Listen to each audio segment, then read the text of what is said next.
This man was lying on his desk, sleeping in the classroom. Suddenly, he jolted awake and shouted, "Disciple, you are despicable." The people in the class heard him and laughed mockingly. Is this fool daydreaming again? He even wrote a love letter to Pan Linlian. That frog wants to eat the swan's meat. Shu Han turned his head and looked. It was the time when he was in the second year of high school. He never expected that he had actually been reincarnated. He had returned to his second year of high school. He looked at the clock again. It was now 12 o'clock noon, April 13th. Less than 3 hours before the spiritual energy revival of Earth. The world would change drastically. There were less than 3 hours left. He immediately stood up and planned to leave the class. Suddenly, a girl stopped him. She was holding a note in her hand. She threw it in front of him and mocked him. Why don't you take a look at yourself in the mirror? You have no money, no status. And you dare to write me a love letter. Do you deserve me? Shu Han looked at the girl in front of him and remembered. This girl's name was Pan Linlian. Her boyfriend at the time, Zimin Ching, had framed Shu Han for writing Pan Linlian a love letter. Then, they used this to extort him for 2 years of living expenses. Shu Han looked at her with disdain and said, Pan Linlian, I suggest you also take a look at yourself in the mirror. With your vile appearance, how could I ever like you? Ridiculous. The classmates in the class were shocked. They couldn't believe it. Is this really Shu Han? Pan Linlian was left speechless. At that moment, the door behind her was pushed open. She turned her head and saw her boyfriend, Zimin Ching, who immediately ran into his arms and cried, Zimin Ching, quickly help me teach Shu Han a lesson. He dared to call me a filthy vixen. Zimin Ching was furious. Let me stretch my muscles and teach Shu Han a lesson. But I think Shu Han is too weak to be beaten. So, I'll give him a chance. Let Shu Han hand over all his living expenses to me from now on. I might consider letting you off. Shu Han directly told him to get lost. Zimin Ching angrily grabbed Shu Han by the collar, ready to beat him. But before he could make a move, Shu Han immediately raised his leg high and kicked him flying. He fell to the ground, foaming at the mouth. The classmates in the class were stunned. They couldn't believe Shu Han was so powerful. Shu Han then walked out of the classroom. His current strength was pitiful compared to his past life. But the heavens had given him a second chance. Earth was about to experience a spiritual energy revival. The world would undergo drastic changes. Now, he had to seize the opportunity. He needed to grab resources and quickly grow stronger. My enemies from my past life. You better wait. I, Shu Han, will crush you all in this life. Shu Han ran out of the school. And everything was seen by a girl upstairs. She was Shu Han's class president, Lu Yunzi. She didn't expect that there was such a powerful classmate in her class. She felt he was quite interesting. Shu Han took out his phone after leaving the school. He dialed the most familiar number from his previous life. The person on the other end picked up. His hand was trembling. He spoke without hesitation. Luo Luoan. On the other end of the phone, at the library of Qingbai High School, was the girl Shu Han was referring to as Luoer.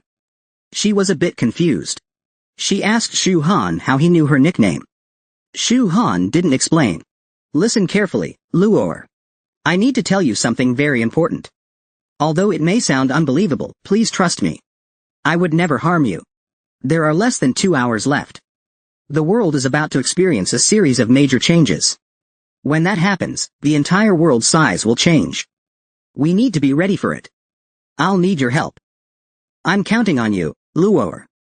Please trust me. Time is running out. We can't waste any more of it. We must act now. It will expand dozens or even hundreds of times. Leave the school immediately. Hurry to the nearest Huniu Mountain Kibao Temple. Wait there until the end of the first phase of the spiritual energy revival. Please, you must trust me. I will never hurt you. Believe me. Because I am your destined one. After saying this, Shu Han hung up the phone. Luoer was the most important person to her. In her previous life, Luoer was a self-awakened cultivator. If not for her, Shu Han might have died during the first phase of Earth's spiritual energy revival. She might have died already. It was Luo'er who led Shu Han onto the path of cultivation. Unfortunately, Luo'er couldn't accompany her to the end. During an expedition to a dangerous land, she died saving Shu Han. But in this life, Shu Han would never allow Luo'er to be harmed. After hearing Shu Han's words, Luo'er was curious about who she was. She didn't quite understand what she meant. But when she heard the voice, she felt an inexplicable familiarity. She instinctively wanted to trust her. So Luo'er listened to Shu Han's advice and went to the Hu Niu Mountain Kibao Temple. Meanwhile, Shu Han was riding her motorcycle, heading toward the area in Nandao City where the spiritual energy revival was the strongest. Hanshin Park. A 9-leaf lotus once appeared there. If she could obtain it, Shu Han could forcibly awaken her cultivation aptitude. She sent Luo'er to Kibao Temple, because in her previous life, during the spiritual energy revival, an extraordinary item appeared there. As for what exactly it was, she couldn't remember clearly, because at that time, she was just an ordinary person without any cultivation aptitude. She only remembered that the item later triggered a bloody battle among several major powers. Countless cultivators died. Soon, she arrived at Hanshin Park. But a group of people blocked her path. Xiao Gaga informed Shu Han that this place had been reserved by Liang Deshao. It was not open to the public. She was told to leave immediately. But as far as she knew, Hanshin Park was a public place. What right does this Liang Deshao have to occupy it? Xiao Gaga angrily grabbed Shu Han by the collar and said, "Why are you talking so much nonsense? Liang Deshao is the richest man in town. You dare to meddle in his business? Look at how young you are." Xiao Gaga said the last person who spoke to him like this was already foaming at the mouth. At this moment, drifting through the universe was the eternal God King, Shu Han. Trailing behind him was a man named Di Zun. Shu Han had been severely wounded by Di Zun's scheme. He was seriously injured. Now he could only flee. He had no strength left to fight back. Di Zun instantly appeared behind Shu Han and struck him with a palm. Then he appeared in front of him in a flash and hit his chest with another palm. Shu Han was sent flying into a meteorite. In the end, the eternal God King fell. However, the heavens gave him a second chance, allowing him to be reborn in his second year of high school. And it happened to be the day of the spiritual energy revival. There were less than 3 hours left until the revival. But now he was being blocked by a mere Xiao Gaga. And he kept provoking him. How could he tolerate that? Shu Han raised one hand and grabbed Xiao Gaga's wrist. A cracking sound was heard. He let go of Xiao Gaga. Xiao Gaga screamed in pain. Seeing this, Xiao Gaga's gang members immediately rushed at Shu Han. At this moment, Shu Han remained calm, even though there was not a trace of spiritual energy inside him now. He was just an ordinary person. But the top-tier body cultivation techniques from his past life had made his physical strength extremely formidable. It was more than enough to deal with these ordinary thugs. In less than a minute, he defeated all of Xiao Gaga's men. "You're lucky," he said. "If you had encountered me after awakening my cultivation aptitude, you would have been reduced to ashes by now." Afterward, following the memories from his past life, Shu Han made his way to the place where, after the spiritual energy revival, the first divine herb, the 9-leaf lotus, would appear. It was located atop an artificial hill. Then the spiritual energy revival began. At that moment, a crowd of people walked over.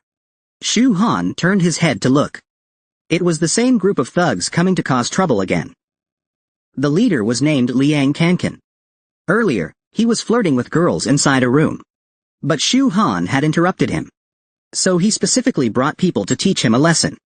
When Shu Han heard the name Liang Kankan, he remembered hearing about him in his previous life. He was said to be a fairly talented cultivator. This 9-leaf lotus was discovered by him back then. However, later on, Liang Kankan even became a great hero of Nandao City. During battles against exotic beasts, he saved countless ordinary people. Later, during a conflict with foreign cultivators, Liang Kankan sacrificed his life for his country. He even made the front page of the news. Many people mourned his death. But now, seeing his thuggish appearance, Shu Han doubted whether he was really Liang Kankan. He didn't seem like the great hero from his past life at all. This made Liang Kankan so angry that smoke almost came out of his head. How dare you look down on me? His lackeys couldn't hold back either. They asked Liang Kankan if they should chop Shu Han up. At that moment, the spiritual energy revival fully began. Lightning and thunder erupted across the sky. The ground trembled violently. All the buildings around them collapsed. Liang Kankan's lackeys fled in terror. But Liang Kankan stood his ground. Seeing Shu Han standing still, he felt curious. Now that the spiritual energy had revived, the first phase of the revival would last for about half a month. During this period, the world would be in chaos. Countless lives would be lost. Meanwhile, the Earth's spiritual energy would surge rapidly. A small number of lucky people would awaken their cultivation aptitude. Many places would see a massive emergence of spirit pills and spiritual herbs. Those with fate would obtain them. Look closely. The Earth's spiritual energy revival has started. The sky darkened. Thunder and lightning raged. The ground shook continuously. Eventually, the Earth was completely transformed. Liang Kankan noticed Shu Han wasn't running. He was just standing there, dazed. He went forward and grabbed him, trying to pull him away from there. But Shu Han shook him off. Then jumped next to the artificial hill and began climbing towards the top. Liang Kankan was completely stunned by this. He had no idea what Shu Han was doing.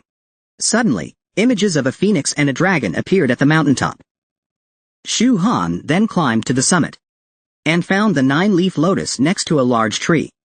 Now he needed to awaken his cultivation aptitude as soon as possible. Then head toward the suburban Jingxi Gorge. There, the real treasures would emerge after the revival. True opportunities awaited. Just then, he felt something strange in his dantian. Even before awakening his aptitude, a stream of energy appeared in his dantian. He immediately sat down to check what was happening inside his body. He discovered a flag within his body.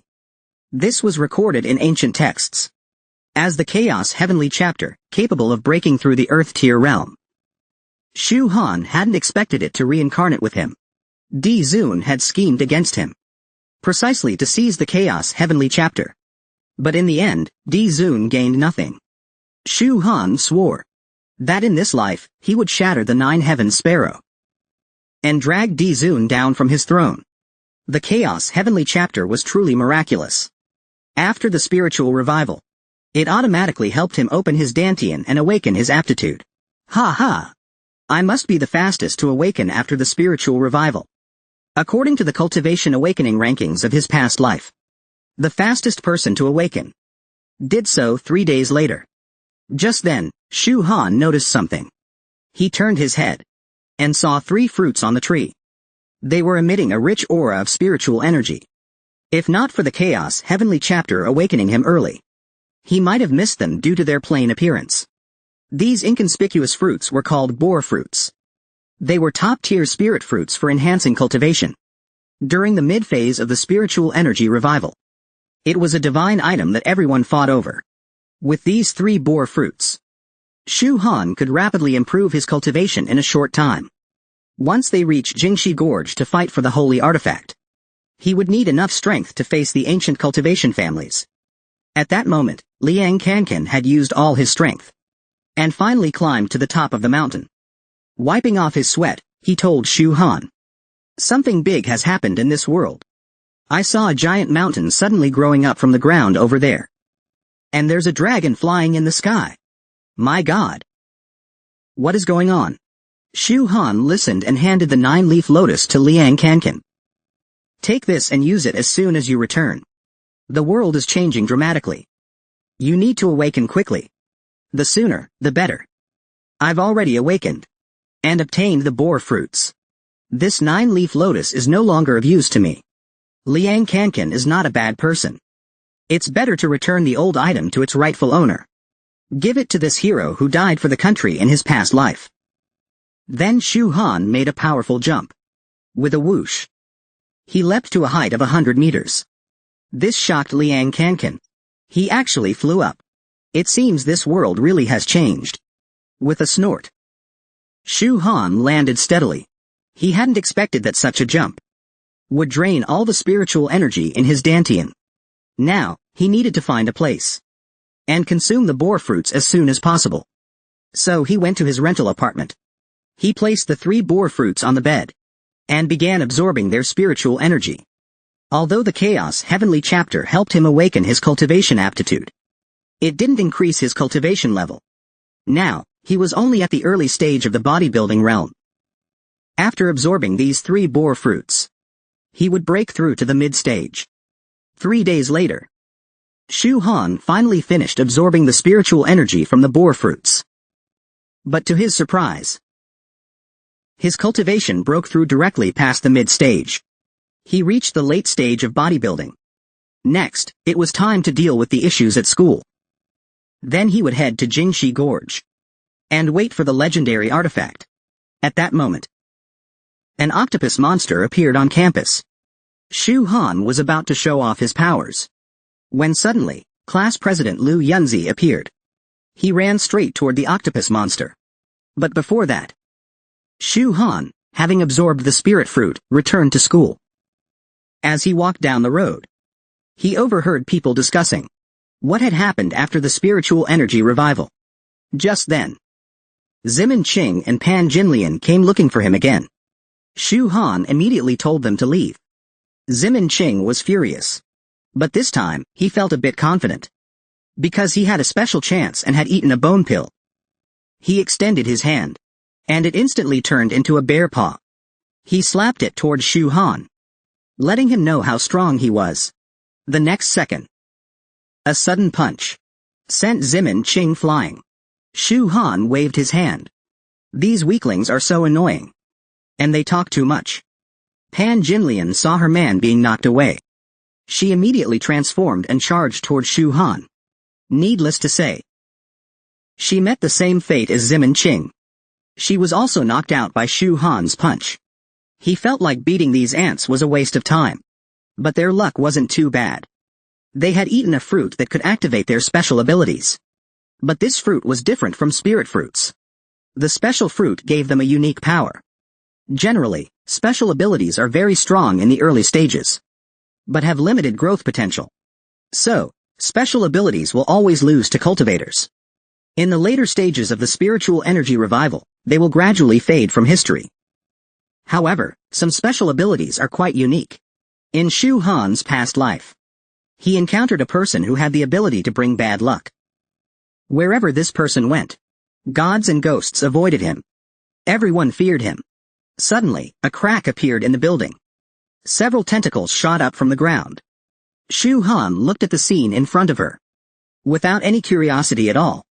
With the revival of spiritual energy, rare treasures emerge. But at the same time, many savage beasts appear. These beasts are very brutal. In her previous life, this octopus monster that suddenly appeared in the school caused the deaths of over 100 students. The students were so scared they started to flee, screaming for help. At this time, a little girl was under the monster's feet. She cried out loudly in fear, calling for her mother. "Where are you?" The octopus monster noticed the little girl. Laughing, it launched an attack. Shu Han, seeing this, felt a surge of justice. "This life, I'm here. You big guy, you won't hurt anyone again." She was ready to act and defeat the octopus monster in an instant. Suddenly, class monitor Liu Yunzi rushed out. Laughing, the girl ran over. Shu Han stopped pretending to be serious when she saw this. Liu Yunzi successfully saved the little girl. She then held the girl in her arms and came to Shu Han, saying, "Don't be afraid. I'm here. This octopus monster won't harm you." Shi Menqing kept flattering Liu Yunzi after hearing this, while Pan Jinlian mocked Shu Han. Class monitor Liu is much stronger than some people who only know a few basic tricks. Shu Han was speechless upon hearing this. Pan Jinlian continued to mock her. Unlike some people who remain indifferent when a child is in danger. Then, Shi Menqing and Pan Jinlian said they wanted to join the class monitor. The class monitor ignored them and walked up to Shu Han. She handed the child to Shu Han. "I'll take care of the octopus monster. From now on, You three follow me. Help me with things. If you perform well, you might get some cultivation resources. Shu Han was speechless. Thinking, protect me? Give me cultivation resources? I'm the mighty God Lord. You think a little girl can protect me? Are you kidding me? This octopus monster is a level 2 savage beast. Strength comparable to the initial phase of foundation establishment. Lu Yunzi was preparing to use it for her upcoming trial technique. She showed off her footwork in front of Shu Han and reached the octopus monster's head. Shu Han was a bit surprised upon seeing this. Her movements suggested she might be from a film family. I didn't even notice her background in my past life. Or does she have another hidden identity? It seems my rebirth has already started to shift the world's direction. This time, Lu Yunzi appeared, saving the entire school from crisis.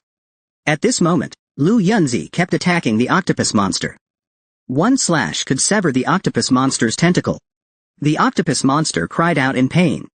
Now, it was getting angry. Lu Yunzi saw Shu Han swaggering by. She felt displeased. She initially thought Shu Han had good skills and was her classmate.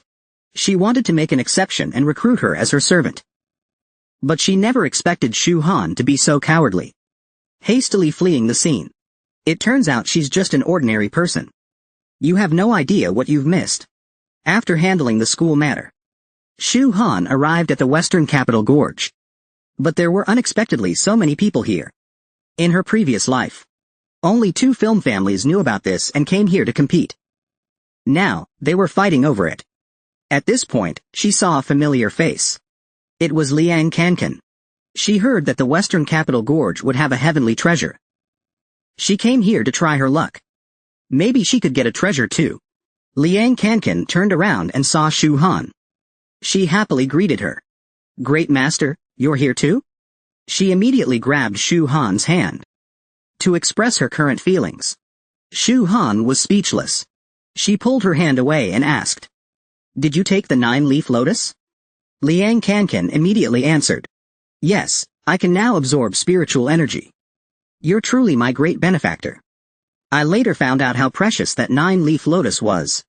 A plant that can awaken the spiritual fruit of vitality. It was being traded for as much as $100 million. And there's no trouble involved. But you so easily gave it to me. I truly admire you like the endless flow of the river. Endlessly continuous. She still wanted to continue flattering. It was stopped by Shu Han. He told her to call him Shu Han from now on and stop calling him Great Master. Talk to me. What's the situation here now? Liang Kankan explained. Someone anonymously posted on the dark web the information that a miraculous treasure will appear in the Jingxi Canyon. That's why so many people came here. Shu Han felt something was off after hearing this. Since they knew a miraculous treasure would appear, why not come secretly? And why post it anonymously?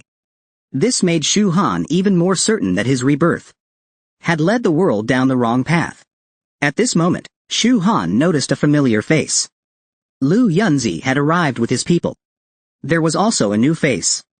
Another person from a film family. Feng Zhenting, the young master of the Feng family. Liang Kankan saw Lu Yunzi and wanted to introduce him to Shu Han, because their family had business dealings with the Lu family. Shu Han, upon hearing this, showed no interest. He turned around and walked away. Suddenly, someone called out to him from behind. It was Pan Jinlian.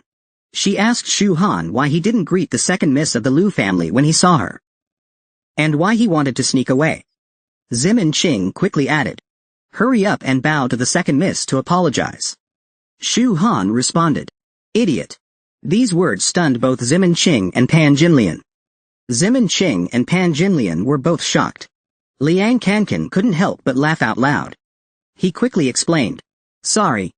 I really couldn't hold back the laughter." Then he quietly whispered to Shu Han, "Shu Zhe, you're amazing. You actually called the second miss of the Lu family an idiot in front of everyone." That really stunned everyone. Shu Han explained that he simply didn't have the time to deal with these brainless bullies. "I'm heading into the mountains now. You be careful." Pan Jinlian, hearing this, wanted to teach him a lesson. But she was stopped by Lu Yunzi. She said it wasn't necessary. This ignorant and fearless guy Let him go. When he sees real power, he'll know what respect and the gap between us truly mean. But deep down, he was really angry. Alright, Shu Han. I, Liu Yunzi, have never been so publicly ignored. I won't let this slide. At this moment, Feng Zhenting walked over. He wanted to help Liu Yunzi get rid of Shu Han, to win her favor. But Liu Yunzi refused. She told him to stay away from her. Then she turned and left. Feng Zhenting was a little angry upon hearing this. Pretending to be so proud. Wait until I get that treasure. I'll make sure you bow to my brother. Li Shu. How are the arrangements going? Rest assured, young master. This time, with the full power of the Qingchuan family. The miraculous treasure from the Jingxi Canyon will definitely be yours. 3 days later, in the mountains, Shu Han hunted many demon beasts and found many spiritual fruits. But these spiritual fruits were still far inferior to divine-grade pearls. However, they could help Shu Han advance her cultivation, wishing her to reach the peak of pill refining soon, and then fulfill a major regret from her previous life. Perfect pill refining. The reason she couldn't reach the height of Emperor Zun in her previous life was because she didn't achieve perfect pill refining. This had a crucial impact on her later breakthroughs. It had a vital influence on her ability to reach higher realms. This is what led to her being harmed by Emperor Zun. Pill refining is the foundation for any cultivator. The foundation. Its quality directly affects the heights one can reach in the future. Perfect pill refining is the highest state attainable in the pill refining stage. In her previous life, even though she reconstructed her pill refining, she barely reached the divine level pill refining. She was still 2 levels away from perfect pill refining. This has always been one of her regrets. But in this life, she is determined to cultivate into a perfect build-up queen. Next, she will cultivate the most important step of the sacred level technique she obtained in her previous life. The Holy Body Ascension Technique. This is a secret technique that can sanctify the body. Once perfected, the body becomes indestructible. This is a technique that countless heavenly venerables covet, even if it means killing a beauty to obtain it. The Holy Body Ascension Technique is quite simple to cultivate.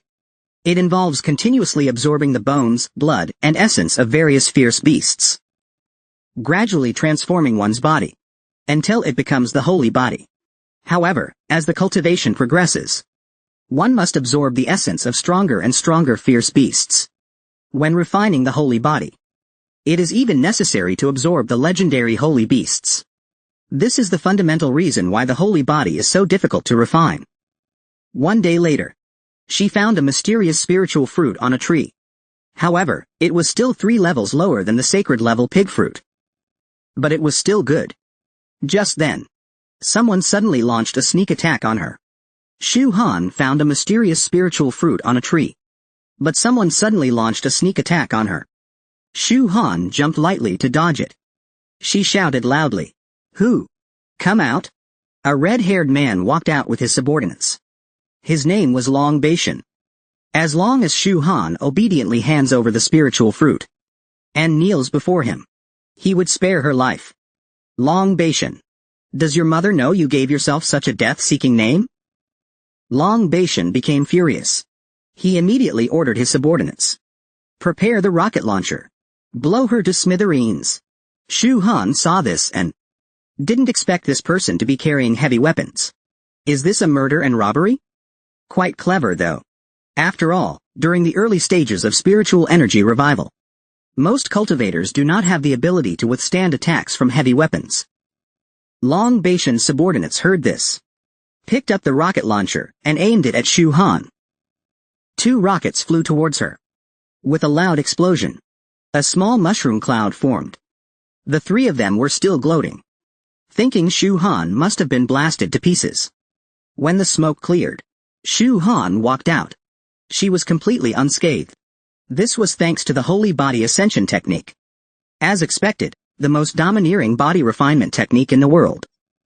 Shu Han was only at the early stage of the Zan iron body, but she could still withstand the attack from a small rocket launcher.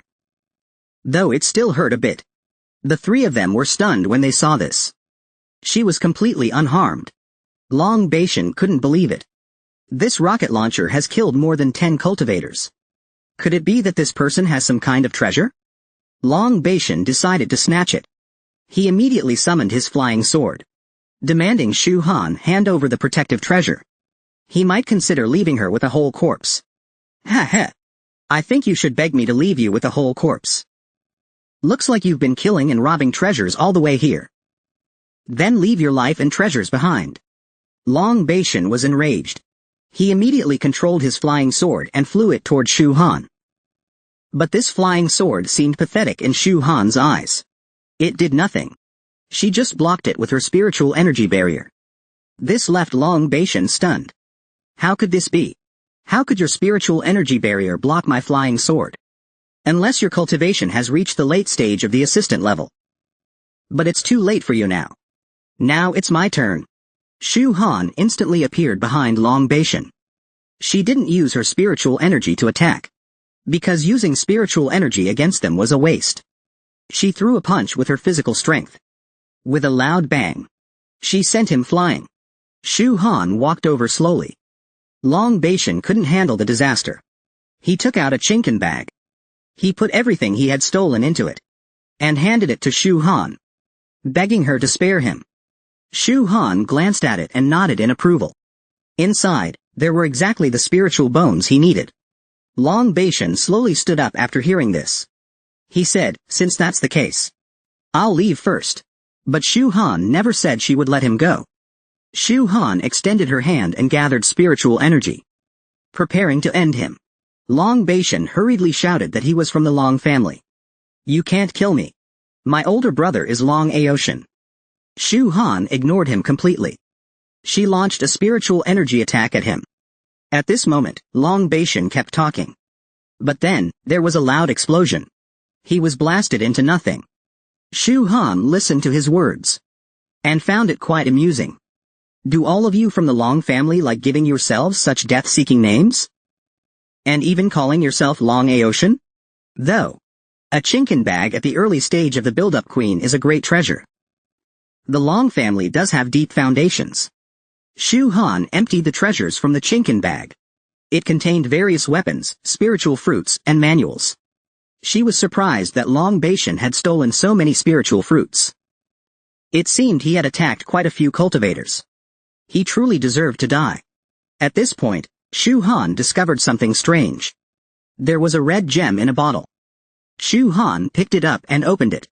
Inside, soaked in the garden liquid, were 5 element seeds. This was one of the special treats needed for a perfect build-up queen. It seemed the trip to the Western Gorge was not in vain. Long Beishan probably didn't even know that such a treasure was inside his chinken bag. The value of the 5 element seed was immeasurable. It was one of the rarest and most precious treats in the world.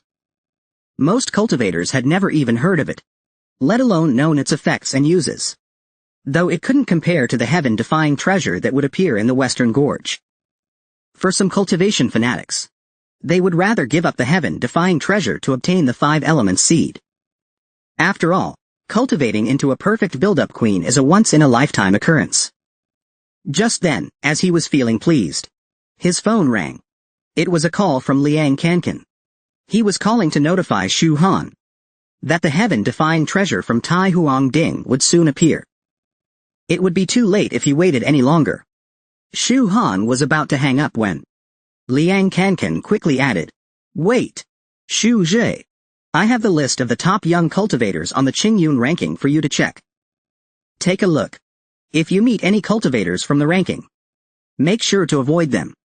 Those people are like human beasts. They are all incredibly strong. Shu Han opened the list and was surprised to see that Lu Yunzi was ranked first. Also, Long Beishan and his brother Long Aoshin's cultivation levels were unknown.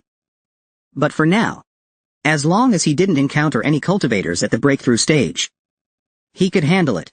He was invincible under the current circumstances.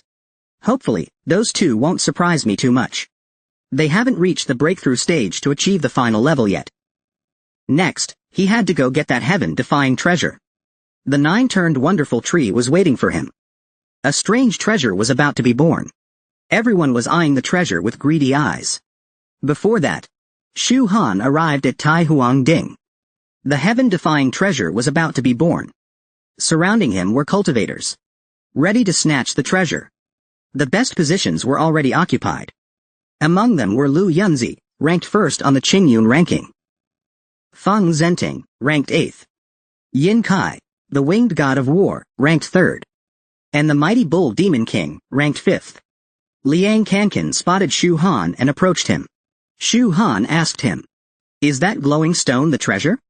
He hadn't experienced the birth of the 9-turned wonderful tree in his past life. But something about this stone felt off. Liang Kankan then explained, "That stone has been glowing since a day ago. It said the treasure is hidden inside the stone. It's about to be born. But the most advantageous positions have been taken by 4 major factions. They are all cultivators from the Qingyun ranking in South Island City. No one dares provoke them." At this moment, the stone began to tremble. Upon seeing this, the cultivators rushed forward. They attacked the mighty bull demon king first. The bull demon king used his spiritual tool to send them flying, and shouted fiercely, "Anyone who comes near dies." Liang Kankan saw this and asked Shu Zhe, "Should we go?" Shu Han told Liang Kankan to stay here. He would go up to check. With that, Shu Han lightly jumped. He landed beside the stone. Lu Yunzi also noticed him. Shu Han carefully observed the statue. He found that there was indeed something wrong. He couldn't understand what the mastermind behind this was trying to do. At this moment, Lu Yunzi called out to Shu Han, "I know you have some abilities, but the upcoming battle here will far exceed your understanding. Out of respect for our friendship, I'll remind you one last time. Leave now. The class leader is right. I completely agree with you. I'll leave now. You guys continue fighting." Lu Yunzi was speechless after hearing this. She couldn't understand why Shu Han agreed so easily. It felt like something was off about this plan. Shu Han jumped down from the statue. Liang Kankan asked Shu Han, "Are you really leaving? Not going to take advantage of the situation?" Shu Han replied that the treasure wasn't here. "It's just a decoy. The area has already been surrounded with heavy sand traps. There will be a river of blood soon." Liang Kankan was horrified upon hearing this. How could this be? Lu Yunzi looked at Shu Han leaving. She thought to herself, as expected, he's afraid of dying. Though I persuaded you to leave. As a cultivator. Without great ambition. Without the courage to take risks. How could there be great opportunities? How could there be great cultivation? This foolish woman. If she knew Shu Han's true strength, she'd definitely kneel and worship him. Shu Han, after inspecting the statue, had already figured out that the 9-turned wonderful technique wasn't there. Now Shu Han was thinking, where will it appear? Not far away, Feng Zhenting. Heard from Uncle Li. The time has come. We should leave now. At that moment, Shu Han felt like something was missing. She suddenly remembered that the 9-turned wonderful technique needed a special opportunity to be born. With that, she immediately turned and looked over there. The area was now surrounded by an energy barrier. The people inside were trapped and couldn't get out. Neither flying nor tunneling could help. Lu Yunzi saw the barrier and immediately recognized it as a powerful magical artifact. But who would set up such an artifact? Who would use a magical artifact to trap everyone here? At that moment, the statue moved again. Suddenly, the statue exploded. Inside, there was a small nuclear bomb. Just as Shu Han had guessed. They used a fake treasure to lure everyone in, and then trapped everyone with a powerful artifact. Now, they plan to use the preset nuclear bomb to wipe out all the cultivators. The condition for the 9-turned wonderful technique to be born was the blood of countless cultivators. Now it made sense why someone deliberately spread the news. It was all to set up this trap to kill all the cultivators and successfully create the opportunity for the 9-turned wonderful technique to appear. This person was truly ruthless. And that person was Feng Zhenting. She no longer hid it. She admitted that it was all her doing. The people inside were furious when they heard this. But it was just a dying struggle. The countdown for the nuclear bomb had already begun. This bomb could even kill cultivators at the Jiden level. No one inside would survive. But Feng Zhenting gave them a chance. If they were willing to swear an oath to become Feng Zhenting's slaves, they could spare their lives. But they only had 5 minutes to decide. After 5 minutes, the bomb would explode. Feng Zhenting's biggest hope was that Lu Yunzi would become her slave. And then she would use her younger brother to conquer her. If they refused, then it would be a one-way trip to death. How wicked could this man be? Forcing a girl to swear an oath to become his woman. Lu Yunzi would never compromise. She didn't believe this barrier could trap her. She drew out her sword and jumped up, attempting to break through. With one strike, she thrust the sword in. With a loud bang, she was bounced back. This Feng family heirloom really had impressive defensive power. Feng Zhenting saw this and advised her to stop wasting her efforts. Think it over carefully. Tonight, just submit to me. Let my little brother have his fun. And I'll let you go. Lu Yunzi ignored her. She attacked the barrier again. This time, her strike was powerful. She managed to crack the barrier. It was so close. Suddenly, the barrier healed itself. Lu Yunzi coughed up blood. She hadn't expected the barrier to self-heal. It seemed that cultivators below the Jiden stage couldn't break through. Now, Lu Yunzi had a plan. She needed to break through to Jiden. Feng Zhenting, seeing that Lu Yunzi wasn't giving up, reminded her that she only had 3 minutes left. Don't blame me for not giving you a chance. At that moment, Shu Han appeared behind her. He had a question for Feng Zhenting. Feng Zhenting turned around after hearing this. It's you, huh? Consider yourself lucky. How did you manage to avoid being trapped inside? You better hurry up and leave. Or are you staying here to die? Don't misunderstand. I just have a question for you. How did you or your family know that the 9-turned wonderful technique's birth requires blood? Feng Zhenting panicked upon hearing this. This was the core secret of her family. It involved matters from the highest level. Even she only knew a little bit about it. She couldn't understand how Shu Han knew. She hurriedly shouted, "Shut up! Why should I answer your question? Hurry up and come here to die." Shu Han saw that her expression confirmed his guess. The Feng family was hiding some unspeakable secrets.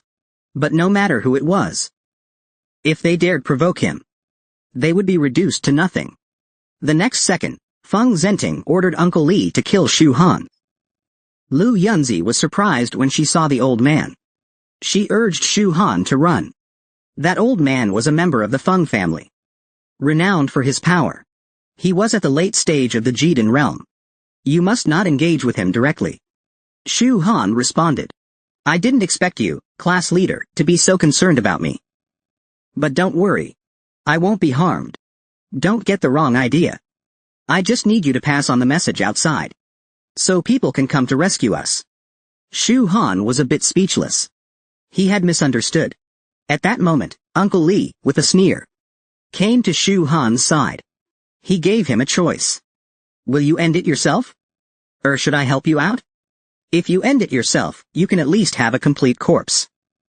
But if I do it, I'll blast you into bits. At this moment, Liang Kankan was being suppressed by the old man, unable to breathe. Shu Han asked him, Are you scared? Liang Kankan replied, Shu Zhe. I'm with you. Are we fighting or running? You decide. Of course, we fight. He handed the rocket launcher to Liang Kankan. Use this to blow them up. The old man was a bit startled. You, a cultivator, using a heat weapon? What kind of skill is that? Do you have the ability to fight me? Before he could finish speaking, Liang Kankan aimed the rocket launcher at the old man. Boom! The shot hit him hard. But the old man didn't die, though he was close. The old man cursed and continued to shout, I'll shred you both to pieces. Seeing that the old man was still not obedient, Liang Kankan fired another shot. Boom! This time, the old man couldn't withstand the blast. The explosion caused him to spit blood. He muttered about using a heat weapon to launch a sneak attack. A shame to the cultivation world. If it weren't for his cultivation at the late stage of the Jiden realm, he would have turned to dust by now. Those trapped in the protective barrier didn't even dare to try. Cultivators at the late Jiden stage are now being blown apart by rockets. Lu Yunzi, seeing this, sighed. Only a scoundrel like Shu Han could come up with this kind of plan. It was really hard to believe. Feng Zhenting, seeing Uncle Li defeated, was a bit startled. But he was still shouting, "I'll deal with both of them." Before he could finish, a shell flew toward him. Liang Kankan arrogantly said, "Daring to speak to my Shu Jie like that? Hey! This thing is so useful. Watch me blow you all to bits." Feng Zhenting's subordinates quickly tried to calm Liang Kankan down. "Brother, stay calm. We can't stop that rocket with our cultivation." But Feng Zhenting still refused to back down. Then, Liang Kankan shot off several rockets in rapid succession. It was like setting off firecrackers. After the smoke cleared, Liang Kankan asked, "Shu Jie, do you guys submit now?" Feng Zhenting still didn't submit. Then, another shell flew toward him. At first, it seemed like Feng Zhenting wasn't going to give in. But as Liang Kankan prepared to shoot again, Feng Zhenting immediately gave in. Shut down the nuclear bomb within 5 seconds. Feng Zhenting hurriedly explained. Once the nuclear bomb is activated, it can't be turned off. Shu Han, hearing this, stepped on his head. Make sure to remove the barrier trapping everyone. If there's no movement in 5 seconds, I'll blow you to pieces. Starting the countdown now. Feng Zhenting hurriedly took out a talisman from his robe. He used it to retract the defense barrier. Everyone saw an exit appear in the sky. Those who could fly or jump high escaped. The two from the Qingyun ranking easily escaped as well. Lu Yunzi, along with Zimin Qing and Pan Jinlian, also escaped. The remaining cultivators, unable to fly or jump, were left to wait for death. The nuclear bomb countdown ended. Boom! The mountaintop was completely blown apart. The leaders of the 3 major factions safely escaped. When the smoke cleared, the ground was covered with the bodies of cultivators. Liang Kankan was furious when he saw this. He wanted to chop Feng Zhenting into pieces. The war god of Mingzi, hearing this, said, "In the cultivation world, it's survival of the fittest. Cultivation treasures aren't handed out freely. Even cats and dogs are scrambling for it. Since you're here, you should be prepared to die." Liang Kankan got even angrier upon hearing this. How can you have no sympathy at all? Don't forget it was us who saved you just now. Otherwise, you would have been blown up by the nuke too. The silver-winged war god said arrogantly. Do you think I'm one of those weaklings? Even a nuke might not be able to hurt me. But let me warn you. This treasure is something I, the silver-winged war god, must obtain. Even if you saved me, I will show no mercy. Just then, the crater created by the nuke began to emit light. With a loud boom, a surge of massive energy erupted from the ground. Following that, a giant toad crawled out. And on its head was the 9-spiral mystic tree. Just how powerful is this toad? Hot weapons were like mere tickles to it. Its appetite was also monstrous. It could swallow over 1,000 people in one gulp, and still not have enough to fill the gaps between its teeth.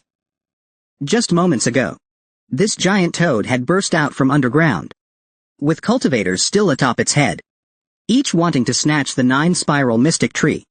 Shu Han became very excited upon seeing it. In his previous life, even the emperor couldn't resist fighting over this treasure. But almost no one had recognized its value, including the emperor. At this moment, the bull demon king and the silver-winged war god rushed forward, trying to snatch the 9-spiral mystic tree. Lu Yunzi, seeing this, was about to charge as well, but was pulled back by Shu Han. Lu Yunzi immediately demanded he let go. But Shu Han firmly held her back and said, "It's useless to rush in now. This giant toad's strength is terrifyingly overwhelming. Even if everyone here combined forces, it still wouldn't be enough to fill the gaps between its teeth." Meanwhile, the giant toad had already launched an attack at the bull demon king and the silver-winged war god. The two of them also realized how terrifyingly powerful the toad was. With just a casual strike, it knocked them back. After landing safely, Old Bull suspected that the strength of this giant toad had probably reached the legendary refining spirit stage 7. Lu Yunzi was surprised to hear that. The refining spirit stage 7 was a legendary realm. In her Lu family, only the first patriarch had ever reached that realm. Shu Han looked at the giant toad in front of him and urged Lu Yunzi to hurry home. This giant toad was simply not something human strength could defeat. With such a ferocious beast guarding the treasure, probably no one could obtain it. Shu Han seemed to be planning to monopolize the treasure. In fact, the true strength of this giant toad had already far surpassed the refining spirit stage 7. Now you could say, it was already an invincible existence on Earth. Moreover, the 9-spiral mystic tree was not something that could be seized by brute force. It required a special fate. Thus, Shu Han was the predestined one. Lu Yunzi said she understood after hearing this. Now can you let me go? Shu Han quickly pulled his hand back and said, sorry. I forgot. The silver-winged war god and the bull demon king stared at the treasure on the toad's head, not even knowing its name. But with such a ferocious beast guarding it, it had to be an extraordinary treasure. At this moment, several high-tech aircrafts approached from afar. They broadcasted a harsh warning. Xuanwu Biotech clearing the field. Everyone retreat 10 miles. Otherwise, you will be killed without mercy.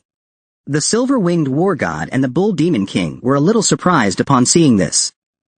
They were people from Xuanwu Biotech Company. This time, the company only sent the two of them to fight for the treasure. Old Bull felt that the voice coming from above sounded familiar. It seemed to be Guangxi. The silver-winged war god speculated that the value of the treasure had far exceeded the company's original estimation. That's why Guangxi was sent over. Shu Han looked confused. Liang Kankan began to explain to him. Xuanwu Biotech is a global biotechnology company. Or rather, an extremely large cultivation faction. The Bull Demon King, Bian Ying, and the Red War God were all powerful individuals recruited by Xuanwu Biotech. The old man floating in the air with technology was Guangxi. He ordered the fighter jets to aim at the giant toad. Open fire. Several missiles were launched simultaneously, flying toward the giant toad. There was a loud explosion. All the missiles hit the giant toad directly. As the smoke cleared, the toad collapsed. Seeing this, Shu Han knew very well that the toad wasn't dead. It was just playing with them. Guangxi, seeing that Shu Han and the others didn't move, flew over to them. He ordered the Bull Demon King and Red War God to drive them away. Anyone who resists will die. Red War God flew into the air and warned them to leave quickly. Now that Guangxi was here, the treasure would definitely belong to Xuanwu Biotech. Lu Yunzi, instead of leaving, took out a weapon, ready to fight. Red War God told Bull Demon King to handle the others, while he would deal with Lu Yunzi. Both immediately went full force, ready for a fierce battle. Zimin Qing and Pan Jinlian ran away desperately in fear. Liang Kankan grabbed a rocket launcher and fired a shot at Bull Demon King. But it had no effect. Just a bit of dust. Liang Kankan started to panic and asked Shu Han what to do. Shu Han said, if you can't win, just run. Liang Kankan turned around and ran immediately. Shu Han, however, flexed his wrists, ready to take down Bull Demon King. Seeing Shu Han not run, Bull Demon King said, dying under my fists. Is your good fortune? Because you won't feel a thing. Hee hee. Then I'm the exact opposite, Shu Han replied. The two exchanged punches, seemingly evenly matched. Suddenly, Bull Demon King's arm snapped. Shu Han sent him flying. Bull Demon King howled in pain. Shu Han said coolly, you're not lucky facing me. It'll be very painful. Hearing the screams, Liang Kankan, who was running away, turned to look. He found Bull Demon King lying on the ground, full of question marks, confused about what had just happened. The defeated Bull Demon King was unwilling to accept it. My defense is so strong. How could you shatter my arm with one punch? Meanwhile, Lu Yunzi also defeated the silver-winged war god. He thought Lu Yunzi had hidden her true strength. But in fact, he was simply too weak to deserve her full power. At this moment, Guangxi approached him, intending to deal with him personally. Lu Yunzi was well aware of Guangxi's strength. He was the #1 expert of Xuanwu Biotech's outer sect. his cultivation reaching the peak of machine implantation. And thanks to technological modifications by Xuanwu Biotech, his actual combat power rivaled core formation stage 7. Out of respect for the Liu family, Guangxi intended to spare him, telling him to leave quickly. But Liu Yunzi refused to go. She wanted to spar with Guangxi, to see how many moves she could withstand now. Seeing her stubbornness, Guangxi had no choice but to attack. His punch was no ordinary one. It was enhanced by technology. Could Liu Yunzi withstand it? Watch closely. The giant toad had just swallowed the protagonist. Just moments ago, Guangxi had thrown a punch at Liu Yunzi, but she managed to dodge it. A direct hit would have crippled or killed her. Liu Yunzi immediately counterattacked. The two exchanged a blow. But Guangxi had the upper hand, pushing Liu Yunzi back several meters. He immediately ordered his men to launch a full assault on the toad. They must seize the 9-spiral mystic tree. Following the command, several more missiles were fired at the toad. Suddenly, the toad's eyes changed. Shu Han noticed that the toad was truly enraged. It was gathering energy to counterattack. The toad unleashed a devastating energy blast from its mouth. The blast directly destroyed all the fighter jets in front. Guangxi was a little annoyed upon seeing this. He now needed to quickly deal with Liu Yunzi before seizing the treasure atop the giant toad. The reason Liu Yunzi could fight him evenly was because he hadn't used his full strength yet. Now he unleashed his titan body. This was his true strength. Liu Yunzi was no longer a match for him. But if Liu Yunzi hadn't deliberately suppressed his cultivation to pursue higher advancement, he would have already reached core formation stage and could have easily defeated him. Guangxi threw a deadly punch at him. Suddenly, the giant toad flicked its tongue and attacked Liu Yunzi as well. Shu Han panicked upon seeing this. He thought, no way. The giant toad is ambushing Liu Yunzi at this moment? Wait, something's wrong. Could it be that the first person to obtain the 9-spiral mystic tree in the past life was actually Liu Yunzi? Thinking of this, he rushed over at full speed. He blocked Guangxi's attack for Liu Yunzi and was caught by the giant toad's tongue. Swallowed in a flash. The toad quieted down. The 9-spiral mystic tree atop its head disappeared. Liu Yunzi was saddened by the sight. If it weren't for Shu Han, she would have been the one swallowed. But she couldn't understand why Shu Han would do that. Guangxi was also baffled. He couldn't comprehend how that kid's defense was so strong that it shattered his arm in his strongest state. What was going on? The scene shifted to the Feng family. The old man in front was Feng Zhengguo. He was Feng Zhenting's father. He was smugly satisfied, thinking his son had obtained the treasure. Suddenly, someone rushed over in panic. Young master was ambushed. The plan has failed. Feng Zhengguo stood up in shock. How is that possible? Isn't the old guardian following him? That's someone at the late stage advancement level. Who could defeat him? Could it be an old hidden master? The subordinate hurriedly explained. The young master was attacked by a rocket launcher. It wasn't a master at all. Just two punks who used a rocket to almost blast the young master and the guardian half to death. Feng Zhengguo was furious and clutching his chest. He ordered his men to send reinforcements immediately. At any cost. The treasure must not fall into anyone else's hands. Those two punks must die. Now his greatest fear was, if the treasure wasn't secured, the higher-ups would be enraged, and the Feng family would be doomed. 3 days passed since swallowing Shu Han. The giant toad had been sleeping. Now the toad woke up. It spit Shu Han out from its mouth, his whole body wrapped tightly in mucus. Shu Han hadn't expected such a disgusting fortune, having to stay inside the toad's belly, almost turning into a pile of mush. Suddenly, the giant toad leapt into the sky and flew away. Meanwhile, Shu Han obtained the 9-spiral mystic tree from its belly. Originally, this fortune was meant for Liu Yunzi, but Shu Han intercepted it halfway. In his past life, he never heard of Liu Yunzi's fame, concluding that she must have been killed after obtaining the treasure. In the end, the 9-spiral mystic tree fell into the hands of the emperor. Otherwise, with Liu Yunzi's talent, combined with the 9-spiral mystic tree. She could never have remained obscure in her past life. In this sense, Shu Han could be said to have saved Lu Yunzi's life. Without the 9-spiral mystic tree, she wouldn't have been killed. Shu Han knew the secret of the 9-spiral mystic tree, because he once saw an ancient broken stone tablet. He learned about its heaven-defying potential. However, it must bloom and bear fruit first, to unleash its full power. But that would require an enormous amount of spiritual energy. And it wouldn't be easy. Fortunately, it was still the early days of the spiritual recovery. He had prepared adequately and seized the initiative. One day, the 9-spiral mystic tree would bloom and bear fruit. Shu Han returned to the school. Now that he had obtained the 9-spiral mystic tree, his next step was to find Luor.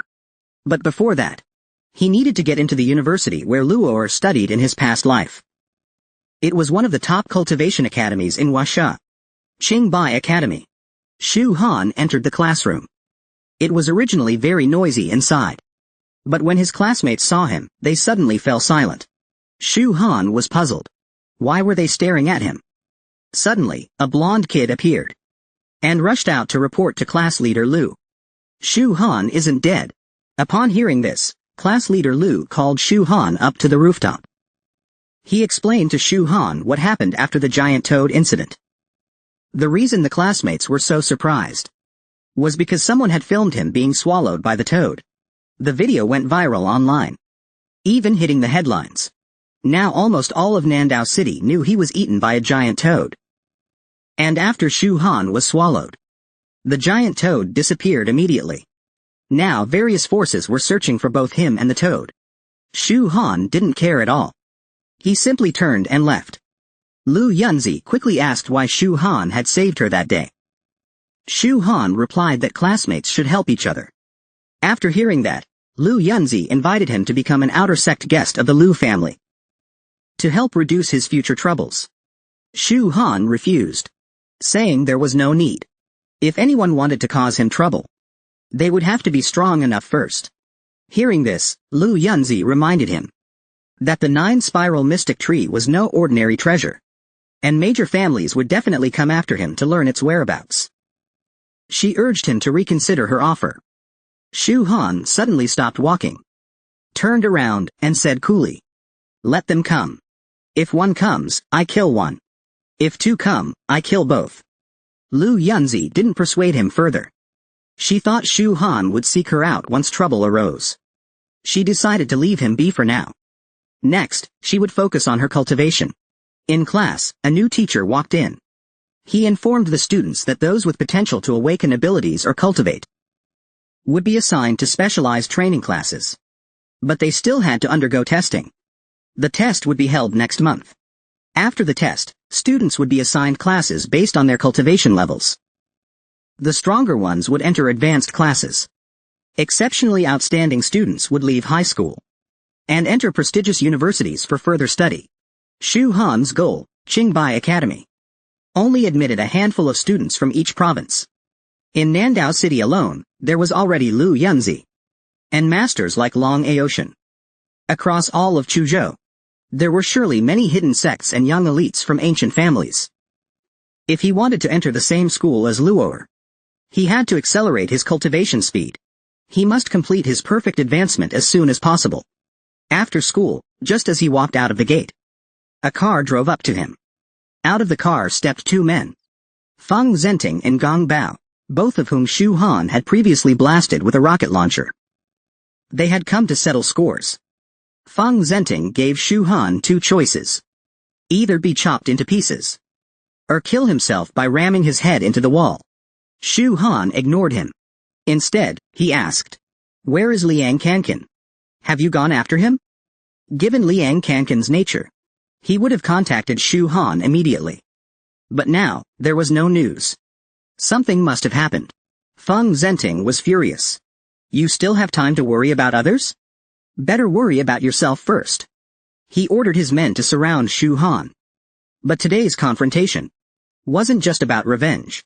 As long as Shu Han revealed the secret of the golden foil he acquired after being swallowed by the toad, and then broke his own limbs to apologize, They would spare his life. Shu Han was too lazy to argue. He simply told them all to come at once.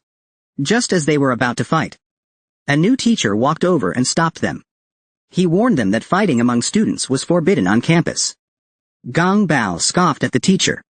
"You're just a lowly teacher. How dare you meddle in the Feng family's business?" The next second, the new teacher kicked him hard. Before his previous injuries had healed, new ones came. He was sent flying instantly. He spat out foam and fainted on the spot. The surrounding students were full of admiration. No one expected that the new teacher could defeat the Feng family's old enforcer with a single kick. He must have at least Grandmaster level cultivation. Shu Han found it quite interesting. The Huasha authorities really had hidden dragons and crouching tigers. Even randomly dispatched teachers had such strength. The teacher then lectured the students not to imitate him, not to act without discipline. They should be positive and love learning. They shouldn't fight and kill unnecessarily. Students should love and help one another.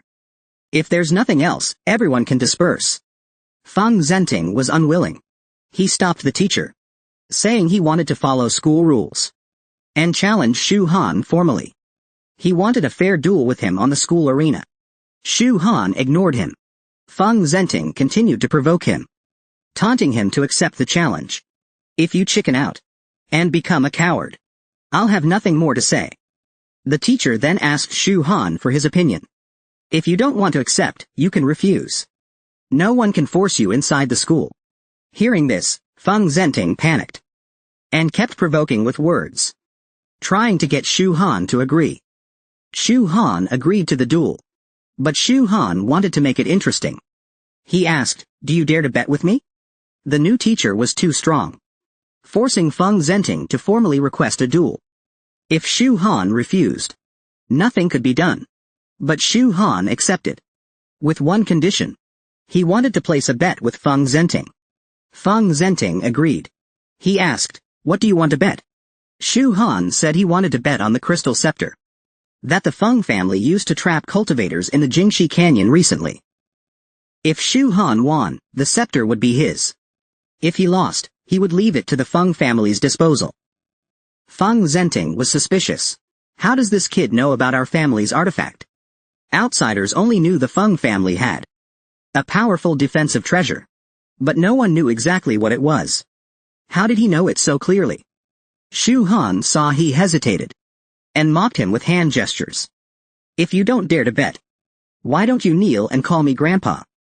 I'll cancel the bet. How about that?" Feng Zhenting was enraged. "Bullshit. Who said I wouldn't bet? I'll go all in. I'll bet the Feng family's crystal scepter. And your life." Shu Han, to avoid Feng Zhenting cheating, invited the new teacher to act as the witness. The new teacher agreed readily. Then they moved to the indoor stadium. The place was already packed with spectators. Everyone doubted Shu Han. They all thought Feng Zhenting would win. Shu Han still refused to start until he saw the crystal scepter. He demanded to see it first. Immediately, someone was sent to retrieve it.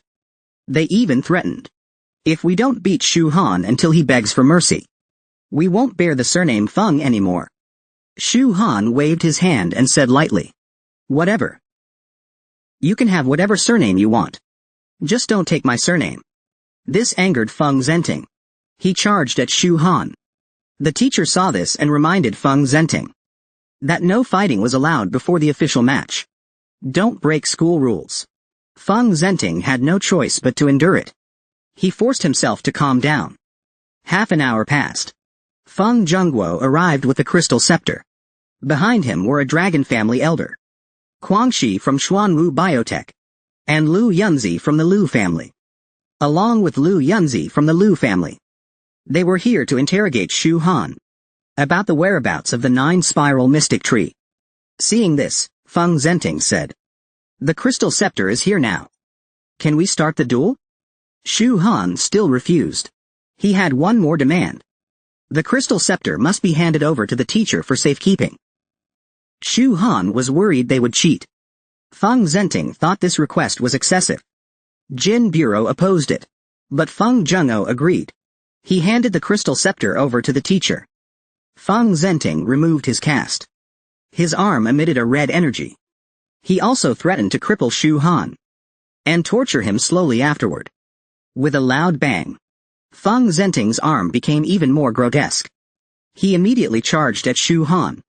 Lu Yunzi, seeing his move, recognized it was the Tinluo fist technique. This fist technique was extremely vicious and sinister. It even hid dark energy within the strikes, harming people without them realizing. Ordinary cultivators stood no chance against it. But for Shu Han, it was just child's play.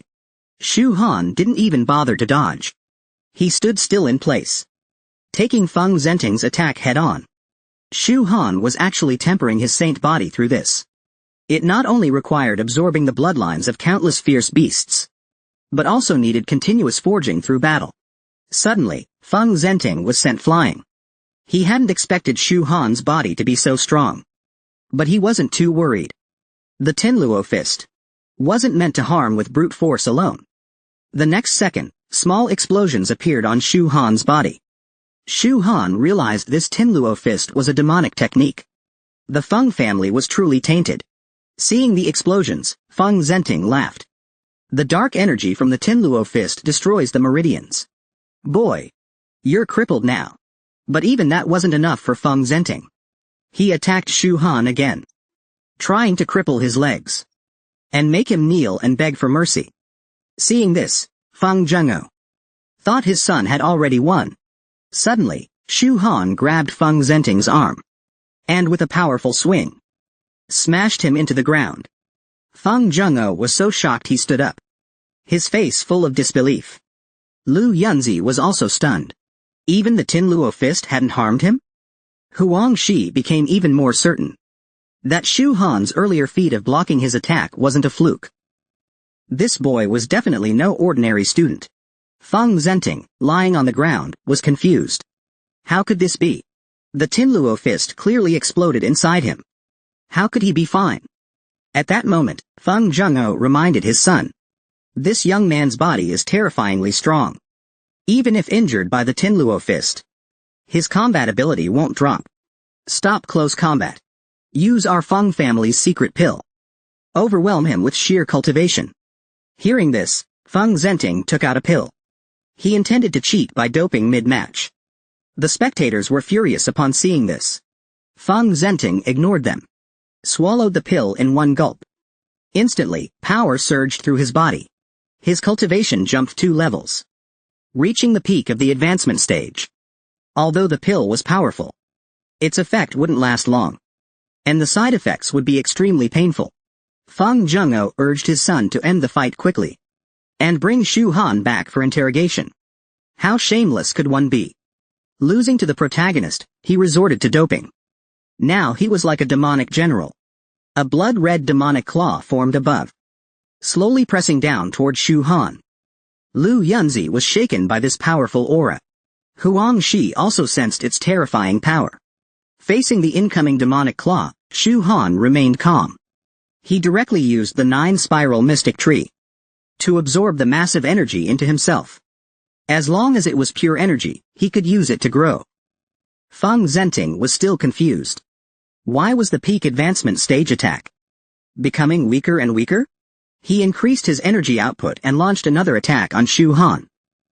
Shu Han continued to absorb his energy. No matter how much came, he could absorb it all. This made Feng Zhenting doubt whether there was a problem with the pill he took. Now his energy was nearly exhausted.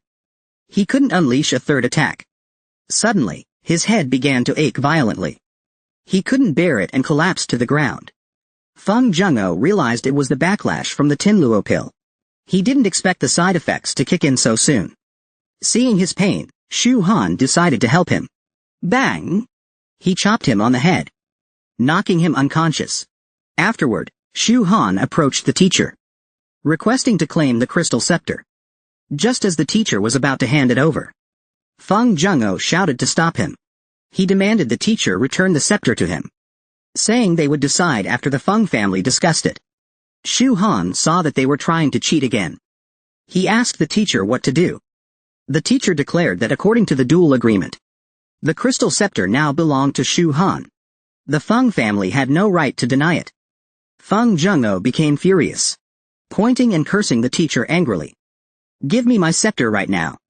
Or don't blame me for being rude." Everyone thought Shu Han wouldn't be able to take the scepter.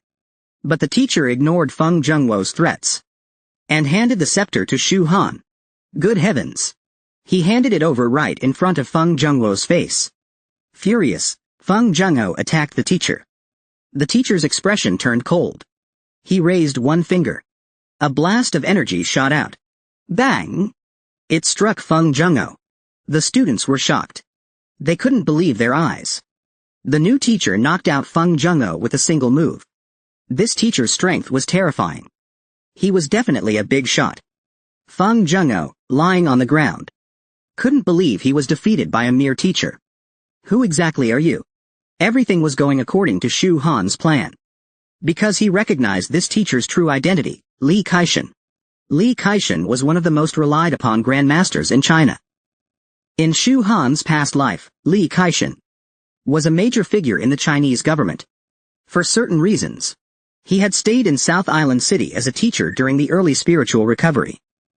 Even in the later stages of the spiritual revival, his prestige remained unmatched.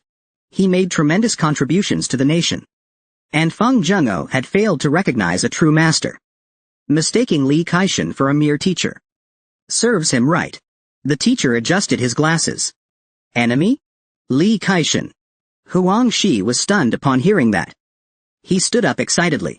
It was his first time meeting South Province's #1 grandmaster, Li Kaishan. He immediately cupped his fists in salute. Then the teacher asked Feng Zhengwo if he had anything to say now.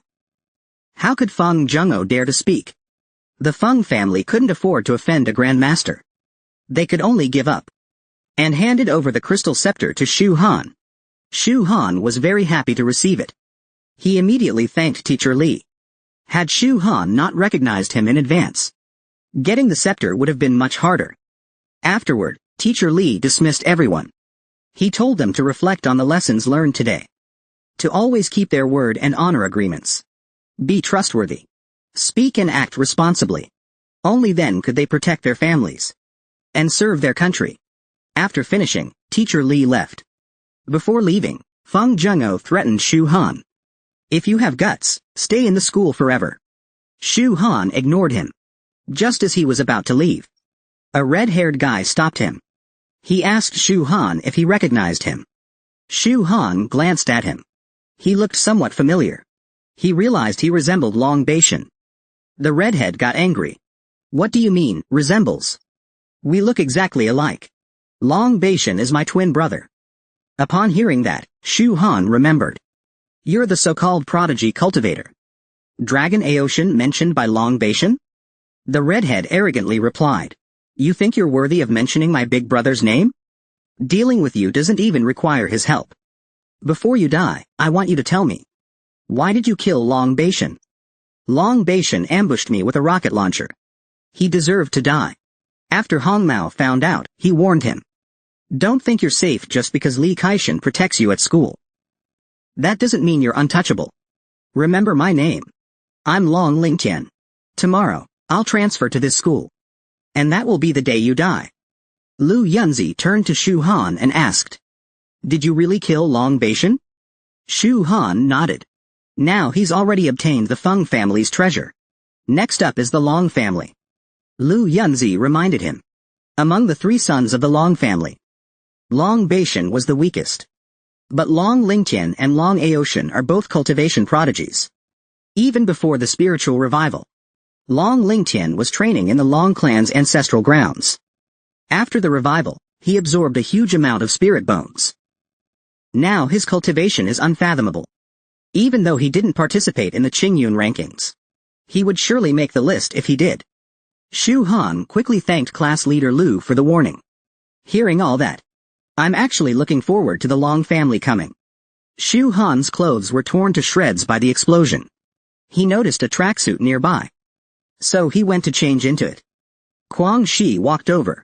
He wanted to invite Shu Han to visit the Xuanwu Biotech headquarters, to treat him to some spirit bones. Shu Han refused. He said Xuanwu Biotech always clears the field violently. leaving no survivors. I'd be terrified to go there. Seeing him decline, Kwang Shi invited him to join Xuanwu Biotech instead. That way, we can offer you full protection. You're not protecting me. You're after intel on the 9 mystic techniques. Let me give you 2 words. No way. Kwang Shi was furious with Shu Han's response. He threatened him not to reject a toast only to be forced to drink a penalty. You've already offended the Long and Feng families. Are you sure you want to offend Xuanwu Biotech too? Think it through carefully. No one may openly kill you in school. But if we want someone dead, Xuanwu has 10,000 ways. Shu Han was enraged too. He said furiously, "Who the hell do you think you are? Don't you dare threaten me?"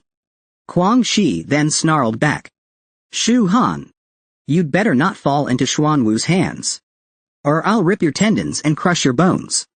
I'll make you wish you were dead. You'll beg to spit out the secrets of the 9 mystic techniques." As soon as he finished, Shu Han slapped him hard across the face, knocking him to the ground. Kwang Shi instantly got up, ready to retaliate. But suddenly, a hand patted his shoulder. It was Lu Yunzi. She reminded Kwang Shi, "Don't forget what teacher Li Kaishan said. Don't break the school rules." Kwang Shi had no choice but to back down. He turned and left. But not before threatening Shu Han using Liang Kankan. Told him to show up at the West Canyon entrance tomorrow. If he doesn't show, he can collect Liang Kankan's corpse. Lu Yunzi quickly warned Shu Han. Xuanwu Biotech is extremely powerful. If you rush in to rescue Liang Kankan, you won't be coming back. Shu Han still held onto a sliver of hope. He told class leader Lu not to worry. "I'm not arrogant enough to go alone against all of Xuanwu Biotech. But I'm still going. And I'm inviting your Lu family to come with me." Lu Yunzi looked puzzled. She didn't get it. "If you want the Lu family to help, I can ask my father to step in and mediate. As for whether we can save your companion, that depends on luck. Because Xuanwu Biotech is not to be trifled with. In recent years, my Lu family has had many business conflicts with Xuanwu Biotech as well." Shu Han explained. "Class leader Lu, you misunderstood. I'm not asking for your family's help. I'm giving the Lu family a great gift." That made Lu Yunzi even more confused. Shu Han didn't explain further. He said he had something to take care of, and would visit the Lu family later. He hoped Lu Yunzi could introduce him to her father. Lu Yunzi got annoyed hearing this. "Shu Han, stop right there. Explain yourself clearly. What exactly are you planning?" "Hey! I haven't agreed to anything yet." Shu Han left the gym. He arrived at the school broadcast room. Back in high school, due to poverty, she worked part-time there all the time. She had done it her entire school life. Nobody usually came here, so it was perfect for cultivating. Looking at the artifact in her hand, she felt a bit of regret. Inside it was the elemental seed she needed. She had no choice but to dismantle it. A perfect foundation requires elemental seeds. This one was of the earth element. At some point, it had been made into a crystal shield. It was a defensive type artifact. Now she had 2 elemental seeds. Based on her past life's knowledge, the Lu family, Xuanwu Biotech, and Long family should each still have 1. Next, she had to prepare for tonight's visit. Shu Han took out her spatial pouch and poured all the weapons inside onto the ground. She planned to forge a new pill furnace using these inferior-grade weapons. She raised her hands, controlling dozens of weapons in preparation. "In my previous life, I reached the Saint Venerable realm. My forging tree was unmatched by anyone. I even completed a legendary ore refinement technique, the Supreme Pill Gold. So many came to call me the Pill Sovereign. Now I'll use the strongest forging technique. The true martial art, Supreme Pill Furnace. True martial refining. Step 1. Melt all the weapons. Step 2. Forge it. Begin forging. Condense the martial core. Final step, completion. This will be the strongest pill furnace on Earth." With her current cultivation, forcing the true martial technique was exhausting. But thankfully, the furnace was successfully forged. Now she could start refining pills. Afterward, she walked down the street. and received a phone call. She looked at the caller ID and was surprised to see Luor calling her. Shu Han answered the call. She didn't know what to say at first, so she asked how Luor had been recently. Luor said she was doing well and thanked her for suggesting the Qibao Temple on Mount Feniu. She said she had now been admitted to Qinghai University. Shu Han was surprised to hear this. She hadn't expected Luor to enter China's top cultivation school so soon. She got in long before Shu Han could. It seemed likely Luor must have had a great encounter at the Qibao Temple, one that caught the attention of officials or Qingbei's leadership. That's probably how she got in. It made Shu Han feel inferior, just like in her past life. Luor was still brilliant and dazzling. I need to hurry and catch up. Luor had called her, wanting to know her name and why she had given her that information. Shu Han knew clearly. It was because she had been reborn. But she couldn't tell such a shocking truth yet. So she only told her the name and said she meant no harm. In a few days, I'll also be at Qinghai. Then I'll tell you everything. Right at that moment, a group of people approached Luor. So Luor told Shu Han someone was calling her, waiting for her arrival, then hung up the phone. The old man standing at the front is Principal Hua of Qinghai. He personally reminded Li Shang on Luor's behalf, making Luor feel quite embarrassed. Principal Hua smiled and said, "You are, in my lifetime, Hua Yunsheng, the most talented student I've ever seen. There's nothing to be embarrassed about.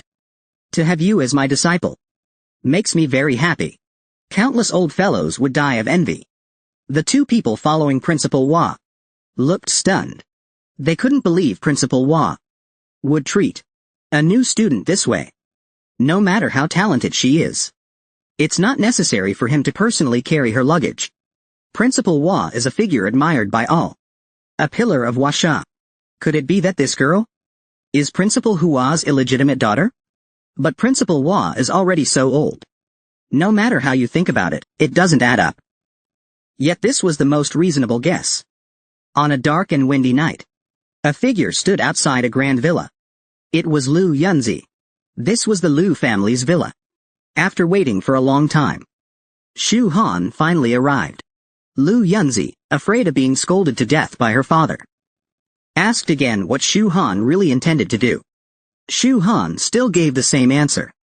"I'm here to deliver a big gift to the Lu family." Once inside the villa, the ones sitting on the sofa were all Lu family elders. Shu Han immediately stated his purpose. He wanted the Lu family to send a Lianshan Stage 7 expert to help him rescue someone. The Lu family head responded that they had no Lianshan Stage 7 expert. Moreover, he had learned that Xuanwu Biotech, in order to capture Shu Han, had mobilized most of its elite forces, and even dispatched Xuanchen Zhao, a peak stage core formation cultivator. If the Lu family helped, even if they won, it would be a Pyrrhic victory. The Lu family would be left weakened. Besides, Lianshan Stage 7 experts are extremely rare in this world. There might not even be one in all of Nandao City. Shu Han knew very well that the only Lianshan Stage 7 expert in Nandao was hidden in the Lu family. To ensure Liang Kankan's absolute safety, a Lianshan Stage 7 expert was necessary to fully suppress their enemy. The Lu family elders thought he was talking nonsense. They didn't know of any such expert in the family. Only the Lu family head knew the truth. The elders hurriedly questioned him. The family head stopped hiding it. He admitted that the Lu family did indeed have a Lianshan Stage 7 expert. That person was Lu Zhaofeng, the Lu family's first-generation patriarch. The elders were stunned. The ancestor was still alive, probably around 150 years old. But why had no one seen him? Because when he broke through from core formation stage 7 to Lianshan stage 7, he was ambushed by an enemy. Not only was he severely injured, but his cultivation fell back to core formation stage 7. As a result, he had been in seclusion for decades trying to recover. But he still couldn't return to Lianshan stage 7. The Lu family head was very curious how Shu Han knew such a secret. But he admitted the Lu family currently had no active Lianshan Stage 7 expert.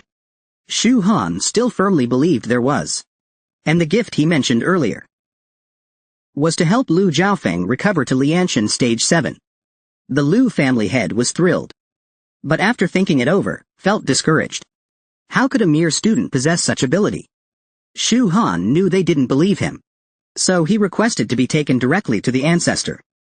The elders immediately opposed the idea. Shu Han had no choice but to offer more proof. He had a medicinal pill that could cure the patriarch. If the patriarch's cultivation was restored, the Lu family would have a true Lianshan Stage 7 expert again. At that point, they would have nothing to fear in Nandao, becoming a true powerhouse cultivator family. The Lu family head was extremely excited and asked if Shu Han's pill could cure any illness. Shu Han affirmed it confidently. The Lu family head immediately arranged for Shu Han to meet the patriarch. The reason he agreed was because the patriarch had once instructed him to. His injuries were deeply rooted. Only the legendary medicinal pill could fully restore his cultivation. They then arrived at an icy cave.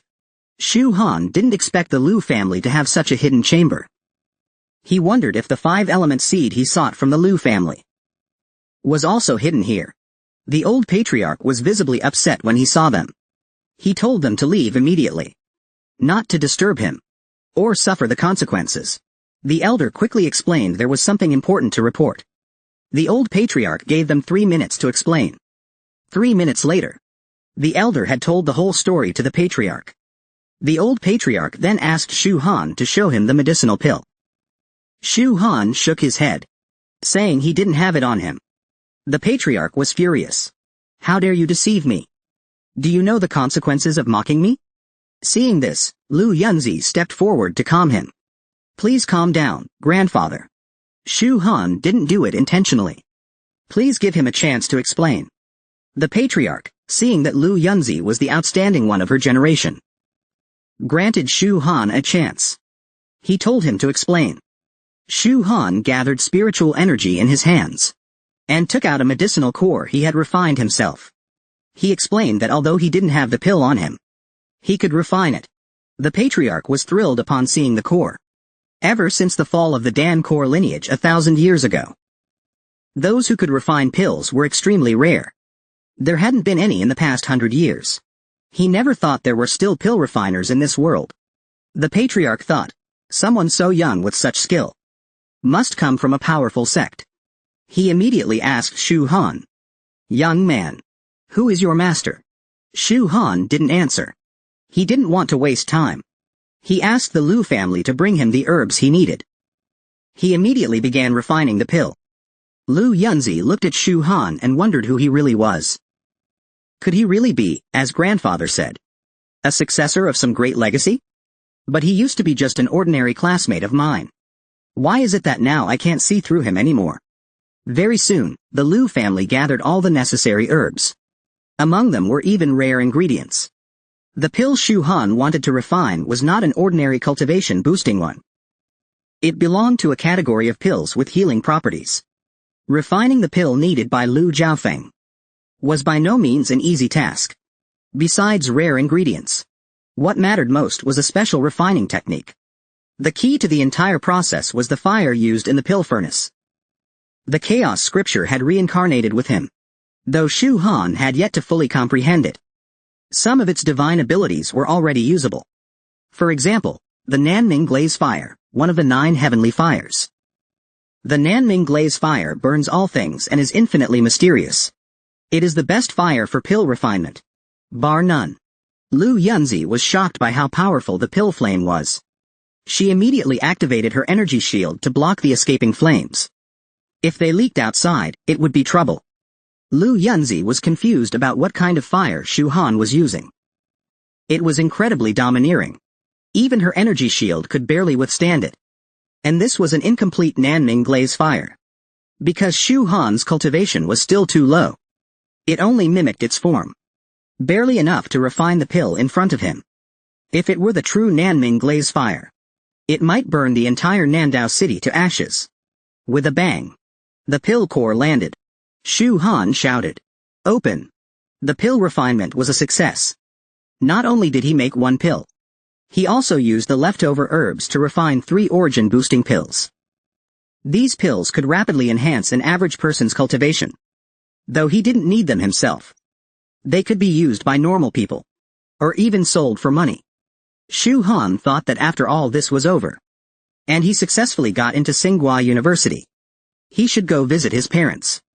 These pills could be given to them. That old man was truly strong. He was already the strongest in Nandao City. Just moments ago, Shu Han handed the refined pill to Lu Jiaofeng. He inspected it, and it was indeed a healing pill. Never thought I'd see the day I could recover my cultivation. He immediately swallowed the pill. The rich medicinal power spread through his body.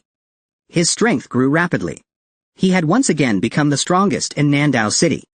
After absorbing the pill's power, his cultivation was fully restored. The Lu family members immediately bowed, congratulating the patriarch on his recovery. Lu Jiaofeng also quickly thanked Shu Han. If not for you, young friend Shu, I might never have recovered my cultivation in this life. Now that most of his cultivation was restored, if Shu Han refined him a few more stabilizing pills, he could return to his peak condition. Lu Jiaofeng then fulfilled his promise to help Shu Han rescue Liang Kankan. He ordered all members of the Lu clan, full mobilization, join Shu Han to save the hostage.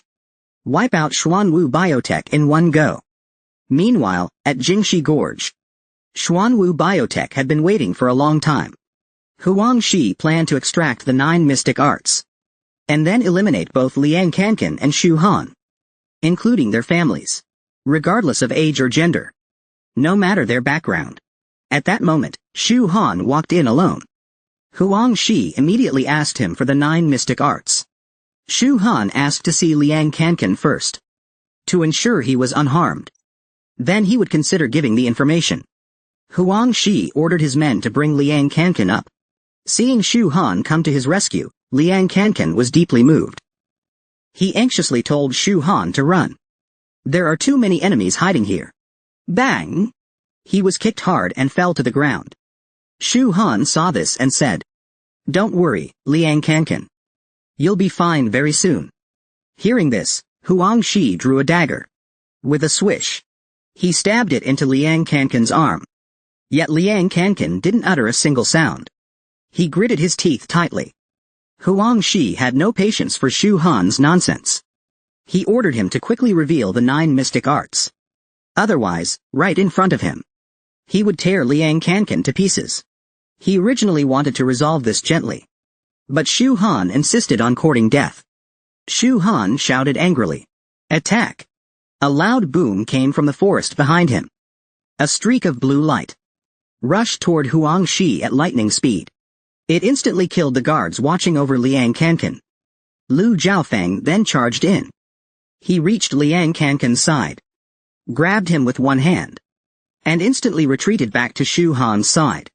Immediately, all members of the Lu family emerged, completely surrounding Xuanwu Biotech. They warned them to surrender immediately, or they would all die. Huang Shi was shaken by what he saw. He couldn't understand how Shu Han got the Lu family to help. And that old man who rescued them. His strength might be at the level of Xuanxin Zhao. But why would someone like that follow Shu Han's orders? Lu Jiaofeng handed Liang Kankan over to Shu Han, then ordered Xuanwu Biotech to surrender immediately, or die. Huang Shi could tell this old man was no ordinary cultivator. He was probably stronger than a Xuanxin Zhao level master. But he still tried to intimidate Lu Jiaofeng with Xuanwu Biotech's name. Lu Jiaofeng ignored him completely, and told Huang Shi to call out Xuanxin Zhao. "Today I'll destroy both Xuanwu Biotech and Xuanxin Zhao." Just then, a figure appeared on a mountaintop. It was Xuanxin Zhao. He heard Lu Jiaofeng's words, and planned to kill him. The Xuanwu Biotech members were thrilled their master had arrived. They were overjoyed. Huang Shi believed with the master there, they could wipe out the Lu family. But he was dead wrong. Lu Jiaofeng ordered the Lu clan to take care of the small fry. Boom! He flew toward the cliff. He himself would take care of Xuanxin Zhao. He flew up to him, and unleashed a powerful attack straight at Xuanxin Zhao. Back to Shu Han. Liang Kankan was moved to tears by Shu Han's actions. He would now follow Shu Han through fire and flames without hesitation. Shu Han placed a hand on Liang Kankan's shoulder and said, "What I hate most in this life is seeing those close to me harmed. In the past, because I was weak, I couldn't protect the ones I cared about. And I regretted it for life. But from now on, if anyone dares touch those close to me, no matter who it is, I'll reduce them to ashes. Huang Shi is mine to deal with. Leave the rest to all of you. Spare no one." Lu Yunzi then led a group to wipe out the small fry. A full-scale battle broke out between the Lu clan and Xuanwu Biotech. Very quickly, the Lu clan killed more than half of Xuanwu Biotech's men. Huang Shi watched his subordinates fall one by one. And he was furious. He wanted to take Shu Han's life as compensation. But Shu Han was even more enraged. "You dare harm those close to me? Today, you will die without a doubt." Huang Shi instantly transformed into his strongest form. The two clashed head-on. Shu Han received Huang Shi's attacks. Huang Shi took his too. Neither held back. Huang Shi was knocked flying by Shu Han. Shu Han was also sent flying by Huang Shi's blow. He crashed heavily into a rock. The impact buried Shu Han beneath the stones. Huang Shi thought he had killed him with that strike. But the next second, Shu Han stood back up from the rubble and mocked him. "That's all the strength you've got? Pretty weak." Shu Han was provoking him to activate his body ascension technique. Seeing this, Huang Shi still wondered how Shu Han survived. Shu Han rushed toward him again. Huang Shi punched him in the chest. Shu Han did the same, delivering a punch right back. This time, only Shu Han was knocked away. That blow's power came at the cost of one of Huang Shi's arms. He thought this hit would finally kill him. But Shu Han stood up again and mocked him. "Your strength is still too weak." Shu Han immediately charged again. Huang Shi also stepped forward with a punch. He struck at Shu Han. Shu Han landed a punch on Huang Shi. But Huang Shi countered and knocked Shu Han flying. He had used all his strength in that punch, thinking it would surely kill him this time. Yet Shu Han stood up again. This time, he wasn't playing around anymore. He would end it. Meanwhile, Lu Jiaofeng unleashed his strongest attack on Xuanchen Jiao. He blasted open the entire mountain. He successfully killed Xuanchen Jiao, then carried his corpse to the battlefield. He threw Xuanchen Jiao's body on the ground and declared to Xuanwu Biotech, "Xuanchen Jiao has been slain by me. Anyone else who resists will end up the same." On Lu Yunzi's side, she was facing Silver-Winged War God and Ox Demon King. Hearing the news, the two instantly knelt down and surrendered. They pledged loyalty to the Lu family, willing to serve. The others also knelt and surrendered, all willing to join the Lu family. Lu Yunzi promised them, "As long as you submit sincerely, the Lu family will not hold grudges. You will not be mistreated." Only Huang Shi remained. But he had to die. Huang Shi quickly shouted that his daughter belonged to the Shushan sword sect. That was a true immortal cultivation sect. Its power was beyond imagination. "If you touch me, not just you, but your parents, family, and friends, everyone connected to you will suffer. At best, death. At worst, extermination." The Lu clan members grew fearful. They wanted to spare Huang Shi, afraid of bringing trouble. Even Lu Jiaofeng tried to persuade Shu Han. The Shushan sword sect has existed for 1,000 years. They have true immeasurable powerhouses. Beings far beyond grandmasters, true immortals. These sects don't tolerate offenses lightly. Please think carefully. Huang Shi saw their fear and kept shouting, "Let me go, or else today." Before he could finish, a sword came slashing down. It chopped off his arm, then stabbed the severed limb. It was Shu Han. His gaze now brimmed with killing intent. Huang Shi originally still had a chance, but he again threatened those close to Shu Han. That sealed his fate. As for the Shushan sword sect, to Shu Han it was nothing. Not to mention a disciple. Even if it were the sect leader's son, he would still kill him without hesitation. Huang Shi kept shouting even at death's door. using his daughter's identity as a Shushan prodigy to threaten him, even continuing to threaten his family. With a single slash, Shu Han chopped off his other arm. Now Quang Shi was terrified. He begged Shu Han for mercy. "Don't kill me." But it was too late. No words would work now. Shu Han stabbed a sword through his heart, ending him. Liang Kankan was shocked by what he saw. He too wanted to become as decisive as Shu Han.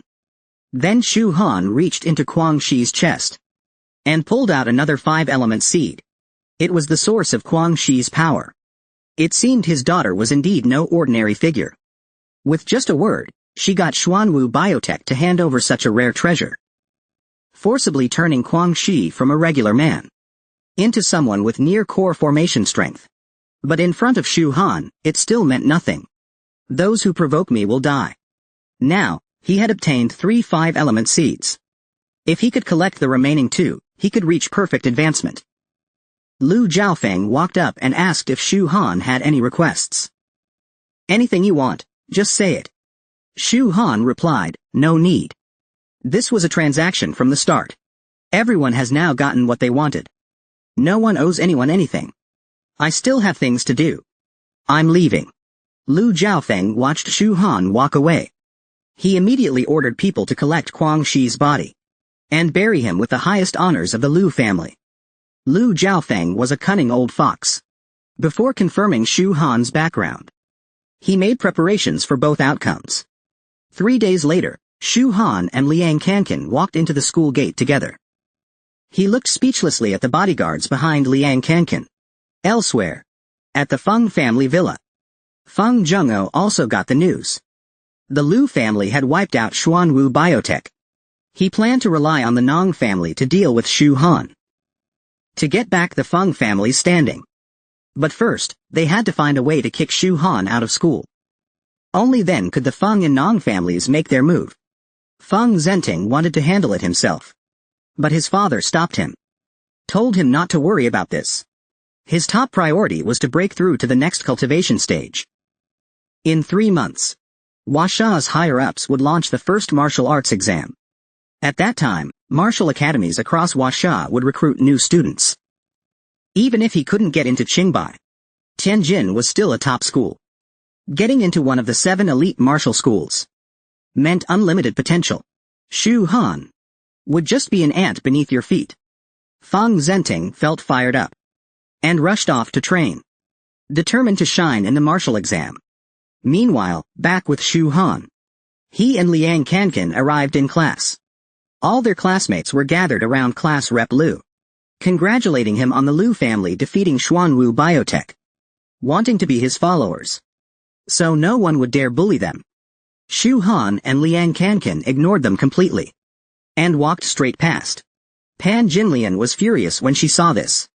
She told Shu Han to greet the class rep. They glanced back once, then turned away and kept walking. Even muttered, "What a dumbass." She was so angry she was about to transform and teach them a lesson. Suddenly someone kicked the classroom door open and yelled, "Where's Shu Han? Get your ass out here." It was Long Lingtian. He really did transfer schools, just to get revenge on Shu Han. He challenged him on the spot. Shu Han couldn't be bothered and called him a moron. He didn't have time to deal with him. Long Lingtian got mad and raised his fist, ready to beat the 2 of them up. Liang Kankan shouted loudly, "Teacher Li Kaishan! Someone's committing murder in school." Long Lingtian had no choice but to stop attacking. He shouted angrily, "What the hell are you yelling for? You want me to kill you? HMPH, I'm not scared. Fighting is banned on campus. Touch me and see what happens." Long Lingtian growled for his name. Liang Kankan replied, "My surname is My name is Day." Long Lingtian said he'd remember that name. "I'll deal with you after school." Liang Kankan replied, "Remembering is useless. Do you know who my brother is?" Long Lingtian didn't care. "Whoever he is, he's no match for me. No one can save you today." Liang Kankan grinned and said, "My brother's surname is Qin. His name is Daba. He'll beat you into a pulp." Long Lingtian got excited. What a load of crap. Day, If you're so bold, call Chin Daba right now. Let's see me beat him. Liang Kankan burst into laughter. No need to call him. Your dear Daba is right here. I'm your second uncle. The class burst into laughter. Good one. Mocking Long Lingtian in public. He was so pissed. He smashed a desk in half with one punch. Shu Han was speechless. He asked Liang Kankan.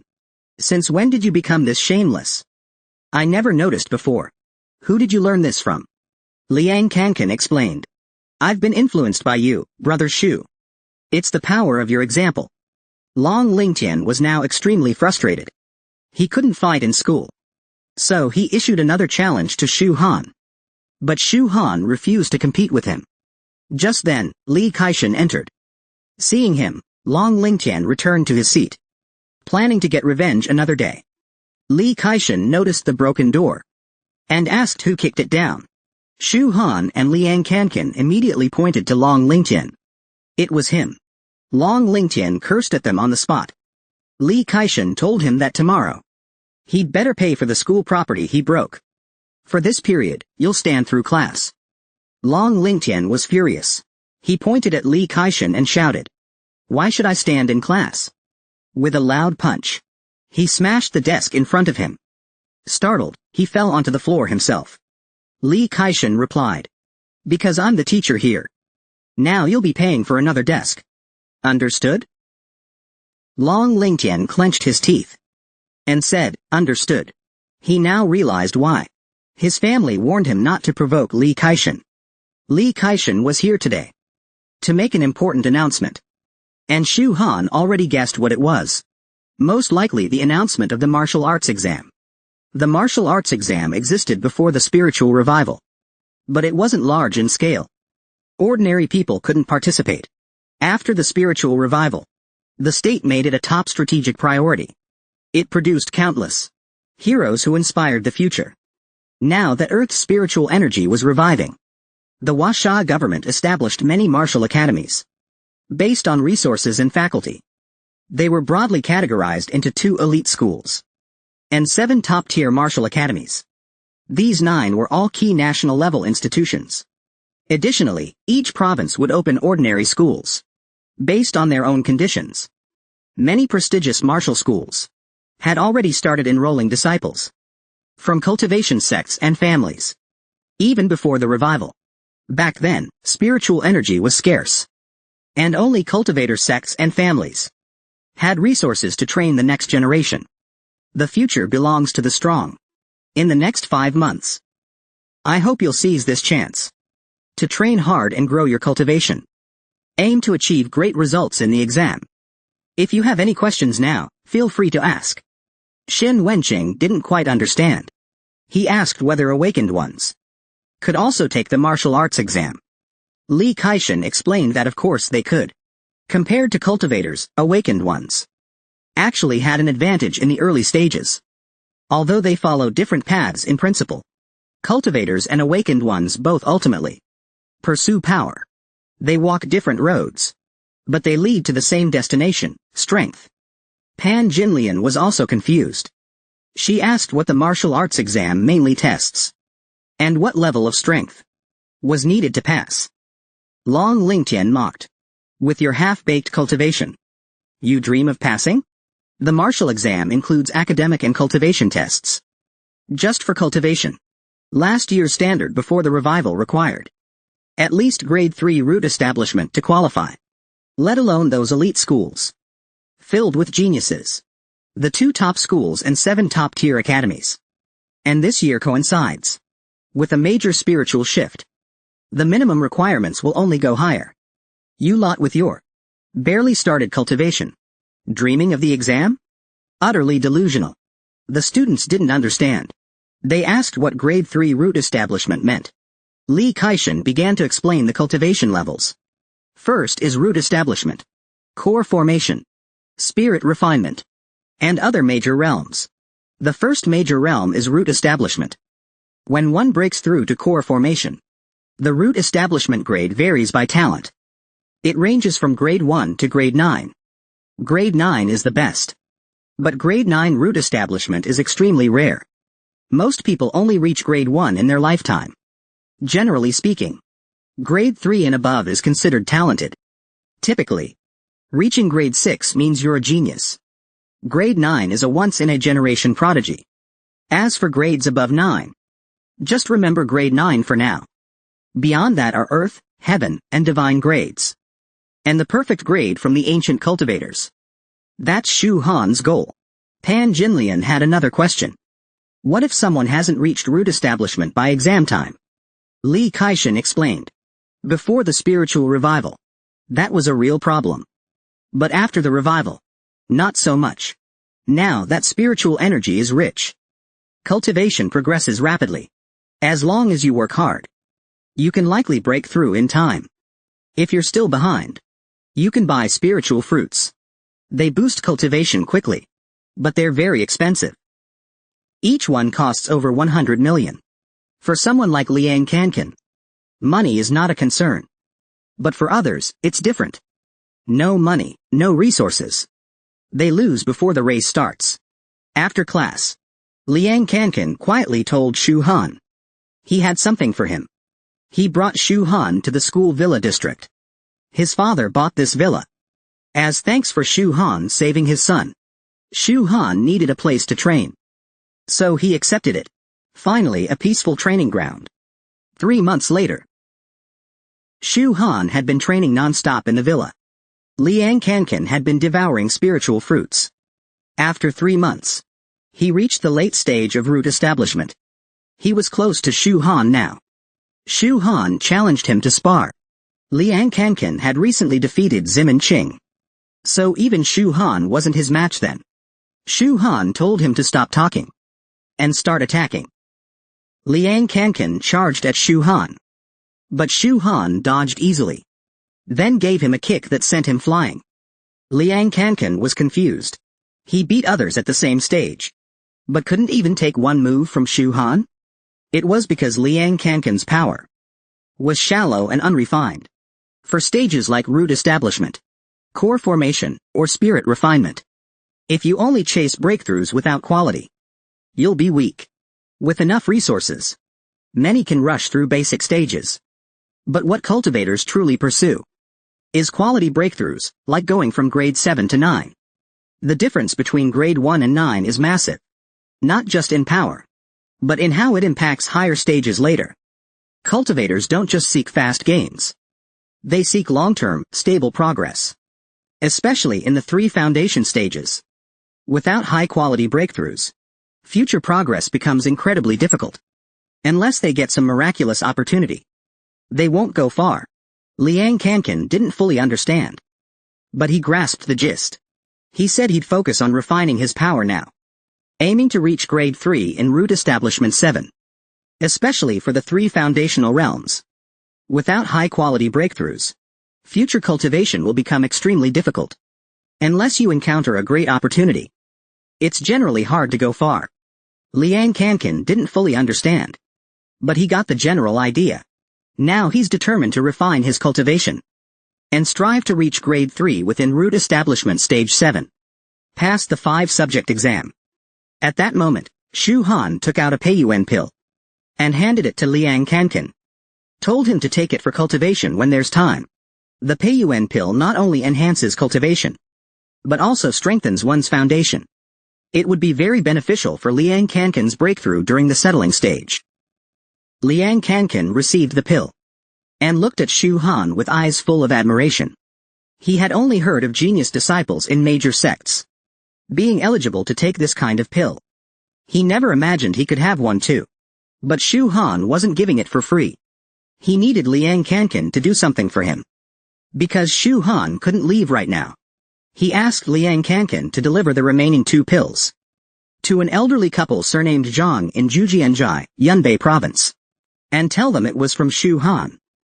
Reassure them not to worry. He would visit after his exams.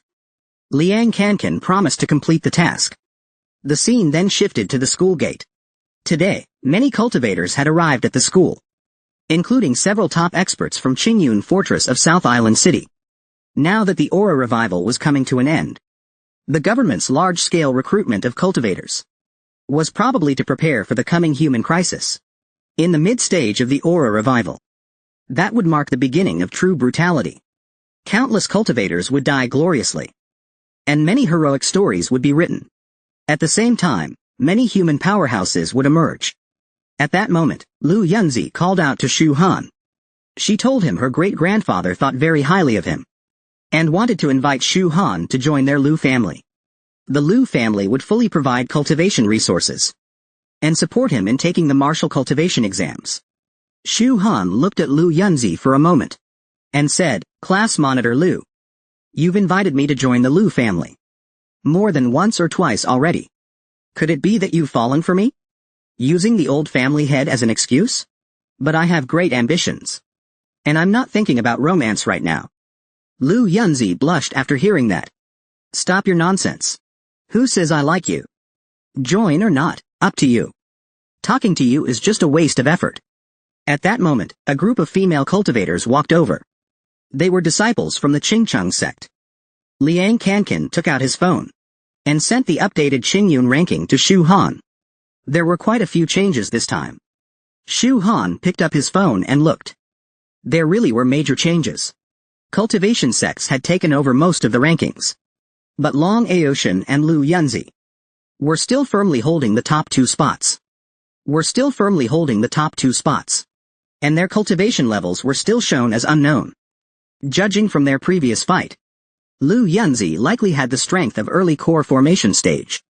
Could it be that, like me in my past life, she shattered her core and rebuilt her foundation? Or did the Lu family use the name A5 element seed to modify Lu Yunzi's body? Liang Kankan looked at the Qingyun ranking, feeling deeply discouraged. He thought he had been cultivating fast enough. But the former life's elites were all at least peak foundation establishment. Shu Han wanted to figure out Lu Yunzi's cultivation level. So he stepped forward and asked her why it was shown as unknown. Lu Yunzi turned around and explained. There are still many unknown things in this world. What you can see now is just a narrow patch of sky. There's a much broader world that you haven't even touched yet. I hope you keep improving. And don't fall too far behind the disciples of cultivation families and sects. After hearing that, Shu Han had a rough idea. The Lu family likely used that 5-star seed to modify her body, probably to break through the limit of grade 9 settling stage, and reach the earth grade that those cultivation clans long for. After all, above earth grade, there are heaven grade, and even god grade settling stages, which to them are far too dreamy and distant. Shu Han gave Liang Kankan a pat on the shoulder, and told him to inform Long Lingtian that he had accepted the challenge. If he wants to avenge Long Beishan, I'll give him the chance. Let Long Lingtian come to me himself. He was the one who came looking for this fight. If I don't scam him a bit, it would go against my principles. Something big is about to happen soon. Might as well stock up on cultivation resources that I've run out of. A loud slap landed on the table. Liang Kankan told Long Lingtian what Shu Han had said. Now he was furious. He had come to get revenge on Shu Han. But what the hell? Shu Han turned around and demanded 10 million cash from him, plus a new yellow-grade herb from the marketplace, 100 spirit fruits, and an earth-grade weapon. Damn it, I'm here for revenge. Not to thank him. But Shu Han had expected this. He told Liang Kankan to inform Long Lingtian that he's never leaving school again. He'll live out his life in peace here. Long Lingtian stopped Liang Kankan, ordered his men to gather everything Shu Han asked for, and deliver it to him. He really was going all in for this duel. The scene shifted to Shu Han's villa. Long Lingtian delivered everything Shu Han asked for. All of it. Shu Han picked up the blade and examined it. Not bad. Although it was only earth grade, it was still worth at least tens of millions. Enough for now at this stage. The spirit fruits were all consumable type, but they could replenish spiritual energy. They'd definitely come in handy later. Add in that rare new herb. This was easily a few 100 million worth of resources. The Long family really was loaded. Shu Han decided to milk them harder next time. Liang Kankan was drooling just looking at those spirit fruits. Even his own dad never gave him that many. Shu Han still hadn't decided when to accept Long Lingtian's challenge. Because something bigger was on the horizon. The Jingxi Cave Heaven was about to open. It was the first cave heaven foreshadowed in Huaxia. During the early stage of Aura revival, Li Kaishan had quietly transferred to this high school in South Island. Probably for the sake of Jingxi Cave Heaven. Most cave heavens activated in early Aura revival weren't very dangerous. Once it opens, Li Kaishan would likely organize a group of students to go seek opportunities. That was also why the school suddenly began recruiting a large number of young cultivators from the public. The real goal was to nurture enough young elites for the country. That was the true purpose. The next day, at the school gymnasium, students were getting their cultivation levels tested one by one. Li Kaishan was about to announce something important when Shu Han stepped into the testing machine. It showed late settling stage. Li Kaishan was a bit confused when he saw that. Based on Shu Han's performance in the arena, he thought Shu Han was already close to core formation. Didn't expect his cultivation to be this low. He even began to doubt if his eyes were failing him. Or maybe he'd just gotten too relaxed lately. And his judgment had dulled. Once all the students finished testing, Li Kaishan made his important announcement. It was about Jingxi Cave Heaven. Just as Shu Han had guessed. Anyone who had reached the settling stage could participate. Li Kaishan reminded everyone that although the danger was low, it didn't mean there was no risk. There was still a real chance of dying by accident. Go or not. That was up to the students themselves. Those going should gather in the auditorium tomorrow. They would depart together. After the meeting ended, Shu Han and Liang Kankan walked back toward the villa. But suddenly 2 people blocked their way. Told them to hand over their spirit bones. It was clearly a mugging attempt. Don't you know the school rules? The 2 pointed to the Niu character on their chest and said, at this school, our Niu Shen society is the rule. Shu Han was confused. He turned and asked Liang Kankan, you heard of Niu Shen society?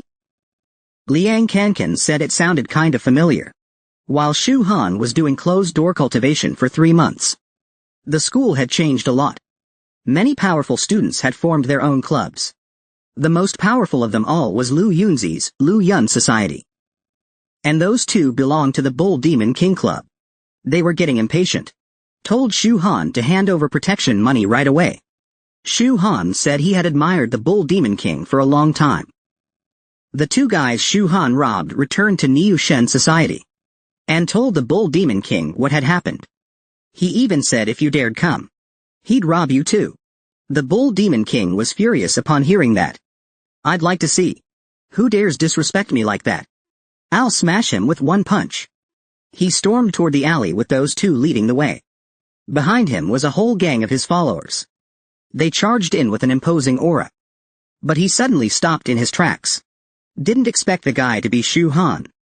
Seeing that he was Lu Yunzi's classmate, he decided to let it slide. But Shu Han wasn't having it. He explained he wasn't even close to Lu Yunzi. Why do you all think I'm using her as a shield? She's the one clinging to me. I don't even like her. Can't you understand that? The Bull Demon King got even angrier. He wasn't going to let Shu Han off. Shu Han felt the same way. He wasn't planning to let the Bull Demon King keep his spirit fruits. The Bull Demon King launched his ultimate move, trying to show Shu Han his power. Shu Han casually jumped aside and dodged it. Shu Han found the move interesting. Among espers, his talent wasn't bad. Too bad he was just way too slow. 3 minutes later, the Bull Demon King was thoroughly beaten by Shu Han. He handed over all his spirit fruits. Shu Han put them all into his storage pouch. But he still felt it wasn't enough. He needed more resources. At the very least, enough to cultivate. Up to the true entry-level spirit refining stage. Just then, Lu Yunzi appeared behind Shu Han. She asked him what he was doing there. The Bull Demon King immediately begged her for help. He not only stole my spirit fruits.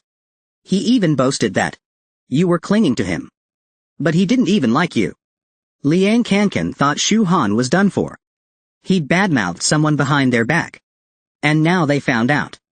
What an awkward situation. But Shu Han wasn't embarrassed at all. He doubled down in front of Lu Yunzi and said she was the one chasing him. How else would you find me? Lu Yunzi was furious when she heard that. She warned him. If you say one more word, I'll rip your mouth open.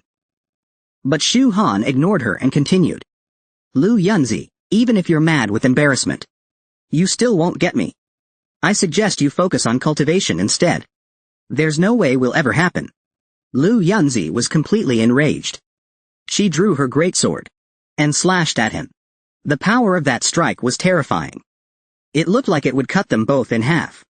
Shu Han grabbed Liang Kankan and instantly teleported away from the attack.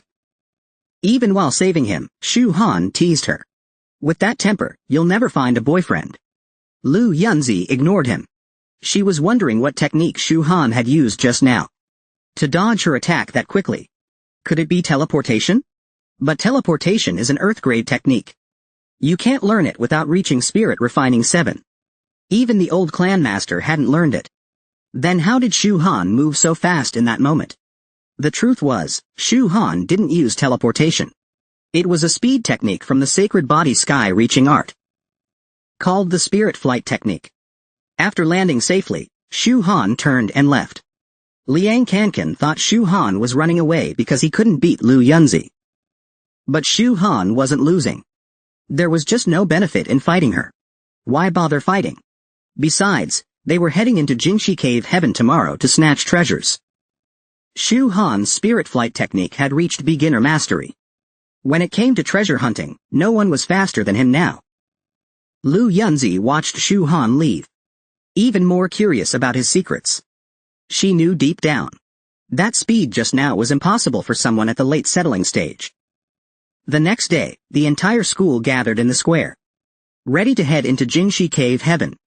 Li Kaishan received word that students from 5 nearby cities were also heading there to explore. Apparently, they heard that there were Earth-grade spirit fruits inside that could help cultivators reach 9th grade settling. No wonder they couldn't resist. They sent students because only those in the settling stage could enter. Otherwise, the teachers would have gone in themselves. The scene shifted to Jingxi Gorge. Students arrived there by bus. The place was packed with people. Students from many schools were present. Look closely. Li Kaishan led his group to the cave entrance. He also discovered many imposters posing as students had slipped in. But many had already entered the cave. It was too late to stop them. All he could do was remind his students to leave quickly once they got their chance. Li Kaishan gave the order to enter the cave. The students rushed in all at once. Lu Yunzi's biggest concern now was Long Aoshan. She wasn't afraid of anyone else. Shu Han also took off toward the cave. Liang Kankan's father had bought her 100 spirit fruits, all packed into this backpack. Shu Han glanced at it. He said that might still not be enough. They'd have to see once inside. Remember, if we get separated, don't show the spirit fruits to anyone. Shu Han was a bit speechless. You spent all that money on fruits, but didn't buy a storage pouch? But storage pouches were still rare items. They were often priceless on the market, and they hadn't been mass-produced yet. Shu Han planned to start crafting storage pouches to sell. It would be a surefire business. Everyone entered the cave. Then the cave extracted all spiritual tools from within and shut itself off automatically. None of the teachers knew what was going on. But Li Kaishan sensed something was wrong. Something had triggered the guardian formation of Jingxi Cave Heaven. In that instant, all spiritual energy was drained, and the cave entrance sealed shut. Now no one inside could get out, and no one outside could enter. The interior had become a death trap. But the cave would reopen in 3 days. However, all spiritual tools inside had vanished. If students ran out of spiritual tools, and their cultivation was severely depleted, they'd be in real danger. In such a situation, even if someone found a lucky chance inside, even the most basic spirit fruit, everyone would still fight over it, just to recover their strength. If they couldn't win, even if they lose, they won't be able to escape the cave. This time, there might really be casualties among the students. Everyone has their own fate. Now, it's all up to them. Hopefully, the ones who snuck in disguised as students won't cause trouble. Otherwise, even if they make it out in 3 days, I'll make sure those rats pay the price. What's troubling Li Kaishan most now is, was the Jingxi Cave Heaven incident a coincidence? Or did someone deliberately trigger the Guardian Array? Next, he'll use the 3 days to investigate the cause.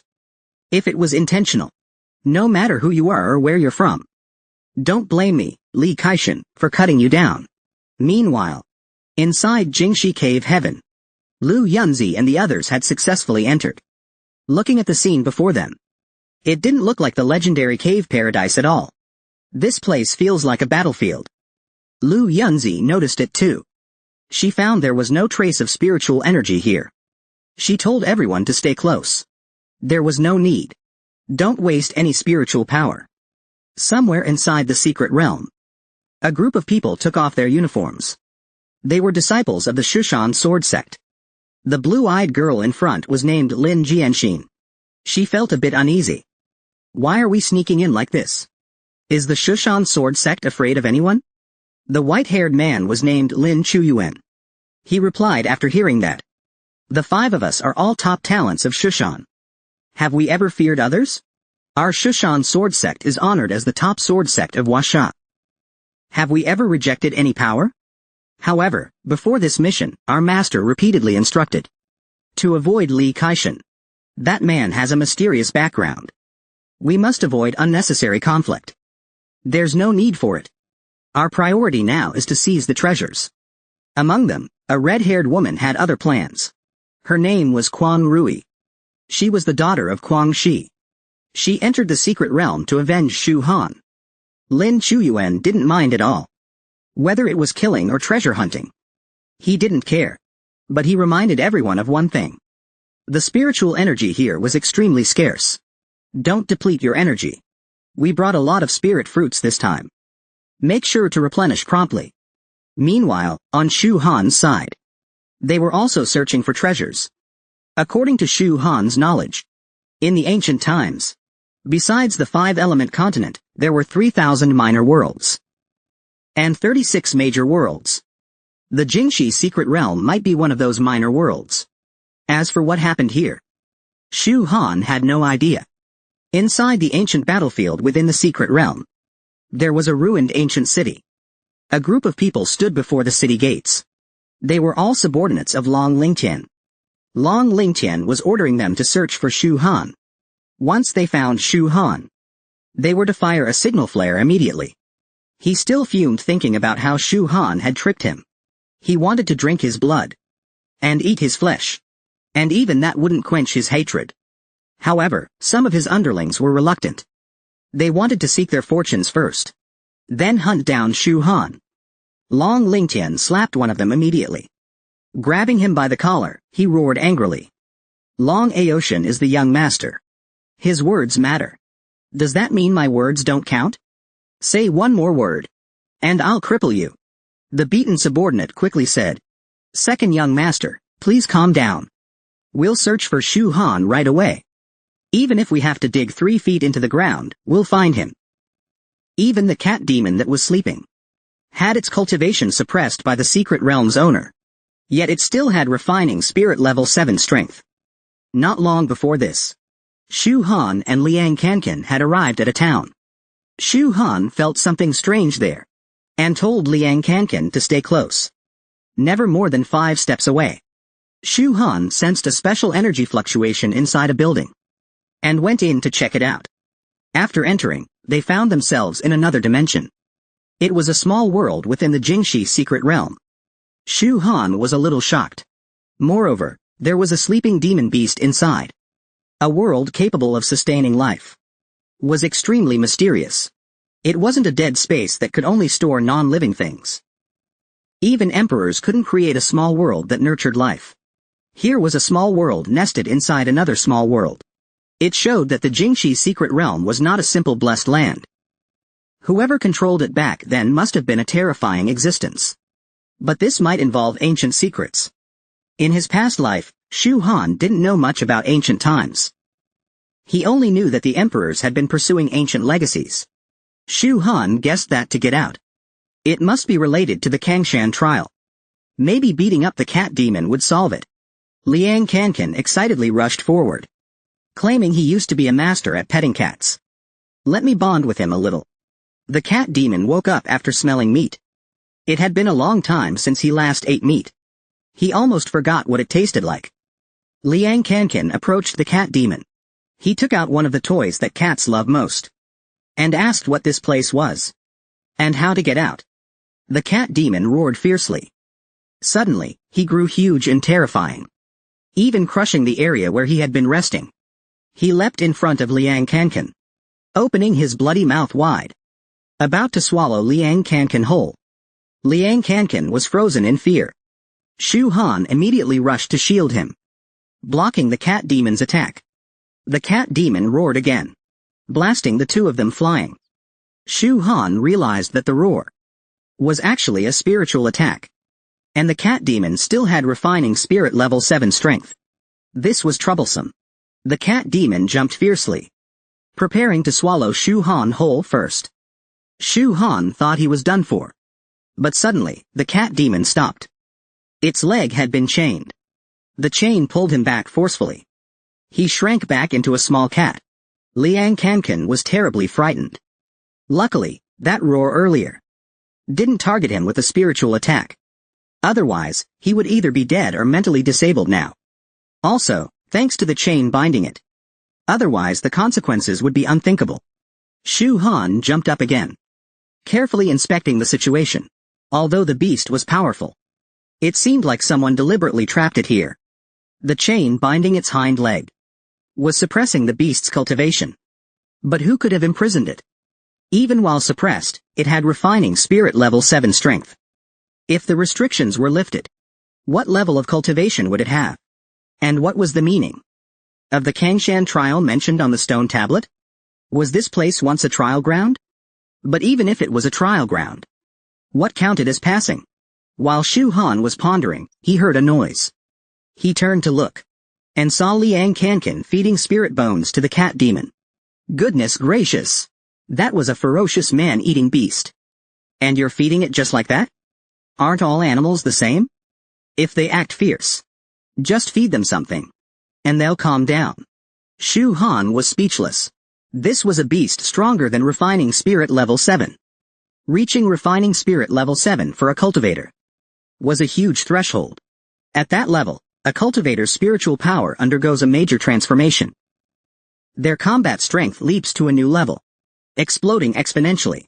Liang Kankan used his usual cat petting tricks, and the cat demon actually slowly approached him.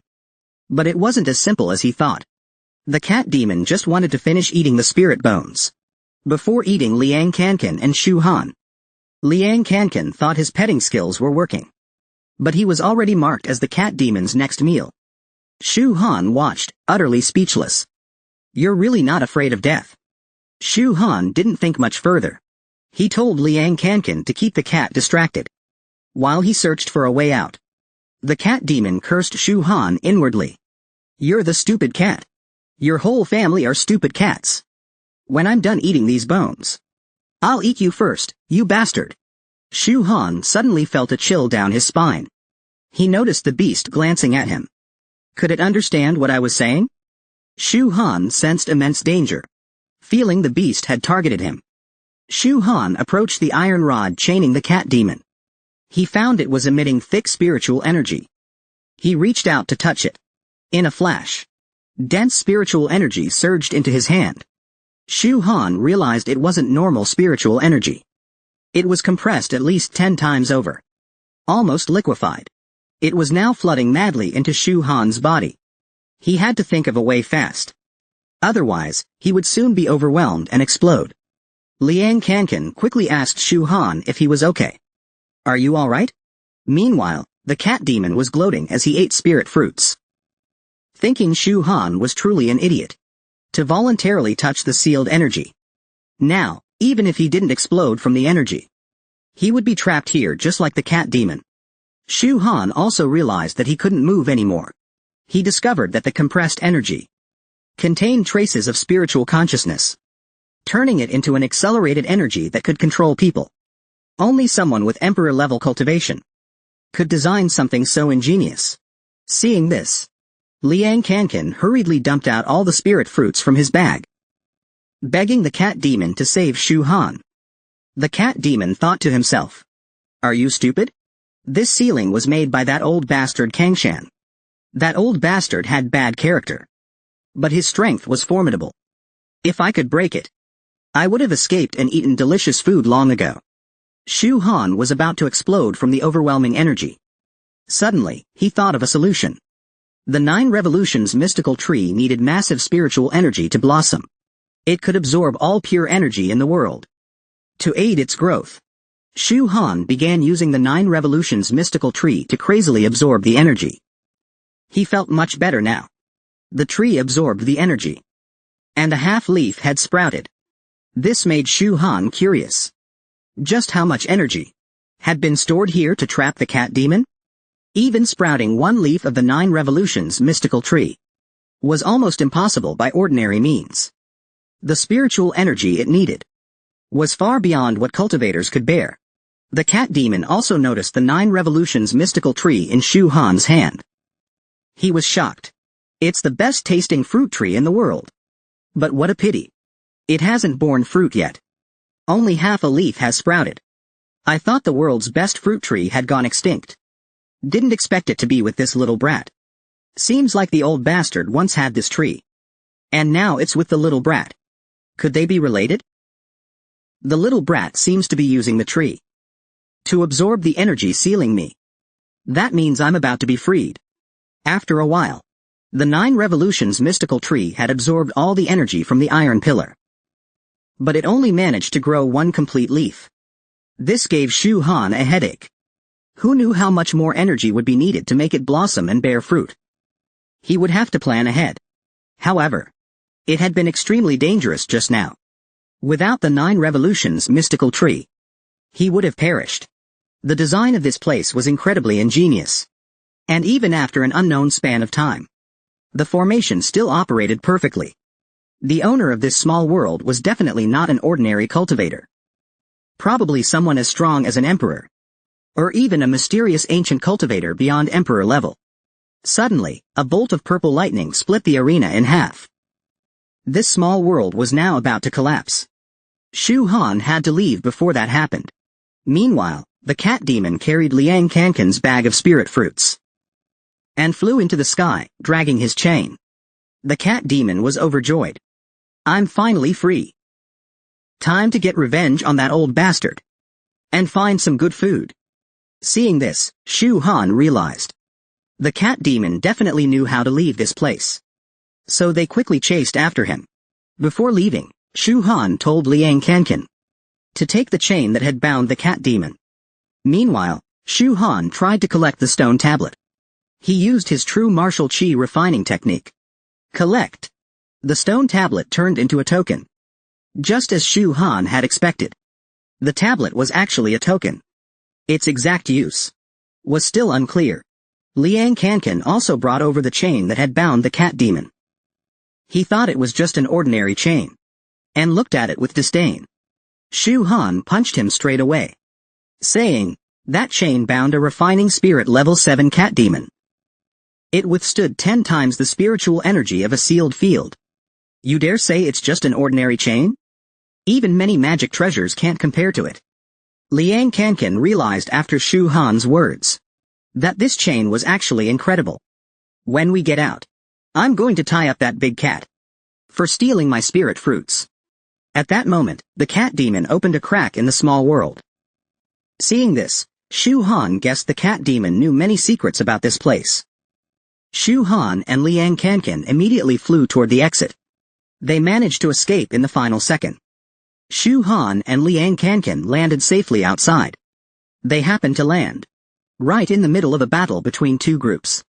Shu Han noticed the silver-winged war god and was confused. Why are they here? And injured too? The silver-winged war god was even more curious. Where did Shu Han come from? But he didn't dwell on it. He quickly asked Shu Han for help in fighting the students from Giant Deer City High School. They had stolen spirit fruits from his team and injured several members. Liang Kankan got angry when he heard about the spirit fruits. He placed both hands on the silver-winged war god's shoulders and asked if he had seen a cat that looked like a lion carrying a backpack. The silver-winged war god said he hadn't seen it. The other side grew impatient, raising their weapons and demanding the spirit fruits. Hand them over or suffer the consequences. The silver-winged war god refused firmly. Even if we die today, we won't hand over a single spirit fruit. You dare attack Lu Yun Club's people? I'll make you pay with blood. The enemy leader, seeing their defiance, ordered his men to surround them. One last chance. Hand over the spirit fruits or die. Liang Kankan also realized his own spiritual energy was almost depleted. Soon, he would be completely drained. All the spirit fruits had been stolen by that cat. Shu Han thought of a plan. He proposed a deal to the silver-winged war god. I'll help you defeat them. But after we win, I get all the spoils, plus half of your remaining spirit fruits. The silver-winged war god agreed immediately. But he still doubted Shu Han's strength a little. Shu Han said they would only know after fighting. Can you win? I ask you. Weren't you with Lu Yunzi earlier? Why are you separated now? With so few people left? The silver-winged war god explained. Miss Lu went to fight for the legendary spirit herb, the 9-colored Ganoderma. It's said to boost potential to 9th grade. Many people rushed there. We split up because there are many spirit herbs around here that boost potential. We wanted to cover more ground. The bald leader couldn't hold back anymore. You dare ignore us? Brothers, get your weapons. Today, we Thunder God tough guys will slaughter them. Brothers, beat them to death. Their spirit fruits, weapons, and treasures are all ours. His men got extremely excited. Two of them pointed at Liang Kankan. I want that guy. Liang Kankan trembled all over. Shu Han watched, gloating. He laughed and said, Liang Kankan, someone over there says they want you. Liang Kankan was furious. Grabbing the chain, he rushed forward, intending to teach the bald leader a lesson. The burly bald man swung his hammer, HMPH, and struck Liang Kankan hard in the chest, sending him flying back to Shu Han. Clutching his chest, he warned Shu Han. Be careful. That guy's strength is terrifying. I think he's even stronger than Kwang Shi. The bald men specialized in body refining. Even without spiritual energy, they were terrifyingly strong. The bald leader was extremely confident. Once your spiritual energy and spirit bones are exhausted, we'll still be unbeatable. This is the domain of the Thunder God tough guys. Hee. A pack of starving wolves. Stop pretending to be tough. Let me ask you a question. What is your connection with Xuanwu Biotech? The bald guy pretended not to understand Shu Han. Shu Han directly exposed him. How could a normal cultivator at the foundation building stage have such terrifying physical strength? There was only one exception. Shu Han's own saint body transcendence technique. And it was impossible for these people to possess such a legendary level cultivation method. There was definitely something shady about these brutes. The bald guy realized Shu Han's identity. He asked Shu Han what else he knew. Shu Han explained that they were different from Kwang Shi. Strictly speaking, Kwang Shi wasn't even a true cultivator. He was just a modified mechanical being. He could only use limited cultivation power, mainly relying on mechanical strength to fight. But these guys could truly wield their full cultivation power. They had another advantage too. Their extraordinarily strong physical bodies. Their flesh had been refined to the point that they could be called invincible within a small range. But their bodies were different from normal cultivators. Their physical strength was achieved through external modification. And if Shu Han had to guess, it would be genetic modification. Hearing this, the bald guy was shocked. Shu Han had figured out so much just by guessing. Truly remarkable. At first, he thought Kwang Shi had died unjustly. But now he realized Kwang Shi deserved it. Shu Han truly made him cautious. He admitted they were genetically modified by Xuanwu Biotech, which made their physical bodies invincibly powerful. However, he sneered. So what if you figured it out? This was supposed to be a secret. Now that you know, you all must die. This bald guy was incredibly arrogant. boasting about his invincible body. In front of Shu Han. Shu Han wanted to laugh. They didn't understand what true physical invincibility was. Xuanwu Biotech was a mysterious company on the surface, with branches all over the world. The branch destroyed by the Liu family was only one in Nandao City. Even in his previous life, Shu Han couldn't fully uncover them. Rumors said ancient cultivators controlled them from the shadows. Their goal was world destruction. Today, Shu Han decided to beat them down and see if he could extract more information. The bald guy now had murderous intent. He wanted to silence them. Secrets couldn't be leaked. The silver-winged war god suggested Shu Han leave first, and they would hold the enemy off. Go notify Miss Liu for help. Shu Han said there was no need. I'll deal with these brutes myself. Shu Han was surprised at how much Liu Yunzi had changed them. Months ago, they had been like thuggish bullies. Now they had completely transformed. The bald guy, seeing Shu Han so arrogant, swung his giant hammer at him. Seeing Shu Han standing still, he thought Shu Han was a fool. Shu Han simply wanted to temper his saint body transcendence technique. And this kind of attack didn't even need to be dodged. Shu Han caught the giant hammer with one hand, leaving the bald guy dumbfounded. Why didn't I smash him? The bald guy thought Shu Han was using spiritual energy defense. So he swung at Shu Han again. But this time, Shu Han wouldn't stand still. Otherwise, they'd think he really was a fool. Just now, Shu Han had only been testing the bald guy's strength. This time, he jumped into the air and activated his saint body transcendence technique, showing the bald guy what true invincibility looked like. The silver-winged war god saw Shu Han's speed and was ashamed. Liang Kankan immediately started flattering Shu Han. Even Liu Yunzi was amazed by Shu Ji's strength. That's why she's been secretly in love with him. It's just that Shu Jie ignored her. The silver-winged war god sneered. What are you proud of? As if she liked you. No matter how strong he is, it's Shu Han. What does it have to do with you? But don't underestimate Miss Liu either. Her strength is far beyond appearances. She's long surpassed the regular foundation building level. Hearing Shu Han's words, the bald guy wanted to engage in a pure physical battle with him. Shu Han flew up and elbowed the bald guy. This move was called Saint Body Transcendence, Han Mountain. He sent him crashing into the wall. Blood spurted from his mouth. Shu Han felt disgusted after touching him and vomited on the ground. The bald guy admitted that Shu Han's physical strength was truly terrifying. He couldn't understand why Shu Han's body was stronger than his. He even suspected Shu Han had also been modified by Xuanwu Biotech. But then reconsidered. That was impossible. Shu Han explained why. True physical invincibility meant skin and bones like gold, immune to all flames. Not some shortcut like theirs. Now that the brute was dealt with, everyone charged together to eliminate the remaining enemies. At that moment, Shu Han felt Jingxi Cave Heaven was too quiet. He sensed something dangerous was about to happen. They needed to finish quickly. Outside Jingxi Cave Heaven, there was a large screen. Many green dots were displayed, representing those still alive inside.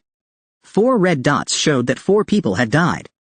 Li Kaishan had already sensed the danger inside Jingxi Cave Heaven. He had reported it to the higher authorities, hoping they would send elite cultivators to suppress the chaos. Otherwise, a bigger disaster might occur. How strong was this man? He had defeated dozens of peak foundation building cultivators alone. And he wasn't even fully warmed up yet. Shu Han picked up their weapons and found they were actually magical weapons. He told Liang Kankan to gather all the weapons and valuables. Nothing should be left behind. Is Xuanwu Biotech really this rich? Each of these bastards has a magical weapon? Magical weapons, though inferior to spiritual and divine weapons, were still extremely rare. Last time they robbed Long Beishan, there wasn't even one magical weapon among his loot. Only alloy weapons. A while later, the silver-winged war god placed all the weapons in front of Shu Han. Shu Han's eyes sparkled seeing the pile of weapons. There were 15 magical weapons. The best one belonging to the big brute. They also had 80 spirit bones. Adding the half they promised Shu Han, he received a total of 280 spirit bones. No matter what, they were grateful to him for saving their lives. Shu Han packed everything into his chinkin pouch, saying it was no big deal. Oh right. Later take me to find Captain Liu. I'm curious about the 9-colored Ganoderma they're fighting over. Anyone competing with her must be one of the strongest students entering Jingshi Cave Heaven. At that moment, dark clouds filled the sky, with thunder rumbling. Countless wolf demons descended from the sky. The first target was the bald guy. The wolf demon opened its bloody mouth and bit him. The bald guy met a tragic end. Shu Han was terrified seeing the demonic beasts, grabbed Liang Kankan's arm, and fled immediately. He had sensed something was wrong earlier. Now, disaster had truly struck. These ferocious creatures were the infamous red copper thunderwolves. The weakest among them were peak foundation building stage. Some were even at the core formation stage. Being targeted by them meant certain death. This was very bad. Damn you, Li Kaishan. Didn't you say Jingshi Cave Heaven was safe? Unbelievable. If I had known, I wouldn't have entered this damned place. I should have waited and gone to the places I visited in my past life. Seeing this, everyone else started fleeing with Shu Han. The red copper thunder wolves were too ferocious. Even those brutes modified by Xuanwu Biotech, with their powerful bodies, had no power to resist, and were devoured instantly. The silver-winged war god immediately ordered everyone to flee with all their strength. Forget about the spirit fruits. These ferocious wolves are not something we can fight. At that moment, a blue-haired girl was about to be pounced on by a red copper thunder wolf. The silver-winged war god heroically rushed to the rescue, launching an attack at the wolf.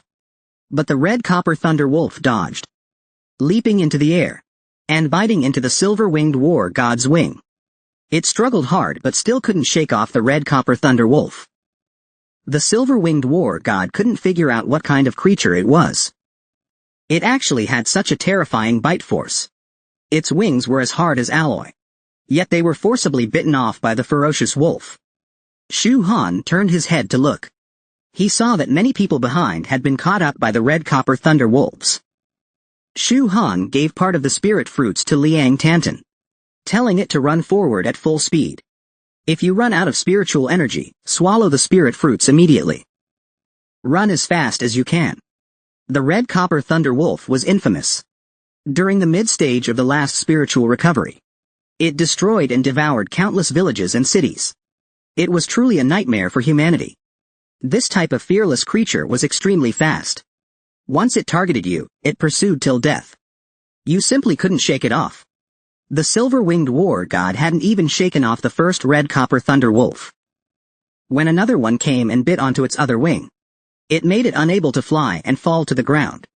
Then 2 more red copper thunder wolves lunged at it with their bloody mouths wide open. The silver-winged war god was now completely immobile, just when it thought it was doomed to die. Look carefully. The silver-winged war god was about to be bitten to death by the red copper thunder wolves. Suddenly, an iron chain flew over. It struck away the red copper thunder wolf next to the silver-winged war god, saving it. The one who saved it was Shu Han. At this moment, the red copper thunder wolves seemed afraid and started retreating. Turns out they feared the iron chain in Shu Han's hand. The silver-winged war god looked shocked. It didn't expect Shu Han would come back to save it. Shu Han saw it stunned, told it to run quickly. I can't hold them off for long. Seeing the red copper thunder wolves' reaction, Shu Han also guessed that they feared the iron ring used to bind the big cat. This made Shu Han curious. What was the big cat's origin? The two immediately fled. On the way, the silver-winged war god was puzzled. It asked Shu Han where these vicious wolves came from. Shu Han explained they were called red copper thunder wolves. They were ferocious beasts with extremely low intelligence. They killed purely by instinct. They devoured all flesh and blood creatures. Ordinary red copper thunder wolves had peak spirit gathering strength. Those 2 that bit your wings off likely had the strength to attempt tribulation breakthroughs. Fortunately, they had no intelligence. Otherwise, you'd already be dead. The red copper thunder wolves would soon catch up. This situation couldn't go on. The silver-winged war god and the others were too slow. They would eventually be caught. The only fast one here was Shu Han. He had to think of a plan. Shu Han came up with one. He suggested heading to Lu Yunzi's side. Didn't you say they were fighting over the 9-colored Ganoderma? Let's lure these red copper thunder wolves over there. There are many experts there. Maybe we can even save some people from your Lu Yun club. The silver-winged war god hesitated, worried that luring the red copper thunder wolves would endanger Miss Lu. Shu Han got very angry. Silver-winged war god. Since you started following Lu Yunzi, you've become so soft. That woman has been hiding her strength. Don't think I don't know. Even if something happens there, Lu Yunzi won't be harmed. You're so nervous. Could it be you like her? The silver-winged war god blushed deeply. It agreed to Shu Han's plan, leading everyone toward Lu Yunzi's location. Over at the 9-colored Ganoderma, many forces were preparing to fight over it.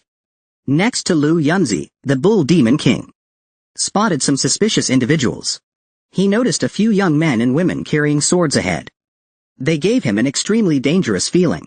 He asked Lu Yunzi whether they should make a move early. The 9-colored Ganoderma was about to mature. Lu Yunzi felt it wasn't the right time yet. If they acted now, they would become everyone's target. The 9-colored Ganoderma was almost ripe. Lu Yunzi believed it still wasn't time to act. Making a move now would only attract everyone's hostility. Moreover, Lu Yunzi had already recognized those people are from the Shushan sword sect. It's just unclear what their purpose is for coming here. On the Shushan sword sect side, Lin Jianxin was getting impatient. He wanted to act immediately and drive these people away. Those who refused would be killed on the spot. That way, the 9-colored Ganoderma would be theirs. Huang Rui also agreed with him. Might as well strike directly. Then snatch the 9-colored Ganoderma and go find Shu Han to avenge my father. Lin Chuyuan felt it was inappropriate. I know you're eager for treasure. And you're eager for revenge. But we must not act carelessly. That leader of South Island High, Lu Yunzi, doesn't seem simple at all. And there's someone else who hasn't shown up yet, making everyone very wary. Someone called Long Aocean. We must also be cautious of him. Huang Rui felt that Lin Chuyuan was overestimating them. He was very confident in Shushan sword sect's sword skills, and didn't think they needed to fear these village bumpkins. Meanwhile, a kick landed on a man's body. That man was Long Lingtian. Because he couldn't find Shu Han, Long Lingtian flew into a rage, venting his anger on his underling. The underling was helpless, advising him to calm down. Many people had started fighting over spirit fruits. Maybe Shu Han had already been killed. Long Lingtian said if he was really dead, it would be too easy for him. He then asked the underling if there was any news about cutting down Long Aocean. He wanted to use him to deal with Long Aocean, to help seize the 9-colored Ganoderma. He knew he couldn't seize it on his own. Shu Han and the others were fleeing toward Lu Yunzi's side. But the red copper thunder wolves were closing in fast. There were still 3 or 4 kilometers to Lu Yunzi's location. At this speed, they might be bitten to death by the wolves. Before reaching Lu Yunzi, Shu Han came up with a plan. He would scout ahead first, while the silver-winged war god led the others to escape faster. Meanwhile, over at the 9-colored Ganoderma side, the blue-haired uncle named Zhang Xiao was the leader of Xuanwu Biotech's treasure-seizing team. He was waiting for the bald men to join him. Then no one could stand against them. The treasures in Jingxi Cave Heaven would all belong to Xuanwu Biotech. As the 9-colored Ganoderma neared maturity, Zhang Xiao ordered his men to prepare to act. But at that moment, Shu Han descended from the sky. Seeing him, Zhang Xiao halted his operation. Shu Han rushed toward them at lightning speed, appearing before everyone in an instant. He casually greeted everyone present. He hadn't expected there to be so many people. But it should be enough to save the silver-winged war god and the others. Lu Yunzi was puzzled when she saw Shu Han. Why was he here? Long Lingtian became furious to the extreme. He wanted to personally kill Shu Han. But someone beat him to it. Huang Rui drew the sword on her back and charged furiously toward Shu Han, determined to avenge her father. Shu Han remained completely calm. He stretched out a hand to stop her. Huang Rui thought Shu Han was begging for mercy. But Shu Han simply said he had too many enemies. Why don't you all come at me together? It saves the trouble of fighting one by one. It's too much of a hassle otherwise. One of Zhang Xiao's men recognized Shu Han. He was the one who, along with the Lu family, wiped out the South Island branch of Xuanwu Biotech. But Zhang Xiao didn't take Shu Han seriously at all. Once I get the 9-colored Ganoderma, killing this brat will just be a casual matter. At that moment, another handsome man landed at the scene. It was Feng Zhenting. He wanted to be the first to kill Shu Han and reclaim the Feng family's treasure. Shu Han sneered at him. You're just a coward. No wonder you were nowhere to be seen before. So you sneaked in secretly. What? Seeing so many of my enemies, you thought you could pick up some loot? Feng Zhenting didn't deny it. That was exactly what he thought. Let's see how you get out of here alive today. Shu Han ignored him. He waved toward the Xuanwu Biotech group, mocking them as cowardly turtles. The dumb brutes you secretly trained have all been taken down by me. Zhang Xiao was extremely furious upon hearing this. But what puzzled him was how Shu Han knew they were from Xuanwu Biotech. One of his men couldn't stand it anymore. He was about to step forward and kill Shu Han. But Zhang Xiao stopped him. He wanted to seize the 9-colored Ganoderma first, then kill Shu Han. He squatted down to gather power and fiercely leapt toward the 9-colored Ganoderma. Shu Han saw the hatred was stirred enough and also rushed toward the 9-colored Ganoderma. Seeing this, Zhang Xiao immediately ordered his men to stop Shu Han. Huang Rui thought Shu Han was trying to escape and chased after him too. The Bull Demon King also wanted to grab the 9-colored Ganoderma, but was stopped by Lu Yunzi. She suspected Shu Han was trying to use the Ganoderma to divert everyone's attention and escape in the chaos. Considering Shu Han was once her classmate, she wanted to find a chance to help him. The 9-colored Ganoderma fully matured. Everyone rushed forward. All forces shouted fiercely, anyone who doesn't want to die, get lost. But they were still too slow. Shu Han had already reached the 9-colored Ganoderma. His speed was so fast because he had spent 3 months perfecting the minor success stage of the Spirit Queen's devotion in the Holy Physique Tungtian art. Shu Han plucked the 9-colored Ganoderma and said, "Trash. Those who want revenge on me. Those who want to snatch the 9-colored Ganoderma from me. Come at me. It's not that I look down on you. You really are just trash. Come fight me if you have the guts." Everyone was furious upon hearing that. They all chased after him. Lu Yunzi was utterly speechless. Just now it was only a few chasing him. Now in less than a minute everyone was chasing him. Originally Lu Yunzi had wanted to find a chance to save Shu Han. But now, he had insulted all the cultivators. She was powerless to help anymore. The silver-winged war god and the others were about to be caught by the red copper thunder wolves. He made a decision to stay behind and fight the wolves, to buy them some time. Whoever could escape should escape.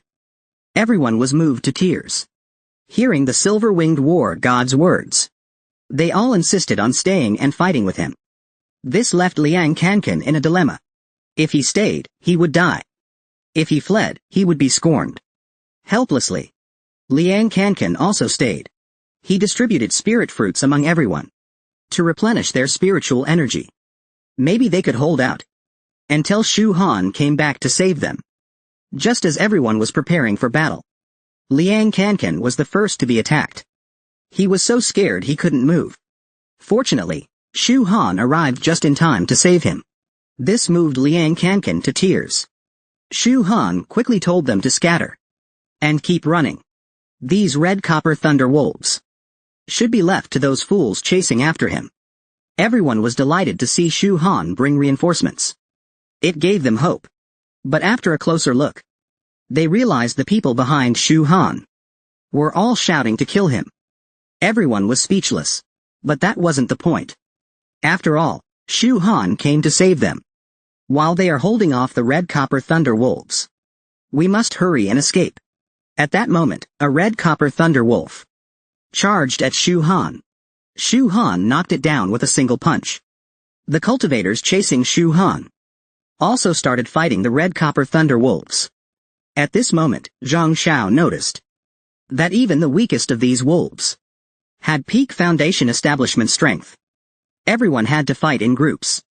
Huang Rui also realized that Shu Han had deliberately led them here to deal with these red copper thunder wolves. Their hatred for Shu Han deepened even further now. Shu Han shook the iron chain in his hand. The red copper thunder wolves avoided him upon seeing it, because it carried the aura of the big cat. The wolves were terrified of the lingering aura on the chain. That guy must still be inside the cave heaven. If he had the chance, Shu Han wanted to put the beast ring back on him. Seeing there was no more danger, Shu Han mocked them. I just love seeing you hate me, but still can't kill me. Outside the Jingxi cave heaven, the big screen also showed the current death toll.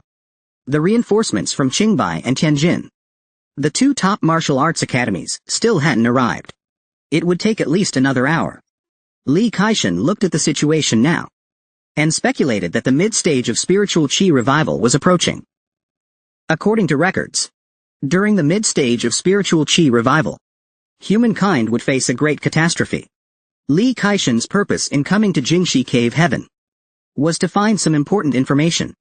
This information was related to ancient cultivators and the truth about the spiritual qi revival. It was extremely important. It concerned the future of all humanity. But there was a problem. He didn't know how to find this information. Li Kaishan also had no clue. So he let them enter for trials, hoping someone might stumble upon it. But Li Kaishan underestimated the dangers inside and the tangled forces with complicated relationships and purposes. Still, if they could survive inside, their future would surely be extraordinary. Rumble, rumble. The ground suddenly shook violently. A gigantic red copper thunder wolf burst out. It was the red copper thunder wolf king. It had peak core formation strength. With a roar, energy gathered above its head. A bolt of lightning struck toward the crowd, blasting them away on the spot. Terrified, they fled madly. Even those chasing Shu Han had no choice but to flee too. Now, the red copper thunder wolf king was right in front of Shu Han. He was surrounded. The silver-winged war god and others successfully escaped and reached Lu Yunzi's side. They told her that Shu Han had saved them. But Lu Yunzi couldn't save Shu Han either. She couldn't beat the red copper thunder wolf king. The red copper thunder wolf king was essentially the ruler here. It could slaughter all the cultivators present. Lu Yunzi could only pray for Shu Han's survival. Suddenly, the wolf king launched an attack at Shu Han. Shu Han easily dodged it. He realized the iron ring in his hand was useless against the wolf king. At this point, he had no choice but to run. But escaping was a piece of cake for him. The red copper thunder wolf king was huge and clumsy. Its movement speed was slow. It couldn't catch up to Shu Han. But it was a different story for the other cultivators. It could trample them like little kids. Shu Han quickly fled to Feng Zhenting's side and started chatting with him. Feng Zhenting was extremely annoyed. Everyone was running for their lives. Who had time to talk about life with you? Seeing he was agitated, Shu Han tried to cheer him up. He stretched out his foot and tripped him. Smack! He fell to the ground. But it wasn't over yet. He rolled toward Long Lingtian ahead, grabbing his ankle, then hugging Long Lingtian tightly. Long Lingtian kicked him flying away. At this moment, Liang Kankan arrived at Shu Han's side with spirit fruits. Worried that Shu Han lacked spiritual energy, he specially delivered spirit fruits to him. Suddenly, a bolt of lightning struck down from the sky. Shu Han grabbed Liang Kankan and dodged it. But those behind them were turned to ashes. Shu Han then told Liang Kankan to run toward the core area of the cave heaven and escape together with Lu Yunzi and the others. He also gave him the iron ring for self-defense. As long as it's not the red copper thunder wolf king, they will be afraid. It can save your life at a critical moment. As for him, he was going to take this opportunity to rob and at the same time force out these people's true strength and dirty schemes. To avoid trouble later. The first one Shu Han chose to rob was Zhang Xiao. Seeing Shu Han, Zhang Xiao was a bit shocked. I haven't even come looking for you yet, and you came to die yourself.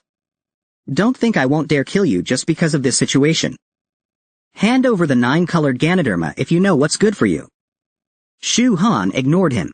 Instead, he asked what was Zhang Yuanying, that bald old fool, to him. Zhang Xiao was furious upon hearing this. Insolence! How dare you insult my family? You're clearly tired of living. Just as he was about to strike, one of his subordinates jumped out, saying he would take care of Shu Han. Peeved, Shu Han kicked him flying with one strike. He happened to land right above the Crimson Thunder Wolf. The Crimson Thunder Wolf opened its mouth and swallowed him. Zhang Xiao looked shocked. He didn't expect Shu Han to instantly defeat a peak foundation cultivator. There's no way he's only at the late foundation stage. What level are you really? Shu Han didn't bother responding. Just hand over the pills, spirit fruits, and weapons in your pocket. Shu Han didn't expect Zhang Xiao to really be Zhang Yuanying's descendant. Zhang Yuanying was a true high-ranking member of Xuanwu Biotech. During the mid-phase of spiritual resurgence, he experimented on ancient beasts, which directly led to the destruction of several human cities. Countless people died tragically and lost their homes. And in the end, he even betrayed humanity. He defected to the faction of ancient cultivators. Zhang Xiao's subordinates couldn't stand it anymore. They wanted to unleash their power, to kill Shu Han. But Zhang Xiao stopped them. He didn't want to reveal his strength too early. And it wasn't worth it for a bug like Shu Han. Once we're out of range of the Crimson Thunder Wolf King, I'll kill him with my own hands. Zhang Xiao gave Shu Han 1,000 spirit fruits. But Shu Han also wanted the sword in his hand. Zhang Xiao was furious. He tried to threaten Shu Han with mutual destruction. But Shu Han wasn't scared at all. He directly launched an attack, with a punch slammed into the ground. Zhang Xiao quickly retreated. He had no choice but to throw the sword to Shu Han, then fled in anger. A pretty good haul for the first fight. Time to rob the next one. After robbing them, Zhang Xiao went to find Long Lingtian, to ask him for heavenly treasures. That made Long Lingtian furious. He drew his huge blade, and jumped into the air to slash at Shu Han. Whoosh! Shu Han dodged the attack. He leapt into the air, and kicked Long Lingtian in the chest. That one kick nearly killed him. Then Shu Han took away his huge blade. Long Lingtian's subordinates saw it, and rushed over to surround him. Are you all right, young Master Long? He stood up immediately, and ordered them to all attack. Kill him for me. His men rushed forward, but Long Lingtian quietly slipped away. Shu Han was speechless watching him flee. He thought Long Lingtian would fight like a real man, but he just ran off. As he fled, Long Lingtian shouted threats, saying his big brother Long Aotian would crush Shu Han into pulp. Now only Feng Zhenting was left. He got so scared he begged Shu Han for mercy. He swore he'd serve him loyally. He even offered up the Feng family's last treasure, with both hands. To show his sincerity, he gave it to Shu Han. Shu Han gave a cold laugh. He had already seen through Feng Zhenting's act. As Shu Han reached for the treasure, Feng Zhenting threw poison powder at him. Shu Han quickly backed off, and realized it was a special poison targeting cultivators. It was called stonebone powder. Feng Zhenting didn't expect Shu Han to recognize it. That was exactly what he had prepared. And this poison had been given to him by a few mysterious people. These people only showed up once they were sure Shu Han was poisoned. They wanted the 9-spiral mystical art on Shu Han. If he handed it over, they'd consider giving him the antidote. Feng Zhenting also said that Shu Han should return the Feng family treasure. But Shu Han ignored him, and casually ate a spirit fruit. He asked the mysterious figures, "Are you from the ancient cultivator faction?" The 3 mysterious men were stunned. How do you know? Hearing their reaction, Shu Han was sure the artifact drain in Jingxi Cave Heaven was their doing. He just didn't expect the ancient cultivator faction to show up this early. And they even knew he had the 9-spiral mystical art. Clearly, the people behind them aren't just ordinary ancient cultivators. They might be enemies Shu Han knew in his past life. Shu Han questioned them about their true objective.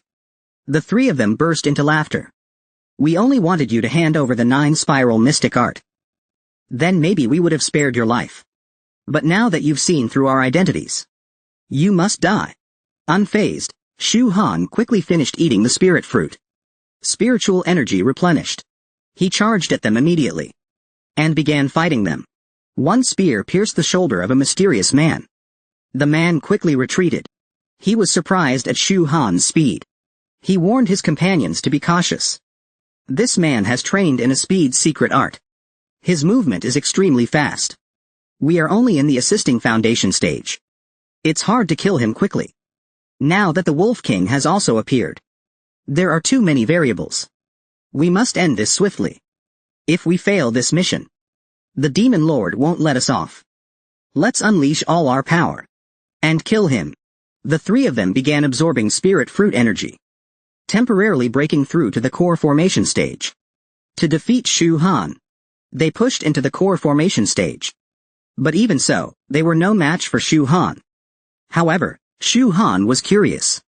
Which demon lord were they talking about? In his past life, in the city of Eternal Night, there were 12 demon lords.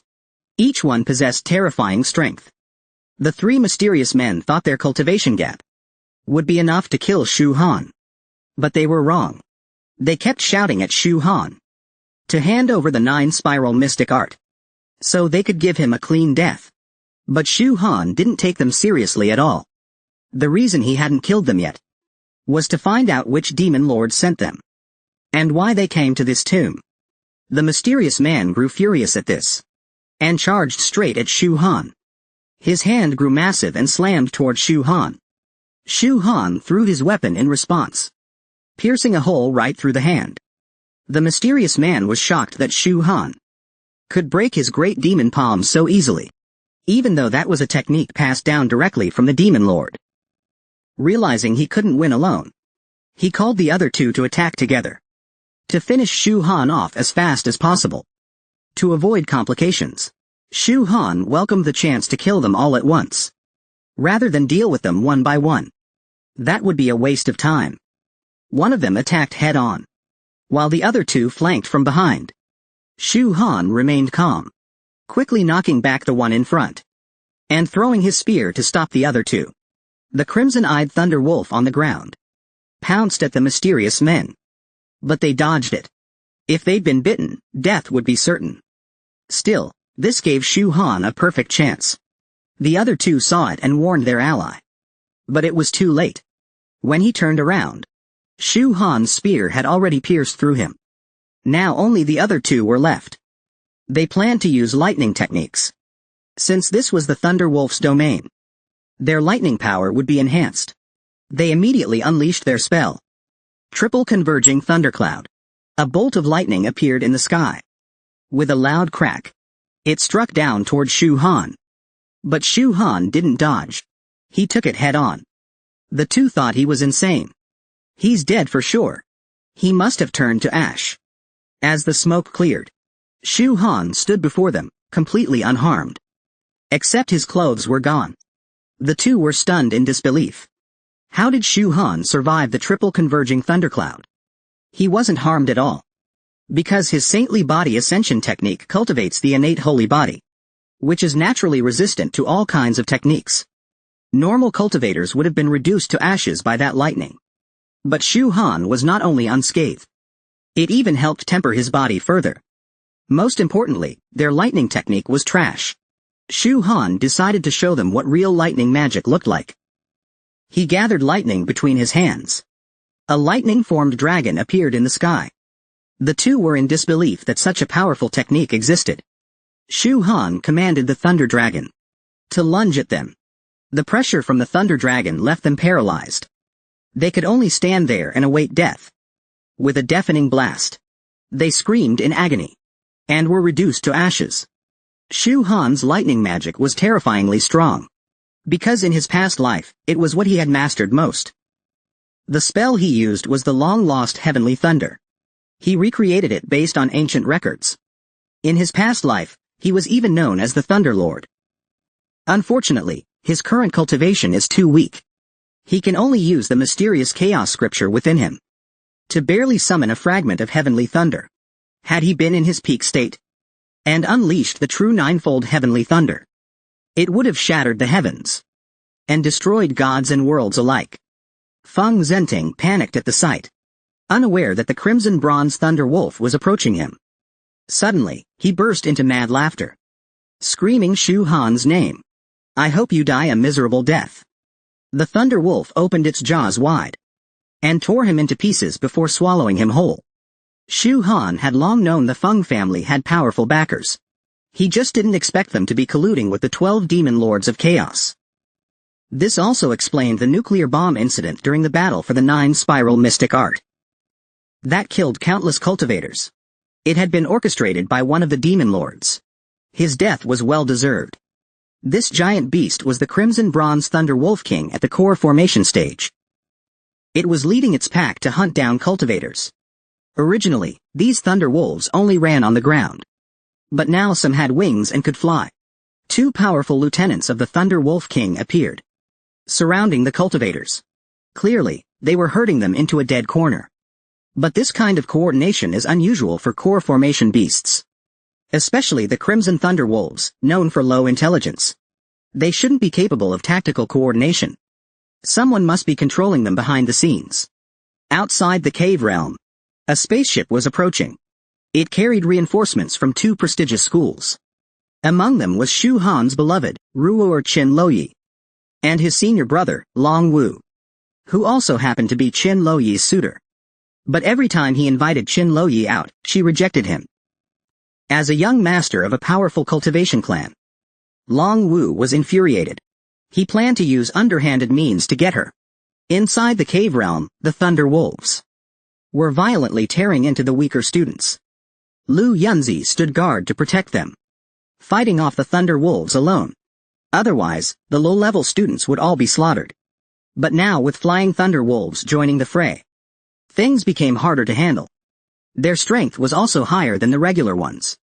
Lu Yunzi had one last option: to unlock his suppressed cultivation early. The red-haired man behind him grew anxious and urged him not to do it. "If you unlock it now, all the Lu clan's long-laid plans will be ruined. Your foundation to surpass the ancient 5 sages will be wasted." As he said this, he took off his hood. He was Lu Yunzi's second uncle. He had disguised himself and entered Jingxi Cave Heaven by order, fearing Lu Yunzi might face danger, which could ruin his foundation. He absolutely must not unlock his cultivation. Meanwhile, Shu Han sensed the presence of a 5-element seed. Just as he had suspected, the Lu clan had been using these seeds to enhance Lu Yunzi's foundation quality. If Shu Han could obtain Lu Yunzi's seed, and then find the Long clan's 5th one, his perfect cultivation foundation would be complete. Lu Yunzi still wanted to unlock his powers to save his classmates. But his second uncle kept trying to stop him, saying he could always avenge the dead later. Just then, members of the Shushan sword sect arrived, claiming that their 5 members could help control the chaos. They also had some ties to the Lu clan's elder. Lin Chuyuan stepped forward to offer help. But his real goal was to make Lu Yunzi his woman. But Lu Yunzi rejected him. She didn't respect their strength. They couldn't even protect her classmates. Lin Jianxin was offended and angry. "How dare you look down on the Shushan sword sect?" Clearly, in the eyes of the Shushan sword sect, you clan scum are nothing more than glorified servants. My senior brother Lin Chuyuan taking a liking to you, Lu Yunzi, is a blessing for you. And you actually dared to reject him? The ignorant fear nothing. With my Shushan sword sect present, you people are incredibly lucky. You even get to hide behind the 5 of us from Shushan.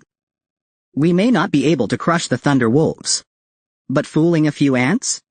That's more than within our ability. Lu Yunzi looked utterly disgusted.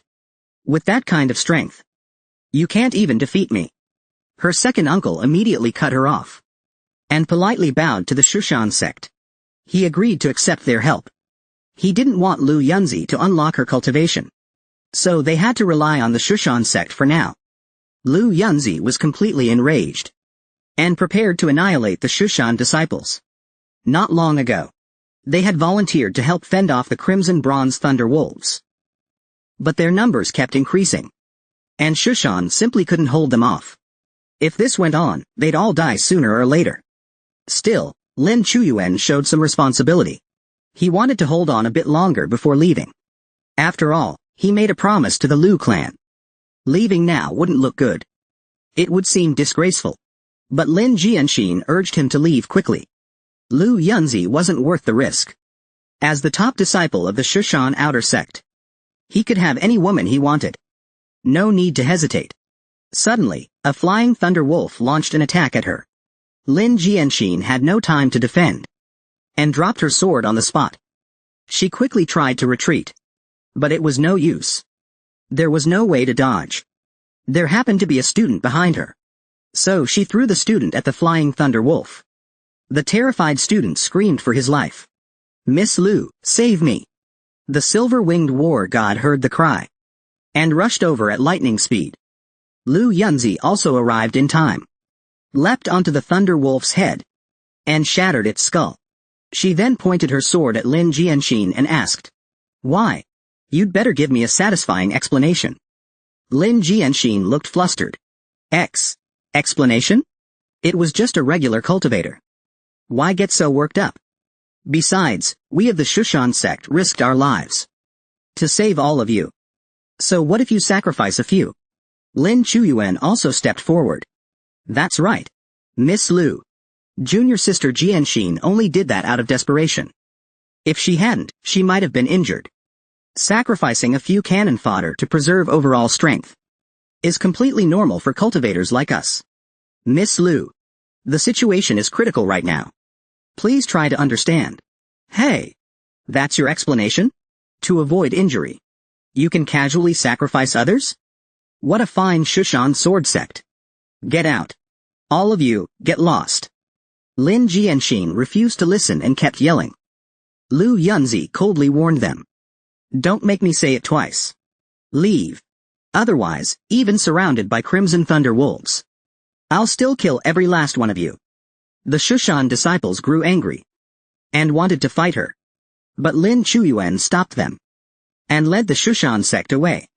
Before leaving, he told Miss Lu, "If you regret it later, you can come find me again." He still wanted to get closer to Lu Yunzi. After they left, the Thunder Wolves' assault intensified and drove everyone into a dead end.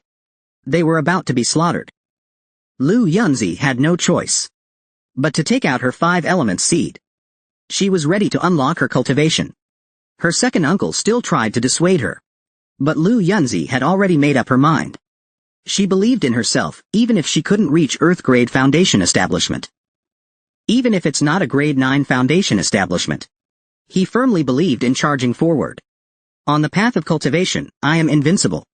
Just as he was about to unlock his power, Shu Han suddenly appeared in front of him and grabbed the 5-element seed. Lu Yunzi was confused. She didn't know what he was trying to do. "I want to make a deal with Miss Lu. Give me this 5-element seed. In return, I'll lead you all to a safe place." Lu Yunzi didn't believe Shu Han's words at all. "With just your late-stage foundation strength? That's nowhere near enough. You really don't know your limits." No one else believed him either, except for Liang Kankan, who believed wholeheartedly. "If Shu Han says it, he'll do it. I'll get you out of this Thunder Wolf siege. And in return, the 5-element seed is mine." Shu Han then asked Liang Kankan to hand him the beast ring. Without hesitation, Liang Kankan threw it over. Shu Han caught it and began casting the true martial jade art. Jade. The beast ring flew into the sky, growing larger and larger. Anywhere the ring covered, the Crimson Thunder Wolves dared not approach. Using this technique drained Shu Han quite a bit. He immediately took a spirit fruit to replenish energy, then led everyone to flee. This true martial jade art was the strongest jade artifact of Zhu Tian. When mastered, it could become a jade master, capable of refining all energies under heaven. But with Shu Han's current low cultivation, he could only enlarge the beast ring, and couldn't fully unleash its power. He was barely keeping up with the consumption. Niu Mawing was curious about Shu Han's treasure. So he asked Liang Kankan, "Where did you get that treasure from? Look at you, like you've never seen treasure before. What even is this thing?" "This is Shu Ji's twin cat leash chain. Follow Shu Ji. Surprises are endless. Believe in Shu Ji. Attain eternal life." Niu Mawing gave him a look of disdain. "You're real good at sucking up." Lu Yunzi ran to Shu Han's side and urged everyone to pick up the pace. Keep up with Shu Han. Lu Yunzi had no choice now but to believe that Shu Han could really lead them out. They were almost there, at the core of Jingxi Cave Heaven.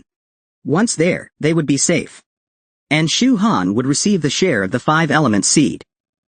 Inside the core of Jingxi Cave Heaven, a cat demon was enjoying the delicacies there. Suddenly, it smelled a familiar scent. The aura of the beast ring that bound it. Could that little brat be activating it? As expected, both the little brat and that old bastard Kengshan are bad news. Anyone who can use the beast ring is trouble. Meanwhile, Zhang Xiao was being hunted by thunder wolves. They were easily knocked down by the wolves. Soon, they would become the wolves' next meal.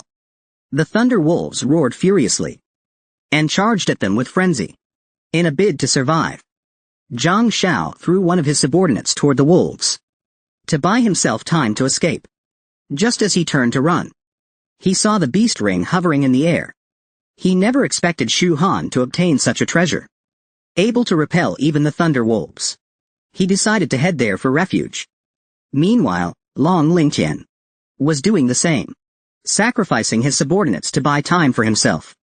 His underlings were terrified by this, and quickly came up with an idea. "Let's go to Miss Lu's side. They have a defensive treasure. It can stop the thunder wolves from attacking. That's the only way we can survive now." Meanwhile, the Shushan sword sect was also under siege by thunder wolves.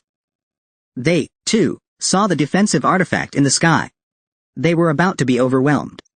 Some of them suggested heading to Miss Lu's group, but Kwang Rui was too prideful to agree, since they had just walked away earlier. Going back now would be slapping their own faces. But Lin Jianxin didn't see it that way. If we go back, it's doing them a favor. It shows we're willing to let bygones be bygones. It perfectly displays the magnanimity of our Shushan sect. At that moment, someone suggested robbing the defensive artifact to present it to the sect for a reward. Kwang Rui was the first to object. How is that any different from the demonic path? Lin Chuyuan saw things were getting out of hand and interrupted the conversation. "We'll go check Lu Yunzi's group. As for what to do next, you'll follow my orders. We'll act according to the situation." Meanwhile, Shu Han's group kept running toward the core area. But now they faced a new problem. Most of their spirit fruits were used up. They could only run on physical strength, which greatly slowed them down. Though the Crimson Thunder Wolves weren't attacking, they were clearly waiting for the Thunder Wolf King to arrive. But Shu Han had already thought of a solution. He wasn't worried about spirit fruit. Very soon, someone will deliver it. Just as he said it, Shushan Sword Sect, Xuanwu Biotech, and the Rong family all arrived. Liang Kankan and Niu Mawing stepped forward to stop them. But the people from Xuanwu Biotech attacked immediately. Niu Mawing sensed the attacker was at the core formation stage. They were no match for him. But they also had no way to dodge. At the critical moment, Shu Han appeared beside the attacker and aimed a spear at him. With a swish, he threw it forward, piercing straight through his chest. Everyone was stunned by what they saw. Shu Han's cultivation was so low, and yet he killed a core formation cultivator in one blow. Landing back down, Shu Han declared that he wasn't backing down. "If you want to take my treasure, come try me." All three major factions wanted to enter Shu Han's defensive artifact, but Shu Han stopped them. He even killed a core formation Xuanwu Biotech cultivator as a show of dominance. But they weren't afraid. They wanted to go all in with Shu Han and his group. Shu Han didn't care at all. "With you lot? You're not even worthy of a mutual destruction threat. Lin Jianxin explained that they from Shushan had only come because of the Lu clan and wanted to help resist the Thunder Wolves together.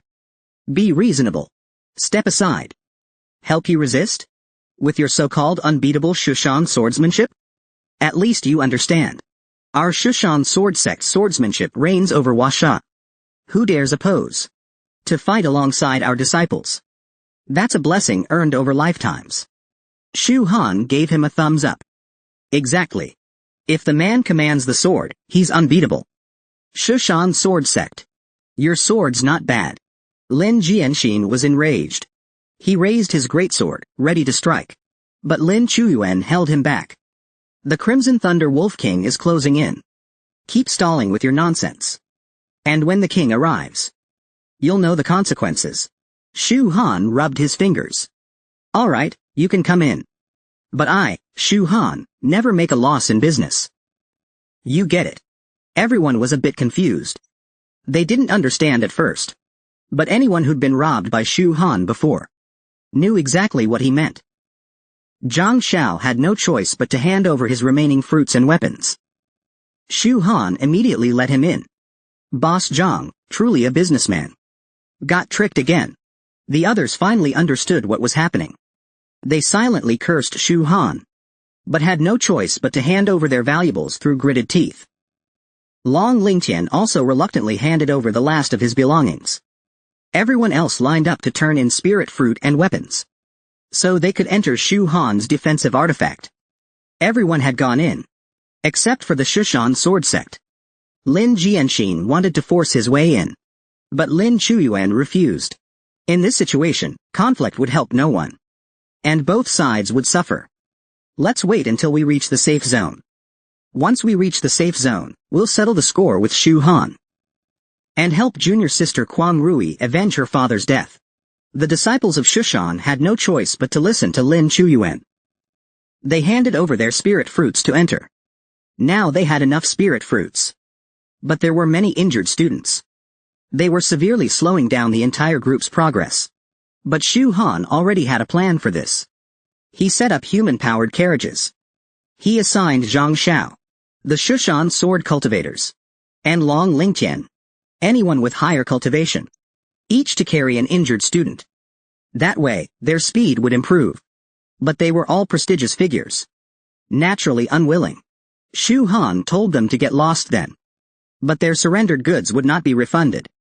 Long Lingtian was furious. His followers quickly calmed him down. Young Master Long, stay calm. Endure for now. Our real master is still waiting for us. We can't throw everything away now. Shu Han saw them hesitate and started a countdown. Whoever didn't carry someone would be kicked out. Long Lingtian immediately picked up an injured student. Lin Chuyuan also carried a wounded student and persuaded the other junior brothers and sisters to do the same. Our master taught us. On the path of cultivation, we must endure hardships. There will always be a day for revenge. The more we endure now, the greater the suffering we will inflict on our enemies later. There will be a day of reckoning. Zhang Xiao also had no choice but to carry a wounded student. Silver-winged war god saw this and was full of admiration for Shu Han. If only I had paper now, I would write you a giant, respect, character. Shu Han then went up to the beast ring to scout ahead. At that moment, he was puzzled. There were 5 high schools entering Jingxi Cave Heaven. Those from Giant Deer City were defeated by me, and then wiped out by the Crimson Thunder Wolf King. Most of the survivors here are from my South Island city. But where did the students from the other 3 cities go? Why haven't we seen any of them? Clearly, the Crimson Thunder Wolf King isn't the only threat. A bigger danger must be lurking behind the scenes. At the core of Jingxi Cave Heaven, someone was sitting on the heavenly ladder. It was Long Aoshan. He was drenched in sweat and looked injured. Below him was a formation filled with masked men and captured students. Long Aoshan was trying to disrupt them, but lacked the strength to defeat them. The masked men saw on their giant screen that too few had died. Even with the Crimson Thunder Wolf King unleashed, only this few have died? Not only that, the 3 demonic followers sent to seize the 9 mystic art should have returned by now. But there's been no news. They're likely dead. For now, we can only keep waiting. Wait for those young cultivators outside to be drained by spirit depletion and wolf attacks, and die off completely. At that moment, a masked man walked in from the entrance. No need to wait. The students outside aren't dying in large numbers, because a cultivator named Shu Han saved them. He somehow got hold of a defensive artifact. The Crimson Thunder Wolves seem afraid of it, and haven't attacked much. When the others heard Shu Han's name, it sounded familiar. This Shu Han is exactly who we're looking for. The 3 demonic followers we sent out went after him. It said the 9 mystic art is with him. So that means, not only did Shu Han foil our plan to kill all the students, he also killed our 3 followers. That damned little brat. I'm itching to crush him myself right now. No rush. Since those outside won't die immediately, our plan has to be delayed anyway. Let's first deal with the captives we already have. Then we'll find a way to deal with the outsiders. Are you sure that besides Shu Han's protected group, all other cultivators are gathered here? Don't worry. We caught them all. After I entered the cave heaven, I consumed a demonic spirit fruit given by the demon lord. After reaching the mid-stage of the core formation realm, these foundation establishment brats had no power to resist. Catching them was too easy. By the way, did we forget someone? What about that kid Long Aotian on the heavenly ladder? If we start the ritual now, he'll definitely interfere. That Long Aotian is quite strong. Even at foundation establishment peak, he dares to disrupt us repeatedly. But the kid's slippery. Every time we surround him, he runs to the heavenly ladder to escape. It's really infuriating. Is the heavenly ladder truly that mystical? The pressure multiplies with each step upward. Yes. And depending on one's cultivation, the initial pressure differs for each person. Now that we've reached core formation, although our cultivation is stronger, the pressure we face is also greater. I tried just now, and couldn't endure past the 5th step. But Long Aotian made it to the 8th step. Even in Yangyi City, he could rival the talents of the holy demon disciples. However, you don't need to worry about him. I've been watching him. Long Aotian is aiming for the 10th step, to seize the treasure and save the others. Unfortunately, I saw him cough up blood trying to reach the 9th step. He's badly injured now, and can no longer interfere. Since that's the case, send the Demon Lord's signal order to the Crimson Thunder Wolf King immediately. Command him. No matter the cost, he must kill all the cultivators outside. The students outside are about to face a massacre. The masked men are preparing to begin the ritual. The leader fears the people outside Jingxi Cave Heaven might soon force their way in. To prevent trouble, they must immediately sacrifice the captives. Even Long Aotian on the heavenly ladder can only watch helplessly. He wanted to obtain the treasure from the 10th step to save them, but he couldn't withstand even the 9th step, let alone the 10th. Moreover, he was badly injured. Now he could do nothing. The masked man pulled out a bell. The 1,000 phantom demon bell granted by the demon lord, used to control the Crimson Thunder Wolf King. He planned to smash it and drive the Wolf King into a berserk frenzy. Then the Wolf King would kill everything in sight without mercy. The masked man crushed the bell with force. A ding sound echoed outside. Soon the Crimson Thunder Wolf King would slaughter everyone outside. Now, let's sacrifice those before us. 6 masked men began chanting. O mighty demon lord, the 5th tier followers obey your command. In the name of the Lord, descend. A ghostly head sprang from the formation. The students were successfully sacrificed. Now as long as the Crimson Thunder Wolf King kills the ones outside, their task for the demon lord would be complete. Long Aotian, watching from the heavenly ladder, was seething with rage. He wanted to kill them all. They actually sacrificed so many lives. Killed them all. He couldn't understand how they could be so cruel.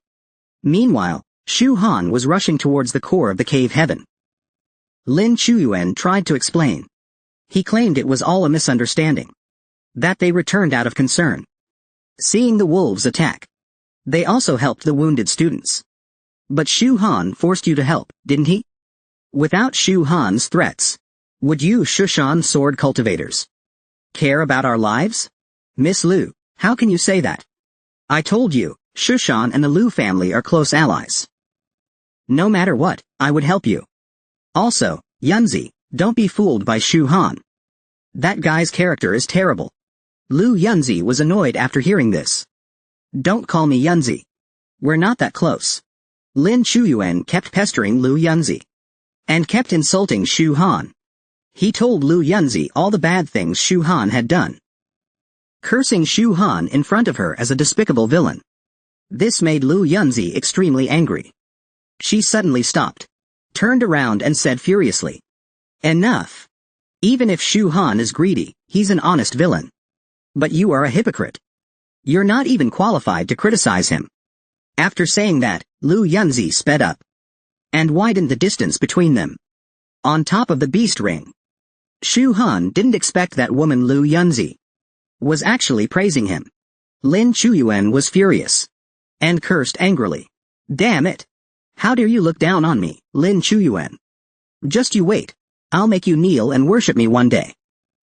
At that moment, the Crimson Thunder Wolves began to go berserk, relentlessly ramming the barrier, even willing to die smashing against it. Shu Han quickly jumped down to check the situation. He was now certain someone was controlling the Crimson Thunder Wolves. But who exactly could completely wipe out their intelligence, turning them into pure killing machines? This was trouble. At that moment, Liu Yunzi approached Shu Han. She knew Shu Han's treasure would soon be broken through by the wolves. She came to ask if there was another way. In this situation, it was very difficult. Shu Han joked that maybe they should just remove the barrier and let everyone scatter and escape. Otherwise, once the Crimson Thunder Wolf King arrived, no one would survive. That's unacceptable. I absolutely won't agree. You can't abandon everyone. Don't forget, you took my 5-element seed. You promised to bring us to safety. Since you took my treasure, don't even think of escaping alone. Shu Han was surprised. Liu Yunzi knew it was a 5-element seed. Of course I know. I may not know what you want it for, but I know how precious it is.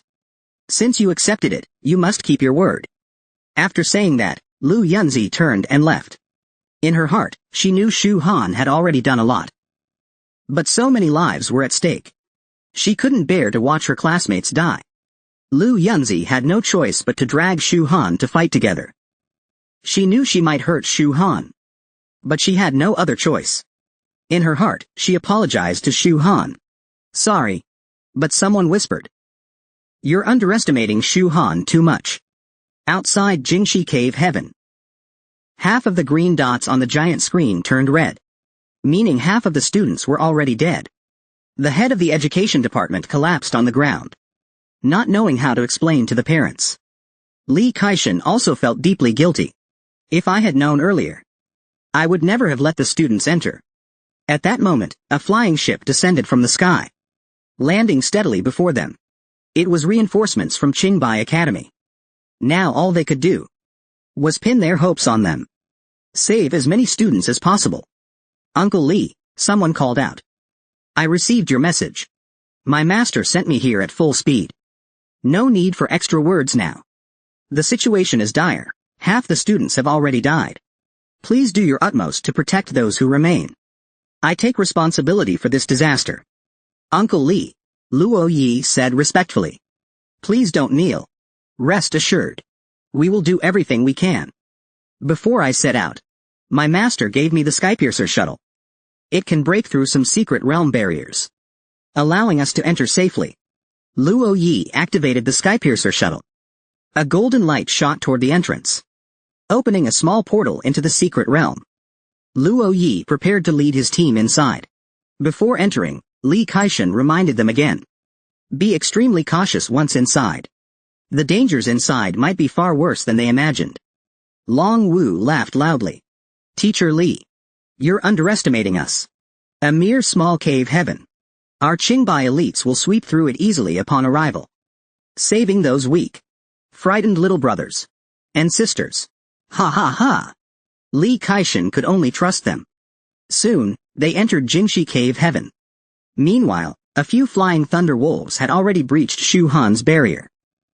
Shu Han took out the sledgehammer magic weapon from the bald guys and threw it directly at the flying thunder wolves. Then activated the true martial chi technique, detonating the weapon right before the thunder wolves. Boom! Killing them instantly.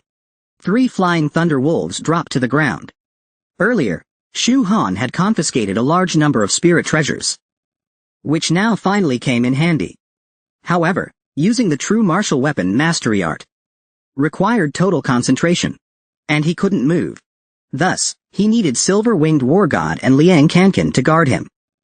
Liang Kankan, witnessing the scene, was filled with immense admiration. But now was not the time to celebrate. Silver-Winged War God, you restrain the wolves, so I can unleash the weapon mastery technique. Liang Kankan, you stay alert and defend. We must speed up our march. Whether we survive depends on this. Shu Han's true martial weapon mastery art was the top-tier weapon art, second to none. Its explosive power grew with the weapon's quality. If it were a divine artifact exploding, even destroying Earth wouldn't be impossible. However, detonating divine artifacts required great cultivation and high cost. Shu Han jumped onto Silver-Winged War God's back, manipulating several spirit weapons toward the Crimson Thunder Wolves, and detonated them. Boom! It looked just like fireworks. The incoming wolves were instantly obliterated. Lin Jianxin, seeing Shu Han's weapon control, was curious. It looked somewhat similar to Shushan's sword control. You're wrong, junior sister. Though our Shushan swordsmanship is famous, it's nowhere near as profound as Shu Han's weapon mastery. At least, I've never heard of anyone detonating weapons mid-combat. Once we're safe, let's ask Shu Han how he does it. Lin Jianxin doubted Shu Han would reveal it. He's just a late-stage foundation establishment cultivator. Even if he has some tricks, it wouldn't change the grand scheme. It's not up to him to refuse. I, Lin Chuyuan, am the true chosen one. This time, all the glory was stolen by Shu Han. Unforgivable. Lu Yunzi, seeing all this, kept thanking Shu Han in her heart. Thank you. You are now the first man I, Lu Yunzi, admire. After a while, they were about to reach the core area of Jingxi Cave Heaven. They thought they'd be safe there, but they were wrong. However, with Shu Han around, safety was always possible. Just as Shu Han and the others were about to reach the core, the Crimson Thunder Wolf King suddenly charged over. It leapt hard, landing near the beast ring. The students inside shivered in fear. Shu Han and Silver-Winged War God charged forward, ready for a head-on clash with the Wolf King. Shu Han directed all weapons to bombard the Wolf King's face. A thunderous explosion. The force was equivalent to several mini-nukes. They successfully repelled the Wolf King. Taking the opportunity, they entered the core of Jingxi Cave Heaven. But inside, they were shocked. So many were already dead. Outside, the Crimson Thunder Wolf King didn't retreat. Luckily, Shu Han blocked it. But the Wolf King was guarding the exit, and they still couldn't leave. There is a way to leave the cave heaven. At this moment, Liang Kankan ran over to report the situation inside to Shu Han. The students saw and realized that those people seemed to be students from the other 4 cities. There were also several masked men there. Could it be their doing? The masked men were surprised to see so many survivors arrive. It seems that the Crimson Thunder Wolf King failed again. Even in a completely berserk state, attacking suicidally without any rationality, he still couldn't kill these people. This piqued my interest. Could it be that they were once again saved by that Shu Han? The one who blocked the Crimson Thunder Wolf King. It doesn't matter who saved them now, since they've run here. We'll just take action and finish them off, and complete our mission smoothly.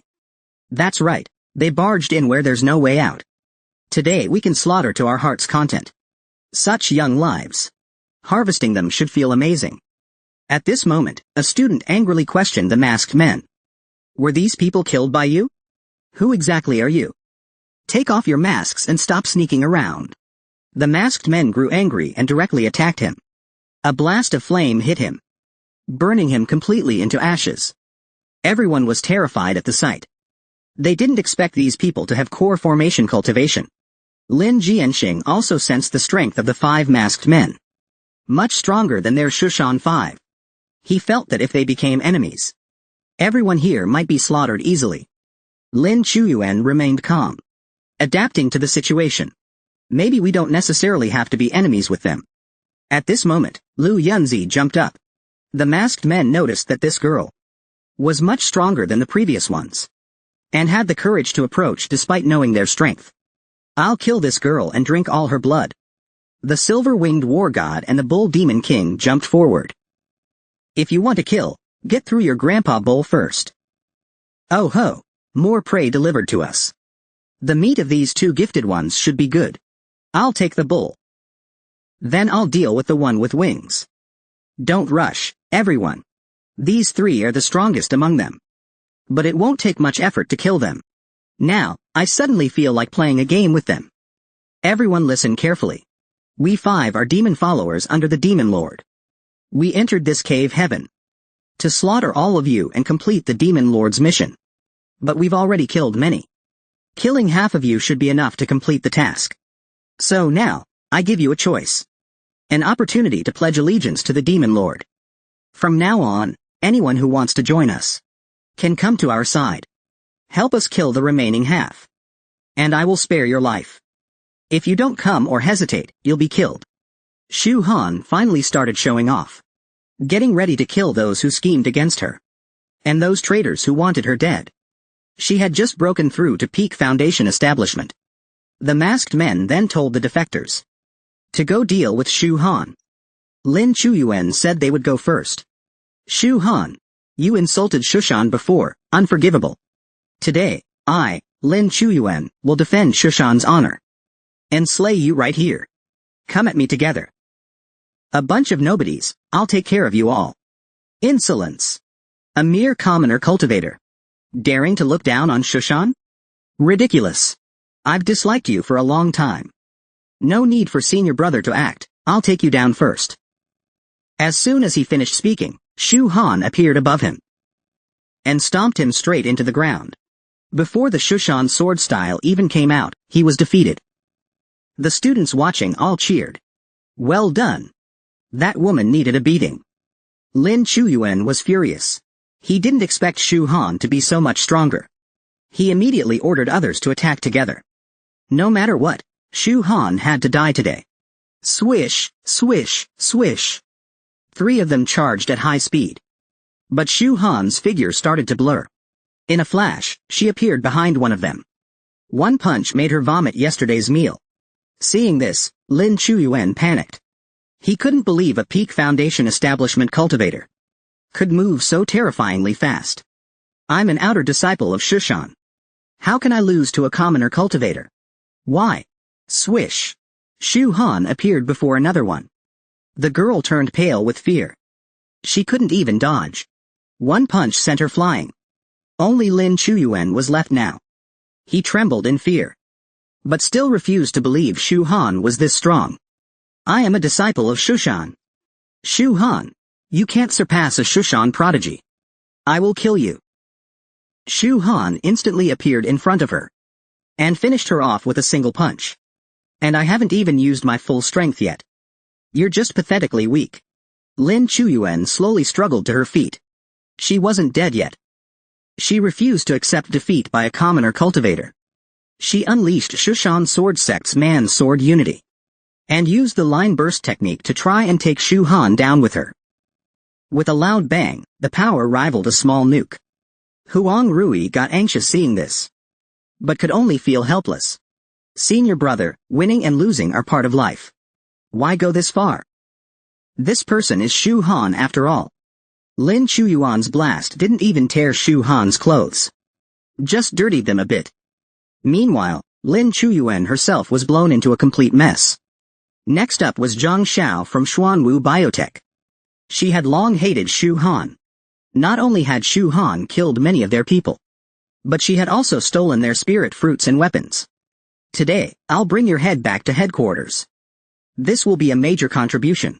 Rest in peace. Let's all break through to core formation together. And kill this little brat. All Xuanwu Biotech members broke through to core formation. Now with a dozen people at core formation. How could one Shu Han possibly resist?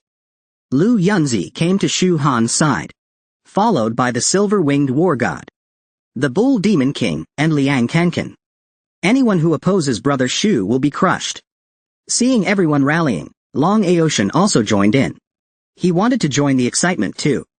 Zhang Xiao immediately ordered her people to kill these meddlesome brats. The Xuanwu Biotech gang charged at Shu Han. Shu Han stayed calm. He pulled out a spear given by Feng Zhenting, ready to fight. One thrust pierced through an enemy. A mere core formation stage dare challenge me? Seeing this, Zhang Xiao ordered her subordinates to each take on one opponent, while she personally dealt with Shu Han. Brat, you've ruined our plans again and again. Hand over your treasures and techniques. Maybe we'll leave you a whole corpse. In an instant, two enemies flanked Shu Han. Both had charged up big moves, ready to attack him from both sides. But Shu Han wasn't afraid at all, as Shu Han was caught in a pincer attack. At the critical moment, he jumped into the air, dodging their flashy skills. Lu Yunzi fought back and forth with an enemy, which made the opponent think she was weak. The Bull Demon King faced a strength-type enemy. Their punches canceled each other out. The Bull Demon King was surprised. Someone dared match him head-on. Now he was excited. Let's see who's stronger. Meanwhile, Long Aoshan easily finished one enemy. His combat strength was indeed impressive. However, behind him, Liang Kankan got kicked flying by an enemy. Liang Kankan was stunned. Why is it so easy for everyone else to kill enemies, but so hard for me? The enemy mocked him mercilessly. Is that all you've got, little bug? Killing you is too easy. Liang Kankan exploded with rage. Don't look down on me. If you can break through core formation, then so can I. Break for me. Meanwhile, Zhang Xiao's big move missed. She switched to using weapons. Her subordinates threw weapons at Shu Han. Several weapons came flying. Peefed. Shu Han quickly retreated to dodge. Shu Han realized it was getting troublesome. Though they were weak, there were too many. It would be hard to kill them all. And they still had energy reserves. They must have prepared in advance. Zhang Xiao spotted Liang Kankan nearby. She wanted to capture him to threaten Shu Han. Shu Han immediately asked Long Aoshan to save him. Okay. But suddenly Long Aoshan felt suspicious. Why am I listening to Shu Han? We're not even close. Strictly speaking, we're enemies.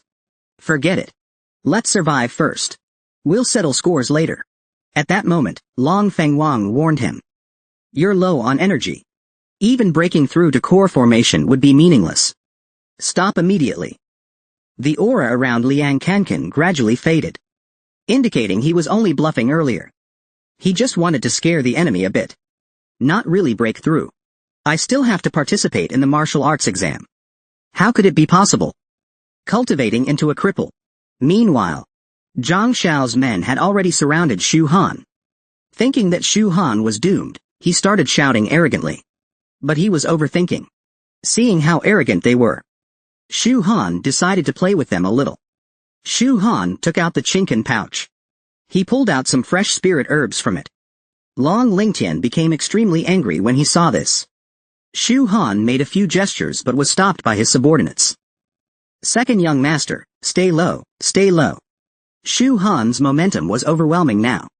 Even the eldest young master listened to him. We can't afford to offend him. Helplessly, Long Lingtian had to give up.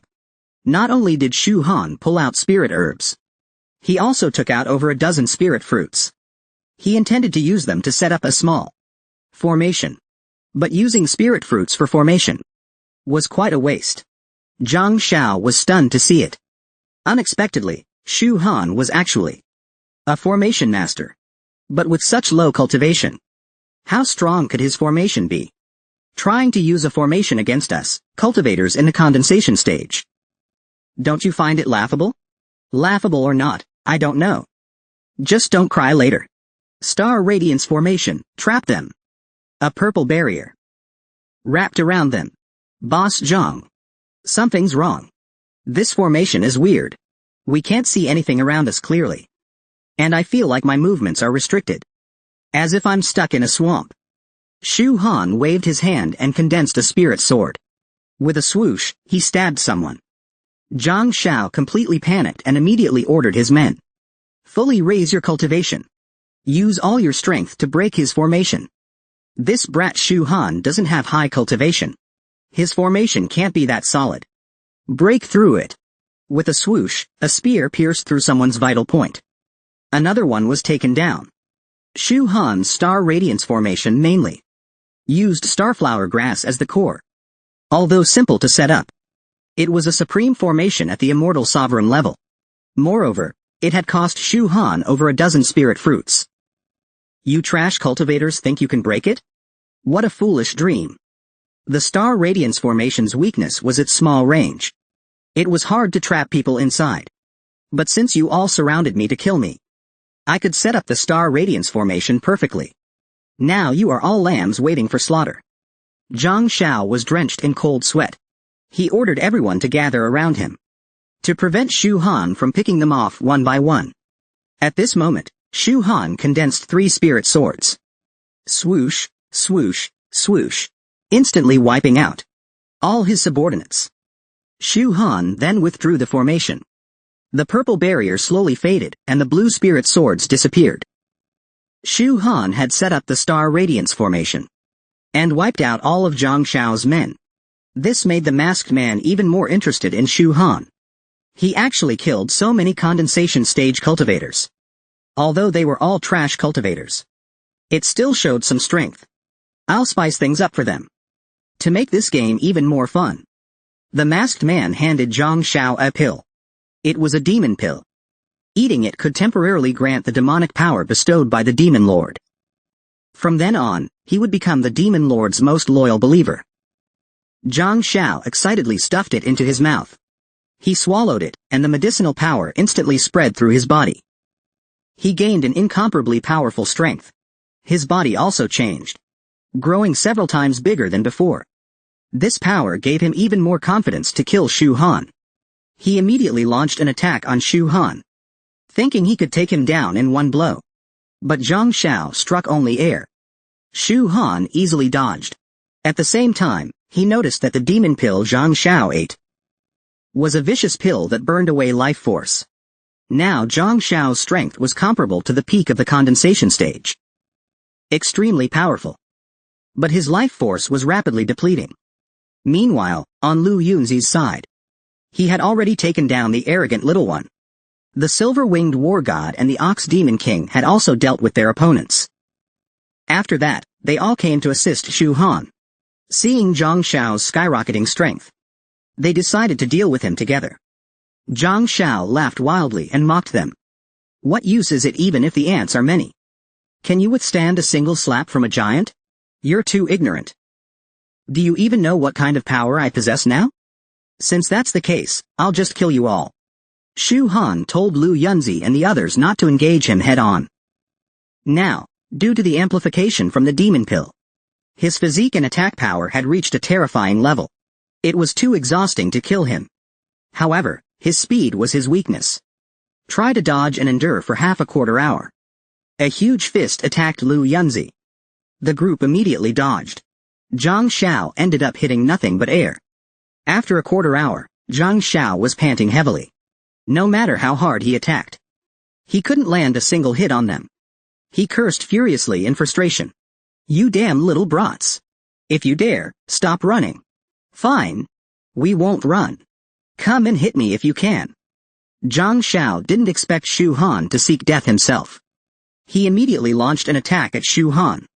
Suddenly, Zhang Xiao's face split open. Zhang Xiao still failed to kill him. Trash. Burning your life force but failing to kill even one person. Instead, you let them toy with you. A trash like you isn't worth saving. You deserve to die. Zhang Xiao kept shouting that he didn't want to die. But it was too late. In a short moment, his body completely disappeared. Looks like the plan to let trash kill trash has failed. Next, we'll have to do it ourselves. I'm oddly excited. Liang Kankan pulled a face at the masked man and cursed. Excited, my ass. Then Liang Kankan charged toward them. Long Aoshin asked Lu Yunzi. Are you sure you don't want to escape and still want to fight? We are no match for them. They are truly at the mid-stage of the core formation realm. There's absolutely no chance of winning. Lu Yunzi replied with one word, kill. She directly charged toward the masked man. The silver-winged war god and the ox demon king charged too. Long Aoshin was speechless. A bunch of lunatics. I wasn't even done talking and they rushed out. And it's not like I'm close to you guys. If I die in this battle, it'll be a huge loss. Long Aoshin had no choice but to follow and charge. The masked man who was mocked by Liang Kankan angrily attacked him. With one move, the masked man knocked Liang Kankan down. Liang Kankan kept coughing up blood. Lu Yunzi also faced a masked man and was sent flying with a single palm strike. They simply couldn't beat these people. Aside from Shu Han, even the Ox Demon King was defeated by a masked man. The masked man arrogantly said, let's slice off a piece of beef and have a taste. The masked man fighting the silver-winged war god was extremely fierce too. He directly chopped off one of his wings. Let's see how you fly now.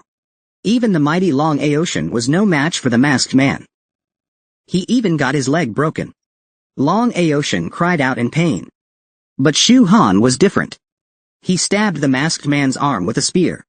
It seemed that this masked man was the weakest among them. No, it should be said that Shu Han was too strong. The masked man urged Shu Han to surrender quickly.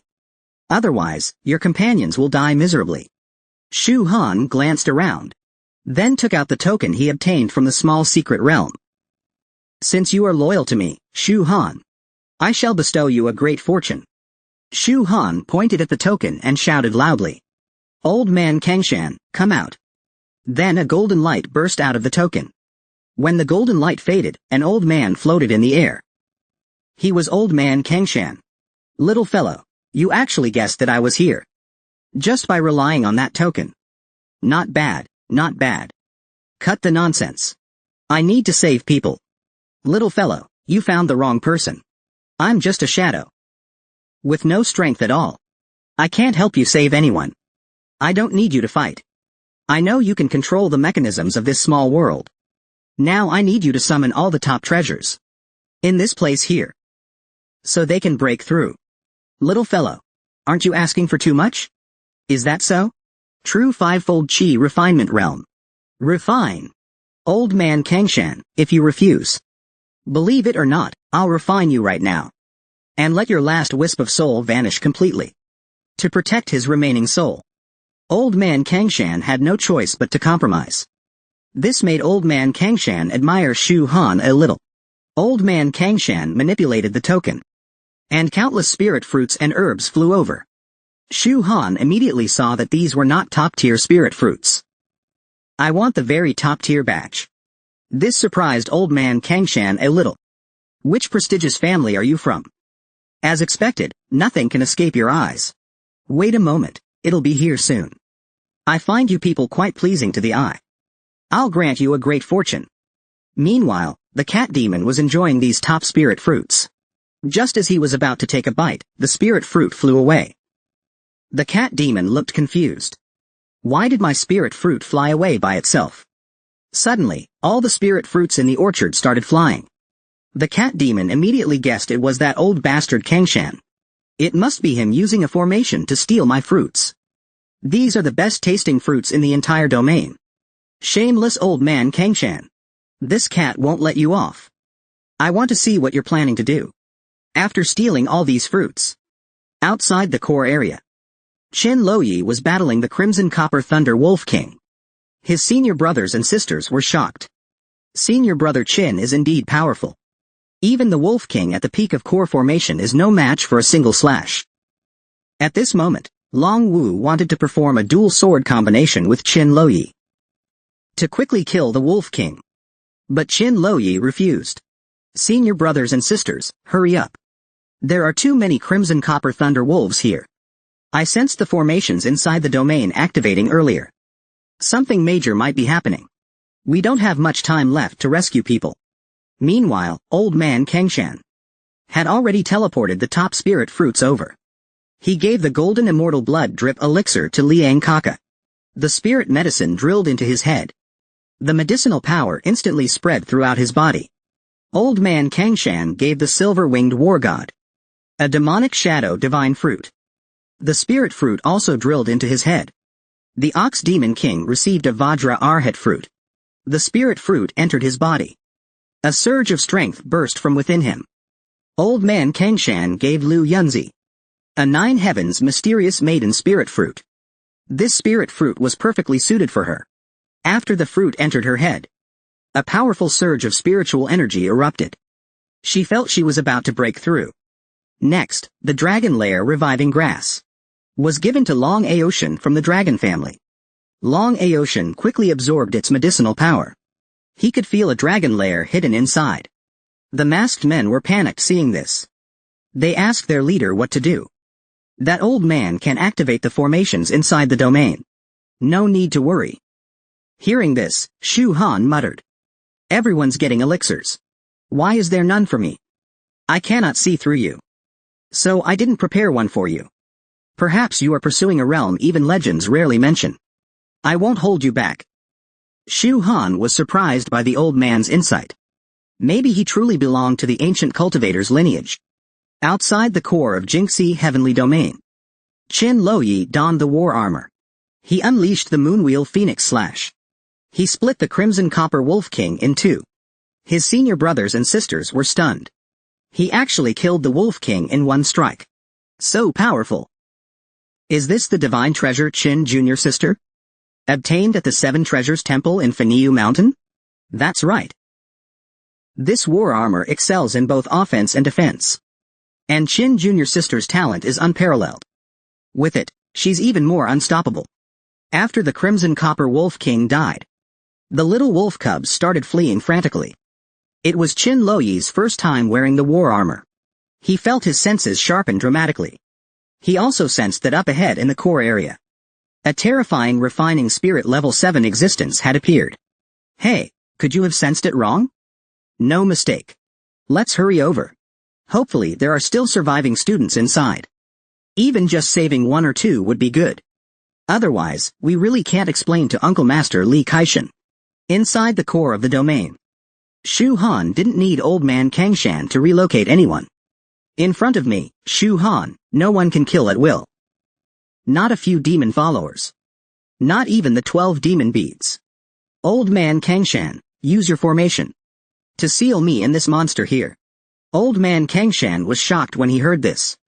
He reminded Shu Han that it was a refining spirit level 7 monster. You don't need to worry about that. You just need to do as I say. Old man Kengshan stopped talking nonsense. He controlled the token. A blue barrier enveloped Shu Han and the monster. Liang Kankan became extremely anxious when he saw it. He desperately struck the barrier. The silver-winged war god also felt guilty. Even after breaking through to core formation stage 7, he still needed Shu Han, at peak foundation establishment, to protect him. I'm so useless. At this moment, Lu Yunzi admired Shu Han even more. Shu Han, you are a man who stands tall and proud. I, Lu Yunzi, can't compare to you. Even if you're going to die, no need to be so eager. Do you think you can save those people? Although the formation here is profound, it can at most trap me for half a quarter of an hour. After we get out, you will all still die. Shu Han took out 5 element seeds, saying that half a quarter of an hour was enough. Before dying, let me show you a perfect core formation that even legends don't mention. You can die without regrets. Brat, stop bluffing. Above 9th grade core formation, there are the legendary Earth Core and Heaven Core. There's no such thing as perfect core formation. You're just buying time before dying. Shu Han completely ignored them. He wanted to show the monsters with real power that the 5 element seeds were nurtured by heaven and earth. Extremely mysterious, and only 5 could exist in a world. Rumor has it that the 5 element seeds are the foundation of a world. The root of the world's initial formation. That's why they could allow someone to form a perfect core. At this moment, the monsters felt the pressure emanating from Shu Han. Something felt off. Why would a mere core formation breakthrough make us refining spirit stage 7 feel such intense pressure? It feels like the power of heaven and earth is suppressing us. This is too abnormal. Now Shu Han began the first step of perfect core formation, merging the 5-element seeds together. This required extremely high refining techniques. However, Shu Han had mastered the strongest refining technique of Zhu Tian world.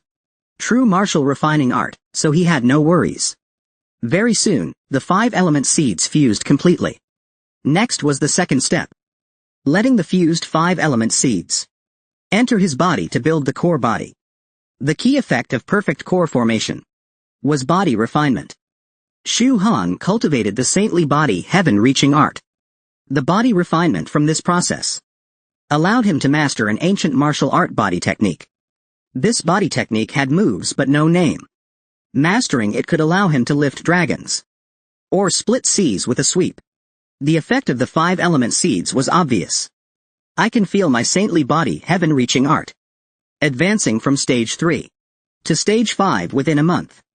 You must know, the further this art progresses, the harder it gets. It needs to absorb massive amounts of monster bones. In my past life, it took me at least 5 years to go from stage 3 to stage 5. The 5-element seeds are truly powerful. Shu Han completed his perfect core breakthrough in front of the monsters. The dazzling effects amused the monsters. Brat, are you just putting on a show for us? You're being way too arrogant. Get crushed to pieces. Boom! Shu Han easily blocked the monster's attack. He even forced the monster to retreat. At this moment, the monsters were stunned. How is this possible? No matter how strong this brat is, he hasn't even fully broken through to core formation. How can he withstand the body of a refining spirit cultivator? This brat keeps defeating us over and over. Next, we must kill him with one strike. Use mental attacks. No matter how strong his body is, he cannot defend against spiritual attacks. Even if he were a reincarnated golden immortal, under our refining spirit mental powers, he would still die without doubt.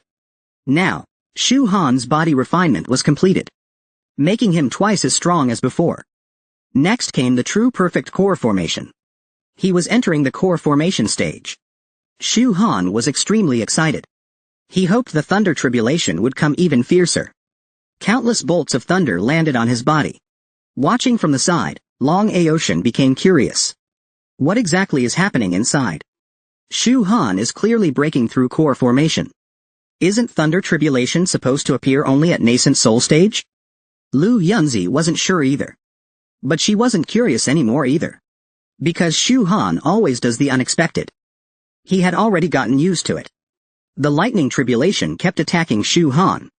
Perfect core formation is too heaven-defying. So the tribulation that should occur at nascent soul stage came early. Normally, if a cultivator tried to form a perfect core, they would die under the tribulation with a 100% certainty. Even after body refinement through the 5-element seeds, they still wouldn't withstand the tribulation. But Shu Han cultivated the strongest body technique of Zhu Tian world. The saintly body heaven-reaching art. Because he had already cultivated it to minor success stage 5. He could withstand the tribulation. There were 9 strikes of lightning in total. If he could endure them, Shu Han's saintly body heaven-reaching art would be enhanced further. But that wasn't the main point. The important part was, the lightning tribulation mainly tempered the spirit. Each strike stronger than the last. Under immense pressure, the spirit would undergo extreme transformation and improvement. This spirit refinement should only occur at refining spirit stage 7. But with perfect core formation breakthrough, he could begin cultivating spirit power early. Shu Han was actually enduring a lightning tribulation. At first, I thought it was some lightning spell. But it turned out to be a real tribulation. This is truly unexpected. Those Tianzhao devil disciples in Haishui City. How many ever survived tribulation at core formation stage? This kid cannot be allowed to live. At this moment, Shu Han was enduring the 5th lightning strike. While his spiritual power kept growing, the monsters launched spiritual attacks at Shu Han. But Shu Han blocked them. The monsters were shocked. What is going on? Spiritual defense? Why can he use spiritual defense techniques of refining spirit stage 7? Let's merge our spirit powers together. And attack him together. The power of the tribulation grew stronger and stronger. Our pressure increased rapidly. We can't hold on much longer. This time, we must kill him. As the 7th lightning strike descended, Shu Han threw a punch, shattering the lightning. In front of my saintly body, heaven-reaching art. This kind of basic lightning tribulation is no threat. Then the monsters prepared to unleash their strongest spiritual attack. I will crush your soul. And leave your body behind. In front of me, Shu Han. A powerful purple spiritual wave attacked Shu Han. Shu Han remained calm. He pointed 2 fingers at his forehead, gathering his spiritual power. A blue spiritual wave stronger than the monsters shot out towards them. The power was terrifying. Even those outside the barrier felt it. The silver-winged war god couldn't even recognize the attack. How is it so powerful? I can't even understand Shu Han's attack method now. Of course. I told you before. Shu Han's spirit is much stronger than I imagined. It's been so many years. I haven't seen such a brilliant young man. How strong is he really? He can use spiritual attacks meant for refining spirit stage cultivators. Even though he's only at core formation breakthrough. The monsters were dumbfounded. This is impossible. Forget about spiritual defense. You can even launch materialized spiritual attacks? Who exactly are you? What exactly is your cultivation? Shu Han shattered the monster's understanding. It's time to end this. I may not be able to kill you myself. But the lightning tribulation will. The 9th strike gathered 9-fold lightning power. The strongest lightning struck both the monsters and Shu Han. This lightning was far beyond what the monsters could endure. Yet Shu Han was completely unharmed. Only losing his clothes. This made the monsters furious. They died with hatred in their hearts. Afterwards, the barrier vanished. Everyone was overjoyed. They didn't expect Shu Han to resolve a sure death situation. At this moment, Shu Han took out the 9 revolutions mysterious art. Just as Shu Han had guessed. The 9 revolutions mysterious art had endless wonders. It was the most mysterious and profound treasure. Now that it had returned to him. It belonged to the emperor. Technique for the emperor's sovereignty. The great powers once spent their whole lives collecting resources to nurture the 9 revolutions mysterious art. But at most, it only grew a few extra leaves. As for blossoming and bearing fruit, that was something no one had ever seen. Shu Han had been thinking before that if the 9 revolutions mysterious art relied only on resources, then even draining the entire Earth's energy might not be enough. From the time Shu Han entered Jingxi Cave Heaven until now, he had turned the tide single-handedly, saving almost all the students of Nandao Middle School. Saving a life is better than building a 7-tiered pagoda. This was a great accumulation of merit. Now it seemed Shu Han's guess was right. Another way for the 9 revolutions mysterious art to grow was through merit. Meanwhile, Qin Loyi also arrived at the core area of the cave heaven. Long Wu was worried about junior sister Qin and comforted her, telling her to be mentally prepared once they went inside. Those students were too weak. There might not be a single survivor. But it wasn't their fault. Because they had killed many bronze thunder wolves outside. Later, bringing the students' corpses back would be a way to honor them. As soon as Long Wu finished speaking, he was dumbfounded by the scene in front of him. He couldn't believe his eyes. How were so many people still alive? Long Wu immediately questioned them. Without our help, how did you survive? This is impossible. At that moment, Lu Yunzi walked up to Long Wu and asked, "Who are you people?" When Shu Han on the high platform took out his clothes, he saw Qin Loyi below the stage. These strange feelings. Who is he? Why is he looking at me like that? I clearly don't know him, so why does he feel so familiar? Suddenly, Shu Han stepped down from the platform and slowly walked toward Qin Loyi. He didn't expect that Lu had actually shown up. Shu Han's gaze seemed to freeze as he stared at Qin Loyi. Qin Loyi also couldn't help but look at him. and her body instinctively wanted to move closer to Shu Han. Suddenly, Long Wu stepped between them and stopped Shu Han. "Kid, get lost. Is Qin Jr.'s sister someone you're allowed to approach?" Shu Han was a bit angered by Long Wu's interference. Then Qin Loyi spoke up. "Long Wu, step aside. This is my business. None of yours." Then Qin Loyi walked up to Shu Han and asked him, "Who are you?" Shu Han looked at her with a very warm gaze and answered, "I'm Shu Han." "You're Qin Loyi. I know your name." At this moment, Shu Han still didn't intend to reveal their relationship to her. Because right now Xuan Wu Biao, the 12 demon lords, and even Shushan are all eyeing him closely. That would put Qin Loyi in danger. So until he enters Qingbai Academy, he can't acknowledge her. Shu Han used this clumsy act to try to win over Qin Jr.'s sister, which led to a wave of mockery from her. Then she told Qin Jr.'s sister, "I've seen plenty of trash like him. No strength, but loves to take shortcuts. Don't waste your time on him. Let me take care of him for you." Qin Loyi completely ignored Long Wu. Instead, she asked Shu Han for his phone number. Because Qin Loyi felt that Shu Han's voice sounded very similar to the one who had called her. If Shu Han gave her the same number, then she could confirm that Shu Han was the one who called her before the aura revival. Qin Loyi actually asked Shu Han for his phone number in front of everyone. Long Wu was instantly thrown into chaos. What? Qin Jr.'s sister is asking a strange man for his number? Heavens, what's going on with her? Wasn't she supposed to be the proud daughter of the heavens? Untouchable by outsiders? You damned brat. Qin Jr.'s sister is not to be defiled. I'll kill you. Just as he was about to strike, Long Aoshin stopped him.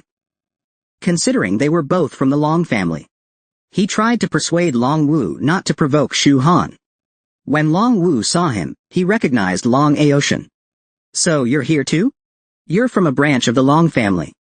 And you dare meddle in the affairs of the main family? Have you lost your mind? I'm just trying to give you some friendly advice. Besides, all of us here were saved by Shu Han. He's our lifesaver. More importantly, I'm afraid Shu Han will kill you. As a Long family member, I can't just stand by and watch you die." Long Wu was completely enraged by Long Aoshin. He immediately launched an attack on him. Long Aoshin pointed 2 fingers at his forehead. A pair of eyes lit up. With a swoosh, a golden flood dragon flew out. Long Wu was shocked to see this. It was actually a flood dragon bloodline. He didn't expect a side branch of the Long family to have dragon blood. No wonder some of the main family members called him a monster. Seems he truly has some skill. Now I, Long Wu, will give you a chance to pledge loyalty to me. Be my follower. One day, I can take you to the Long family's main bloodline.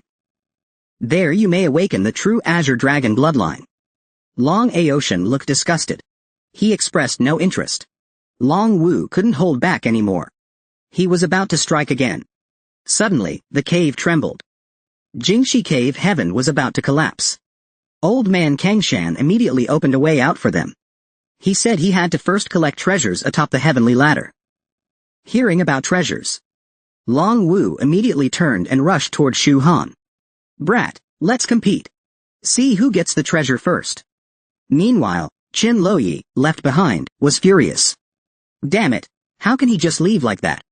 He still hasn't given me his phone number." Suddenly, Lu Yunzi flew over her head. She wondered if Lu Yunzi knew Shu Han. What was their relationship? Silver-winged war god and bull demon king also arrived at the heavenly ladder. They wanted to challenge it too. Liang Kankan confidently ran over as well. Several strong individuals gathered under the ladder. They quickly climbed it. Everyone wanted to see how far they could get. Shu Han looked very relaxed. Legend had it that the heavenly ladder was a place where divine beasts like dragons and qilins tempered their bodies. It shot straight into the sky, pressing down the heavens. Although this was a replica, it was still not something ordinary people could withstand. Liang Kankan, who was weaker, struggled at the first step. Shu Han easily jumped onto the second step. Long Wu saw this and jumped 2 steps in a row. "You're still far from matching me. If Long Tianyi of the Hidden Dragons said that to me, he might have the right. But you don't deserve it. Long Wu was shocked. How do you know Long Tianyi's name? Long Tianyi of the Long family was a true prodigy born once in a millennium. Even the Long family ancestor said Long Tianyi's future achievements would be unimaginable. This Long Tianyi had been Shu Han's true opponent and enemy in his past life. He was truly a Long family genius. In Shu Han's previous life, when he ascended to Lord of the Ascendants, he had been secretly ambushed by him. This caused the Emperor to no longer fear Shu Han. Eventually, the Emperor set up a deadly grand formation and slaughtered Shu Han. Jingxi Cave Heaven was about to close. Shu Han wanted to grab the treasure atop the heavenly ladder before leaving. This attracted some strong cultivators to try it too. Liang Kankan, weaker in cultivation, could only reach the 5th step. He asked Silver-Winged War God and Bull Demon King, if you guys make it up, don't forget to grab me a treasure too. Actually, they were struggling as well. But Shu Han finally reached the 6th step. Chen Luoyi easily reached the 6th step too. Although slightly strained, she couldn't understand how Shu Han was so relaxed even on the 8th step. Long Wu, at the 6th step, had reached his limit. But he was unwilling. I refuse to believe I can't reach the 7th step. I won't lose to that brat. I can't let junior sister Chen look down on me. He forced himself onto the 7th step. With a crack, his leg snapped under the pressure. He screamed in pain, rolling on the ground. You dare to compare yourself with Brother Shu? You're just seeking death. Breaking one leg is letting you off lightly. Lu Yunzi successfully reached the 7th step. All of us from Nandao Middle School climbed past the 5th step. Given our old aptitude before foundation establishment, this would have been impossible. Shu Han truly brought us a great fortune. At this moment, Shu Han had already reached the 9th step. Only the final step remained. Shu Han hadn't expected that even a replica of the Heaven Ascension Ladder could so perfectly enhance her talent. Even on the 9th step, she could feel such immense pressure. If she wanted to climb the real Heaven Ascension Ladder in the future, the foundation establishment and spirit refinement stages would also have to be cultivated to their strongest and most perfect states. This is something I must accomplish in this second life. 10th step, here I come. Soon after, Lu Yunzi arrived at the 9th step. On the 10th step, Lu Yunzi arrived at the 9th step. This was her limit. She could not move forward anymore. This made her recall her school days. Back then, Shu Han was still just an ordinary student. But now he easily climbed to the 10th step of the Heaven Ascension Ladder. This is the real you. Just then, Chen Luoyi, clad in war armor, leapt up. She jumped onto the 10th step. If she hadn't been wearing war armor, she couldn't have made it to the 10th step. Unexpectedly, the so-called prodigy of Qingbai Academy had talent inferior to that of a high schooler. In a corner inside the cave, Shu Han was extremely angry on the Heaven Ascension Ladder. That old man from Kangshan really gave my delicious fruits to someone else. And that little rascal even climbed the Heaven Ascension Ladder. There are treasures up there. But sadly, treasures can only be opened with human handprints. My cat paws won't work. Otherwise, I would have stolen the treasures long ago. No, how could it be called stealing? It should be called taking. I'm a good cat. Good cats never steal. Shu Han arrived in front of the treasure chest. To open it, specific spiritual hand imprints were needed. It seems that fate is still required to obtain these treasures. It seems that obtaining these treasures still requires fate. Shu Han placed his hand on it. Inside was a cultivation manual. Shu Han picked it up and glanced through it. The manual was called the Dragon Reversal Art. It was a technique suited for Long Aoshan to cultivate. This guy had previously traded the 5-element seed with me. If he obtained a technique here, it should be given to him. It seems his bloodline sensed it. There was a cultivation technique suitable for him here. Shu Han, as previously agreed, threw the manual to Long Aoshan. Thus, their debt was cleared. Although the Dragon Reversal Art was a very powerful technique, compared to the supreme techniques I cultivate, it was still somewhat inferior. It was fine to give it to Long Xiansheng. Shu Han then placed his hand on the second slot, intending to retrieve the second treasure. But there was no response. Even after several tries, there was still no response. At this moment, Qin Loyi arrived behind Shu Han. She suggested, "Why don't you let me try?" Hearing this, Shu Han immediately turned around. He was surprised to see the war armor on Qin Loyi. I had once guided Luor to the Seven Treasures Temple at Mount Feniu. But I didn't know what he obtained. I didn't expect he had gotten the legendary war armor. In my previous life, the war armor had fallen into enemy hands. It once shone brightly on the battlefield. As the name suggests, the war armor is an incredibly powerful weapon of war. Once the war armor appears, mountains and rivers change color. Blood rain covers the entire land. It once caused rivers of blood among humans. It claimed the lives of countless human cultivators on the battlefield. In this life, for humanity to obtain the war armor is a true blessing. However, Luor's war armor is currently only in its initial form. It does not yet have such great power. Once it evolves into its final form, I believe Luor will shine brilliantly in this lifetime. Shu Han was amazed at Qin Loyi's war armor. Qin Loyi was also a bit curious. Shu Han actually recognized that she was wearing war armor.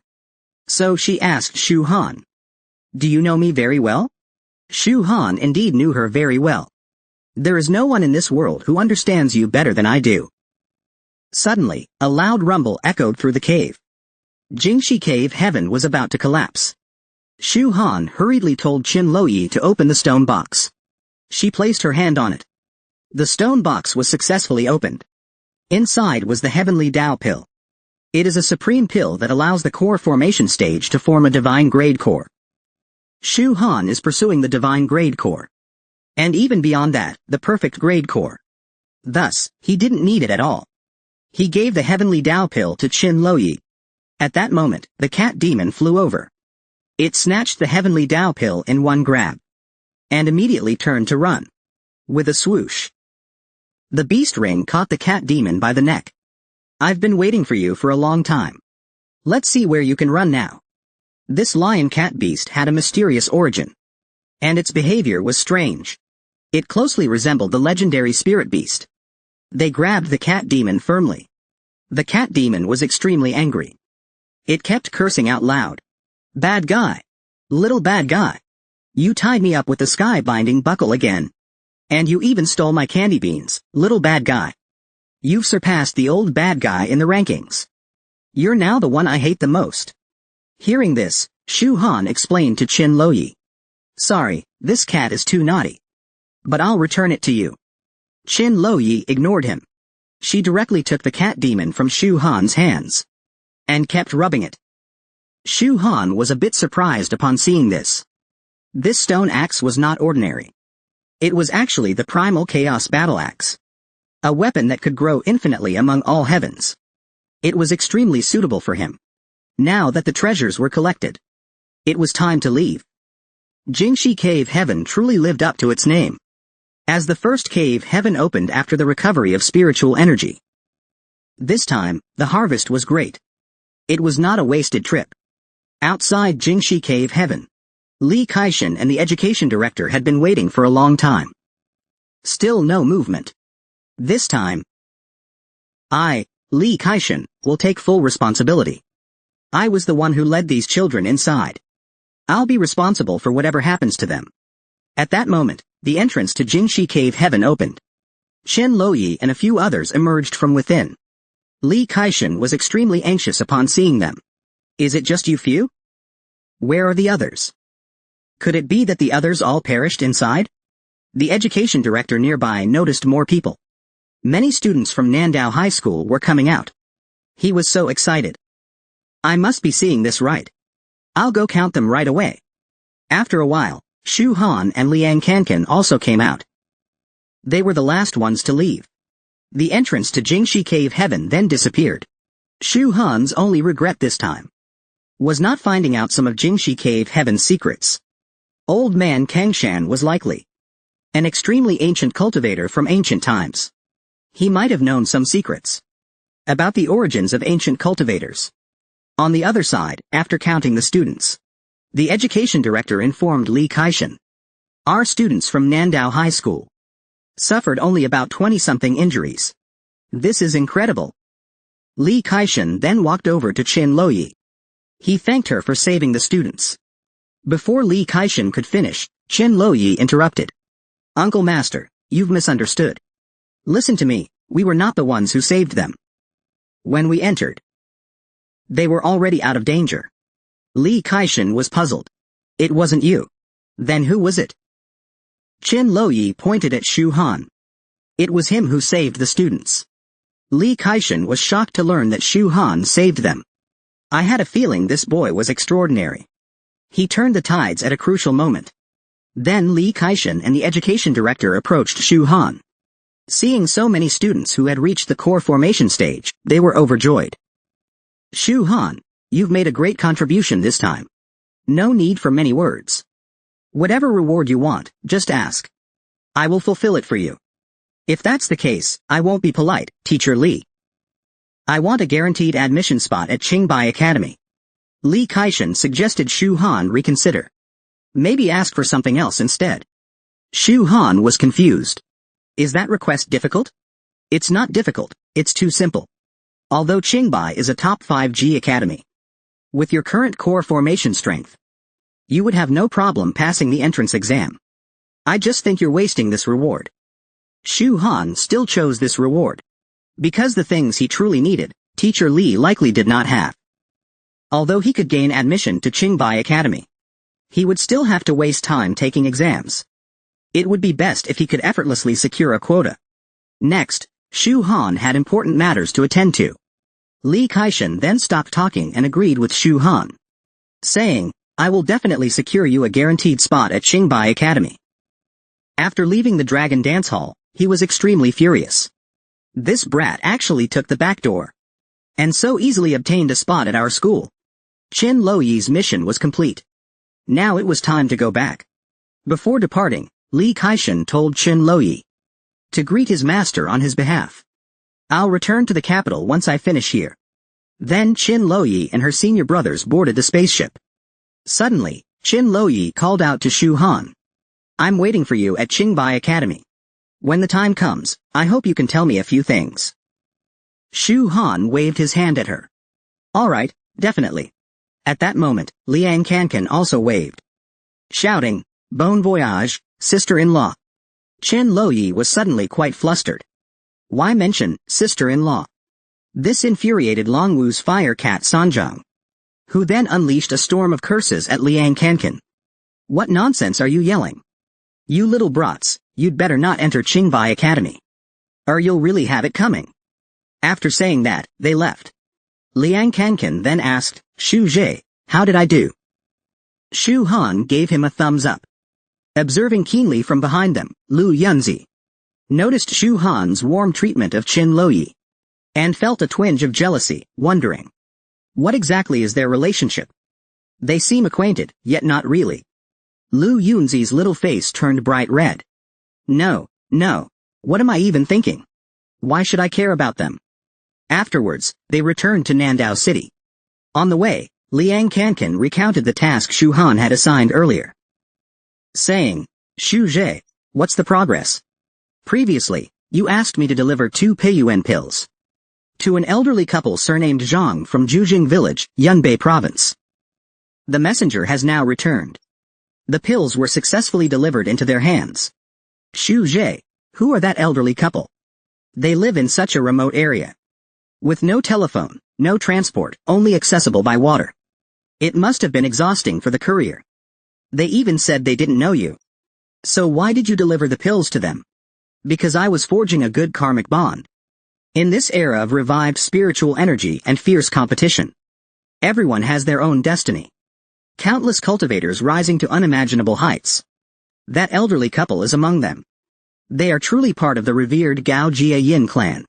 They spent their lives educating others and nurturing a noble aura, and eventually retreated to the mountains. In the mid-stage of the spiritual energy revival, they ascended the righteous path together in broad daylight. Overnight, their cultivation soared sky-high. Countless practitioners who endured arduous training. That's why I chose to forge a good karmic bond with them beforehand. Because that elderly couple possesses exceptional abilities. I will undoubtedly make proper use of it in the future. And their little daughter is precisely the one that the 12 demon lords have long been searching for. The legendary demon seed.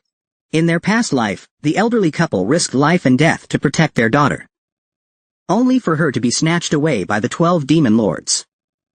Her fate was truly tragic. Shu Han and the others were on their way home, while Liang Kankan noticed someone following them from behind. Shu Han had already spotted the follower. Keep walking, and don't make a sound. 5 minutes later, the follower emerged. That person was none other than Kwang Rui. Then Shu Han and his companions stepped forward. Little girl, we've already broken through the core formation stage. You still can't beat us. What's the point of following us like this? Shu Han said, I must avenge my father. Since I can't beat you for now, I will follow you until I avenge my father. Liang Kankan was a bit angry upon hearing this. You're just clinging on to me, Shu Ji. You're a young lady, not Shu Ji's wife. Following Shu Ji like that will easily cause misunderstandings. If such misunderstandings persist, it will be hard to explain. This infuriated Kwang Rui greatly. Yet her little face also turned red. If Liang Kankan dares to babble again, I'll cut your tongue off. Seeing this, Shu Han quickly stepped forward to mediate. All right, if she wants to follow, let her follow. Let's go. Shu Han let it go because during Jingxi Cave Heaven, Kwang Rui did not act out of hatred. Like those from Shushan, she turned to the demonic followers to kill Shu Han. Thus, Shu Han saw no need to wipe her out completely.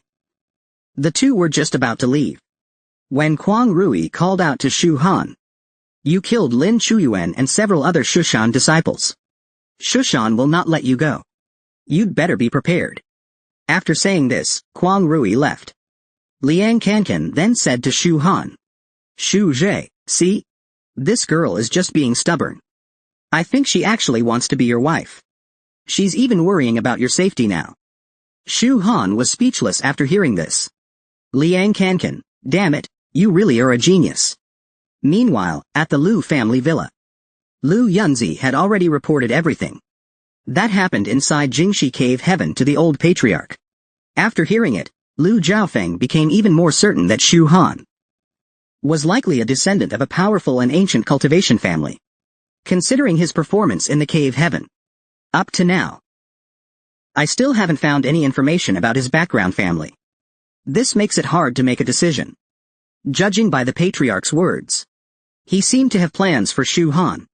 I do have an idea. Shu Han and Yunzi are classmates, and they have gone through hardship together. I intend to arrange a marriage between them. How about it? Everyone thought it was a good idea.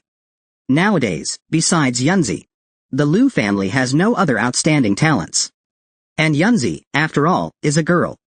If Yunzi marries Shu Han, she may gain a talented young husband, and possibly the support of a mysterious family behind him. The Liu family would also ride the wave of the spiritual energy revival and soar to great heights. But Yunzi's father was somewhat hesitant. This is indeed a good thing. But Shu Han slaughtered many inside Jingxi Cave Heaven, including people from Shushan and Xuanwu Biotech. The Feng family is also now a sworn enemy. You're right. The uncertainty about Shu Han's background family is why I haven't made a final decision. Since this is Yunzi's marriage, let her decide. Yunzi blushed and didn't know what to say. The old patriarch urged her to make a decision quickly. I will follow the patriarch's decision. I'll return to my cultivation now. Yunzi's father sighed. A girl's heart isn't easy to restrain. Looks like Yunzi has feelings for Shu Han. Now Shu Han faced 3 strong enemies. Given the current situation, it's not actually a big deal for the Liu family. The Feng family has declined, they're not a threat. Xuanwu Biotech already holds a grudge against our Liu family, so we're not afraid of them either. Only Shushan is troublesome. But I have some old ties with Shushan. I will personally mediate with them. I'll resolve Shu Han's enmity with them, even if it costs us something. You two go personally and finalize this with Shu Han. Let him know the Liu family values him, and that Yunzi's heart belongs to him, and we will shield him from his enemies. We will marry Yunzi to him. The two immediately followed orders. Meanwhile, Shu Han and Liang Kankan arrived at Nanshan orphanage. Shu Zhe, leaving that cat alone in the villa. Could it cause trouble? After all, we brought him out of Jingxi cave heaven.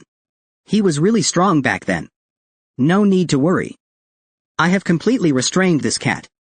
Even if he wanted to run, he couldn't. But this cat's condition is a bit strange.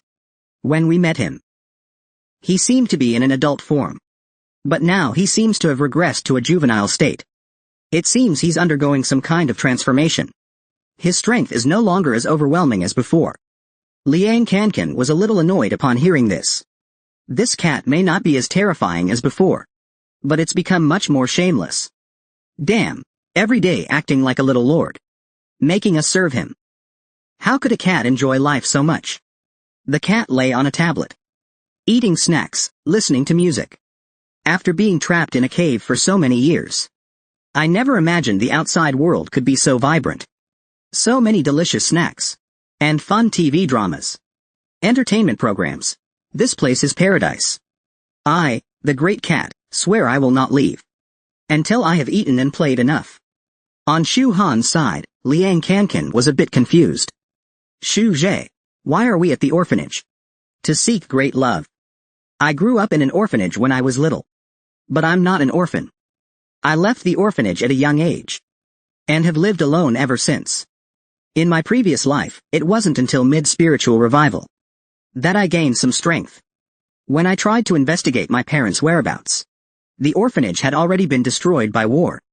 Even after reaching the sovereign realm, I still found no trace of my parents.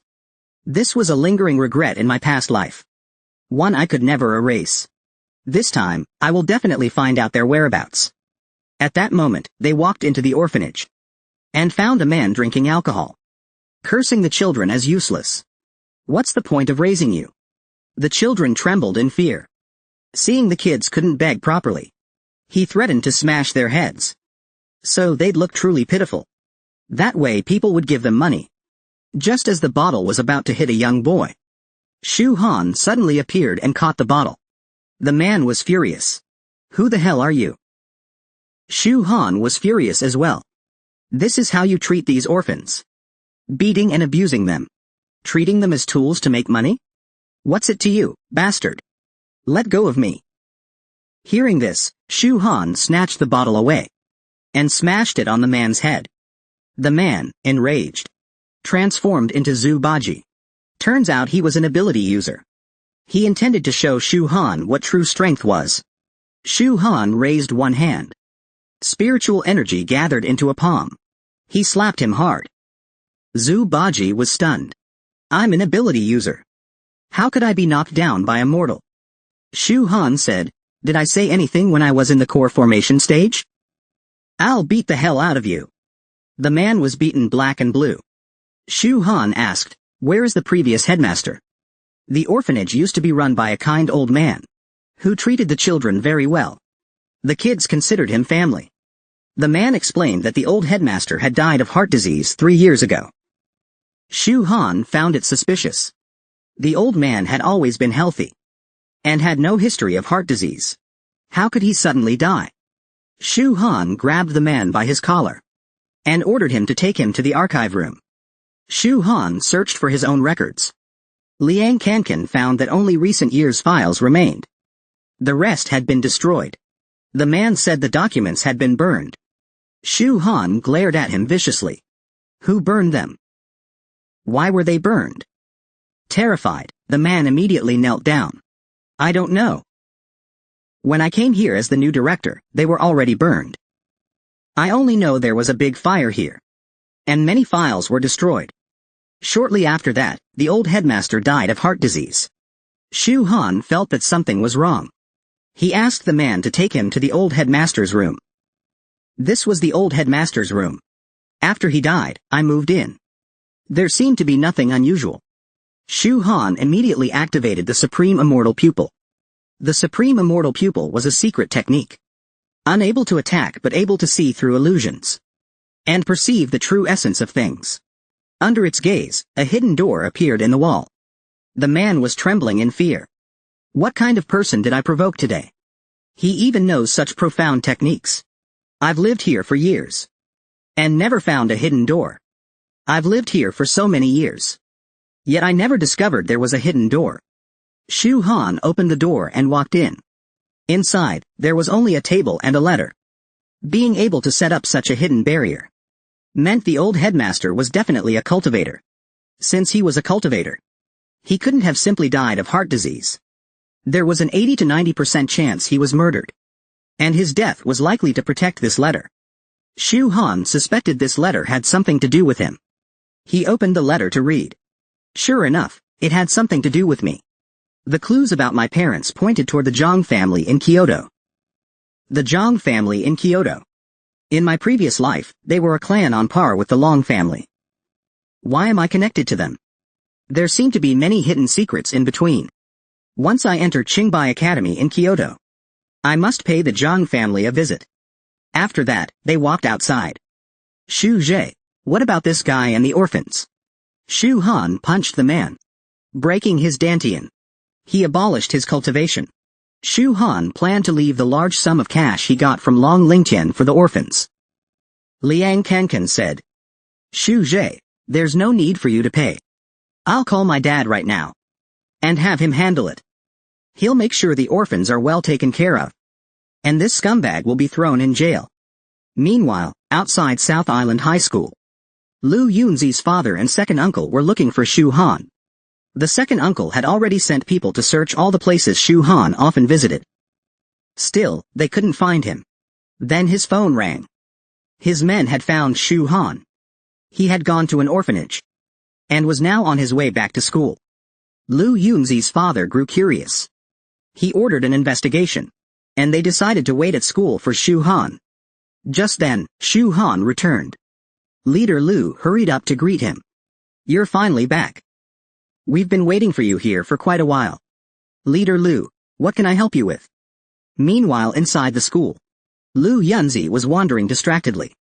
The war god of the red clouds noticed her absent-mindedness and asked if something was troubling her. As they walked, she saw her father and second uncle at the gate. They were meeting Shu Han. She hadn't yet properly thanked Shu Han for what he did in Jingxi Cave Heaven. Leader Lu was here to tell Shu Han some great news. Kid, listen carefully. Our Lu family holds you in very high regard. Even the old patriarch admires you greatly. So we have decided to marry Yunzi to you, making you the Lu family's son-in-law. Lu Yunzi blushed bright red, too shy to stay still. Even the war god of the red clouds and the bull demon king were stunned. Shu Han remained silent. Liang Kankan smirked mischievously. Leader Lu, seeing Shu Han's silence, stepped forward to ask his opinion. Isn't this great news? Young man, don't be shy. If you're happy, show it. Our Lu family will arrange your wedding soon. At that moment, the bull demon king finally understood why Lu Yunzi was distracted earlier. Honestly, did you already know about this? When the time comes, I, old bull, will definitely come drink your wedding wine. Lu Yunzi was too embarrassed to stay, and turned to leave. The second uncle, seeing Shu Han still silent, promised to hold the grandest wedding for them. Finally, Shu Han spoke. Leader Lu, you're flattering me too much. I am unworthy of class leader Lu. Lu Yunzi froze at hearing that. You should find a more suitable son-in-law. Lu Yunzi hadn't expected Shu Han to refuse. Leader Lu was also stunned by his words. Do you know what you're saying? My daughter Yunzi is outstanding in both talent and looks. A rare gem among tens of thousands. Yet you refuse? Thank you for your kindness, Leader Lu. Class Leader Lu is indeed exceptional. But Shu Han has no plans for marriage yet. If there's nothing else, I'll take my leave. Suddenly, the second uncle attacked Shu Han. You ignorant brat. How dare you insult our Lu family? Stop right there. Liang Kankan blocked the attack. What are you doing? Shu Zhe simply doesn't want to marry. Are you trying to force him? The second uncle ignored him and gave Shu Han another ultimatum. Will you marry Yunzi or not? Shu Han replied calmly. Why be so stubborn? With class leader Lu's beauty and talent, She will surely find her ideal husband. There's no need to force this matter. Don't waste your time on me. Don't lay a hand on me. Otherwise, your Lu family will regret it. Second uncle was completely enraged. Damn it! You dare to reject my Lu family again and again. Isn't that the same as slapping the Lu family in public? Today, you little brat, I won't let you off. At that moment, Lu Yunzi walked over. She called out to second uncle. Her father saw her and asked, "Why are you here?" "Father, second uncle, please stop. Don't force him." At that moment, a few tears flowed from Lu Yunzi's eyes. She walked up to Shu Han and said, "Shu Han, I hate you." After saying that, she left. It seemed that class president Lu was truly heartbroken. Shu Han didn't want to do this either. But in his previous life, he owed Qin Loyi too much. She even died to save him. So in this life, he must not waver for anyone but Loyi. Niu Mawing couldn't figure out what Shu Han was thinking. Miss Lu is such a heavenly daughter. And he still rejected her? The silver-winged war god said that Shu Han probably had his reasons. Such things truly can't be forced. I'll go check on Miss Lu first. The Lu clan leader also took second brother and left. When the old patriarch learned about it, he was furious. Outrageous. Did Shu Han really say that? The two remained silent. Old patriarch. With you. A spirit refinement stage 7 master, in our Lu family. Not only among the 100 families within hundreds of miles. Even many cultivation clans acknowledge our supremacy. And yet Shu Han, that ignorant youngster, dares treat us like this. No matter whose child he is. We must not let him off. Suddenly someone pushed the door open. Patriarch, we found Shu Han's identity. According to our investigation, Shu Han is not from a cultivation clan. He is an orphan from Nanshan orphanage. The old patriarch listened carefully. He urgently asked if the news was true. Absolutely true, patriarch. Recently, Shu Han visited Nanshan orphanage. We followed the trail. And finally found out his real identity. So he's just an orphan. This bastard put on quite the act. Making us believe he was from a major cultivation clan. Since he has no background, we don't need to worry anymore. Luckily, he didn't agree to the marriage. Otherwise, once cooked rice is made, it would have been too late for regrets. How could a commoner cultivator be worthy of our Lu family's heavenly daughter?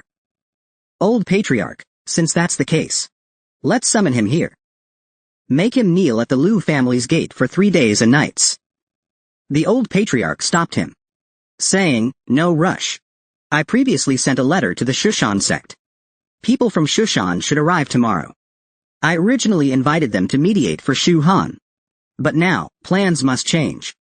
Meanwhile, Shu Han returned to his villa. He was absorbing spirit fruits to cultivate.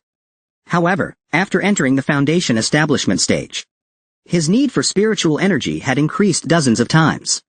It was hard to improve quickly relying only on spirit fruits. He had to obtain more cultivation resources. That would yield twice the result with half the effort. But spirit stones were extremely rare. Only hidden great clans and sects stored them. The mid-stage of spiritual resurgence would produce some. But there was still some time before that. At that moment, Liang Kankan walked in, holding 2 concert tickets. When Mao Yao saw them, his eyes sparkled. He really wanted to go. But Shu Han had no interest at all. Liang Kankan tearfully begged Shu Han to go with him. Do you know how hard it was to get these 2 tickets? The star of the concert is Meng Kaer. Currently the hottest superstar. Meng Kaer is incredible. Not only is she stunningly beautiful with a unique voice, but she's already reached foundation establishment. She's topping the popularity charts abroad. Voted as the #1 dancing beauty. Even after hearing that, Shu Han still wouldn't go. Suddenly Mao Yao snatched 1 ticket. If you won't go, I'll go instead. With a whoosh, he flew out the window. Liang Kankan was furious. You damned cat. Stop right there. Shu Ge. Now you have no choice but to go. That unreliable cat. Dot had already taken off and arrived at the concert venue. The South Island sports arena was packed with people. The stage was even more dazzling and glamorous. Shu Ge. There are still 30 minutes before the concert starts. We have to quickly find that dumb cat. No need to search. I already sensed the aura of Hunty and Co. It's over there. If I'm sensing correctly, it's inside here. Inside this room, there were also two girls. They were Meng Kair and Li Xiaoyun. Li Xiaoyun stroked Mao Yao's back openly. Kair, this lecherous cat that came out of nowhere, keeps staring at you. It's fine. Little lecherous cat, you're so cute. I'll let you watch for free. Mao Yao looked disgusted and speechless. You two dumb women. Why would this cat want to look at you? Those two buns on your chest aren't even edible. Isn't the bun I'm eating much better? Ridiculous. Anyway, Kair, it's really too dangerous for you to perform right now. Now that spiritual energy is reviving. Many people have awakened, and after a few days of cultivation, they think they're invincible. They want this big star to devote herself to them. Especially that guy who calls himself Black Dragon King. He relies on his high talent awakening and acts recklessly. It's truly outrageous. Don't worry. After all, this is the inland region. It's not the Black Dragon King's turf. He wouldn't dare to act rashly. Besides, don't forget, I'm not weak either. I'm at early foundation establishment. At this moment, Shu Han arrived at the door. Just as he was about to push the door open, he sensed killing intent inside. He immediately informed Liang Kankan. Someone has infiltrated. Stay guard outside. I'll go in and bring that dumb cat out. Liang Kankan pulled out his pig slaughtering knife and guarded the door while Shu Han pushed the door open. The first thing he saw was Meng Kair, who hadn't finished dressing. Meng Kair was furious upon seeing him. She quickly covered her chest and asked, "How did you get in?" Before Shu Han could even speak, Li Xiaoyun launched an attack on him. She wanted to teach this pervert a lesson. Suddenly, Shu Han raised his hand to stop her. Surprisingly, Li Xiaoyun actually stopped. Don't misunderstand. This cat belongs to me. I came here to retrieve it. Li Xiaoyun was skeptical. How can you prove it? Shu Han called out, "Dead cat, come here." Mao Yao ignored him completely and even turned around, thinking, the concert hasn't even started yet. Why would I go back with you? Shu Han looked very speechless. Now it was hard to explain. You're a lying pervert. See if I don't beat you to death. Shu Han instantly appeared behind her. He grabbed her arms. Don't make trouble. I truly didn't mean to offend you. Nonsense. Let me go. Your auntie, will not spare you. At this moment, Meng Kair finished dressing and came out. Xiaoyun, calm down first. Little brother, let go of Xiaoyun first. I want to ask, how did you get in? What about the bodyguards outside? Hearing this, Shu Han let go of Li Xiaoyun. I'll give you a heads up. There are at least 5 assassins hidden nearby. This girl was indeed smart. She instantly understood the situation. Li Xiaoyun immediately checked the next room. She found that their bodyguards had all been killed. Kair, this place is dangerous. We have to leave now. They were about to leave, when suddenly several figures broke through the window. Seeing her bodyguards dead, Meng Kair was shocked. Li Xiaoyun immediately tried to take her away. But again, several figures broke through. The 5 men surrounded the 2 girls. They completely ignored Shu Han and the others. One glance was enough to recognize them as Black Dragon King's men. The leader ordered Meng Kair to obediently go with them, to become their king's captive wife. Otherwise, he wouldn't be polite. Shu Han sniffed their aura. He realized they were from the demon race. Shu Han didn't expect demons to act this quickly. Li Xiaoyun retorted coldly. This is the inland. Not a place for you to cause trouble. I've already alerted the Dragon Guard army. If you're sensible, leave now. Suddenly, the old man launched an attack on her. Meng Kair rushed in front of Li Xiaoyun and blocked the old man's attack. Both Li Xiaoyun and the old man were pushed back by the shock. Shu Han caught Li Xiaoyun. Meng Kair steadied herself alone. He coughed up blood. He didn't expect this guy to be at mid-stage foundation establishment. The old man slowly walked toward him. It's your honor that the Black Dragon King has taken a liking to you. You humans really don't know what's good for you. If you don't obey, I'll have to bring your corpse back instead. I'm sure the Black Dragon King would love a beautiful corpse too. Li Xiaoyun quickly turned to Shu Han for help, asking him to save Kair. Meng Kair struggled to stand up and said, Xiaoyun, life and death are fate. They want me, not you. Let Xiaoyun and the others go. If you hadn't reminded me, I wouldn't have noticed these two wastes here. Today I'm in a good mood. If you kneel down before me and kowtow, I'll let you go. Shu Han completely ignored him. He turned around to leave. Li Xiaoyun shouted loudly, Wait! What are you doing? Are you even a man? If you won't help save someone, fine. But you really want to kowtow to these beasts? Shu Han was speechless. The old man was furious. You brat, are you deaf? I said you have to kneel before you can leave. And you're asking me to move aside? Don't you understand the literal meaning? Then let me say it again, get lost. The old man was enraged. You lowly human trash. You dare disrespect me, you little bastard. Today I'll tear you to pieces. Before he could finish, Shu Han stepped forward and slapped him flying. The old man got up and accused Shu Han of a sneak attack. Furious, he ordered his men to kill Shu Han immediately. Shu Han instantly approached the enemy. Liang Kankan pulled out his pig-slaughtering knife and slashed out as Shu Han appeared behind one of them. With a crack, the demon was killed. In just a few seconds, all enemies were wiped out. The old man was furious beyond belief. How dare you kill the Black Dragon King's men? Ignorant human, you must die. He transformed into a squid monster. Several tentacles shot out, entangling Li Xiaoyun. Meng Kair rushed forward to save her, but got entangled as well. Now only Shu Han was left. Lowly human. We demons are a noble race. You are nothing but powerless ants. Now taste the invincible power of the demon race. Shu Han remained completely calm, even a bit expectant.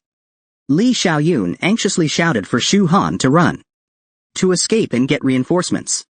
The squid monster burst out laughing. This brat is scared stiff already. Can he even escape? Shu Han was firmly bound by the squid monster. Li Xiaoyun was speechless. Why didn't you run? Now we're all caught. This demon beast's bindings were unbreakable. Demons of the same level are far stronger than humans. And this beast was at mid-foundation establishment stage 7. We couldn't resist even if we wanted to perish together. There's no way out now. Li Xiaoyun felt despair. If the Dragon Guard army doesn't arrive in time, we're doomed. Suddenly, he smelled something fragrant. Meng Kair also sniffed it out. It smelled like grilled squid. The scent was coming from Liang Kankan. Yes, he was grilling the squid's tentacles. Mao Yao next to him stared with sparkling eyes. Drool dripped from his mouth. He could hardly hold back from taking a bite. Li Xiaoyun didn't understand what Liang Kankan was doing. Of course I'm barbecuing. Might as well do something while waiting. Do something while waiting? Have you lost your mind? We're captured. And your companion is about to die. Shouldn't you be thinking about saving him? Liang Kankan wasn't worried at all. Shu Ji will be fine. If this big guy dares touch him, he's dead for sure. Li Xiaoyun was speechless. We're doomed. Today we met two madmen. One is grilling chicken. The other is grilling squid. Brother, how did we get so unlucky? Shu Han was caught by the squid, while Liang Kankan was happily grilling squid. Encountered two unfortunates before dying. But Meng Kair found Shu Han and Liang Kankan very interesting. Able to face life and death calmly. Facing such a crisis yet remaining composed. Such people are rare. You call that interesting? I think they're sick. Meng Kair was so attracted by Liang Kankan's barbecue that he forgot he was captured. He asked Liang Kankan for a piece. I want to taste the flavor of a core formation beast too. The cat demon immediately flared up. It blocked the barbecue and angrily shouted. No. This meat was mine first. Good grief.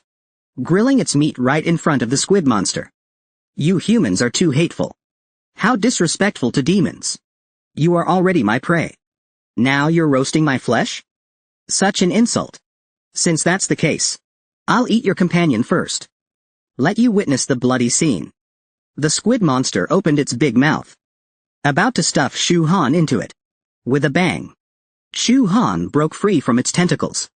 Shu Han had wanted to use its brute strength to train his sacred body technique, but didn't expect the squid monster to be so weak. What a useless creature.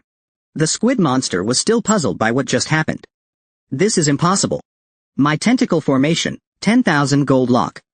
Once entangled, even a stage 7 refiner cultivator could not easily escape. And yet you broke free so easily? Shu Han looked down on such creatures. Compared to those core demon clans with supreme physiques, you're far from it. Those true demon elites I once faced were all overwhelming. They possessed boundless strength and supreme physiques. They could shatter the heavens with just their bodies. The squid monster was enraged by Shu Han. It tried to crush Meng Keir. Shu Han immediately attacked. He slashed through the tentacles, entangling Meng Keir. Shu Han instantly caught him. At that moment, Meng Keir was completely captivated by him. Li Xiaoyun shouted urgently when she saw this. Be careful. Can you two focus a bit? Is this the time to flirt? A tentacle flew toward them. Meng Keir finally felt fear. But in Shu Han's arms, he wasn't afraid at all. Shu Han gently waved his hand and slashed the flying tentacle apart. You brat. Let's see if you can slash faster. Or if I can kill faster. Dozens of tentacles attacked Shu Han. Shu Han, with the hand speed of a single man for 18 years, instantly sliced through all incoming tentacles. Then he cut apart the ones binding Li Xiaoyun too. And also Liang Kankan's. All of the squid monster's tentacles were cut down by Shu Han. Before dying, it desperately wanted to know who Shu Han really was. But Shu Han didn't tell him. The squid monster died unwillingly. Shu Han put Meng Keir down. Meng Keir looked at the handsome man and said thank you. But Shu Han ignored him and walked toward the squid monster's corpse. Looks like a good find. Meanwhile, at the Liu family villa, the old patriarch personally welcomed the VIPs getting out of the Rolls-Royce. A young man and an old man stepped out of the car. Hall Master Lin. Haven't seen you for years, you look more spirited than ever. The old man was the hall master of the Shushan sword sect. Lin Doran. You too, old patriarch Liu, still strong despite your age. That your old injuries healed is truly something to celebrate. Chuwu, come greet the old patriarch. The old patriarch had reached the artifact refinement stage even before spiritual energy revived. He was once a dazzling figure of his generation. The young man was a disciple of the Shushan sword sect. Lin Chuwu greets the old patriarch. Old patriarch, may I ask where Shu Han is? I wish to kill him immediately, to avenge my brother Lin Chuyuan. The old patriarch noticed Lin Chuwu's cultivation had reached mid-core formation stage. And he even had the aura of nearing late core formation. And he was still so young. Brother Lin, you have trained an excellent disciple. Of course. Lin Chuwu's talent is top-notch in our Shushan sect. Only a few people slightly surpass him. Brother Liu. To be honest, this time I brought Chuwu down the mountain to give him some real-world experience. His first battle will be to kill Shu Han. A fine sword. Good. Such an ambitious young man. I truly admire him. Go call Yunzi here. Let the young ones mingle and communicate more. They then moved to the Liu family hall. Yunzi walked in, wearing a beautiful and stunning outfit. She saluted the old patriarch. Lin Chuwu, upon seeing Yunzi's figure, almost drooled. Such a beautiful woman. She had also reached the core formation stage. A mortal family actually had such an outstanding girl. No worse than the top women of Shushan. Yunzi. Come greet Hall Master Lin of the Shushan sword sect. Yunzi respectfully greeted Hall Master Lin. Yunzi was about to introduce herself. But Lin Chuwu interrupted her. Old patriarch. Let me introduce myself. I am Lin Chuwu from Shushan. Greetings, Sister Liu. Liu Yunzi looked at him with disdain. She didn't even want to look at him. Yunzi. Chuwu is a top talent from Shushan. His cultivation is nearing the late core formation stage. His mastery of Shushan sword arts is superb. He is an outstanding figure of his generation. Compared to him, Shu Han is heaven and earth apart. You should get closer to him. No need to be distant. Lin Chuwu slowly walked toward Lu Yunzi. I heard that Shu Han dared to publicly refuse marriage with Sister Lu.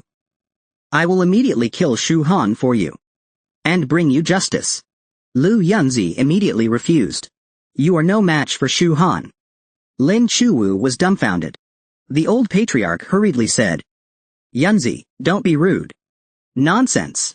Shu Han is just relying on some luck. How could he compare with Chuwu? Lin Chuwu was full of confidence. He simply didn't believe Shu Han was that strong.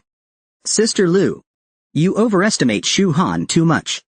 In my opinion, he's just a rogue cultivator. I could crush him with a flick of my finger. Those were the exact words I once said to Lin Chuyuan. She didn't listen. And she died. Now, I say it again to you. You are no match for Shu Han. Don't throw your life away. Lin Chuwu still didn't take Shu Han seriously at all. Master. Old Patriarch Lu. Since Sister Lu thinks so highly of Shu Han, I have an idea. Let me challenge Shu Han publicly. I will slay him before everyone's eyes and avenge Lin Chuyuan. At the same time, let Sister Lu see that Shu Han is nothing but a clown. The second uncle thought this idea was brilliant. Shu Han came from a humble background, yet acted so arrogantly. It was truly infuriating. If they could humiliate and kill him in public, it would be extremely satisfying. Hall Master Lin, what do you think? Killing Shu Han would be effortless for Chuwu. That's without a doubt. It's just that Miss Lu seems to value Shu Han highly and look down on our Shushan elites. How about this? Since I brought Chuwu down the mountain for worldly training, I also intended to arrange a marriage for him. If Chuwu slays Shu Han, then Yunzi shall become his fiancé. Lu Yunzi immediately refused. But the old patriarch thought it was a good idea. I had the same intention long ago. A genius disciple of Shushan and the Lu family's prodigy are simply a match made in heaven. In the future, Shushan and the Lu family can also collaborate more. I agree to this marriage. Lu Yunzi turned and walked away upon hearing this. She said she was not a tool for the Lu family to trade for benefits. I, Lu Yunzi, hereby declare that I will devote my life to cultivation and marry no one. The old patriarch hurriedly said to Hall Master Lin. Yunzi is still young. She has a bit of a childish temper. Don't worry, Hall Master Lin. She will come around. After all, compared to Chuwu, Shu Han is clearly inferior.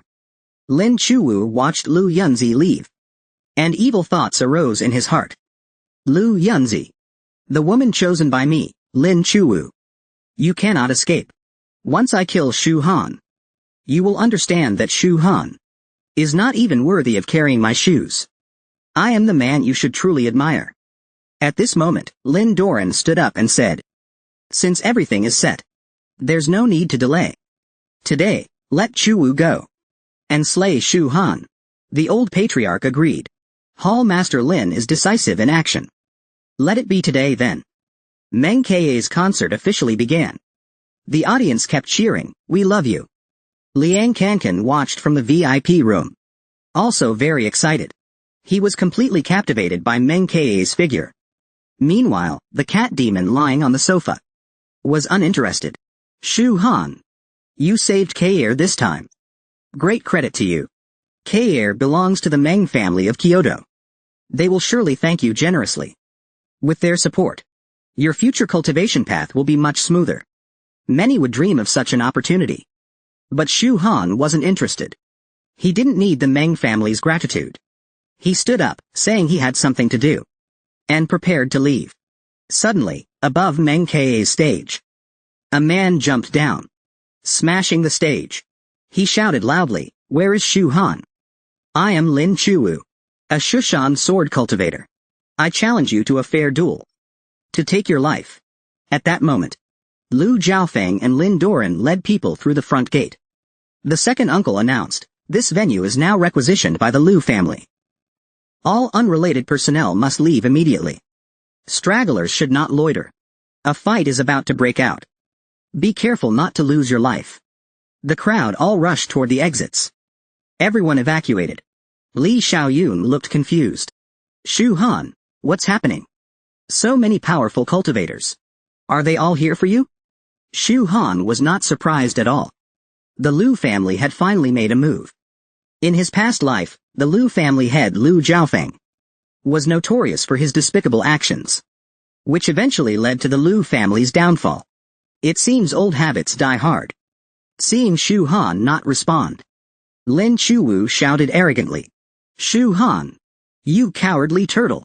If you're a man, come out. I, Lin Chuwu, the pride of Shushan, will slay you today. At that moment, Meng Keir attacked him. How dare you ruin my concert? I won't let you off. Lin Chuwu turned to look. He recognized her. You're Miss Meng Keir. Damn it. What good luck I have today. To meet Miss Meng Keir here. He immediately dodged Meng Keir's attack and quickly tried to explain.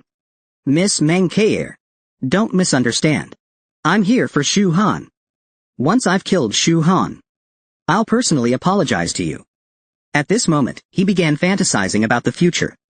If he could get Meng Keir, the big star, and also Lu Yunzi, two beauties in hand, he could enjoy the best of both worlds.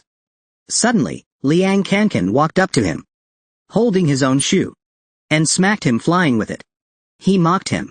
Who do you think you are? How dare you disrespect my bro shoe? And even my goddess? You really have a death wish. I'll beat you to death with just my slipper, you bastard. Ling Chuwu slowly got up and angrily questioned Liang Kankan. Who are you? To treat a Shushan disciple like this? Outrageous. Liang Kankan replied. I'm your grandpa Liang. What is Shushan to me? It's not like I haven't killed a few in Jingxi Cave. Enraged, Ling Chuwu picked up his greatsword and charged straight at him. You sword freak. How dare you insult Shushan? I'll kill you with Wenjian first. Lin Doran stopped him right then. Chuwu, your mission is to kill Shu Han. Don't waste your sword energy beforehand. Stay focused. As for this insolent brat, will you kneel and repent yourself? Or do I break your legs? Liang Kankan wasn't afraid at all. Because he had Shu Han. You old bastard. Think I'm scared of you? Anyone can talk tough. Hey, interesting. Looks like Shushan's been quiet for too long. Now that spiritual energy has returned, you juniors who've started cultivating no longer respect Shushan at all. You don't even know of its former glory. Lin Doran controlled his flying sword and launched an attack on Liang Kankan. Enraged by Liang Kankan, Lin Doran attacked. Liang Kankan quickly threw out his butcher knife, but it was split in half by the flying sword. Seeing this, Lin Doran said smugly, You brat. Shushan is a 1,000-year-old sword sect. Every sword we use is a divine weapon. How could your junk resist? Today, I'll break your sword and take your life with this Ziqing sword to remind the world to fear the Shushan sword sect. Just then, an axe flew over and shattered Lin Doran's greatsword. Liang Kankan and his ally mocked him. You sure talk big. Calling it a divine weapon? Ziqing sword? Trash. Just scrap metal. Furious, Lin Doran looked around, shouting, Who did this? Come out right now. Then Shu Han walked onto the stage. Who are you? To break my sword? Do you know what a crime this is against the Zuquan clan? Lu Zhaofeng stepped in to introduce him. This man is Shu Han.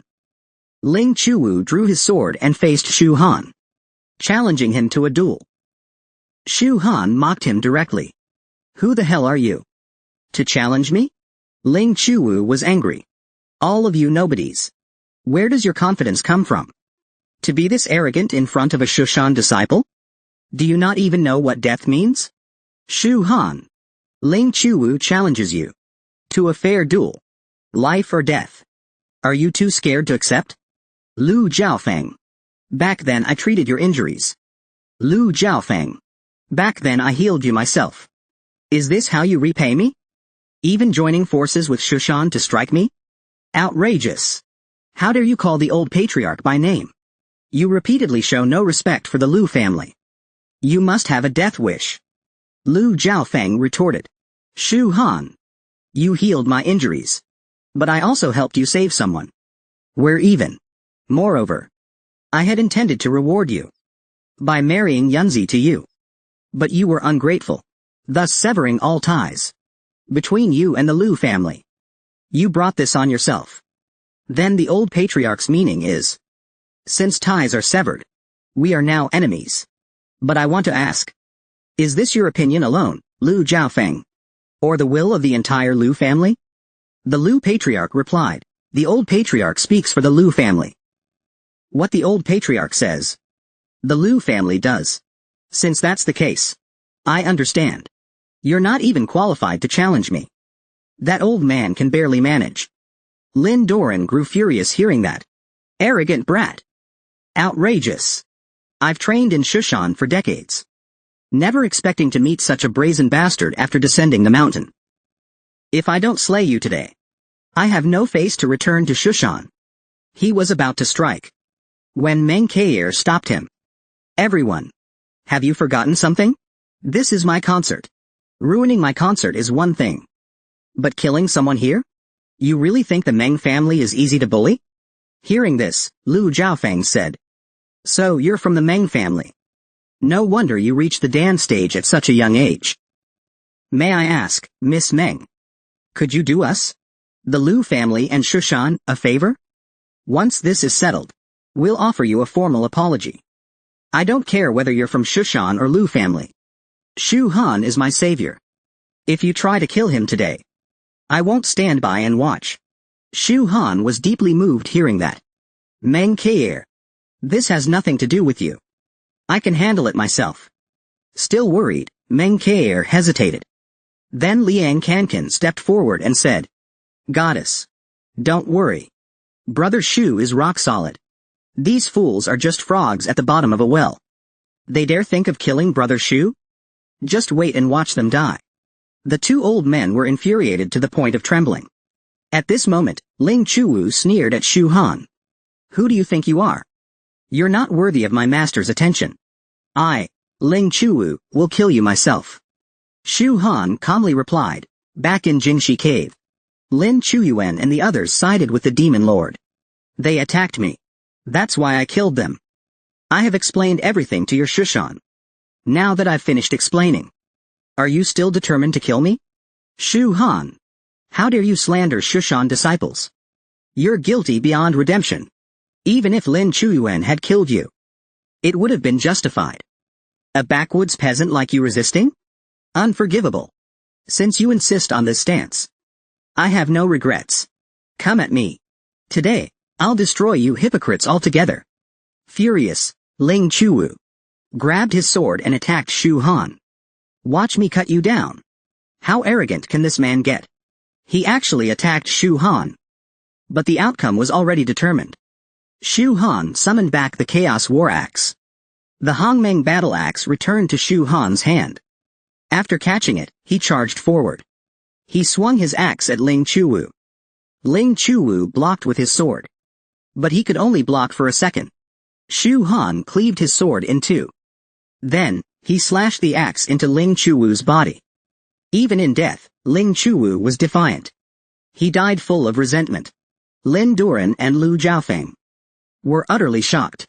Lin Doran rushed to his disciple's side, hugging him and crying loudly for Chuwu. But he was already dead. It was too late for regrets. Lu Jiaofeng immediately ordered the Lu clan leader to have the Lu family disciples surround the area to prevent Shu Han from escaping. He killed Ling Chuwu. The Lu family absolutely cannot let him go. At this moment, Lin Doran was devastated. He pointed at Shu Han and cursed. You little bastard. So ruthless. Killing without a second thought. You old fool. You Shushan sword cultivators really are unreasonable. Since you won't rest until I'm dead, why can't I kill you? Today, I'll teach you the meaning of respect. Lin Doran was completely infuriated by Shu Han. You little bastard. Today, I'll scatter your ashes. He controlled several flying swords, attacking Shu Han. But Shu Han easily blocked them all. You brat. I'm at peak core formation. How could I not defeat a low-stage trash like you? He unleashed his signature technique. The Grand Sword Art. It was said he accidentally obtained it from an ancient sword sect at Mount Shushan. Once used, the power would gather like a mountain into every swing. Even if he successfully defended, he would be injured. Humph. Shu Han is still too young and arrogant. He's surely going to die this time. Lin Doran was confident his Grand Sword Art could kill Shu Han. But he was wrong. He controlled a giant flying sword, launching it at Shu Han. Shu Han raised his Hongmeng battle axe, gathering energy. He wanted Lin Doran to witness what true power was. He slashed down with one axe swing, blocking the Grand Sword Art. Lin Doran laughed wildly. You fool. Overestimating yourself. The impact of the Grand Sword Art was over 10,000 pounds. Your internal organs must have shattered by now. Li Xiaoyun was very worried watching Shu Han. Is he really going to die? Liang Kankan reassured Li Xiaoyun. Even if you died 100 times, Brother Shu wouldn't die once. Brother Shu. Trust him. How many times must I tell you that? Meng Keir had never seen Shu Han's true strength, so she remained deeply worried. After all, the enemy was at peak core formation. Suddenly there was a loud crack. Shu Han shattered the giant flying sword. Lin Doran couldn't believe his eyes. How was this possible? Fragments fell everywhere. His life-bound sword was destroyed. He was seriously injured. But Shu Han was completely unharmed. Indeed, the Grand Sword Art's power was immense. Ordinary cultivators couldn't resist it. But Shu Han was different. He could use this force to temper his sacred body divine art. Old bastard. Now it's my turn to strike. HMPH. You little brat. You actually broke my life-bound sword. I admit I underestimated you. But the gap in cultivation between us is unbridgeable. You're still seeking death. Hey. You're not the first to say that to me. But they're all dead now. Now it's your turn. Shu Han swung his axe and struck. Lin Doran immediately stood up. He performed Shushan's secret technique. Horan Sword Chi. Countless swords condensed from spiritual energy flew toward Shu Han. Meng Keir recognized this move. It's Horan Sword Chi, a unique technique of Shushan. It's no exaggeration to call it Shushan's strongest sword technique. Truly powerful and invincible. Even the sword aura leaking outwards forced them to resist with full strength. Li Xiaoyun asked Liang Kankan again. Do you still believe in your brother Shu? This time it's really hard to survive. It would be lucky not to die. Liang Kankan replied firmly. Trust my brother Shu. You won't go wrong. Lu Jiaofeng thought Shu Han was doomed too. Once Horan Sword Chi is unleashed, the outcome is clear. Too powerful. I had heard about Shushan's Horan Sword Chi, said to be their strongest technique. But I didn't expect it to be this strong. Once activated, even the heavens seemed to change. If used properly, Master Lin might even kill a refining spirit stage 7 cultivator. But Shu Han remained completely calm. Even as Lin Doran unleashed Shushan's secret move, Horan Sword Chi, and everyone thought he was finished. Shu Han didn't panic at all. He took out the beast core he had used to kill the Wujai monster. He began chanting spells around it. Meanwhile, Lin Doran charged at him. You little brat. I can't believe I have to use Horan Sword Chi against a mere core formation rookie. It's truly my shame. Hey, old fool. I'll make you even more ashamed. Shu Han hurled the beast core at him. Lin Doran didn't take it seriously.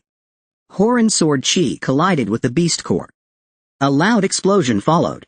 The beast core detonated. Lin Doran tried to dodge, but it was too late. He was blasted away. After the smoke cleared, Lin Doran struggled to get up, his body trembling uncontrollably.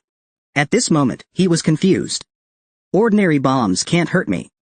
What did you use? Seeing he was dying, Shu Han told him. It wasn't an ordinary bomb. It was a bomb made from the core of a mid-core formation beast. Now you can die peacefully. Lin Doran, using his last breath, told Lu Jiaofeng to avenge him. Then he passed away. Lu Jiaofeng was now troubled. This outcome was beyond his expectations. Lin Doran and his disciple were invited by him, but died on Lu family territory. Although they didn't kill them directly, it would be hard to explain to Shushan. The Lu clan leader understood the old patriarch's meaning. He had earlier ordered Lu disciples to seal the area. How is the operation? Reporting to old patriarch. All Lu disciples with decent cultivation have been mobilized here. The whole venue is sealed tightly. Rest assured, old patriarch. No one can enter or leave now. The old patriarch was very satisfied. Then he pointed at Shu Han angrily. Shu Han, you're malicious. You caused the death of Master Lin and his disciple. The Lu family must give Shushan an explanation. Surrender yourself. Lu Jiaofeng. Earlier you promised a fair duel. Life or death notwithstanding. What now? They died. And you renege on your word? Shu Han. You used a beast core bomb to kill Master Lin with despicable means. In the Lu family's eyes, this is not fair. A life or death duel should be based on ability. Lu Jiaofeng, you're so eager to suck up to Shushan.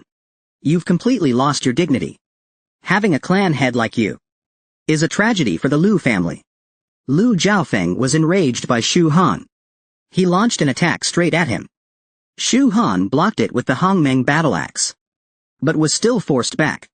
The power of a true refining spirit stage 7. Truly formidable. Far beyond the fake refining spirit cultivators at Jingxi Cave. No comparison. Lu Jiaofeng grew smug. Brat. You may have many tricks, but I am a genuine refining spirit stage 7.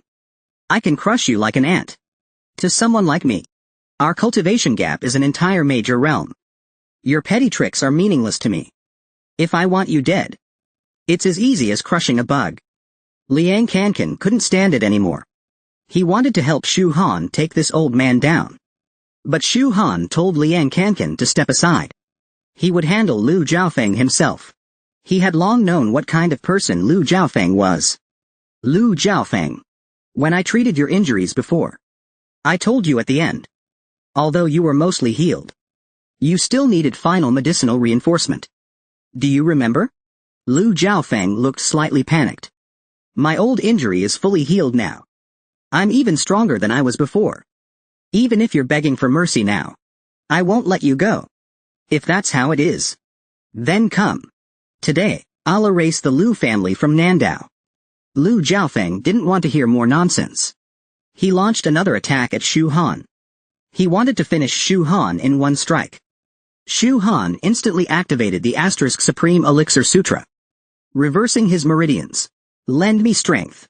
Lu Jiaofeng's meridians exploded one after another. His old injuries flared up instantly. He crashed heavily to the ground. The Lu clan leader rushed over and quickly supported him. He helped him up. Lu Jiaofeng coughed up a mouthful of blood. Shu Han, what did you do to me? Shu Han replied smugly. I told you. Your wounds weren't fully healed. You needed recovery. In my previous life, Lu Jiaofeng became corrupted. In the mid-phase of spiritual revival, he killed friends for a treasure, causing the Lu family's downfall. So when I treated him earlier, I used the Supreme Elixir Sutra and left a hidden flaw in his injury. Once triggered, it would break open like a flood. In an instant, his old injuries would all return, and he'd collapse. Lu Jiaofeng, hearing this, immediately shouted to the Lu clan. Everyone, attack! For the Lu family's century-old foundation. We must kill Shu Han today. I will recover for a moment. Lu family disciples, attack with me. Kill this brat. Who dared to plot against the old patriarch? Kill him. Insolent fool. Just kill him. A worthless brat, with no background or backing, dares defy the Lu family? Shu Han saw the attackers rushing in and remained completely calm. He swung his axe and wiped out a group of Lu family disciples. Liang Kankan also stepped up to help Shu Han share the burden. Meng Kair, who had stayed back, also decided to help. He's our savior. We can't just watch. At that moment, second uncle charged at Shu Han with a large blade in hand. Shu Han easily blocked him with the Hongmeng battle axe. This made second uncle assume Shu Han was weak. His weapon transformed into two blades. He swung one at Shu Han. Shu Han leapt into the air to dodge. He gripped the Hongmeng battle axe tightly. With one swing, he finished off second uncle.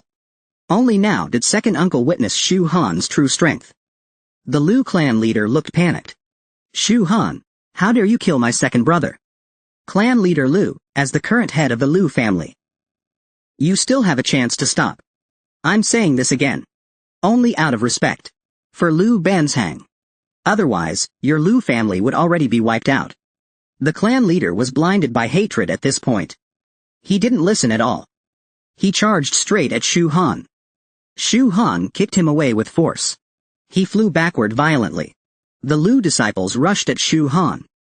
Shu Han raised the Hongmeng battle axe. He unleashed the triple heavenly thunder. It made the Lu disciples' scalps go numb. They died on the spot. Lu Zhaofeng, who was healing nearby, suddenly opened his eyes. His recovery was complete. He immediately rushed forward. Shu Han, now that I've recovered, let's see where you can run. Shu Han was speechless. He had wanted to spare him, but he didn't cherish it. You brought this on yourself. Supreme Elixir Sutra, Pulse Collapse. Activate. Lu Zhaofeng's arm veins swelled rapidly. Bang! His arm exploded instantly. Before he could react, his leg exploded too. The blood vessels spread across his entire body. Boom! His body exploded, leaving no trace behind. I spared you once, but you didn't appreciate it. The Supreme Elixir Sutra, truly the strongest alchemy art. It's no joke. Meng Keir and Li Xiaoyun were stunned. A refining spirit cultivator was killed just like that? It felt unreal. Looking at Lu Zhaofeng turned to ash. The Lu clan leader collapsed. Shu Han, you killed the old patriarch and destroyed our century-old legacy. This is a blood feud. Lu family warriors, heed my command. Kill Shu Han, that little bastard. Even if the Lu family is annihilated, he must die. The Lu disciples charged at once. But in Shu Han's eyes, they were just ants. He raised his Hongmeng battle axe and slashed forward. The earth itself cracked apart. In an instant, all Lu family disciples were wiped out. The clan leader refused to accept it. He hated his weak cultivation. Unable to kill that brat himself. But he had one last resort. To summon the Lu family's divine ancestor. I am the current head of the Lu family. Were it not life or death, I'd never dare trouble the divine ancestor. Divine ancestor, please. Kill this criminal. At that moment, dark clouds filled the sky. Lightning struck the concert rooftop. A blue human face appeared in the sky. The divine ancestor asked the clan leader. Why summon me early? Have you obtained the ninefold arcane art? The clan leader said nothing. Lord divine ancestor, please save the Lu family. Kill that man. How ruthless is this man? He even killed their ancestor. And their entire clan. Furious, the clan leader summoned the divine ancestor. The ancestor thought he had obtained the ninefold arcane art. But instead he asked for the ancestor's help. The divine ancestor grew angry and slapped him away. You dare waste my time over a mere ant? The man, seriously injured, propped himself up and tried to explain. Although we haven't yet obtained the ninefold arcane art, a reliable lead says, some time ago, the ninefold arcane art once appeared, and it was related to Shu Han. If the divine ancestor kills him and interrogates his soul, he will surely learn the secret of the ninefold arcane art. Then I'll give you a chance. Explain the full story. Shu Han recognized him immediately. This divine ancestor belonged to the 12 gods of White Emperor City. Opponents of the 13 demon lords of Eternal Night. They too had now appeared. This one had secretly supported the Lu family, seeking clues to the ninefold arcane art. It seemed, in the past, after Lu Banzhang acquired the ninefold art, his mysterious disappearance was because this divine ancestor stole the opportunity. He never imagined that the one who caused Lu Yunzi's death was her own biological father. Seeing Shu Han silent, the divine ancestor unleashed his pressure. I asked you a question. Answer me, now. The pressure instantly forced the Liu family to their knees. The two girls resisted with all their strength. What terrifying pressure. What level is that guy above? I don't know. But it's clear. Only someone above refining spirit stage 7 could have this kind of pressure. It makes us feel completely powerless. Liang Kankan told Shu Han to retreat quickly. While his earlier victory against a stage 7 cultivator was amazing. This time, before he finished speaking, Liang Kankan interrupted him. Sure, that guy is strong. He could squash us like bugs. But I still believe in Shu Ge. Shu Han resisted the pressure with his Saint Body Ascension technique. But the stone slab beneath his feet cracked. His legs sank in. Shu Han was actually pleased. Such strong pressure was perfect for tempering the Saint Body Ascension technique. Break the body. Spray. The divine ancestor's pressure no longer affected Shu Han. After countless life and death battles. And now this overwhelming pressure. His Saint Body Ascension technique broke through again. The technique was now fully mastered. It is not the basic Saint Body, but equivalent to Heaven's mounting beast. But the process to reach this level is extremely arduous. It requires absorbing the roots of various mythical beasts. And endless tempering. Each step forward is a trial of life and death. The Saint Body technique is split into two major realms. Minor Heaven Realm has 72 insect stages. Major Heaven Realm has 36 insect stages. To fully master the art, one must complete all 72 minor and 36 major stages. Each stage brings a deadly trial. It's an almost impossible divine technique. Recently, through relentless training, he only reached stage 5 of the Minor Heaven Realm. Still a long road ahead. At this moment, the divine ancestor was shocked. That this kid could withstand his pressure. Impressive indeed. But an ant is still an ant. Trying to rise up? You think too highly of yourself. The divine ancestor slapped down at Shu Han. Shu Han was caught off guard this time. He hadn't expected the Liu family to be backed by a divine ancestor. Even if this was only a wisp of the divine ancestor's true form. It was still too much for a mere foundation establishment cultivator. This was a true gap in power. Shu Han was caught in the divine ancestor's hand. The divine ancestor pulled him back instantly. At that moment, an army descended from the sky.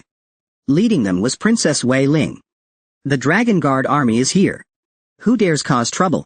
The two girls were overjoyed. Thank goodness. The Dragon Guard army has arrived. It's Princess Wei Ling. Brother Wei. Brother Wei is just one step away from the spirit refining realm. Surely he can save Shu Han. The Dragon Guard army charged at the divine ancestor. He simply waved his hand. And sent them all flying. Even Princess Wei Ling couldn't hold her ground. She was seriously wounded instantly. And fell right in front of the girls. The girl rushed over to help him up. Brother Wei. Are you okay? I'm fine. But what exactly is going on up there? Brother Wei, the one taken away by that giant hand is our friend. Can you save him? Princess Wei Ling shook her head. That hand is too strong. Stronger than anyone I've ever seen. I'm not even close to being his match. Such a powerful figure. I've never seen one like that before. Your friend is probably... Li Xiaoyun asked, then what do we do? Are we supposed to just watch Shu Han get taken and killed? Kair. Our Dragon Guard army was just founded. This is already beyond our jurisdiction. I suggest you report this immediately through the Meng family. Directly to the imperial authorities. Let the higher-ups handle it. Meng Kair sighed. We'll have to do that. I'll call my grandfather now. Seeing this, the Liu clan leader laughed gleefully. Shu Han, you brat. You finally got killed by the divine ancestor. But my Liu family's century-old legacy was ruined because of you alone. Damn you. Liang Kankan was furious upon seeing this. He grabbed a cleaver and charged forward, slashing down Liu clan members without pause. I'll kill every last one of you today. To bury with Shu Ge. The Liu clan leader couldn't dodge in time. Liang Kankan was already swinging the cleaver at him. Shu Han was taken by the divine ancestor. To extract the secrets of the ninefold arcane art. I can forgive your earlier offense, said the god. If your intel is worthwhile, I may even grant you a fortune. Perhaps even take you as a disciple. Take me as a disciple? You think you're worthy? The divine ancestor grew angry. Ingrate. Then I'll burn your body. And extract your soul myself. Didn't you want the ninefold arcane art? I'll show you.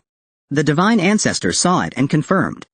It really was the ninefold arcane art. He released Shu Han, intending to take it. Suddenly, Shu Han grabbed the scroll and flew out of the divine ancestor's grasp. He tore off a leaf from the ninefold arcane art. The god launched an attack instantly, trying to reclaim the ninefold art. Shu Han grabbed the leaf and activated the Chaos Heavenly chapter. Heaven and Earth reversal. Heart against the heavens. A golden light enveloped Shu Han, and the divine ancestor's hand disintegrated upon contact. The divine ancestor was shocked. I am a god, vast heavenly lord, and a mere insect. Dares defy me? Just wait. You'll regret this day and night. But before long, the divine ancestor was annihilated. The ninefold arcane art was endlessly wondrous. The Chaos Heavenly chapter. Utterly mysterious. Each leaf of the ninefold art carried great virtue and immense spiritual power. Naturally, every leaf's power was unimaginable. The Chaos chapter encompasses all truths and contains the only method to use the leaves of the ninefold art. But such a precious leaf is painful to use. Using it is easy. But growing another? Who knows when that will be? Meanwhile, a Liu clan disciple blocked an attack for the clan leader. Old bastard. Shu Ji is dead. Now you go too. Shu Han, that brat. You deserve to die. Because of you, my Liu family's sons are nearly all dead. I wish I could slice you up piece by piece with my own hands. Shu Han. Too bad you died too easily. At that moment, Shu Han descended from the sky. Who said I was dead? Liang Kankan saw him and ran over like mad, tears pouring down his face. Shu Han patted him on the shoulder and said he was fine. Don't worry. The two girls and Wei Liangfei were all stunned. He survived a blow from such a high-level cultivator and didn't even seem injured? It was almost unbelievable. The Liu clan leader was furious at the sight of Shu Han unscathed. Shu Han, how are you still alive? Impossible. All my Liu clan sons are dead. Even the old patriarch is gone. Why aren't you dead yet? Go to hell. The Liu clan leader went completely insane. Shu Han swung his axe, striking at the clan leader. Blood spewed from his mouth. Clan leader Liu, I warned you long ago to stop. Otherwise, your Liu clan would face annihilation today. Too bad you didn't listen. Just then, Liu Yunzi leapt in from the rooftop and saw the scene before her. She was instantly heartbroken. Tears started flowing. Go. What exactly happened? The Liu clan leader slowly stood up. Yunzi. You came just in time. Did you see Shu Han? He is the one who brought ruin to our Liu family today. Yunzi. Father knows you like him. But the blood debt of genocide and patricide must be avenged. The Liu clan leader formed a sword with spiritual energy and stabbed it harshly into his own chest. Liu Yunzi quickly rushed forward to check. But it was too late. As the current patriarch of the Liu family, I've failed our ancestors. I die to atone. Yunzi, I leave vengeance to you. You must kill Shu Han. Avenge the entire Liu clan. With those final words, he died. Looking at her father's body, Liu Yunzi knelt down. Just then, Niu Mawing and Silver-Winged War God also arrived. Class President Liu. Are you alright? Tears were streaming down Liu Yunzi's face. Shu Han. Why did you do this? Why did you kill my father? I will kill you. She drew her weapon and charged at Shu Han. Just before stabbing, she froze. Why aren't you moving? Do you look down on me? Shu Han didn't want to fight her. He said her energy was in turmoil, not in a condition to fight. At that moment, the Silver-Winged War God tried to persuade Shu Han not to strike Class President Liu. He was afraid Shu Han would kill her. But Shu Han had no intention to kill her. He turned away and said, "You're not my match. What happened today? All I can say is your Lu family brought it on yourselves. If you want revenge, I understand." Lu Yunzi threw down her weapon and knelt down, crying loudly, "Shu Han, I hate you." From then on, the two became enemies. That day was South Island High School's graduation ceremony. Teacher Li Kaishan was giving a speech on stage. Students, over the past half year of spiritual energy revival, you have been its direct beneficiaries. You've caught the great era and are the darlings of this age. Today, you graduate.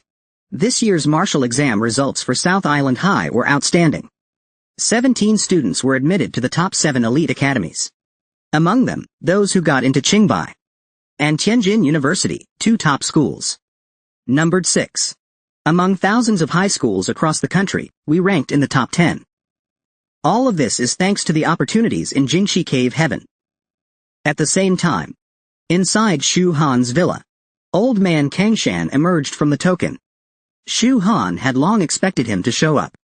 "Young friend, now that Jingxi Cave Heaven is sealed, but the 13 demon lords remain relentless. I have no choice but to merge Jingxi Cave Heaven into this token. I am merely a remnant soul, and cannot take the Kangshan token with me. I hope you will keep it safe." Shu Han said he had 2 questions. First, why are the 13 demon lords so fixated on Jingxi Cave Heaven? Or what makes this small world so special? Second, why do you trust me? Enough to entrust me with the token? As for the first question, I do not know, because I am only the 3rd master of Jingxi Cave Heaven. But as the first cave heaven to awaken during the revival, it must hide great secrets to attract the demon lords. As for the second question, it's actually very simple. The reason I gave you the Kangshan token is because this cat chose you. Don't be fooled by how silly it seems now. It has an extraordinary origin. All these years, I've never seen it grow so close to anyone. Rather than saying I chose you, it's more accurate to say the cat chose you. Shu Han understood upon hearing this, and was even more convinced the cat was no ordinary creature.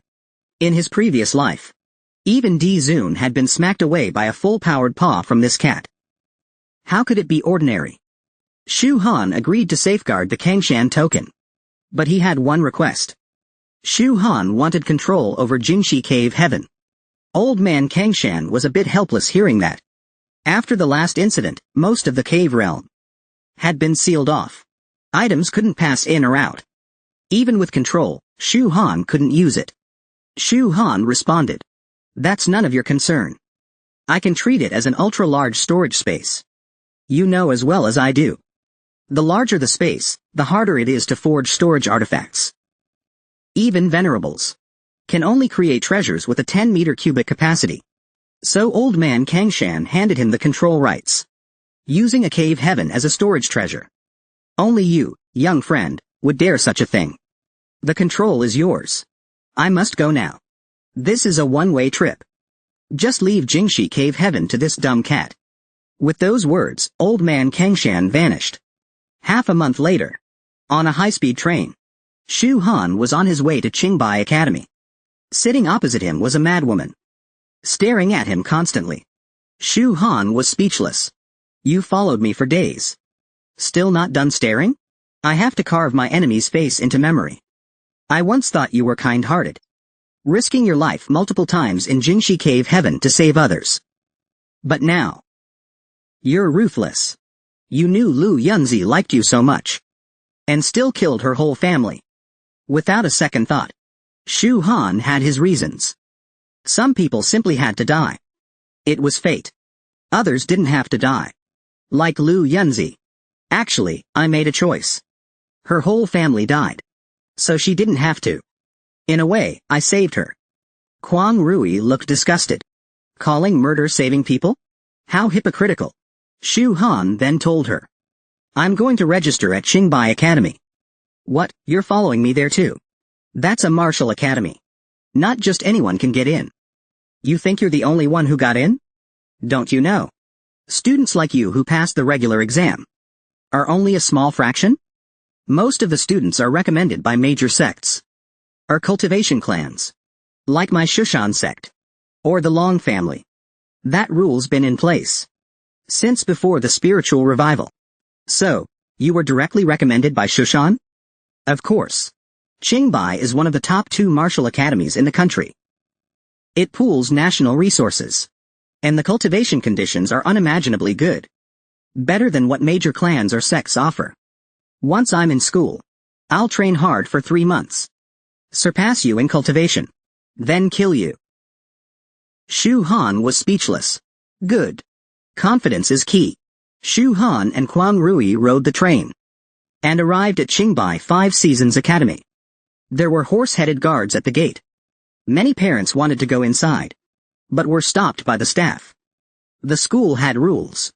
Parents were not allowed in. Students had to enter alone.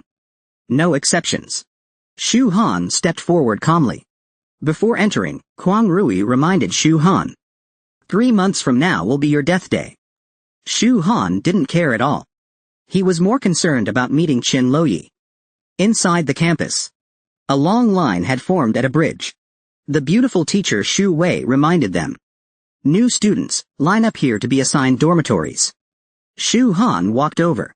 In front of him stood a chubby guy, snacking noisily. Noticing Shu Han behind him, he offered him some snacks. Hi. You're a new student too, right? Want some? Shu Han quickly refused. My name is Chu Ya. What's yours? Shu Han felt a bit strange. I'm Shu Han. Chu Ya smiled and said. Nice to meet you. It's time to line up for dorms. Chu Ya lined up properly. Shu Han, however, detoured and walked straight ahead. Chu Ya looked confused. Shu Han. Queue here. Where are you going? It's fine. I don't need to queue. Shu Han walked straight to the front, cutting ahead, squeezing past someone about to be tested, and placed his hand on the device. The reading showed Shu Han as 9th grade auxiliary. Shu Wei looked and praised. Such talent. Such cultivation. Not bad. Just then, a man behind Shu Han reported to the teacher. Shu Han cut in line. The teacher replied. That's not called cutting. Students, remember this. At Qingbai, the biggest rule is strength comes first. The man was unconvinced. But teacher, he looks so skinny and weak. How is he stronger than me? I'm an 8th grade auxiliary. Early stage foundation establishment. The teacher, annoyed, told him. With your meager aptitude and cultivation, you still dare to argue? Honestly. At an ordinary martial academy, you'd be a top genius. But here at Qingbai, you're barely even mid-tier. Although my instrument can only test up to 9th grade auxiliary. This student, though also early stage foundation establishment, has an aptitude that probably exceeds even the 9th grade. He's likely a low-level true grade talent. Low-level true grade. Among this year's new students. That's rare. The man was stunned by the teacher's words. He couldn't believe it. Low-level true grade? Wasn't that supposed to be legendary talent? Qingbai and Tianjin are indeed the top 2 martial academies. A gathering place for true prodigies. It's not just hype. Better to keep a low profile here. One wrong move and you might cry with regret. Teacher Shu Wei handed Shu Han a dorm access token. Your room is in Zone 1. You can go rest now. Shu Han accepted the token and thanked her promptly. Thank you, teacher. In his previous life, he hadn't studied at Qingbai Academy, but he knew its reputation well. This martial academy was famous for its iron-blooded discipline and unmatched respect for the strong. At Qingbai Academy, he still knew a thing or two. This martial academy had always been famous for its iron-blooded and tough style. It also showed unparalleled respect for the strong. At Qingbai Academy, the strong enjoyed many privileges. Shu Han arrived at the dormitory villa area. Shu Han was a bit surprised at the sight. Wow, so rich. He didn't expect the Zone 1 student dormitories to actually be individual villas. Cultivating here would be so much easier. Just then, Long Aoshan walked over. Neither expected to run into each other here. Long Aocean. You're assigned to Zone 1 too? Well, of course. With your Dragon God bloodline talent. It would be odd if you weren't here. This is thanks to you getting me the dragon blood regeneration grass. Back in Jingxi Cave Heaven. Otherwise. With so many geniuses at Qingbai Academy. I might not have qualified for Zone 1. By the way. Which villa are you in? Shu Han pointed. Villa 107. Long Aocean was surprised. What a coincidence. I'm in 106. Looks like we're neighbors. Shu Han was a bit curious. Long Aocean. Doesn't your Long family usually enter Tianjin Academy? Why are you at Qingbai? And Long Wu too. She's here too. Hearing Shu Han call him that name, Long Aocean said. Better call me Long Xiansheng. I'm used to being called that. I almost forgot my real name. As for why I came to Qingbai, it's not that I don't want to tell you. But it's a private matter. We're not close enough yet. I'll tell you when we are. Shu Han nodded. Thinking, the Long family is truly no exaggeration. They're the #1 cultivation family in Huasha. Even in my past life, when I reached the heaven augmentation stage, I never fully grasped their depths. Long Aocean, as a true prodigy of the Long family, must be hiding many secrets. Shu Han entered his villa. He pulled out the Kangshan token and released the dumb cat, which had a roast chicken in its mouth. This isn't a small place like Nandao anymore. There are many high-level cultivators here. Don't run around. If you cause trouble, I won't be able to clean up after you. If you want me to behave, you have to feed me 10 roast chickens a day. Then I'll stay put. Shu Han was speechless. I'm starting to regret bringing you out. Besides eating, what else can you even do? At that moment, someone knocked on Shu Han's door. It was Chu Ya. She had come specially to greet her neighbor, but hadn't expected it to be Shu Han. Shu Han was also surprised. Chu Ya. You live next door? Yeah. I'm in 108. What a coincidence. Didn't expect we'd be neighbors. It really is a coincidence. Qingbai really hides dragons and crouching tigers. This little chubby guy wasn't as simple as he looked. The dumb cat kept staring at Chu Ya's snacks. Chu Ya noticed and asked, You want some too? Here you go. This is my favorite snack. I brought lots of it. The dumb cat took some and munched happily. Pretty tasty. This person's not bad. Chu Ya was delighted. Finally, someone who likes my snacks. Finally, someone who loves my snacks. This is great. The dumb cat gave a thumbs up, saying, From now on, we're friends. Remember to bring me more snacks. Okay. Brother cat. I've decided to be friends with you. After so many years, I finally have a friend willing to eat snacks with me. You're practically my kindred spirit among cats.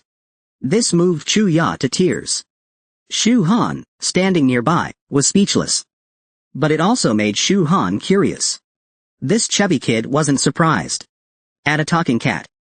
Instead, he was happy because he got to eat snacks. Either he's just carefree, or he's seen talking beasts before, and it's no big deal to him. At that moment, Long Aocean walked in to remind Shu Han that it was time to gather. Shu Han was confused. Gather for what? Long Aocean thought Shu Han already knew. After dormitory assignments, new students had to gather at the playground. Although it's called a gathering, to put it plainly, it's meant to intimidate the freshmen a little, and to identify some promising new talents. It'll help the mentors know who to focus on training. Hearing this, Shu Han asked Long Aocean to explain in detail. Chu Ya, standing nearby, said she also knew. The intimidation part is usually done by sending a few powerful senior students to show off their strength and teach us freshmen a lesson. But it's usually controlled, just enough to let us realize the gap between us and them. They won't really hurt us. After all, those who got into Qingbai are geniuses among geniuses. Everyone has their pride. Suppressing a bit of that freshman arrogance makes it easier for future discipline. Exactly. As for the testing part, they just lock us all together. Throw in some rewards that freshmen would fight over. and let a big brawl happen. The mentors will be watching and pick out those who perform outstandingly. At that moment on the playground, it was filled with newly arrived students. Shu Han and his group also arrived.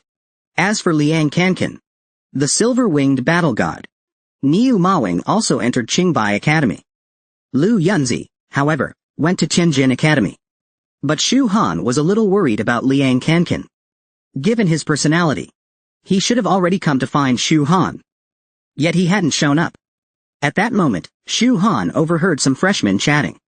Did you hear? This time, Qin Loyi is in charge of addressing us. Goddess Qin. Senior Sister Qin. I've heard of her already. Senior Sister Qin is the last disciple of the old principal. She's not only beautiful, but also terrifyingly powerful. Way ahead of others her age. When the seniors start intimidating us, I'm going to put on my best performance. Gotta impress Senior Sister Qin. Chu Ya overheard them too, and asked Shu Han, have you heard of Qin Loyi? Before I even entered Qingbai, I had already heard of her. My grandma said, the old principal picked a great disciple.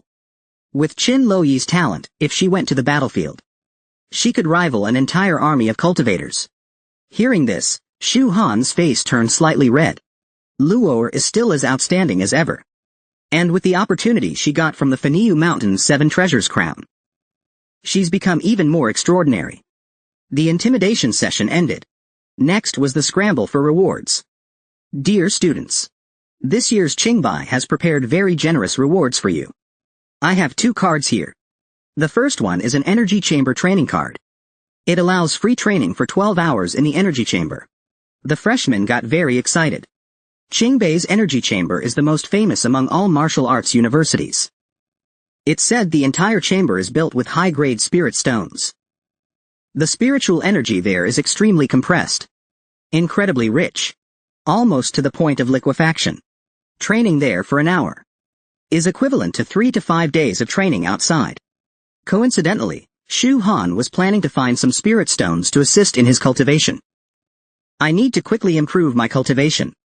If I get this card, I won't have to search elsewhere anymore. The second card is called the Flower Realm card. As the name suggests, it's actually a pass. It grants entry to a mysterious place called the Flower Realm. The Flower Realm is full of rare spirit fruits, and relatively low in danger. If you get this card, you can enter the Flower Realm later, and seek your fortune. Shu Han was surprised to hear there was a pass to the Flower Realm. Shu Han's goal of achieving a perfect condensation was even harder than a perfect foundation establishment. It required an extremely rare spirit fruit, called the Heavenly Tao fruit. It only ripens once every 500 years, and grows exclusively in the Flower Realm. Based on his memories from his past life, Shu Han guessed that the next Heavenly Tao fruit would mature during the middle stage of the spiritual energy recovery. So the Flower Realm. He must go. And he must get the Flower Realm card. Otherwise, he'd have to wait another 500 years. The third reward is the Qishao sword. This is no ordinary sword. It belongs to whoever can claim it. Many have probably heard of this sword before. The freshmen immediately recognized it.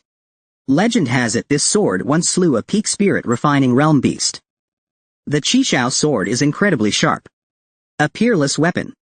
Owning it would increase one's battle power by at least 30%. Qin Loyi tossed the 3 rewards down. The freshman scramble officially began. Suddenly, a green giant leapt out from the crowd, attempting to seize the Qishao sword. At the critical moment, a flying sword shot toward him. Another freshman had also set his sights on the sword. The green giant blocked the flying sword with his arm. A blue-haired boy declared that the Qishao sword originated from Shushan, and rightfully belonged to Shushan Academy. The green giant flicked his flying sword away. You think you deserve this sword? What a joke. The green giant was just about to grab the Qishao sword, when Qingya suddenly appeared and grabbed his hand. With a strong throw, he flung him away. The giant crashed heavily to the ground. The freshmen recognized Qingya as a top figure from District 1. One of the undisputed top 5 powerhouses in the academy. Rumor had it Qingya had deep connections in Qingbai. Better be careful around him. Qingbai is truly full of hidden dragons and crouching tigers. Even so, Qingye wouldn't dare monopolize all 3 rewards. But the Qishao sword would definitely go to him. Qingye then admitted he was strong. But he wouldn't hoard all 3 rewards. Everyone could relax. Once he settled one thing, he would release 2 of the prizes. Then he shouted loudly, "Shu Han, come out." Shu Han didn't respond. Qingye ordered his men to bring someone out. And that someone was Liang Kankan. Qingye removed the gag from Liang Kankan and told him to call out Shu Han. Liang Kankan stayed defiant. "I'll call your damn grandpa. My brother Shu is a true hero. He wouldn't spare a glance at the likes of you. If you have guts, untie me. And I'll beat you to death." This enraged Qingye. He raised his hand to slap him. Suddenly, Shu Han leapt out of the crowd. Seeing this, Qingye stopped attacking Liang Kankan. He immediately jumped into the air and launched a fierce attack at Shu Han. The 2 exchanged punches. Their strength was evenly matched.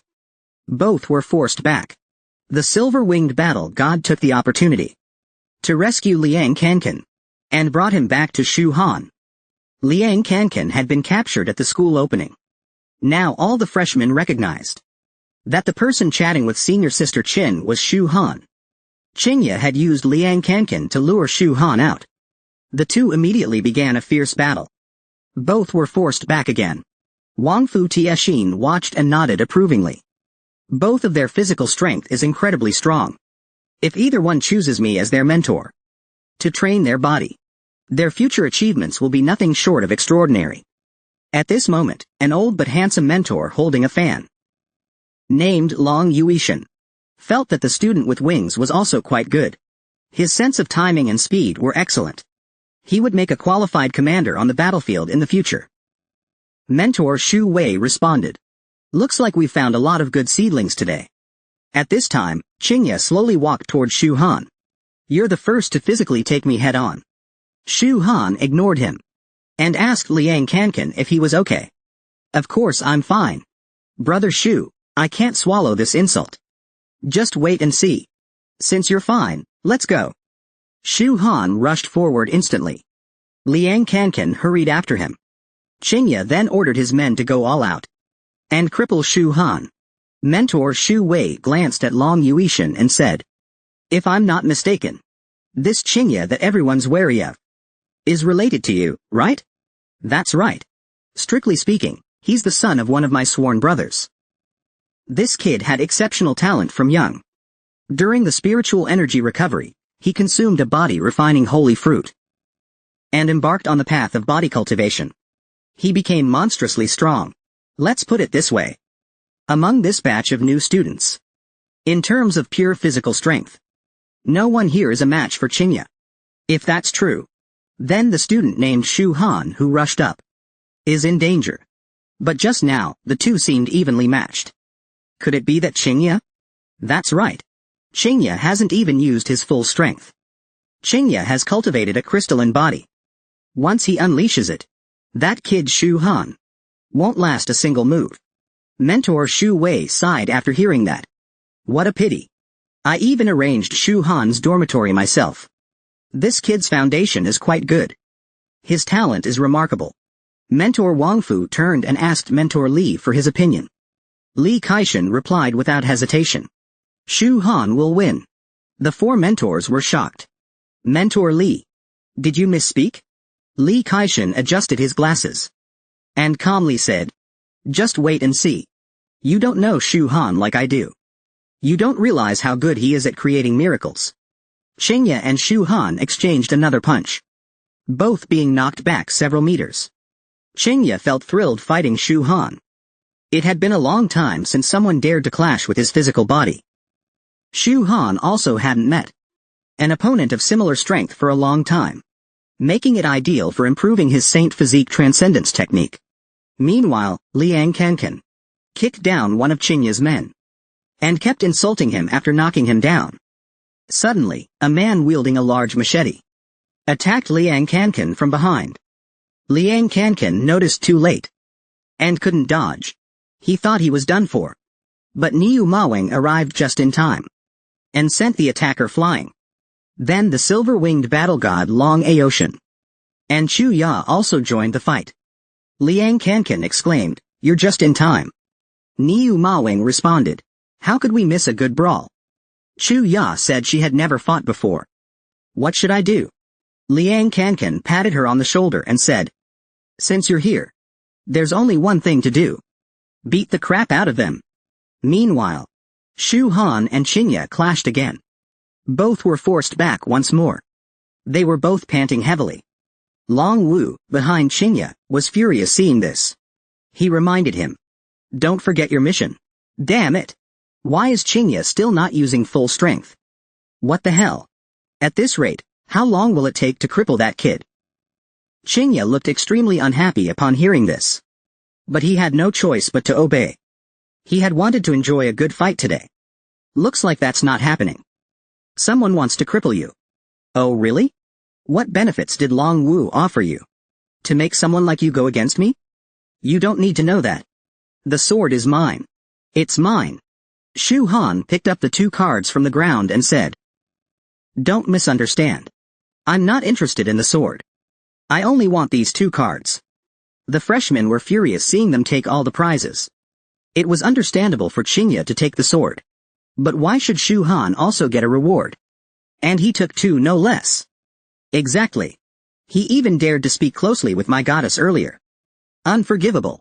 Shu Han. Looks like you've made a grave mistake. Even if I don't act, you won't leave this playground alive. At this moment, Long Wu began stirring things up, inciting the freshmen's hatred toward Shu Han. Listen up, brats. The 2 cards Shu Han took are extremely valuable. And he wants to hog them all. How can you tolerate that? Also, he had the audacity to talk to Qin Loyi right in front of you. That's a slap to all your faces. What are you waiting for? Go! Let's gang up on Shu Han. Shu Han didn't want Liang Kankan and the others to suffer the freshmen's anger because of him. He told them to leave. But Liang Kankan and the others firmly refused, determined to fight alongside him. Shu Han said no more. He deployed the 5-element star array. The freshmen could no longer bear it, and launched their attacks. Shu Han controlled the 5-element star array, connecting everyone's energy. A burst of power gathered on Liang Kankan, and with a single punch, he sent them flying. But this 5-element star array was different from the formation Shu Han had set up in Jingxi Cave Heaven using starflower grass. The starflower grass formation only consumed spirit grass energy and was meant for trapping enemies. But the 5-element star array was for killing. More importantly, the 5-element star array was a living formation. The array's energy instantly blasted away the freshmen nearby. Mentor Wang Fu was astonished. The freshmen this year are amazing. Who knew there'd be a formation master among them? And judging by this formation, it's not ordinary. Mentor Shu Wei now agreed with Mentor Li's earlier words. This Shu Han really is good at creating miracles. But Mentor Long disagreed. It's still too early to say such things. One freshman realized that this array couldn't be broken by one person alone. He asked everyone to help him break the formation together. Everyone poured their energy into his body. He had never felt such immense spirit energy before.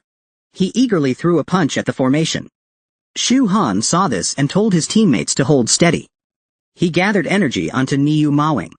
Niu Mawing immediately unleashed his power and struck back with a punch. At first, the 2 sides seemed evenly matched. Boom! A loud bang. The freshman was sent flying. The 5-element star array may be simple, but it was a genuine Earth-grade formation. Its strength lies in its flexibility. Perfect for activation by a small group. Concentrating force at one point. With amplification effects. Shu Han controlled the array, easily knocking the freshmen around. After a while, half of the freshmen had been defeated by Shu Han. The remaining ones started to feel afraid.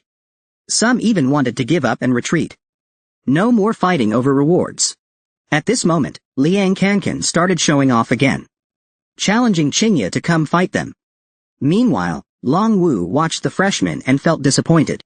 His anger was about to burst out, and he still couldn't hit Shu Han. Watching from the sky, mentor Wangfu, grew more and more fond of Shu Han's formation. If this was deployed on the battlefield in the future, it would become a real combat asset. Mentor Shu Wei then asked Mentor Long, "What do you think?" Mentor Long still believed Qingya was the strongest. At that moment, Qingya formally launched an attack against Shu Han's formation. He struck a solid punch against Shu Han's formation, but he couldn't break through it. Instead, he was repelled by the formation. Liang Kankan grew even more excited as he fought. He wanted to charge forward and crush this bastard with the grand formation. Shu Han reminded them that the formation wasn't invincible. The stronger the attack, the greater the cost. By now, their spiritual energy should be almost depleted. And it was true. While the formation was strong, its absorption and consumption of spiritual energy was terrifying. Just then, Qingya launched another attack at the formation. His body was glowing with golden light. The new students were puzzled. What technique is this? He's covered in golden light. Did Qingya achieve enlightenment? One of the new students recognized it. This is the golden body. Qingya's body cultivation was unmatched. He had reached the level of golden body. Incredibly powerful. With such a powerful physique, the level of cultivation didn't matter much. At this moment, Qingya arrogantly declared, "If you can block this punch, I'll admit defeat." Long Aoshan could feel how powerful this punch was. Shu Han immediately ordered everyone to scatter the formation. The 5 of them retreated behind Shu Han. Watching from the sky, Long Wu had been waiting to see Qingya unleash his strongest move. Now he finally saw it. He eagerly anticipated Shu Han's death. Shu Han dismantled the formation and activated the Zutian victory body art. Fist intent. He exchanged a punch with Qingya. The shockwave from their clash shattered the ground beneath them. It even blew away the nearby new students. Dust clouds enveloped the scene. When the dust settled, a large crater appeared before everyone's eyes. The new students were terrified. Was this really a fight between 2 students? Qingya's strength was expected. But why was Shu Han just as strong? Liang Kankan was overjoyed watching. He shouted, "Brother Shu, you're awesome. Qingya, now that my brother Shu has blocked your punch, you better kneel and admit defeat." The clash between Shu Han and Qingya caused Shu Han's level to rise twice, reaching the 7th stage of Zutian Victory Body Arts Minor Heaven Realm. The 7th level. Such a great opportunity for advancement could not be wasted. Shu Han directly charged at Qingya. Qingya no longer held back either, and unleashed his strongest move, Berserk Crystal. At this moment, he looked like a Saiyan. Watching from above, Mentor Shu noticed that Shu Han's earlier punch carried true fist intent. Not bad. It's fist intent. Fist intent was something that even cultivators at the spirit refinement stage would struggle to grasp. Shu Han managing to unleash such power during the Qi condensation stage was truly remarkable. It was indeed impressive. Mentor Long admitted that he had underestimated Shu Han. To force Qingya to use Berserk Crystal, he had to admit, he had misjudged him. But it ends here. Li Kaishan replied, "You might still be wrong about that." This man had just unleashed his strongest move, Berserk Crystal. Yet Shu Han still charged forward. Both unleashed a flurry of punches like Gatling guns. The battle was evenly matched. But Shu Han only grew stronger as they fought. Zutian Victory Body Art broke through to the 8th stage of the Minor Heaven Realm. He directly sent Qingya flying. Qingya refused to accept it. Charged up again. Started trading rapid punches with Shu Han. Shu Han caught every punch from Qingya. While fighting, Shu Han made another breakthrough. 9th layer of the Minor Heavenly Realm. With one punch, he sent Qingya flying again. Instructor Shu Wei glanced at the school instructors. Instructor Long. Now it seems Shu Han is overpowering Qingya. Instructor Long was speechless. But he admitted Qingya couldn't beat Shu Han. Instructor Wangfu grew curious. Why was Instructor Long so straightforward this time? Maybe Qingya still had some trump card left? Instructor Long shook his head. It's useless. Didn't you see? With every punch Shu Han throws, his power increases slightly compared to the last. His fist intent is overflowing. Each punch boosts his combat strength. Right now, Shu Han, unless suppressed by absolute cultivation level, is practically invincible. Instructor Wang Fu guessed that Shu Han might have entered the legendary state of unity of heaven and man. Correct. It's the cultivation state that every cultivator dreams of, but few achieve even in multiple lifetimes. The unity of heaven and man. Those who enter this state completely immerse themselves in profound cultivation. Their combat power and cultivation rise rapidly. Instructor Li, your insight is truly sharp. I, Long Yuishan, must admit defeat. At this moment, Shu Han made another breakthrough. Minor Heavenly Realm. 10th layer. This time, Shu Han didn't wait for Qingya to attack. He rushed forward first and sent him flying with one punch. At this point, Qingya's spirit body dissipated. He could no longer fight. He admitted defeat wholeheartedly, breaking through 3 realms in a row. This unity of heaven and man cultivation state. Even in my past life, I only entered it once by chance. Once inside, all bottlenecks seem flat and easy to overcome. Cultivation progresses at a tremendous pace. The feeling is indescribable. The freshman couldn't believe Qingya actually lost. It felt unbelievable. Is Shu Han the strongest prodigy of this batch? Not necessarily. You forgot? Some students from cultivation families and ancient sects didn't report at the start, due to various reasons. Once they return, the real battles between dragons and tigers will begin. The instructors descended from the sky to announce the end of the freshman prize battle. It's over. Students, you may now choose your instructors. The freshmen started discussing excitedly. Who do you think is the best instructor to choose? Of course, instructor Shu Wei, the beauty. The only female among the 5 great instructors. She speaks so gently. Following her can't be wrong. Instructor Wang Fu is also very strong. Best for body cultivation training. I think instructor Long Yuishan is also great. He's from the Long family of cultivators. He knows many secret techniques schools don't teach. Speaking of which, why doesn't anyone pick instructor Li Kaishan? I heard he's the old principal's junior. His cultivation is insanely strong. Everyone fell silent at this. Finally, a blonde-haired student explained. Instructor Li is indeed powerful, but his teaching methods are too extreme. If you're not mentally prepared, better not choose him. Besides, it's been years since instructor Li taught at Qingbai Academy. Because once, during a student mission he led, all 18 students he took were wiped out. No survivors. That's why he was stripped of his instructor qualification for 10 years. Only just restored this year. That's the style of instructor Li. Wherever it's most dangerous, he goes. Though cultivation improves fast, the rewards are huge. But they died pretty quickly too. This really scared the guy. He immediately decided not to choose instructor Li. Soon, all the freshmen had chosen their mentors. Except no one picked instructor Li Kaishan. Shu Han hadn't chosen yet. Liang Kankan asked Shu Han.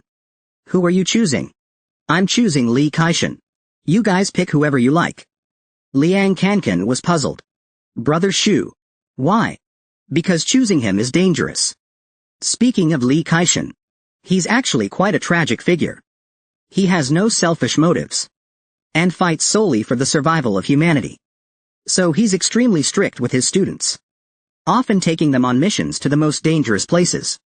Otherwise, he wouldn't have taken a bunch of high school students who had just started cultivating to train in Dongtian. But students trained by Li Kaishan were all elites, figures capable of dominating a region. Liang Kankan said he wasn't afraid of danger. Anyway, whoever you choose, I'll choose too. Long Aoshan chose Long Yuishan because it was arranged by his Long family. He had to follow the family's orders.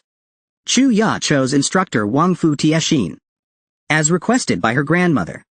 The freshman trial competition ended. The freshmen began selecting their instructors. No one picked Li Kaishan, but Shu Han and Liang Kankan chose him. Long Aoshan chose Long Yuishan. Chu Ya chose Wang Fu Tiexin. Now only Ying Qizhan and Niu Mawing were left. They didn't care who they picked. They had no particular preference. Liang Kankan was thrilled. In that case, let's all follow Brother Shu and choose Instructor Lee. The four of them walked over to Lee Kaishan. Instructor Lee, we four choose you as our mentor. Think carefully. Although I'd love to accept students like you, I advise you to think twice. Shu Han patted his chest confidently. This is the choice we made after thinking it through. 10 years ago, during a mission, Lee Kaishan led students to explore a secret place. 18 students were completely wiped out. This incident hit Lee Kaishan hard. Among the students was also his biological daughter. The reason I chose Lee Kaishan was actually because of an important reason. Lee Kaishan is carrying out a vital mission, investigating the truth behind the aura revival. Because of this, every place he goes is extremely dangerous. And the truth about the aura revival is what I've been seeking. Hearing this, Instructor Lee Kaishan accepted them. He took out special instructor badges from his pocket. At that moment, Kwang Rui approached. She also wanted to choose Lee Kaishan as her mentor. Liang Kankan asked curiously, Kwang Rui, why are you joining in? I said I would personally kill Shu Han. That's strange. Why didn't you attack during the group fight earlier? Revenge is my own business. I don't need anyone else's help.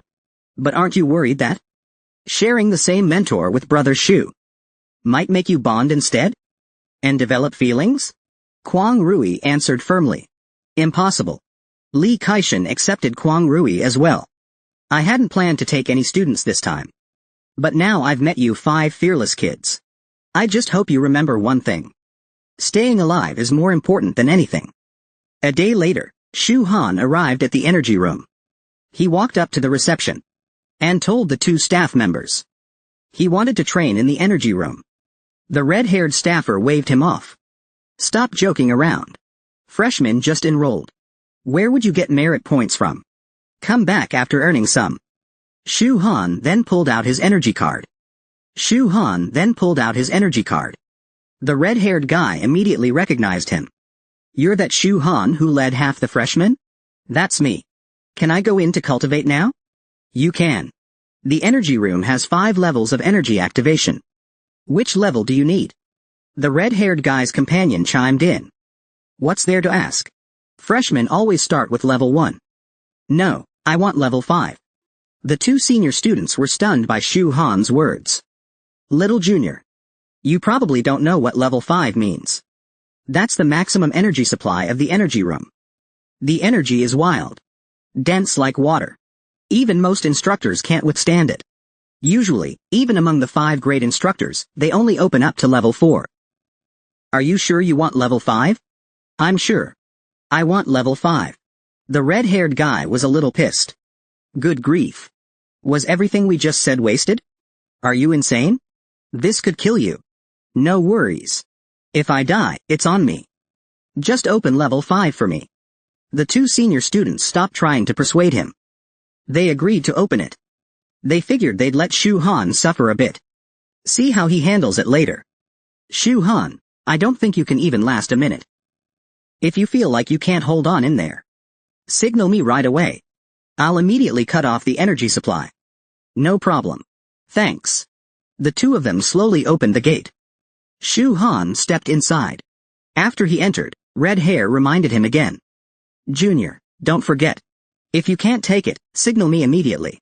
Otherwise, you really might die in there. Shu Han entered the chamber and was shocked at what he saw. No wonder it's Qingbai, one of the top martial arts colleges in Waguo. They really go all out. The walls were embedded with high-grade spirit stones, each of which is rarely seen outside. But here, they filled the entire room. Before I enter the flower realm, even if I can't reach the artifact refining stage, I must at least reach peak core formation. Only then will it be safe. After all, the dangers of the flower realm far exceed those of the Jingxi cave. If I'm right, those 18 students from Lishan were all wiped out in the flower realm. Shu Han sat down and began absorbing the spiritual energy. Shu Han cultivated inside the energy chamber, while 2 senior students outside started betting on how long he'd last. Red hair bet a bag of spicy strips. He wouldn't last 1 minute. 1 minute passed. Shu Han hadn't come out yet. Must be good luck. He's probably training in physical cultivation. Even so, he won't last more than 5 minutes. In a flash, 5 minutes passed. But Shu Han still didn't come out. Red Hair was getting anxious. This guy's got one tough life. Don't worry. Even if Shu Han toughs it out, he definitely won't last more than an hour. I remember Qingbai Academy's newcomer record for level 5 energy is exactly 1 hour. 1 hour. Blue Hair shook him awake. Shu Han, he said. 55. Shu Han. Shu Han. 1 hour. 1 hour. Blue Hair woke Red Hair up. He thought Shu Han had come out and was ready to go home. Blue Hair told him. Nope, he's still in there. It's been 2.5 hours now. He's still cultivating inside. Red Hair was shocked. Is this guy a monster? 10 hours passed. And Shu Han was still cultivating inside. But he was still at early core formation. Hadn't broken through to mid-stage. This took even more energy than he had originally expected. With less than 2 hours left, his cultivation card time was about to run out. At this rate, he'd never reach mid-core formation. Shu Han thought for a bit. Seems I have to use that technique. But, is using that trick a little too shameless? Oh well, Qingbei's rich anyway. So what if it's shameless?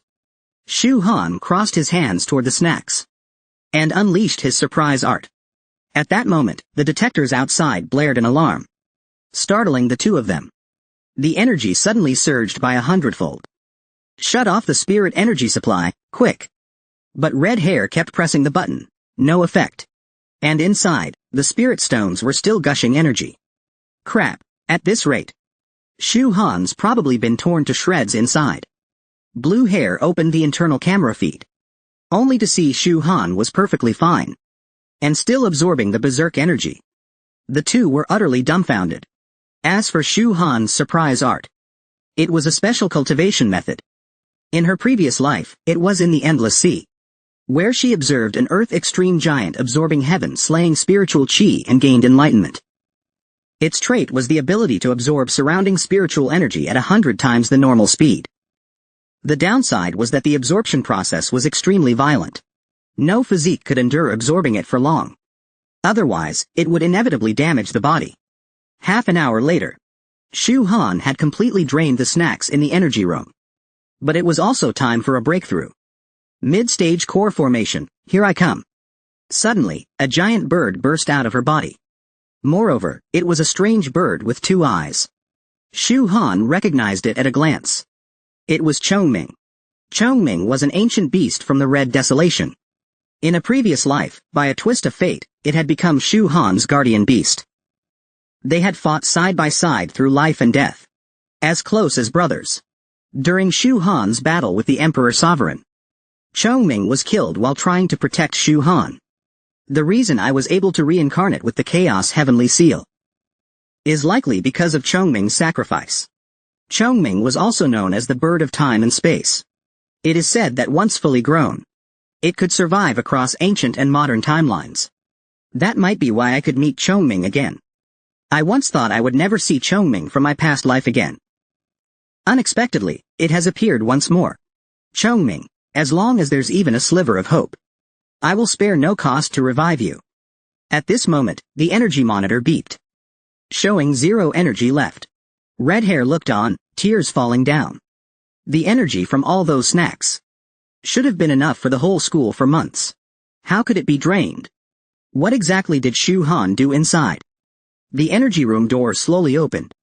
Shu Han walked out from inside, saying it felt quite nice inside. Only, there were a bit too few snacks.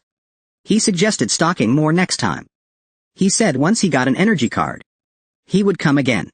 This left the two of them flustered. What now? What else can we do? Report it.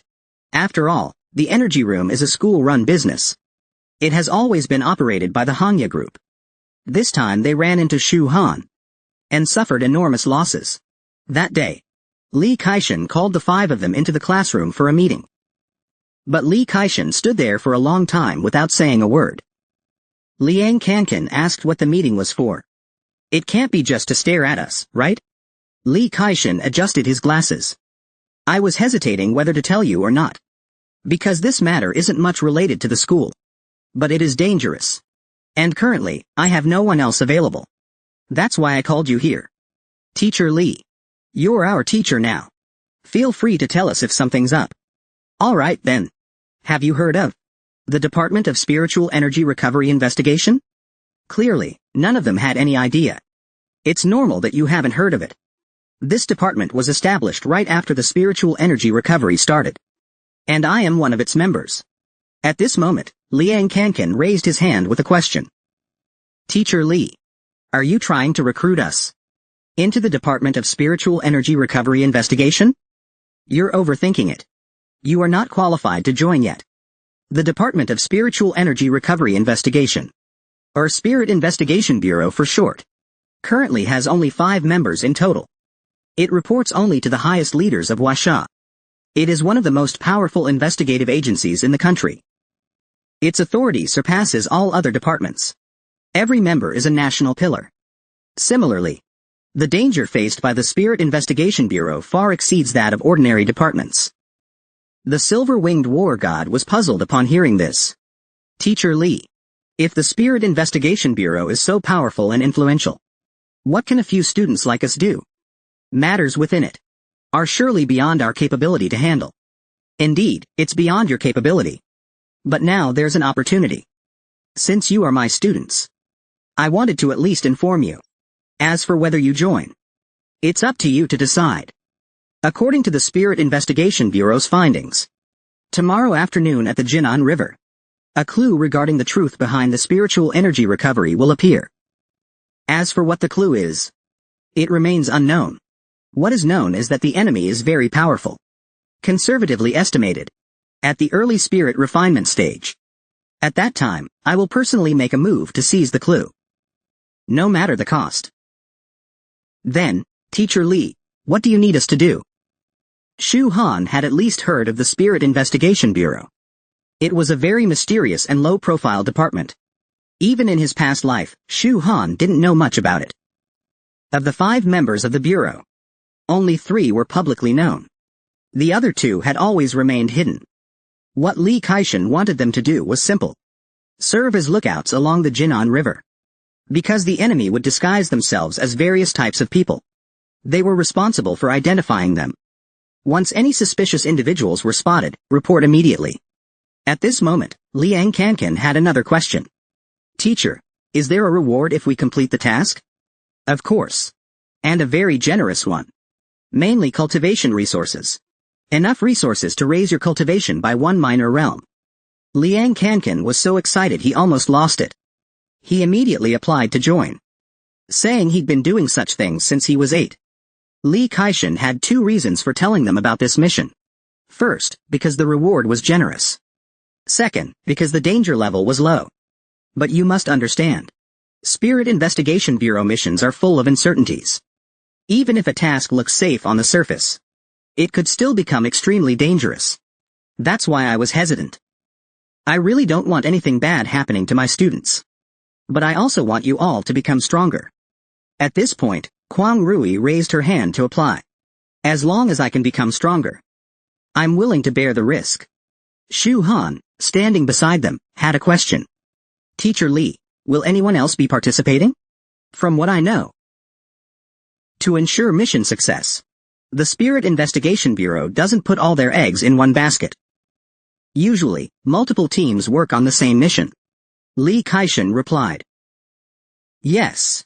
Yesterday, during the freshman luck battle, students who performed exceptionally well will be approached individually.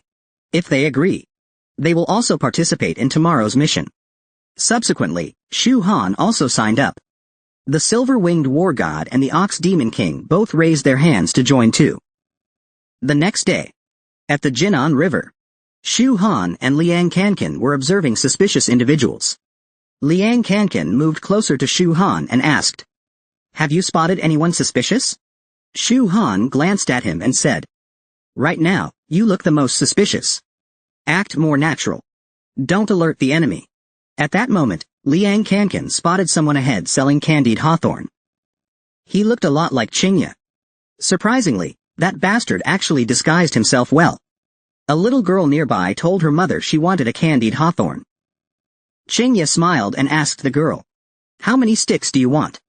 Just that smile alone almost scared the little girl to death on the spot. The little girl immediately ran off in tears.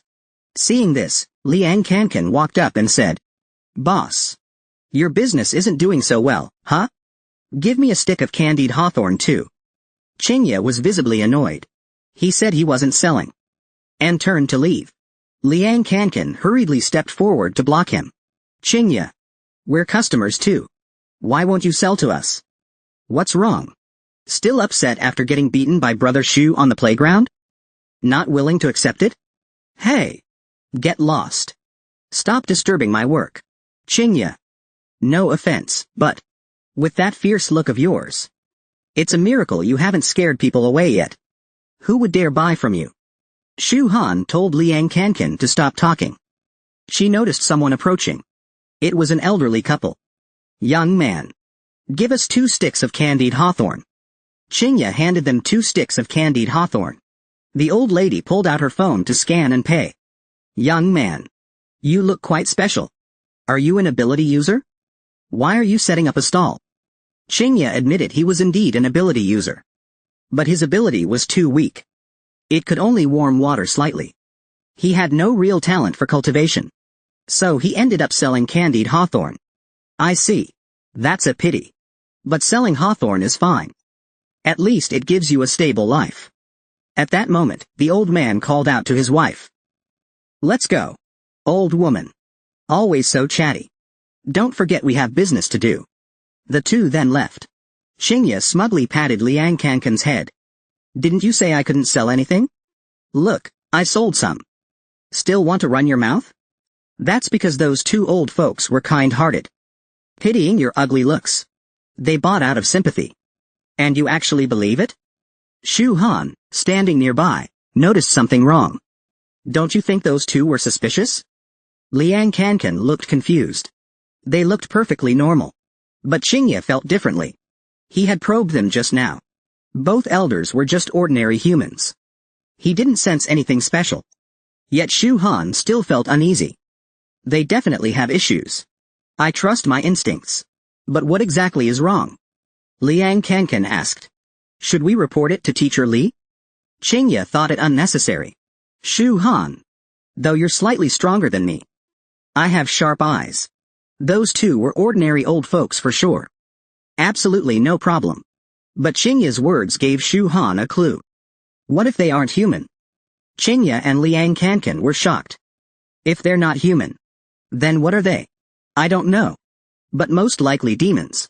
Liang Kankan quickly reported this to Teacher Li. "We'll follow and see." Just as they were about to leave, someone called out to them. It was the famous star Meng Kaer, along with her friend Li Xiaoyun. "Shu Han. I didn't expect to see you here." Shu Han was a little puzzled. For someone like Meng Kaer, it didn't seem likely to be out wandering.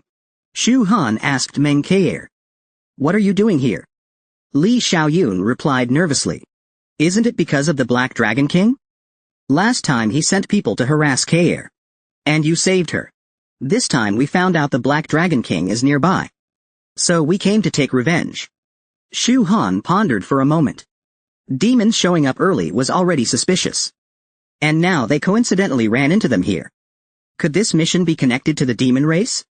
Behind Shu Han, Chingya couldn't hold back anymore. He asked Shu Han, "Is this Meng Kaer you're talking about? The famous star Meng Kaer?" "Of course. And Brother Shu even saved her life. She totally idolizes him." Upon hearing this, Chingya immediately threw his hawthorn sticks aside and rushed over to Meng Kaer. He knelt down right there, eyes full of hearts.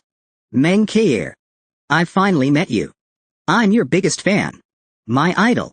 You are my idol. I finally got to meet you in person. I'm so happy." Meng Kaer was left speechless. Shu Han and Liang Kankan were also speechless. What the heck?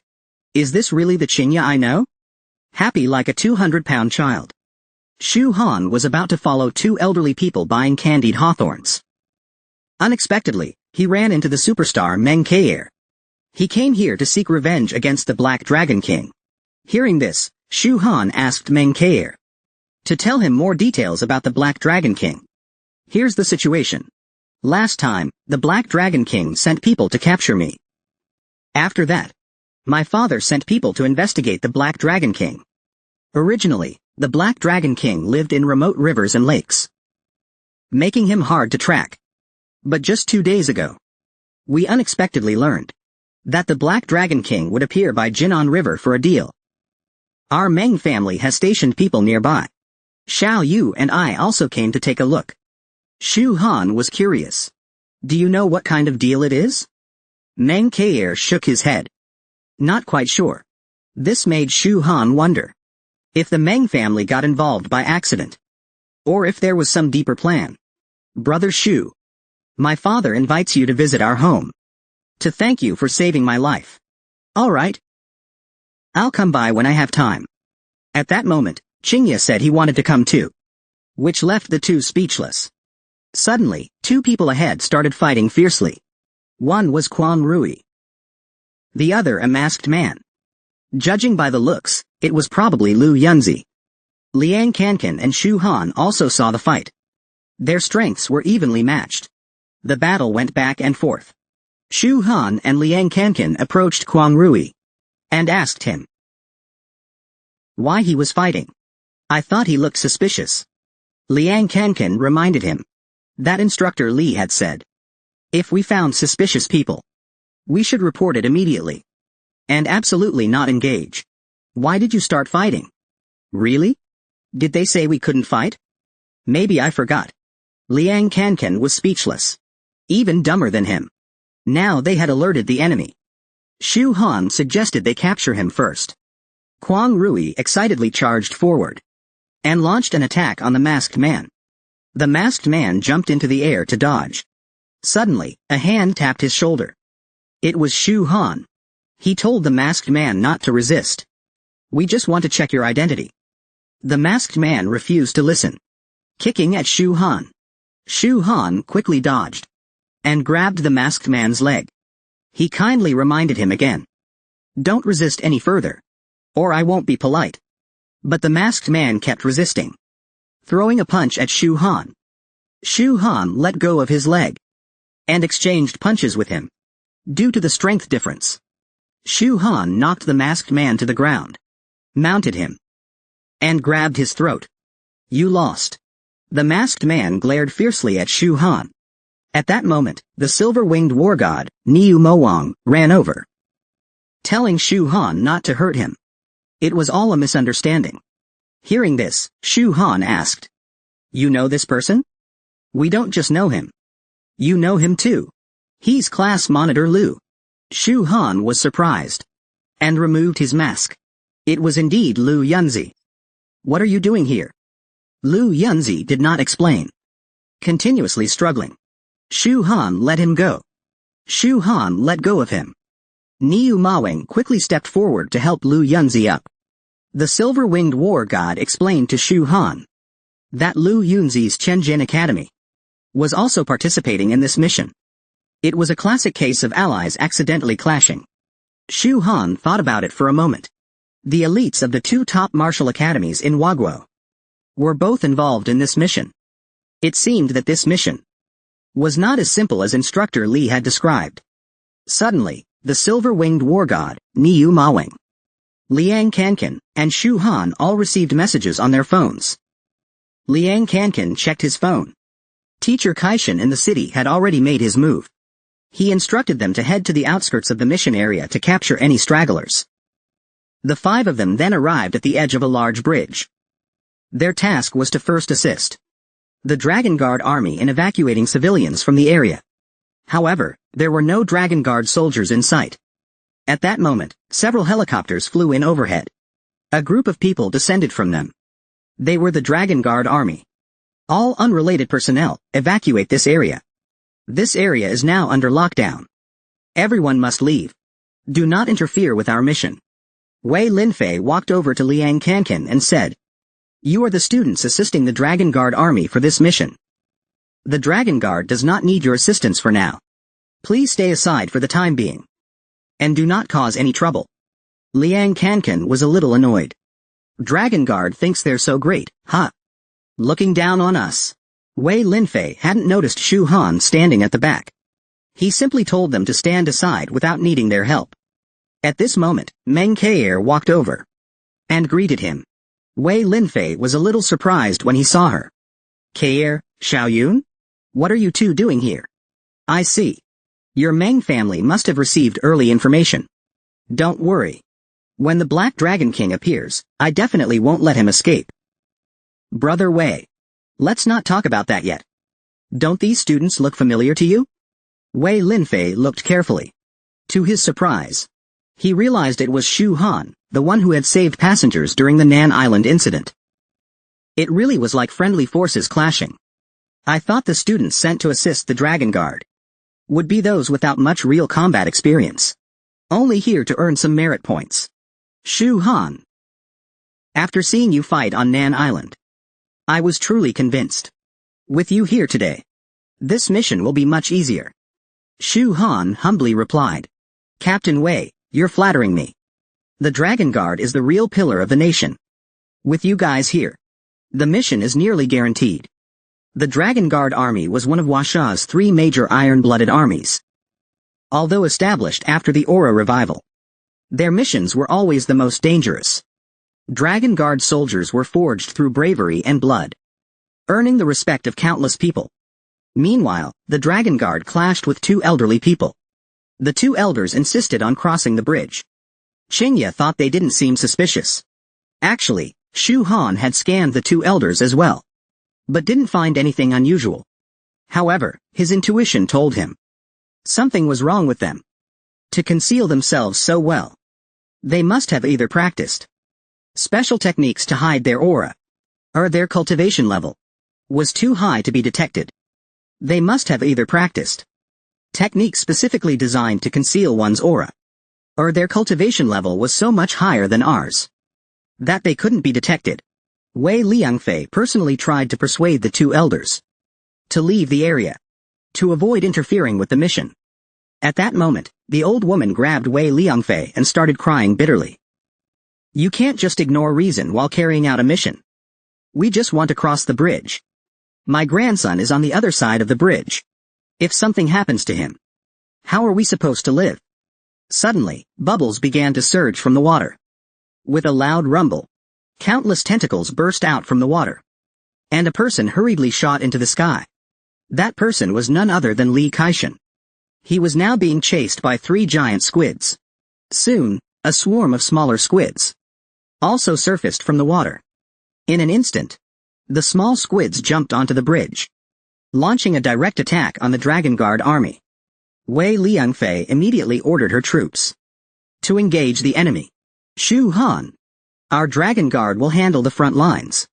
Your Qingbai Academy students will cover the rear. Assist us in eliminating the stragglers. These monsters are a bit troublesome. Stay together as much as possible. Fight in groups. At this moment, a group of people flew in from the sky. Captain Wei, our Tianjin Academy is here to assist. How could we miss out on something like this? The man speaking was named Long San. He was a member of the Long family. Lu Yunzi was also among their group. Long San wanted to act together with Yunzi, so they could watch each other's backs. Wei Liangfei immediately led her people into the fight. The small squid monsters were not to be outdone, but they were too weak, easily being slaughtered by the humans. Liang Kankan was killing them with great enthusiasm. Brother Shu, the amount of contribution points we earn depends on how many monsters we kill during the mission. Let's hurry and earn some contribution points. I heard contribution points at school can be exchanged for various rare treasures. Shu Han paid no attention to him. He kept his eyes fixed on Li Kaishan. Shu Han felt something wasn't quite right, but he couldn't figure out exactly what was wrong. Li Kaishan gathered his strength for a strike. He took down another giant squid. Liang Kankan saw that Brother Shu still wasn't moving, and urged him to hurry over and fight. Otherwise, he would miss his chance. Shu Han still remained indifferent. He turned and asked Meng Ke, "Any news of the Black Dragon King?" Meng Ke shook his head. Not for now. This left Shu Han puzzled. The Meng family's intel had never been wrong. In the future battlefield of the 10,000 races, the Meng family would rise by specializing in selling intelligence. They were renowned for the accuracy and timeliness of their information. The Black Dragon King's whereabouts involved Meng Ke.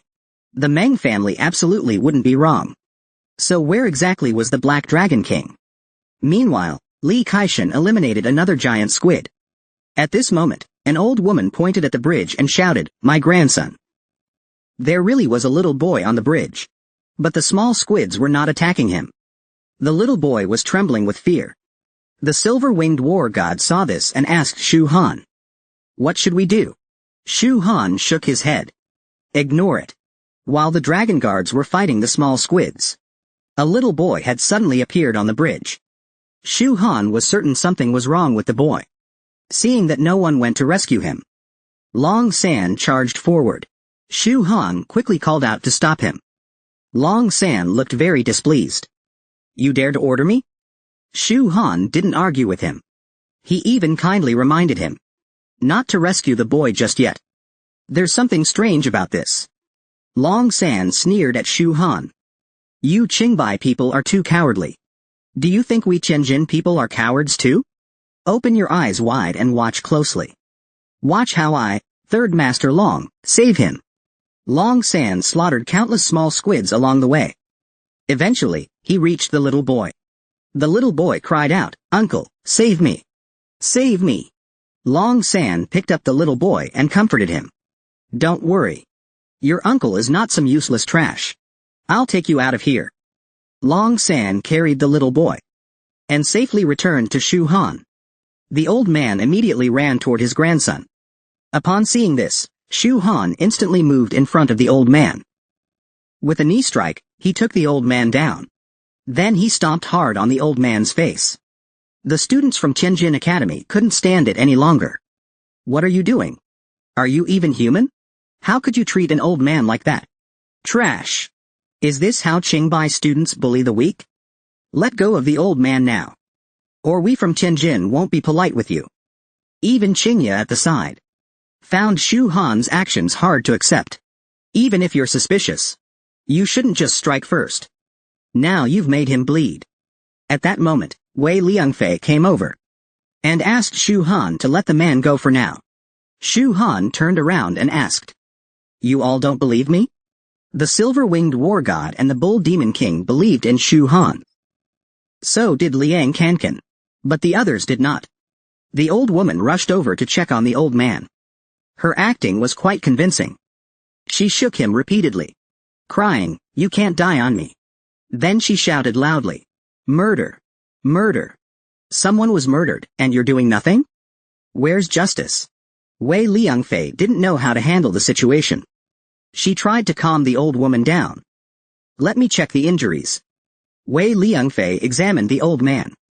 Just then, a dragon guard reported to Captain Wei. "All the small monsters have been eliminated." Wei Liangfei ordered the dragon guards to hold their position.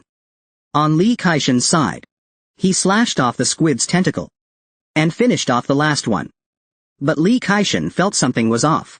These 3 squids were way too weak. This time, the enemies were much weaker than usual. Back on Shu Han's side, Captain Wei was still checking the wounds. The little boy saw his grandpa lying motionless and asked, "Uncle, is Grandpa dead?" Long San grew furious when he heard this and urged Captain Wei to arrest Shu Han. Wei Liangfei slowly stood up. She had finished the examination. "He's not breathing. The old man is dead." "Shu Han, I checked. There was nothing wrong with the old man. You really killed the wrong person this time." Shu Han didn't agree. No problem doesn't mean no danger. Maybe their real goal isn't so simple. Long San couldn't bear it anymore. He tried to capture Shu Han to bring justice for the old man. But Shu Han ignored him and walked straight to the old woman. "What exactly are you trying to do?" The old woman was still acting, pretending to shiver in fear. What do you want? You already killed my husband. Are you going to kill me too?" The students from Tianjin Academy couldn't take it anymore. They surrounded Shu Han and tried to take him down together. But Shu Han still ignored them, staring fiercely at the old woman. Suddenly, Shu Han realized their true objective. You're not here for a trade. You're after the students here. The old woman smiled slightly. In a flash, she reverted to her true form. A giant demon squid. The dead old man also rose up, transforming into a giant demon squid like her. They admitted their target. It was the students. We're going to kill all you genius students. Everyone was shocked by the scene. Two giant demon squids spat out net-like substances from their mouths. Together, they formed a cage, trapping the freshmen inside. Long San also realized it was a trap and tried to break through. But his attacks felt like tickles. Long San was stunned. What is this net? Why can't I break it? The students were trapped by the squid demons. This cage was called the Endless Sea of Blood. The students were extremely uncomfortable inside the cage. Some of them were struggling to breathe. And this cage wasn't ordinary. Weapons are classified as magic tools, magic treasures, true treasures, and immortal treasures. If magic tools and magic treasures still fall under the category of common mortal arms, then true treasures are considered rare. True treasures are not only powerful, they also possess many special properties. This one, called Endless Sea of Blood, is a true treasure that can unleash a surge of blood aura, disrupting human blood flow and killing on a large scale. The students were shocked to hear this. True treasures are extremely rare. Not even Tianjin or Qingbai academies have one. Li Kaishan rushed to the cage and confirmed it was a true treasure. He jumped on top of the cage and slashed down with his blade. Before the cage could be broken, the students almost died from the shockwave. This gave Li Kaishan a headache. He couldn't think of a solution. Long San was so angry he tried to rip the cage open with his bare hands. Suddenly, the little boy hugged his leg and started crying loudly, preventing him from moving. So he asked someone nearby to watch the kid while he dealt with the two monsters. Suddenly, one of the squid monsters extended a tentacle and grabbed a student from Tianjin.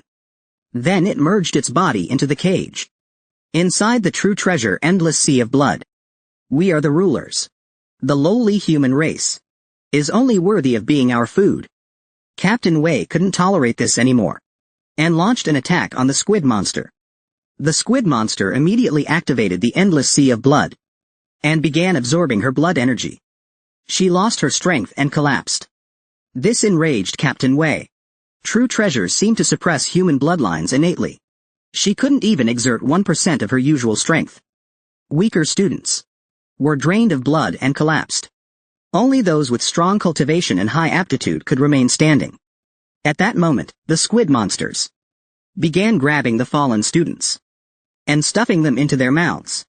Lying on the ground, Liang Kankan saw Shu Han unmoved and asked, Shu Ji, are you just going to watch everyone get eaten? Shu Han replied, this true treasure specifically targets human bloodlines. Normal humans simply can't resist it. Silver-winged war god, bull demon king. You two are gifted with unique abilities. In other words, your bloodlines aren't purely human. Now, try activating the powers in your blood. It won't work. We've already tried. We're still human after all. We're being heavily suppressed here. We can't awaken our abilities. At that moment, Shu Han passed on two secrets to them. This might help you. The silver-winged war god suddenly understood. He flew into the air, and his bloodline powers were activated. The bull demon king also understood, and transformed into a complete bull. The two squid monsters were surprised. What's going on? Why aren't they suppressed? The bull demon king leapt forward and rammed one of the squid monsters away. The silver-winged war god unleashed a feather barrage, easily cutting off the monster's tentacles. Long San found this quite interesting. Awakening a non-human bloodline, huh? I, Long San, have one too. That's something we Long family excel at. You guys watch the kid for me. I'm going to deal with those two squid monsters. The silver-winged war god and bull demon king were locked in intense battle with the squid monsters. Before long, They were both pushed back by the monsters. Even without the cage's suppression, these two creatures were still formidable. Defeating them wouldn't be easy. Shu Han, I know you must have a plan. Aren't you going to act? Shu Han glanced at the little boy and said, There's no need for me to step in. That Long family guy will take care of the two squid monsters. I have other things to do. At that moment, Long San unleashed the Long family's secret technique. In an instant, he transformed into a flood dragon. Liang Kankan saw it, and was shocked Long San could really become a dragon. Even Long Aocean hasn't done that. Is everyone in the Long family a monster? The Long family's bloodline is incredibly powerful. Far beyond ordinary imagination. That's also the foundation of their position as the top cultivation family in Huasha. Long San used the Long family's ultimate move and transformed into a massive flood dragon. With a swoosh, he killed one of the squid monsters. The Tianjin students cheered loudly for him. Long San also felt he looked extremely cool just now. He ran over to Lu Yunzi to show off, telling her to follow him. I'll keep you safe. Then Long San launched another attack and pierced through the other squid monster's body with one claw, taking its core while he was at it. The Tianjin students were ecstatic. Long San is mighty. Tianjin Academy is mighty. At the crucial moment, it was our Tianjin students who turned the tide. Qingbai? Useless. All show and no substance. Daring to mock Qingbai right in front of Qingya. It made him furious. Who are you talking about? I just didn't get a chance to act yet. Don't push your luck, Tianjin. Long San then gave the core he just obtained to Lu Yunzi. It couldn't be consumed directly, but it could nourish the body and help greatly with future cultivation. Liang Kankan whispered to Shu Han. Looks like Long San's trying to woo the class rep. Aren't you going to do something? Cut it out. Get ready for battle. Liang Kankan was confused. Both squid monsters were dead. What's there to fight? Suddenly, the student's blood energy began to rise on its own and flew toward a single spot, condensing into a sphere. Then another sphere formed, and they both turned into two squid monsters again. Everyone was horrified. How did the monsters come back to life? Foolish humans. True treasures are far more powerful than you imagine. Inside the endless sea of blood, we are immortal. Even if you kill us once, the treasure will draw your blood energy to resurrect us. So even if we let you kill us now, you'll still be the ones to die in the end. Stop struggling pointlessly. Becoming our food is your best option. The squid monsters attacked the students again, grabbing two of them. The silver-winged war god quickly cut off their tentacles, saving the students. Then the bull demon king leapt up and smashed one squid monster heavily. On the other side, Long San gathered energy into a sphere and slashed off another monster's tentacle. He quickly flew over to it, grabbed it with both hands. You dare kill in front of me, Long San? You deserve to die. The squid monster laughed loudly. You brat. So what if you've caught me? Go ahead and kill me. Once you kill me, watch me rip you to shreds. Just then, Tianjin students called out to Long San. Don't kill the squid monster, or our blood will be drained completely. Outside the endless sea of blood, another group arrived. The Meng family. Leading them was the head of the Meng clan, Meng Weiwang, Instructor Li. What's the situation now? Clan head Meng. We're in serious trouble this time. Turns out their true goal this time was to eliminate this generation's top students. Now Miss Meng, along with the geniuses from Tianjin and Qingbai, are all trapped inside the true treasure, endless sea of blood. Meng Weiwang gritted his teeth in fury. They really went all in on this. Has the Black Dragon King shown himself? Li Kaishan felt even more troubled hearing that. No, we've been completely outplayed this time. That's impossible. Gathering intelligence. That's what our Meng family is best at. Our intel is never wrong. The Black Dragon King has definitely arrived. Are you saying the Black Dragon King is hiding among the people inside? Inside the endless sea of blood. The silver-winged war god and bull demon king were still tangled up with the squid monsters. Shu Han. We can't let them go. But we can't kill them either. Do you have any ideas? On Long San's side, he continued to restrain the squid monster, not allowing it to harm anyone else. But the squid monster kept taunting, trying to provoke Long San. Long San couldn't take it anymore. He ripped the squid monster in half on the spot. No matter how people tried to stop him, he still killed it. The endless sea of blood increased its blood absorption. Even Long San was suppressed and had his blood drained. The silver-winged war god and bull demon king were also affected, unable to use their special bloodline abilities. The revived squid monsters immediately launched an attack. One of them sent bull demon king flying. Another one grabbed the silver-winged war god, ready to eat him. Shu Han drew the chaos battle axe and slashed down, splitting the squid monster in two. These two monsters weren't that strong, barely at the late core formation stage. They only had power because of the treasure. That's why no one could fight back. So this definitely wasn't the extent of their true strength. The silver-winged war god was caught again, about to be eaten. Luckily, Shu Han arrived in time. With a swing of the axe, he split the monster in two again. The squid monster immediately tried to absorb blood again, to regenerate. But cracks appeared in its body. The squid monster looked shocked. With a loud bang, its body exploded. Its resurrection ability was gone. The students were stunned. This time, the monster didn't absorb our blood. Yeah. And it didn't come back either. Looks like we actually killed it this time. The reason the two monsters could resurrect before was because only their physical bodies were destroyed. Their souls were left intact. The treasure kept regenerating their bodies, making them immortal. But the Chaos Battle Axe could destroy both soul and body. No matter how powerful the treasure was, it couldn't revive a being without a soul. Shu Han finished off the other squid monster too. His Chaos Battle Axe could evolve infinitely.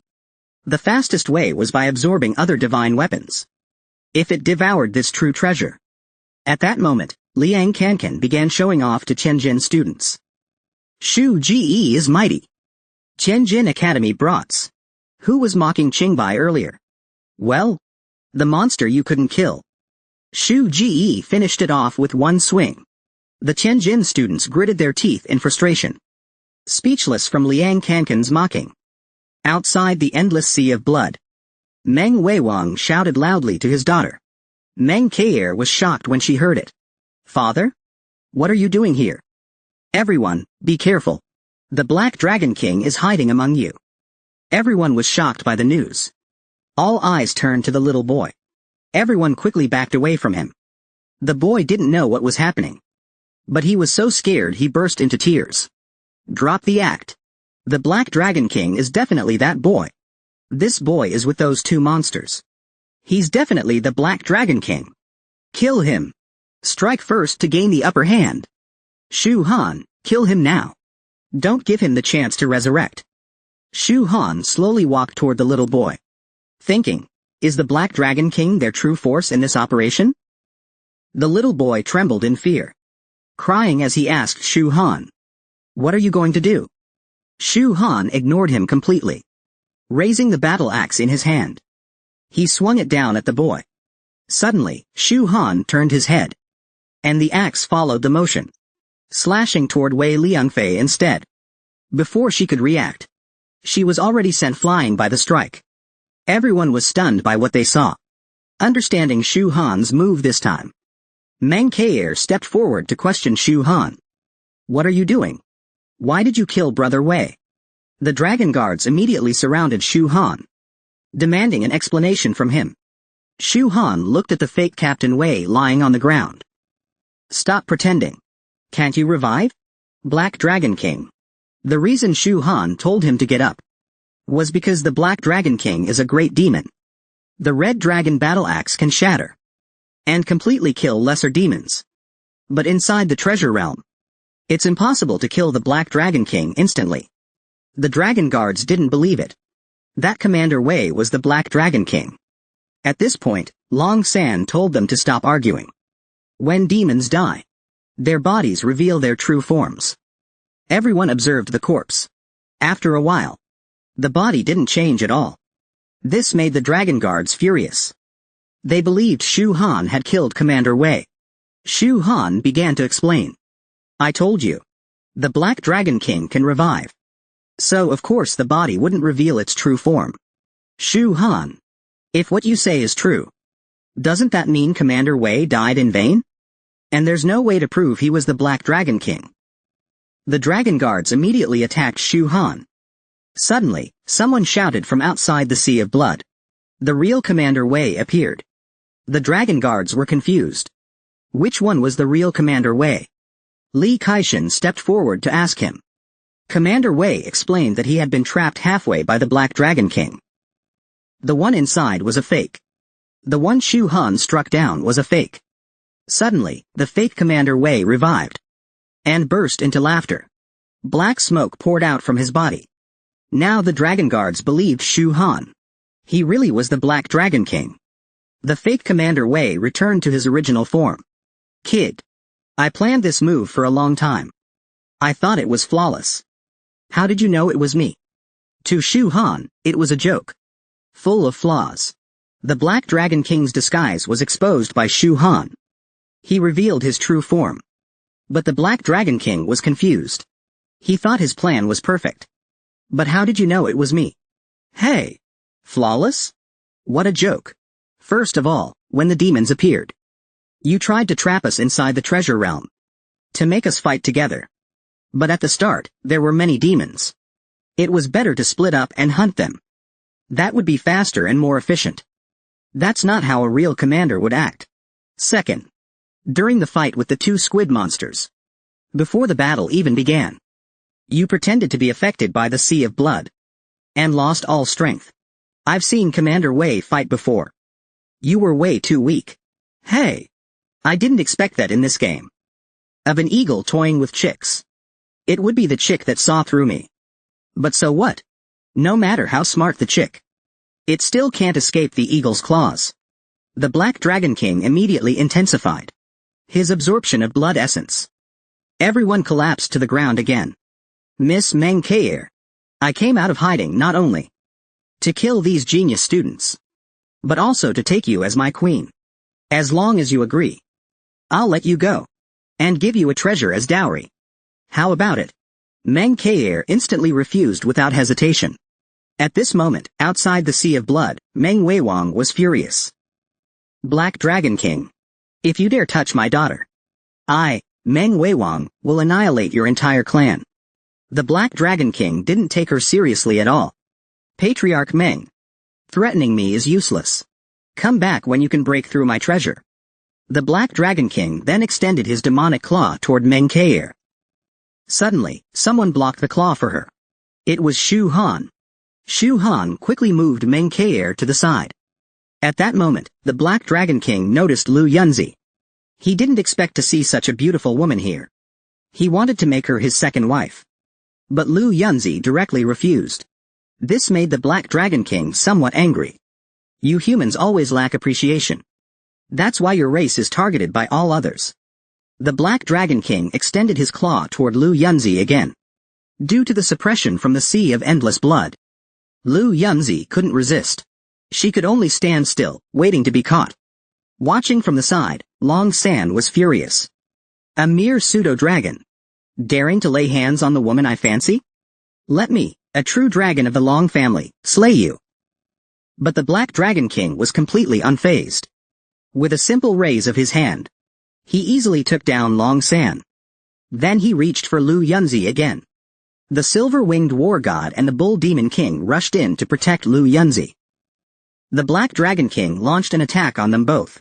He instantly killed both the silver-winged war god and the bull demon king. Lu Yunzi was about to be captured by the Black Dragon King. At the critical moment, Shu Han stepped in. With one swing of his axe, he severed the demonic claw and instantly arrived in front of Lu Yunzi. But Lu Yunzi didn't thank him. Instead, she told him to move aside. I don't need you to save me. At that moment, the Black Dragon King grabbed Long San and madly absorbed his blood essence to regenerate the claw Shu Han had cut off. Once recovered, the Black Dragon King immediately launched an attack on Shu Han. A black laser beam shot toward Shu Han. Shu Han quickly used the Chaos War Axe to block the attack. Outside the sea of endless blood, Meng Weiwang was becoming anxious. Instructor Li, think of something quickly. Li Kaishan was also very anxious. He had been trying to come up with a solution. But the Black Dragon King was too powerful. His cultivation was already above refining spirit level 7. And with the blessing of his treasure, his power became even greater. If the treasure isn't broken, everyone inside will surely die. But if they forcefully break it open, those inside would be crushed to death. So right now, there's no solution. I don't care about that. Li Kaishan. This matter is under your Spirit Investigation Bureau's responsibility. If anything happens to my daughter, I won't let you off. Patriarch Meng. Please rest assured. This was my oversight. Even if it costs me my life, I will rescue those inside. Just how strong is the Black Dragon King? With a casual strike, he made Shu Han cough up blood. No wonder he's the first king-level beast to appear since the spiritual energy revival. His cultivation is extremely profound. Since he dared to come alone to the capital of Wagwo, he's likely not as simple as he appears. He's hiding something more. The Black Dragon King was surprised that Shu Han wasn't dead yet. To survive one of my strikes, you do have some skill. But with this next move, I'll see if you can still withstand it. Shu Han mocked him directly. Black Dragon King. Is that all you've got? I suggest you use your full strength. If you still can't kill me the second time, a mere cultivator in the consolidation stage, then you're a pretty weak so-called king of beasts. The Black Dragon King was successfully enraged by Shu Han's words. You little brat. You dare look down on me? I do look down on you. What of it? Come kill me if you can. Liang Kankan heard this and warned Shu Han. Hey, go easy. This Black Dragon King might actually kill you. Do you have some kind of plan again? Shu Han then told Liang Kankan to carry out the task. Go provoke him. Liang Kankan didn't really get it, but still followed through. He went off mocking the Black Dragon King. Trashy Dragon King. Come kill your grandpas here. If you can't kill us in one strike, you're just a weakling. I'm your grandpa, got it? You're just a big mud eel. A few taunts were enough to enrage the Black Dragon King. Mocking really is his specialty. Damn it. A bunch of ants dare shout at me? Very well. Then I'll grant your wish. I'll grant it to all of you. All of you, die. The Black Dragon King ramped up the blood absorption power of the endless blood sea to the max. The students were about to be drained of all their blood. The Black Dragon King took the chance to seize Meng Kair and Lu Yunzi. He didn't want his two future wives to get hurt. Meng Weiwang grew extremely anxious at the sight. Li Kaishan was also visibly agitated. Black Dragon King. Do you really think I, Li Kaishan, can't do anything to you? Hey. Sorry. But yes, I do think that. If you've got what it takes, come into the treasure and kill me. Fine. I'll grant your wish. With a swoosh, Li Kaishan soared above the endless blood sea. He activated the Gaiyuan Wood Emperor technique. Tianyuan, unsheathe. Shu Han saw it and realized Li Kaishan was trying to perish together with the Black Dragon King. He immediately told Liang Kankan, Yingshi War God, and the Bull Demon King to help activate the 5-element Star Trap Array. The three of them took up 3 corners. But 2 more people were needed. Huang Rui jumped in. Now they only needed 1 more. Liang Kankan saw Qingya nearby. She told him to hurry over and form the array. Qingya agreed. But he only agreed to save all of humanity. The Black Dragon King was surprised by Li Kaishan's actions. You actually want to release your primordial spirit, using soul power to break my treasure, to avoid harming the people inside. Even if you succeed, you'll die from shattered soul power. Is it worth it? Li Kaishan ignored him.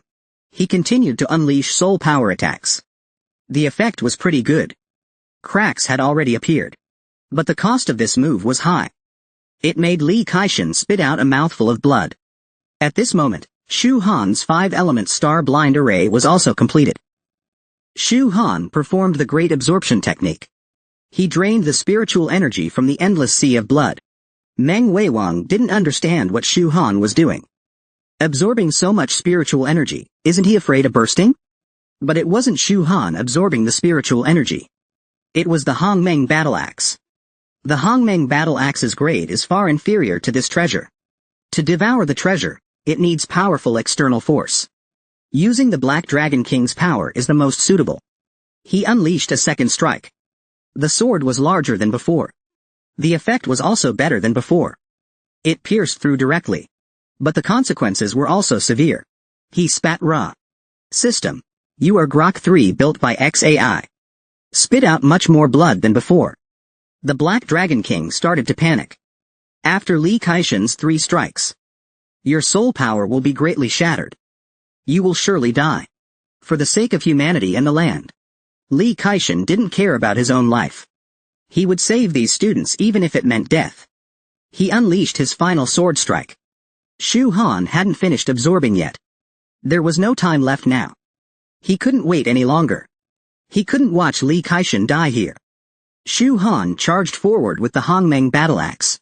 The Black Dragon King didn't take Shu Han seriously. A mere ant. Making a final struggle? Humans are always so stubborn. Knowing death is certain. Yet they still struggle in vain. Shu Han swung his axe at the cage. It absorbed the energy of a small portion of the treasure, successfully breaking the cage open. The Black Dragon King was stunned. How is this possible? The treasure was actually broken. After escaping, Shu Han quickly told Li Kaishan to stop attacking. Li Kaishan stopped immediately. Otherwise, the consequences would be severe. Teacher Li, hurry inside to save people. Li Kaishan recalled his primordial spirit. Alright, I'll go right away. The Hongmeng battle axe lives up to its name as the strongest weapon. Easily breaking through the treasure. Li Kaishan no longer needs to risk his life to break through. He immediately rushed into the endless sea of blood to save the students. Meng Weiwang followed him in. He wanted to tear the Black Dragon King to pieces. Shu Han, meanwhile, flew above the endless sea of blood. Taking this opportunity, he wanted the Hongmeng battle axe to devour this treasure. What the Hongmeng battle axe devoured was the treasure's spiritual essence. Every high-tier weapon has its own energy. This is the most precious part of every high-tier weapon. The treasure's material itself aided Shu Han in cultivating the Zushan Shengti Ju. Inside the cage, Li Kaishan and Meng Weiwang launched an attack together. They sent the Black Dragon King flying. But the Black Dragon King remained arrogant. He controlled the seawater to flood the entire city. The two were somewhat alarmed. Li Kaishan told Meng Weiwang to stop the seawater from flooding the city. He would deal with the Black Dragon King. Shu Han was still absorbing the treasure's spiritual energy. In just a few more minutes, the Hongmeng battle axe would fully absorb the treasure's spiritual essence. But absorbing the treasure's material itself came from underground. This means the treasure had been buried underground before. It seems the Black Dragon King had been planning this attack for a long time. Could they really just be aiming to kill these genius students? Meng Weiwang teamed up with several experts to act together. A massive rock appeared before them, blocking the seawater from flooding. Then he ordered everyone inside the treasure to evacuate immediately. This battle is not something you can participate in. Everyone flew out from inside. Qingya, after coming out, was somewhat frustrated. Damn it! Why has Shu Han contributed so much in this battle? While I just posed for the array and did nothing. I feel completely useless. Silverwing War God and others stared at him. This made Qingya feel awkward. The Bull Demon King told him, fighting alongside Shu Han. And you still want to feel involved? Brother, you're overthinking it. Liang Kankan also chimed in. Young man, we've long gotten used to it. You'll get used to it too. Qingya was speechless. He didn't even know how to argue back. Inside the endless sea of blood, Li Kaishan was overpowering the Black Dragon King. One punch sent him flying. It seems Li Kaishan's strength far surpasses his. Black Dragon King.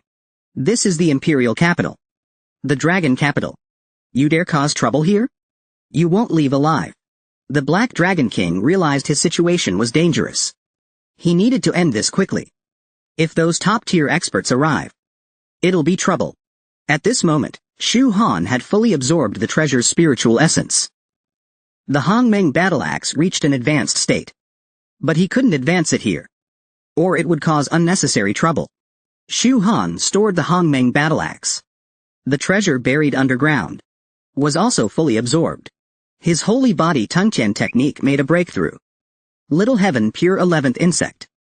Little Heaven Pure 12th Insect. 13th Insect. 14th Insect. 15th Insect. His clothes were torn apart by the energy. This made Shu Han very excited. Worthy of being a treasure. After absorbing it, Little Heaven Pure produced 5 insects. The Tianjin students saw this, but didn't understand what Shu Han was doing. Is he posing? At this moment, Li Kaishan and the Black Dragon King's fight grew more intense. With a loud bang, both flew out from an explosion. As the dust settled, both were floating in the air. The Black Dragon King prepared to use his trump card. Treasure. Activate. It's like something is trying to escape from inside. The Qingbai students quickly evacuated the area. Something surged out in a burst. This was the Black Dragon King's treasure. Li Kaishan panicked upon seeing it. Looks like today will be a fight to the death.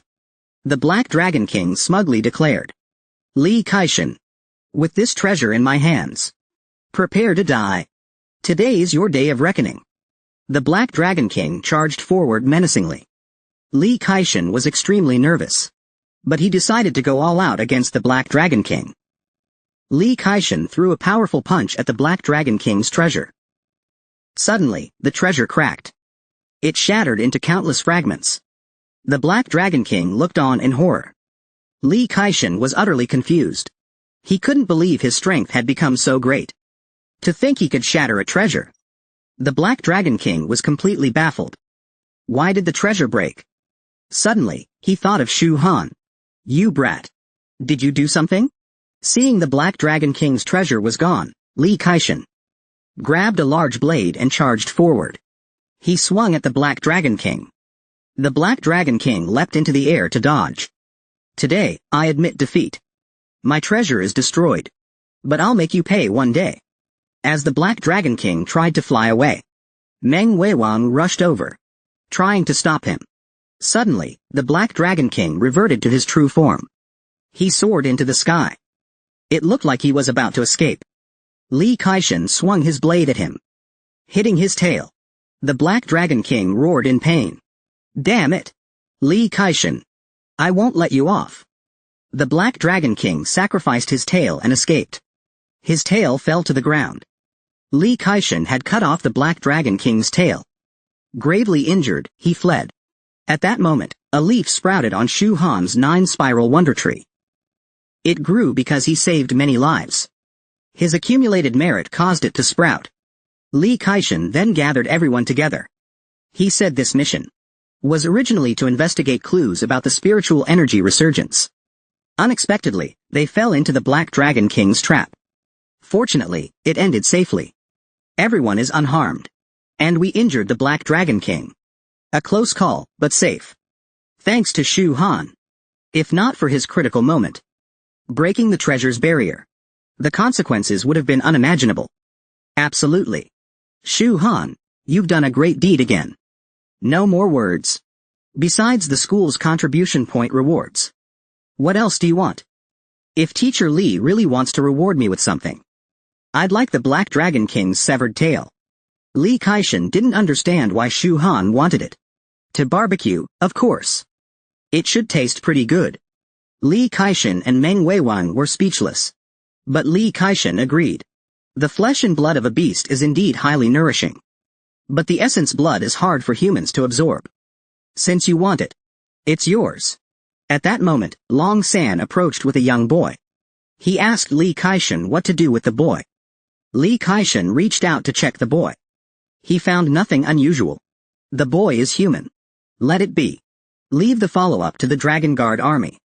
At that moment, Shu Han looked at the boy. He felt something was off. This matter might not be over. Everyone, wait a moment. Li Kaishan was puzzled. Shu Han. What's wrong? Teacher Li. The core of this mission was to investigate the truth behind the spiritual energy resurgence. Right? Correct. But it turned out to be a trap set by the Black Dragon King. Does Teacher Lee have any more detailed information? What exactly was this mission supposed to accomplish? Right. Since the mission was a fake. I can tell you now. The mission was to intercept an extremely important item. This item was brought back from the battlefield by Wagwo experts. But after being stored in Kyoto, a traitor among humans caused it to be stolen. After that, the Dragon Guard army secretly locked down all of Kyoto. Later, we got word that the item would be traded here with the Demon Clan. That's why this mission was issued. Shu Han immediately asked Teacher Lee, "What is that item?" Lee Kaishin couldn't say. "It's classified at the highest level." Shu Han, "What are you suspecting?" "I'm just thinking. This is Wagwo's Kyoto. Even with the Black Dragon King's treasure, his only outcome here is defeat. If certain powerful figures intervened, he'd be dead for sure. He took such a risk to set this trap, just to kill a few genius students. Is that worth it?" Hearing Shu Han's words, Meng Weiwang realized there were indeed many inconsistencies. Shu Han felt the item Lee Kaishin was after was the young boy. Everyone stared intently at the boy. The boy trembled in fear. "Uncles and aunties, why are you all staring at me again?" Long San, watching for a while, couldn't see anything unusual about the boy. "Shu Han, what are you trying to say? This boy is clearly human, not some object." Lee Kaishin also couldn't detect anything unusual. This boy is definitely not a demon. Seeing they still didn't get it, Shu Han explained to them. This boy, unlike the two demons earlier, who disguised themselves as humans, is indeed human. But I think the item you're looking for, Teacher Lee, might be inside his body. Lee Kaishin suddenly understood. He asked Meng Weiwang to help him check again. The two combined their powers to probe the boy with maximum effort. There was indeed something in the boy's body. A red, patterned, square object. Lee Kaishin was furious to think those beasts hid the item inside the boy's body. With a whoosh, Lee Kaishin flew toward the boy. He grabbed him and said, "This is critical. I'll go ahead first." With that, Lee Kaishin quickly left. Meng Weiwang then approached Shu Han, inviting him to visit the Meng family, to thank him for saving his daughter twice. Before Shu Han could respond, Qingya shouted, "I want to go too." Shu Han and Meng Weiwang were speechless. What a thick skin. "Thank you, Master Meng. It's been a hectic day. I'll visit another day." He still needed to visit the Meng family once, since after entering the Flower Realm, he'd need to borrow something from them. But the timing wasn't right yet. "Have you ever eaten dragon meat? There's a dragon tail right here. Do you know what dish would make it taste the best?" Before that, at Shu Han's villa, he was pondering the object inside the boy's body. What could it be? In his past life as a Xianjun level powerhouse, he knew little about the truth behind the spiritual energy resurgence. He was very curious. Unfortunately, it was top secret. Lee Kaishin wouldn't reveal it to anyone. Suddenly, Liang Kankan rushed in, holding 2 cards. These are contribution cards. Liang Kankan brought them specially for Shu Han. How many contribution points they hold is unknown. He'd need to check himself. Then they headed to the school's administrative building. Liang Kankan had already checked her contribution points. She only had 300 points. When Shu Han inserted his contribution card into the machine, the number shocked Liang Kankan. Shu Han's card had over 5,000 contribution points. Shu Han took out the card and slowly walked toward the door. Qingbai is truly a top school. The contribution points rewarded to Shu Han were quite fair. After all, he saved quite a few people this time. Even the 9-spiral wonder tree grew a leaf. Someone called Liang Kankan, informing her that the dragon tail had been delivered. She rushed to Shu Han to share the news. Her biggest concern was when they'd eat. Shu Han sighed. It's not that he didn't want her to eat, but Liang Kankan isn't an ability user. Eating it wouldn't have much effect. But you can have some soup. Go call Silverwing War God and Bull Demon King over now. I'll grant you all another opportunity. Liang Kankan was thrilled. She immediately went to fetch them. Moments later, the 3 arrived at Shu Han's place. Shu Han was examining how to prepare the dragon tail. Mao Yao glanced at it, eyes sparkling. He was drooling all over the floor. Mao Yao couldn't believe there was dragon meat here. Though not pure. It smelled amazing. Mao Yao eagerly lunged at the dragon tail, wanting to taste it first. At the critical moment, Shu Han grabbed Mao Yao. Shu Han told him to hold off. Most of this dragon tail is prepared for you. Shu Han began distributing the dragon tail. Silver Wing War God, Bull Demon King. You too get the meat. This thrilled them. Shu Han said most of the tail was for Mao Yao. And that wasn't a lie. But it's for absorbing the tail's essence. Still, that's pretty good. Liang Kankan got the worst deal. She could only have soup. But Mao Yao wasn't satisfied with the arrangement. I want to eat meat. Liang Kankan quietly muttered she wanted meat too. Shu Han slapped Mao Yao to the ground, angrily saying, "Eating meat is useless for you too. It's pure waste. Let's get started." Mao Yao had to comply. He floated in the air, absorbing the essence. Silver Wing War God and Bull Demon King pan-fried the dragon meat. The texture was fantastic. Liang Kankan no longer wanted meat. The soup was delicious too. After drinking, she felt her spiritual energy surge. Filled with power. 2 hours later, Mao Yao absorbed all the essence from the dragon tail. Suddenly, he opened his eyes wide, transforming into a massive cat tiger. Big Cat was at his weakest before. The dragon tail's essence could awaken some of his strength. When Shu Han enters the flower realm, bringing him along adds another layer of protection. Bull Demon King ate the last piece of meat. His body began to change. The ability user bloodline in him grew stronger. Silver Wing War God also changed significantly. His wings turned golden. Their hardness greatly improved. He felt these wings could eventually reach treasure-level quality. Shu Han was delighted to see this. In his past life, he cultivated alone. Without friends. That's why Emperor Zun dared to strike him down. In this life, he has Luo the 9-aperture wonder technique. And these friends. He's destined not to fight alone anymore. Liang Kankan saw everyone else change, but noticed no change in herself. She felt it must be because she drank too little soup. She grabbed a bucket of dragon tail soup and chugged it. She drank it all in one go. The dragon meat essence was gone, leaving only the dragon bone. Shu Han planned to use it to cultivate his holy body Tungtian technique. Shu Han placed his hand on it, beginning to absorb the dragon bone. The holy body Tungtian technique broke through instantly. Little Heaven Pure 16th Insect. 17th Insect. One dragon tail only produced 2 insects. This confirmed to Shu Han that the Black Dragon King was far from becoming a true dragon. The next day, Shu Han and Liang Kankan were on their way back to the dorms. Brother Shu, after the spiritual energy resurgence, global martial exams have risen, with thousands of martial schools established. In Wagwo, a martial school competition is about to start. Shu Han was stunned. A competition? When?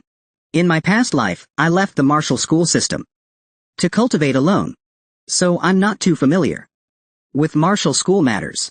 Liang Kankan explained it's likely within 3 months. The higher-ups have started preparing. There are over 100 martial schools in Wagwo now, but only Qingbai and Tianjin get the most resources. This has upset many other schools, especially the other 7 top-tier martial schools. They all want to topple Qingbai and take its place. Shu Han still didn't quite get one thing. Tianjin? Qingbai existed as martial schools, even before the spiritual energy resurgence. Just not publicly. Do other schools have the strength to challenge them? That's hard to say. Since the spiritual energy resurgence, geniuses and treasures have emerged everywhere. Who knows if other schools have monstrous talents? Besides, there hasn't been a competition like this before. So many schools are eager to try. They've started preparing early for this event. Shu Han returned to his villa, taking out the Hongmeng battle axe to upgrade it. The Hongmeng battle axe is the only weapon Shu Han knows that can grow infinitely. What it could ultimately become, even he doesn't know. In Shu Han's past life memories, A Tianjun known as the Weapon Master. Once forged a replica Hongmeng battle axe. He poured countless efforts into evolving it. And it could cut immortal treasures like vegetables. Now, Shu Han was full of anticipation for this true Hongmeng battle axe. Shu Han shot a golden light from his fingers, hitting the Hongmeng battle axe. Starting the upgrade. The axe had absorbed the full essence of an entire treasure. And the Black Dragon King's treasure was among the stronger ones. So now, the axe surged with intense power. At this moment, the axe's energy leaked out. And its appearance began to change. Suddenly, a bolt of lightning struck Shu Han's house. This was a thunder tribulation drawn by the Hongmeng battle axe. After all, the axe is a heaven-defying artifact. Nearby, two people were strolling. The black-haired man heard the sound of thunder. The yellow-haired one told him, "Thunder on a clear day? No way. You misheard." Then another bolt struck Shu Han's house. This startled them both. Struck by lightning on a clear day? What kind of sin did they commit? Shu Han's place kept getting hit by thunder tribulations. Finally, the Hongmeng battle axe completed its evolution. It looked completely different. No longer worn and tattered, but dazzling and magnificent. Shu Han held the axe, feeling it was perfect. Then Long Aoshan and Chu Ya pushed the door open. They saw the lightning at Shu Han's place, and came to check if he was okay. Without a word, Shu Han swung the axe at them. The two were caught off guard, utterly stunned. "Shu Han, what are you doing?" Chu Ya quickly activated her martial soul to defend.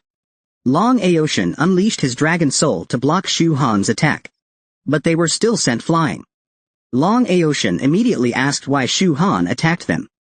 "Have you gone mad from training?" Shu Han walked out slowly, apologizing to them. "I was just testing the new weapon's power. It's even stronger than I imagined. This gives me more confidence for entering the flower realm." After this, Shu Han walked through the school's corridor. He ran into Liang Tankin and two others heading to class. "Brother Shu, not going to class today?" "No, I have other things to do." The reason Shu Han wasn't going, because the martial arts training at Qingbai Academy is completely useless to him. He'd rather spend that time training in the energy room. That's the real treasure. But it's still very helpful for Liang Tankin and the others. Shu Han arrived at the energy room. He pushed open the door and walked in. "We meet again, you two. I'm here to train in the energy room." The two of them looked at him like they'd seen a god of plague. Last time, with a free energy room training card, he trained for 10 hours. And completely drained the energy room. He's not going to do it again, is he? In a panic, he asked Shu Han. "Did you get another energy room training card this time?" "No card this time. I'm using points to train." The senior student breathed a sigh of relief. "Oh, points, huh? Then we're not worried." "Shu Han, do you know how expensive the points for training in the energy room are? Most freshmen can't afford it at all. Even seniors who've been here for years can only afford to train once every 6 months, if that." Shu Han took out his contribution card and said, "I know. I have enough points. You two don't need to worry." The senior sighed again. "Shu Han, you still have no idea how expensive the energy room is. Do you know the training cost for 1 minute in the energy room? It's 8 contribution points. Listen carefully.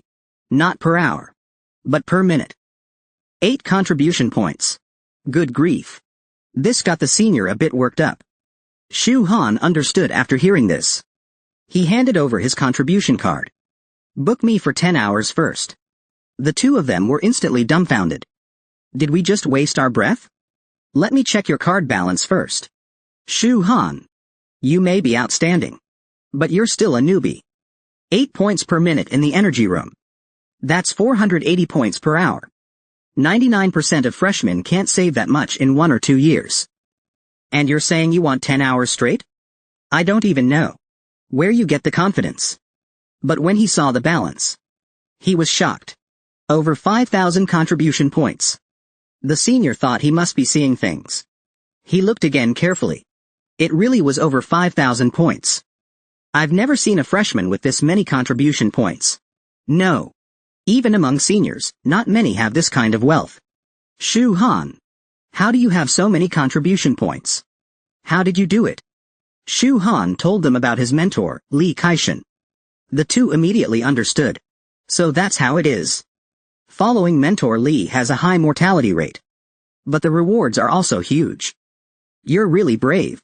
Can I go in now? Not yet. Wait a moment. Because you drained the energy room last time. It affected the entire operation of the energy room. The Red Fang group specifically instructed us that if you came back, we should report it in advance. After a while, a chubby middle-aged man stormed in angrily. Who's Shu Han? Come out. Let Fat Master see you. Shu Han turned his head and was a bit surprised. Why does this guy look so much like Red Fatty from his past life? No. Isn't this just a smaller, younger version of Red Fatty? Red Hair quickly introduced him to Shu Han.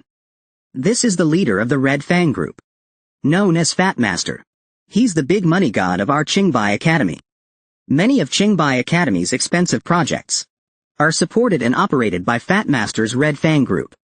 Fat Master walked up to Shu Han and asked, So you're the one who drained the energy room last time? Do you know how much the energy room is worth? Pay up now. Shu Han replied with disdain. Red Fatty. You dare ask me for money?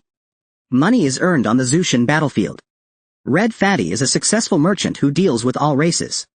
Unlike the Meng family, who specialize in selling information. This fatty doesn't discriminate. As long as it doesn't threaten the human race. He'll sell anything. And he's earned the trust of all races. Be it enemies or allies. They all feel safe doing business with this fatty. There's a saying on the battlefield. When armies clash, don't kill Red Fatty. Red Fatty was curious. Shu Han dared to address him so boldly. Could this young friend be from a powerful immortal cultivation family? Shu Han heard this and said, Red Fatty. Don't try that with me. The energy room may be operated by your Red Fang group. But it's still Qingbei's property. As long as I'm not breaking any rules, I can train however I want. Red Fatty heard this and quickly stepped forward, putting his arm around Shu Han's shoulder, saying, Young friend, don't be hasty. I'm not saying you can't train. It's just that every time you train, the energy room is out of commission for half a month. How about this? From now on, when you come to train, I'll assemble an elite team to serve you exclusively. That way, the energy room won't shut down. And what do I need to give in return? Young friend, you're as sharp as expected. You catch on quick. In the last freshman competition, that 5-star formation you used was impressive. With the demon race causing trouble lately, I want to use it to deal with them. Shu Han agreed without hesitation. The 5-star formation is a basic formation, though it's very effective. Shu Han has hundreds of similar formations. Giving one away is no big deal. Besides, while this fatty plans to profit from the formation, it's also to fight the demon race. Red Fatty was delighted to hear this. Young friend, you're straightforward. I like people like you. This Shu Han must come from an ancient immortal cultivation family. Otherwise, he wouldn't casually give away such a powerful formation. You know, formations are top-tier products in the cultivation world. Not something ordinary people can possess. Shu Han struck a deal with Red Fatty and successfully entered the energy room to train. With my current golden core stage cultivation, training here for 10 hours may not get me to the late golden core stage, but it won't be far off. Based on the timeline from my past life, the mid-stage of the spiritual energy revival is about to begin. The real calamity for the human race is coming. I'd better reach the spirit refining stage quickly. Only then can I truly wield my many divine abilities. At that moment, the instruments outside the energy room sounded. Red Fatty hurriedly checked. He couldn't believe Shu Han was absorbing spiritual energy so fast. If an ordinary student absorbed spiritual energy like this, they'd have exploded and died long ago. This guy is simply a monster. But, at this rate, the energy room is definitely going to be drained a second time. I don't even know if this deal is a loss or a gain.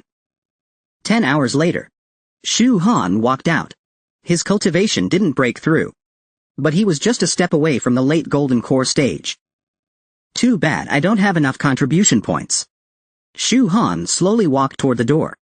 Unexpectedly, Red Fatty was still there. And hurriedly caught up. Shu Han turned and asked him. Anything else? Young friend. Are you interested in another deal?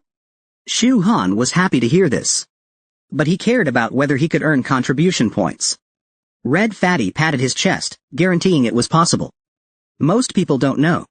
But Qingbei's contribution point system was originally designed by the Red Fang Group.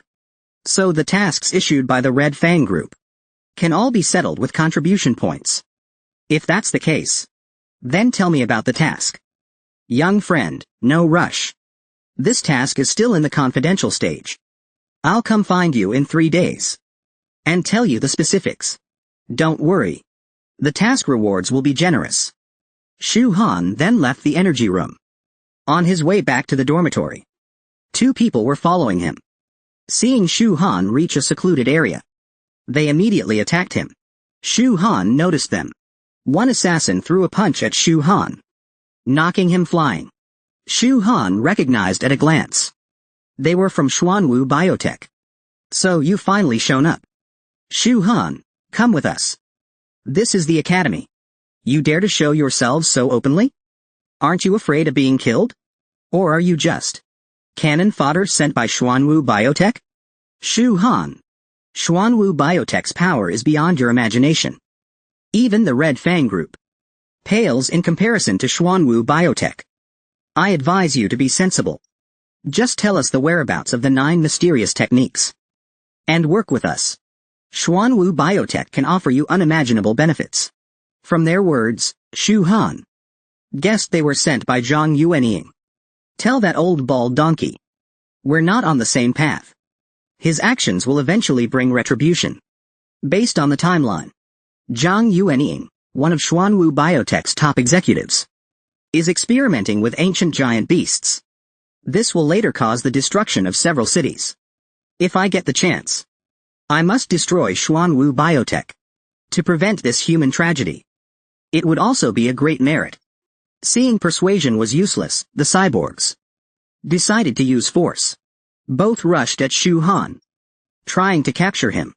They simultaneously pressed a button on their arms, releasing a net. Shu Han easily dodged the net's restraint. But the other cyborg, seeing Shu Han unable to evade in midair, immediately fired another net at him. This wasn't an ordinary net. It was the Heaven and Earth net, specially prepared by Zhang Yuanying to capture Shu Han. Made from alien flame demon iron, it can automatically lock onto your aura for capture. You can't escape. Shu Han didn't take their Heaven and Earth net seriously. He pulled out his newly upgraded Hongmeng battle axe and swung it down, easily shattering their Heaven and Earth net. The 2 cyborgs panicked. Shu Han instantly appeared before one of them. Before he could react, Shu Han chopped off one of his arms. The other, seeing this, transformed his arm into a missile launcher. He planned to kill Shu Han with the missile and bring back his corpse, then take his body back. But don't underestimate this cyborg's projectile. This is a modified miniature nuclear bomb. I heard your physique is exceptional. This miniature nuclear bomb is enough to level the entire Qingbei Academy. I hope you won't disappoint me. Don't get blasted by the nuke until nothing's left. The projectile is about to hit Shu Han. Can he withstand it? If a miniature nuclear bomb were flying toward you, what would you do? Pay close attention next. Don't blink, or you'll miss the highlight. At the critical moment, Shu Han pulls out the Kangshan chain. He opens the entrance to a pocket dimension and absorbs the projectile into it. The Jingxi pocket dimension is vast, with hardly any living creatures inside. Detonating a nuke won't have much impact. This stuns the cyborg. Shu Han swings his Hongmeng battle axe and strikes him. Instantly, the cyborg is cleaved in 2. Shu Han, seeing this, realizes Xuanwu Biotech's research is getting more radical. The previous Guangxi was half human, half machine. But these 2 are practically machines in human skin. As Shu Han prepares to leave, a small object emerges from the cyborg's corpse. It's actually a hologram. The hologram shows an old man, Zhang Yuanying. Shu Han. This should be our first meeting. Let me introduce myself. I'm Zhang Yuanying. Shu Han responds. If you really wanted to kill or kidnap me, you wouldn't send 2 cannon fodder. What's your real goal? Zhang Yuanying wags his finger and replies. No. You're mistaken. I do want to kidnap you. I just didn't expect you to grow this fast. Sending someone too strong might alert Qingbei's higher-ups. That's why you escaped again. So what? Why are we talking like this? What's your purpose? If Zhang Yuanying weren't harming humanity, he'd be a brilliant figure. Especially with Xuanwu Biotech's later devastating weapons, which once trapped a supreme cultivator. Zhang Yuanying's holographic meeting with Shu Han is to propose a deal. Shu Han assumes he wants info on the 9 mysterious arts. But that's not it. He's just curious about the legendary divine artifact. He doesn't need to possess it. The one who wants it is another Xuanwu Biotech executive. So, it's about the flower realm? You're sharp, young friend. You figured it out. I know you've obtained the flower realm card, giving you access to the flower realm. I need you to enter it. Shu Han agrees immediately. What do I get in return? Shu Han agrees because, in his past life, Zhang Yuanying entered the flower realm when it opened. In other words, if Shu Han refuses, Zhang Yuanying will find another way to get in. Might as well gain some benefits now. First, I'll convince Xuanwu Biotech to stop pursuing you for 6 months. Second, I'll give you a top-tier magical treasure and a Dushan pill to ensure a smooth breakthrough to refining spirit level 7. What do you think? The first condition is fine, but the second won't do. He doesn't need a magical treasure or a Dushan pill. Offer something else. Zhang Yuanying, thinking Shu Han doesn't know their value, explains. Top-tier magical treasures are just below divine artifacts, with divine artifacts like the Maolin prize being rare. Top-tier magical treasures are the strongest weapons. As for the Dushan pill, it's priceless. Advancing from core formation to refining spirit level 7 is a major hurdle. 90% of cultivators fail to cross it, or meet with accidents. Some even perish. The Dushan pill guarantees a smooth breakthrough to refining spirit level 7.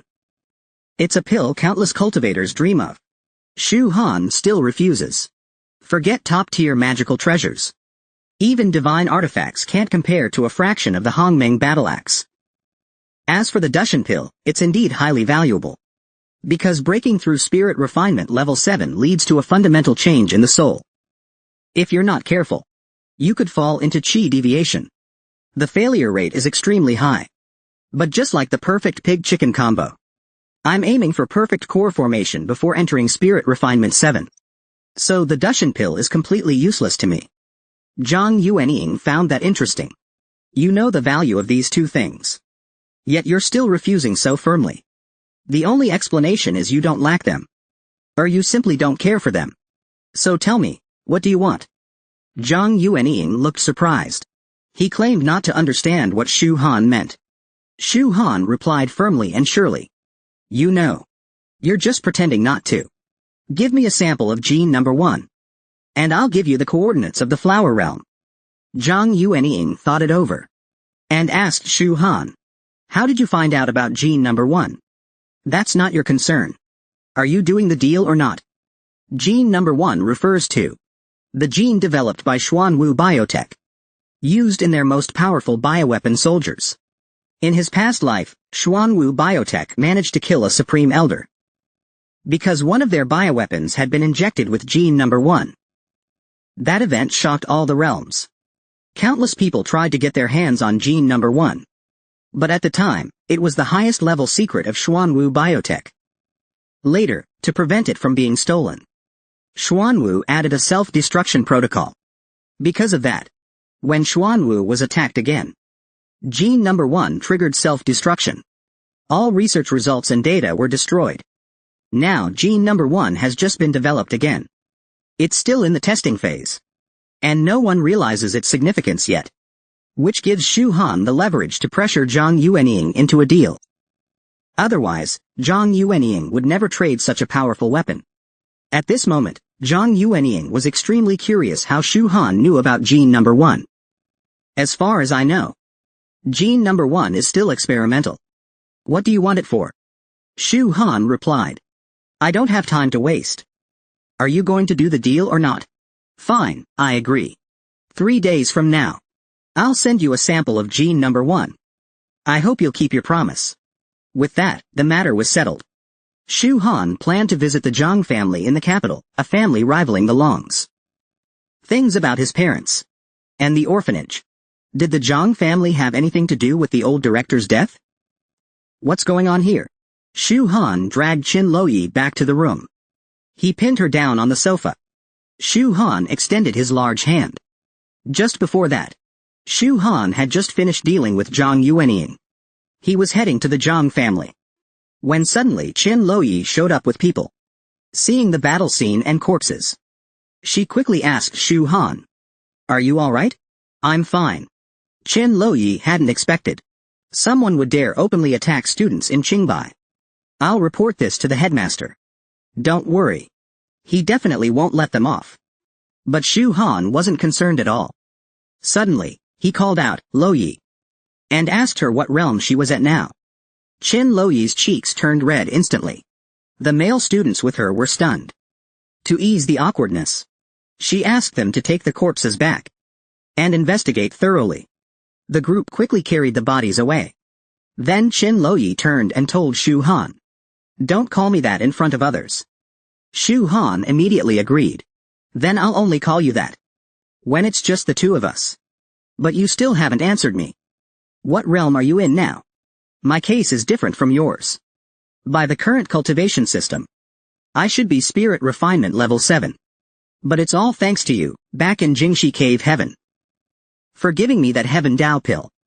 Otherwise, I wouldn't have progressed this fast. Shu Han didn't quite get it. The situation is different. What do you mean? Simply put, I'm cultivating under a different cultivation system. Shu Han was surprised when he heard that. This was not what he had expected. Why would she be cultivating a different system? Qin Loyi noticed Shu Han's expression darken.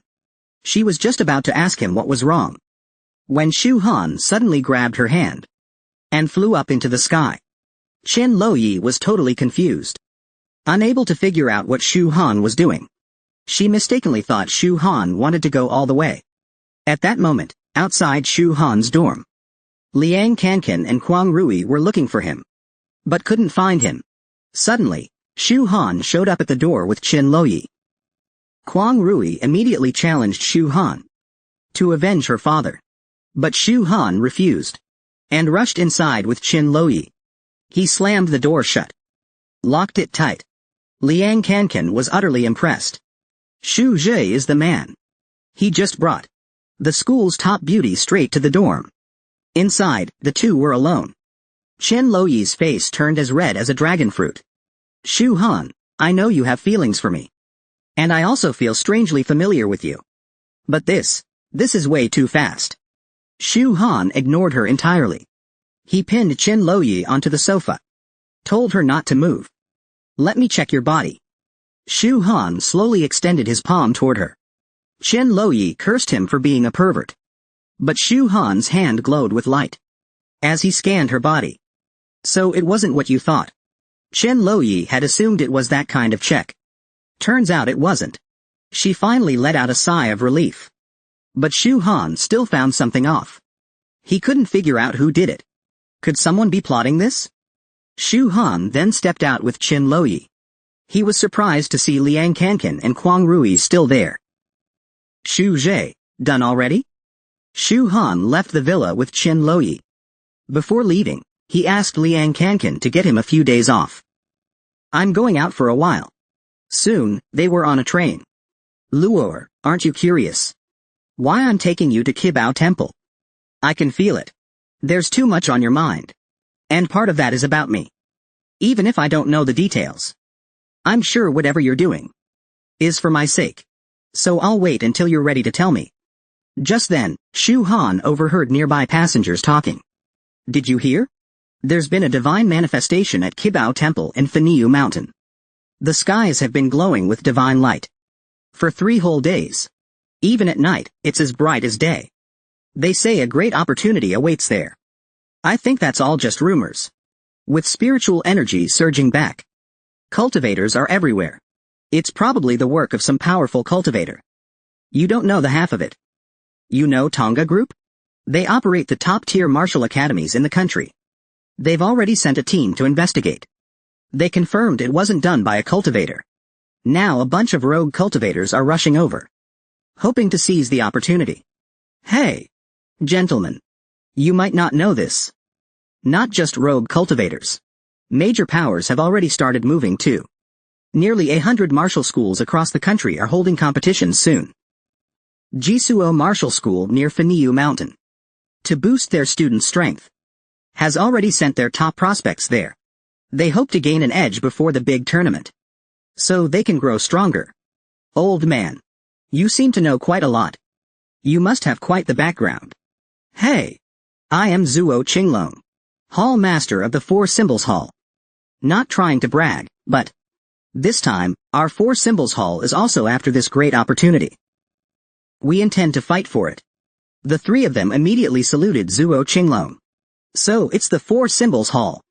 We've heard so much about you. The Four Symbols Hall is renowned far and wide. And Master Zuo is highly accomplished. We hope you'll look after us this time. For this opportunity, we're willing to serve as your vanguard.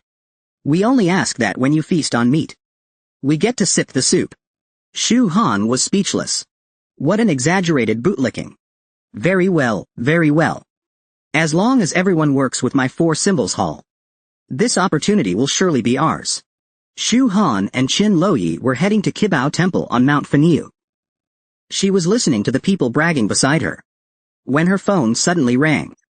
She picked it up and saw an unfamiliar number. When she answered, it turned out to be Fatty Hong. She was calling to tell Shu Han that their previous mission had been assigned. The location, Kibao Temple on Mount Faniu. The mission's reward points range from 500 to 5,000 contribution points. Shu Han was a bit puzzled upon hearing this. He hadn't expected Fatty Hong's mission to also be at Kibao Temple. And this mission is somehow related to the truth behind the spiritual revival. Though that's just a side objective. The main goal is to seize the opportunity at Kibao Temple. If he gets it, he earns 5,000 points. If he fails, the rewards will be calculated based on performance. Shu Han was very confident. He assured Fatty Hong he would seize the opportunity. Then he ended the call. The reason Shu Han dared to make that promise was because the greatest opportunity at Kibao Temple had already been obtained by Qin Loyi. There wouldn't be anything more powerful left. So promising Fatty Hong was no big deal. Besides, Shu Han intended to investigate Kibao Temple anyway. Zuo Qinglong overheard Shu Han and asked, "Young man, are you also heading to Kibao Temple?" "That's right. Young man. I overheard your call just now. You said you're going to seize the opportunity. And you sounded so confident. Let me give you a word of advice. You're still young. It's normal to be inexperienced. But don't be too bold with your words. Such an opportunity is not easy to get. Even our Four Symbols Hall doesn't have a 100% chance. So what? Are you lecturing me? No. I'm simply offering you some advice. It's normal for youth to be arrogant. But it depends on the situation. Since we're on the same train, I'll give you a chance. Be my vanguard. And you'll get a share when we seize the opportunity." Just then, one of Zuo Qinglong's underlings got mad when Shu Han stayed silent. He urged him to bow and thank Master Zuo quickly. Shu Han was annoyed. "Be your vanguard? You sure think highly of yourself. Kid, are you saying you're turning me down?" Zuo Qinglong's two lackeys immediately stood up, ready to teach this arrogant brat a lesson. But Zuo Qinglong stopped them. "Since he's unwilling, I won't force him. I still have that much tolerance. Let's wait and see." A little while later, the train finally arrived. Shu Han and Qin Loyi got off the train, as did Master Zuo and his men. One of the underlings tried to call a car for Master Zuo, but Zuo Qinglong refused. "When I go out, how could I lower myself to hailing a ride?" The two immediately rushed to flatter him again. "With your status, surely a luxury car is on the way." Then they turned and mocked Shu Han's group. Unlike certain people who don't know their place. Who have to stand here and wait for a cab. Suddenly, a gem car drove over. Zuo Qinglong's underling thought it came just to pick him up. Zuo Qinglong also slowly walked toward the gem car. At that moment, someone got out of the car and started walking this way. Zuo Qinglong immediately tried to show off in front of Shu Han. The man in the suit happened to stop right in front of Zuo Qinglong and said, "Sorry. You've waited long." Zuo Qinglong thought the man was talking to him and tried to shake his hand. But the next second, the suited man walked right past him. "Mr. Shu, our boss Hong sent me to pick you up personally. Please come with me." Zuo Qinglong was stunned. He couldn't believe that kid was actually this important. The suited man personally opened the door for Shu Han and invited him to get in. Zuo Qinglong's underling was confused. "Master Zuo, wasn't Red Fang Group coming to pick you up? Why did they take that guy instead?" Shu Han and the man left in the gem car. Soon after, a Cullinan drove over. The driver shouted loudly, "Who's Zuo Qinglong?" Zuo Qinglong quickly replied, "I am." The driver scoffed and told him to get in. "Someone told me to pick you up." This made Zuo Qinglong furious. But the driver ignored him and told him to hurry up. "I'm on a tight schedule." Zuo Qinglong's underling couldn't take it anymore. "What kind of status does Master Zuo have? How could he ride in your shabby car? Master Zuo, could they have made a mistake?" The Cullinan driver saw they still hadn't gotten in. So he warned them again. "If you don't get in now, I'm leaving. I've got another gig to pick up." Red Fang Group actually sent a rideshare car to pick up Zuo Qinglong. It made him so angry he was grinding his teeth. The driver kept urging them to get in. In the end, Master Zuo had no choice but to get in. But his underling wasn't too happy about it. He felt it didn't match Master Zuo's status. Zuo Qinglong gave him a fierce glare, which scared him into trembling. Meanwhile, Shu Han's driver originally wanted to take him to a hotel. But Shu Han told him to head straight for Qibao Temple. They soon arrived at Qibao Temple. After the Maibach stopped, Shu Han stepped out of the car. Above Qibao Temple, several beams of multicolored light shone down. Shu Han was a bit surprised when he saw them. They were actually fallen immortal lights. So-called fallen immortal light is the radiance dispersed when a mighty immortal dies. Every immortal is born with a spiritual body. Those of higher cultivation refine immortal energy, their whole body becoming a treasure. When they die, they turn into a rainbow light that lingers for a long time. From this, it was highly likely that someone powerful from the immortal clan had just died inside. Shu Han then asked Qin Loyi if she sensed anything. Qin Loyi explained, "These radiant lights resonate with the immortal system in my body." That confirmed Shu Han's suspicion. There really was a fallen immortal powerhouse here. At that moment, their assigned guide walked over. "Mr. Shu, I just inquired a bit. There's been an incident inside Qibao Temple. There are 2 martial academies near Mount Feniu, Jinling Martial Institute and Jiangdu Martial Institute, in search of opportunities. A large number of students from both academies entered Qibao Temple earlier, and now they're all trapped inside. Both schools are now launching rescue efforts. Although Boss Hong said you are incredibly capable, I still advise you to wait for now. Don't go in yet. Everyone is waiting to learn more about the situation inside. No one dares to rush in blindly." At that moment, a minivan rolled over, bouncing and bumping. It was none other than Master Zuo's luxurious pickup ride. The person in charge ran over with a smile to receive him. Hall Master Zuo scolded him harshly as soon as they met. The person in charge hurriedly apologized to Zuo Qinglong. "Lord Ning is magnanimous. Our people are trapped inside. They urgently need rescue." Zuo Qinglong slightly calmed down. He told him not to panic. "With me here, there's no need to worry. I'll go check it out first."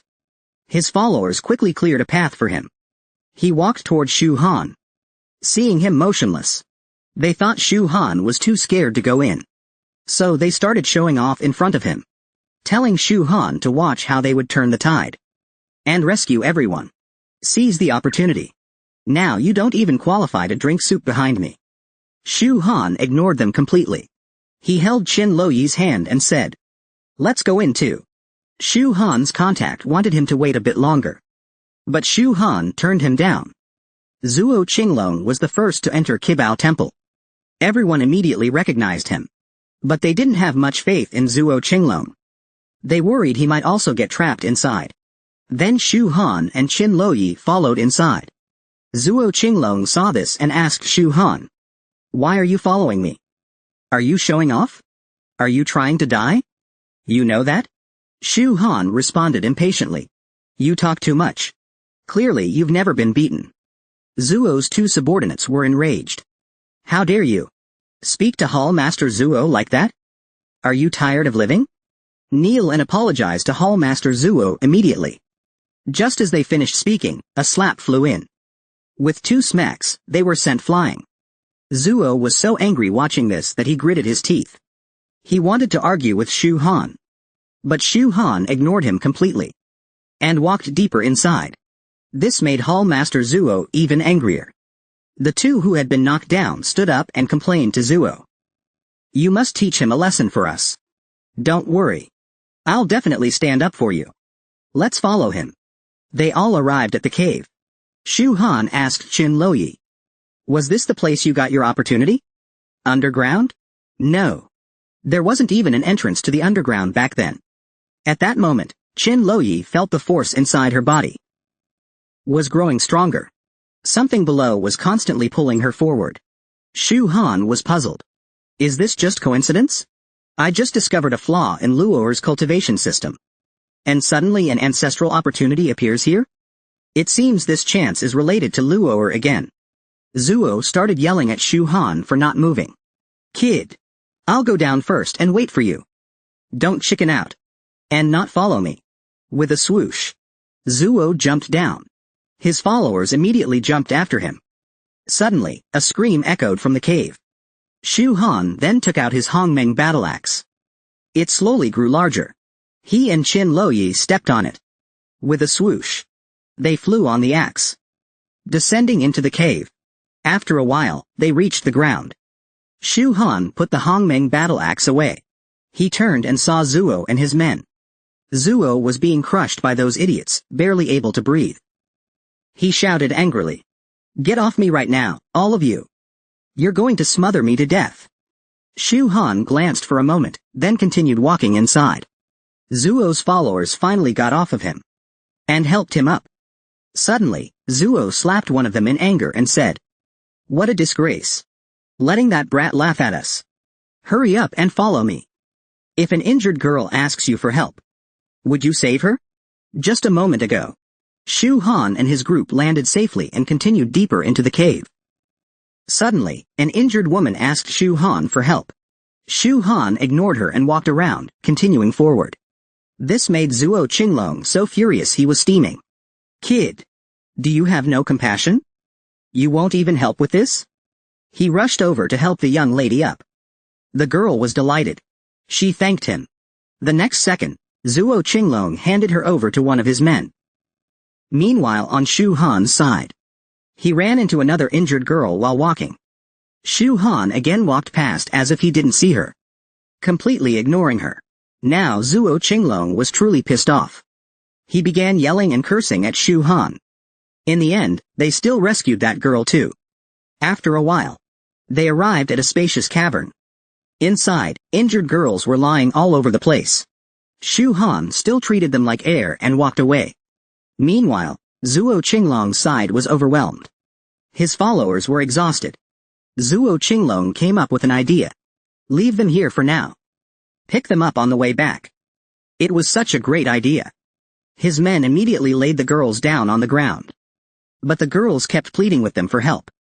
Zuo Qinglong tried to calm them. "Rest here for a bit. When I'm done handling things, I'll come back and get you out." The girls became agitated upon hearing this. They disagreed with Zuo Qinglong's plan. They clung tightly to their clothes, insisting on going with them. Zuo Qinglong's men tried to pry the girls off, but the girls only held on tighter. They refused to let go. Their emotions grew more and more intense. Zuo Qinglong's men finally lost it. He shoved one of the girls away. She fell to the ground. Suddenly, her face turned stunningly beautiful. Especially her mouth and teeth. The girl slowly stood up. Zuo Qinglong's subordinate was terrified. He quickly hid behind her. Seeing they refused to take her with them, the girl suddenly lunged, trying to keep Zuo Qinglong and the others here. To live with her. Zuo Qinglong clearly didn't want that. Even though the girls were absurdly beautiful, he couldn't help but fight back. But the girl was stronger than him. She blocked his strike. And even grabbed his hand. Just as she was about to devour him, Zuo Qinglong pointed and said, "Look over there." Surprisingly, the girl actually looked. Zuo Qinglong took the opportunity and gave her a high kick to the head, taking her down. At that moment, all the injured girls on the ground stood up. They all charged toward Zuo Qinglong's group. One of Zuo Qinglong's men asked the others if they should run. The two others calmly said, "Run? Hell no. Didn't you see Hallmaster Zuo took one down just by talking? With him here, these monsters are a piece of cake." They turned to ask Zuo for instructions, only to find he had vanished. Zuo had already run past the girls and escaped. Now the two panicked. Countless girls charged at the three of them. One of them was immediately taken down. The girls were ready to love him dearly. But the other two quickly pulled him out of the encirclement. Zuo Qinglong ran for his life from the beautiful girls. His strong subordinate followed behind. Hearing the commotion, Shu Han looked back and unleashed a level 3 cloud lightning move. A bolt of lightning struck the girls. These girls were actually manifestations of the immortal energy here. Their strength wasn't that high. Heavenly lightning was their ultimate weakness. However, it's important to note, the behavior of these girls reflected some aspects of this place's owner's life. From this we can infer that the deceased immortal clan powerhouse was a woman. And she was seriously wounded once. She had sought help from others. Could it really be true? After a while, all the girls turned into ashes. The danger was gone. Zuo Qinglong pointed at his men angrily. "All of you, stop. What are you running for? Aren't you ashamed?" His men looked stunned. "Zuo leader. Weren't you the one who ran first?" Zuo Qinglong explained to them. "That was just to give you a training opportunity." The three of them immediately complained to Zuo Qinglong about what just happened. "We almost died in there. Luckily we ran fast." Then they continued deeper into the cave. This time, they walked ahead of Shu Han. Soon, they encountered injured people again. A girl saw Zuo leader and asked him for healing pills, referring to the male student lying on the ground. But Zuo leader ignored her and walked past. The pleading girl was totally confused. What's going on? Zuo Qinglong thought they were monsters from earlier, so he deliberately ignored them. Shu Han, walking behind them, saw this. He took out some healing pills for them. The girl quickly thanked him. She was just about to take the pills when Zuo Qinglong called out to them. "Kid, what are you doing? Why are you helping these beautiful girls? Even giving them pills? What you're doing is very dangerous. Don't you realize that?" Shu Han was speechless. He told Zuo Qinglong that these were real humans. Zuo Qinglong got furious. He pointed at Shu Han and said, "Ignorant. Blind fool. You can't even tell a girl from a pretty monster. Kid, you're doomed." Just then, the man next to the girl heard Zuo Qinglong insulting them and got angry. "Say that again if you dare." Zuo Qinglong kept shouting, "You're just beasts in human skin." That pushed the man over the edge. He instantly appeared in front of Zuo Qinglong. But Zuo Qinglong wasn't weak either. He formed arrows from spiritual energy and immediately launched an attack at the two injured. He killed them. The man was completely enraged. A third eye appeared on his forehead. A beam shot out and struck Zuo Qinglong in the head, killing him.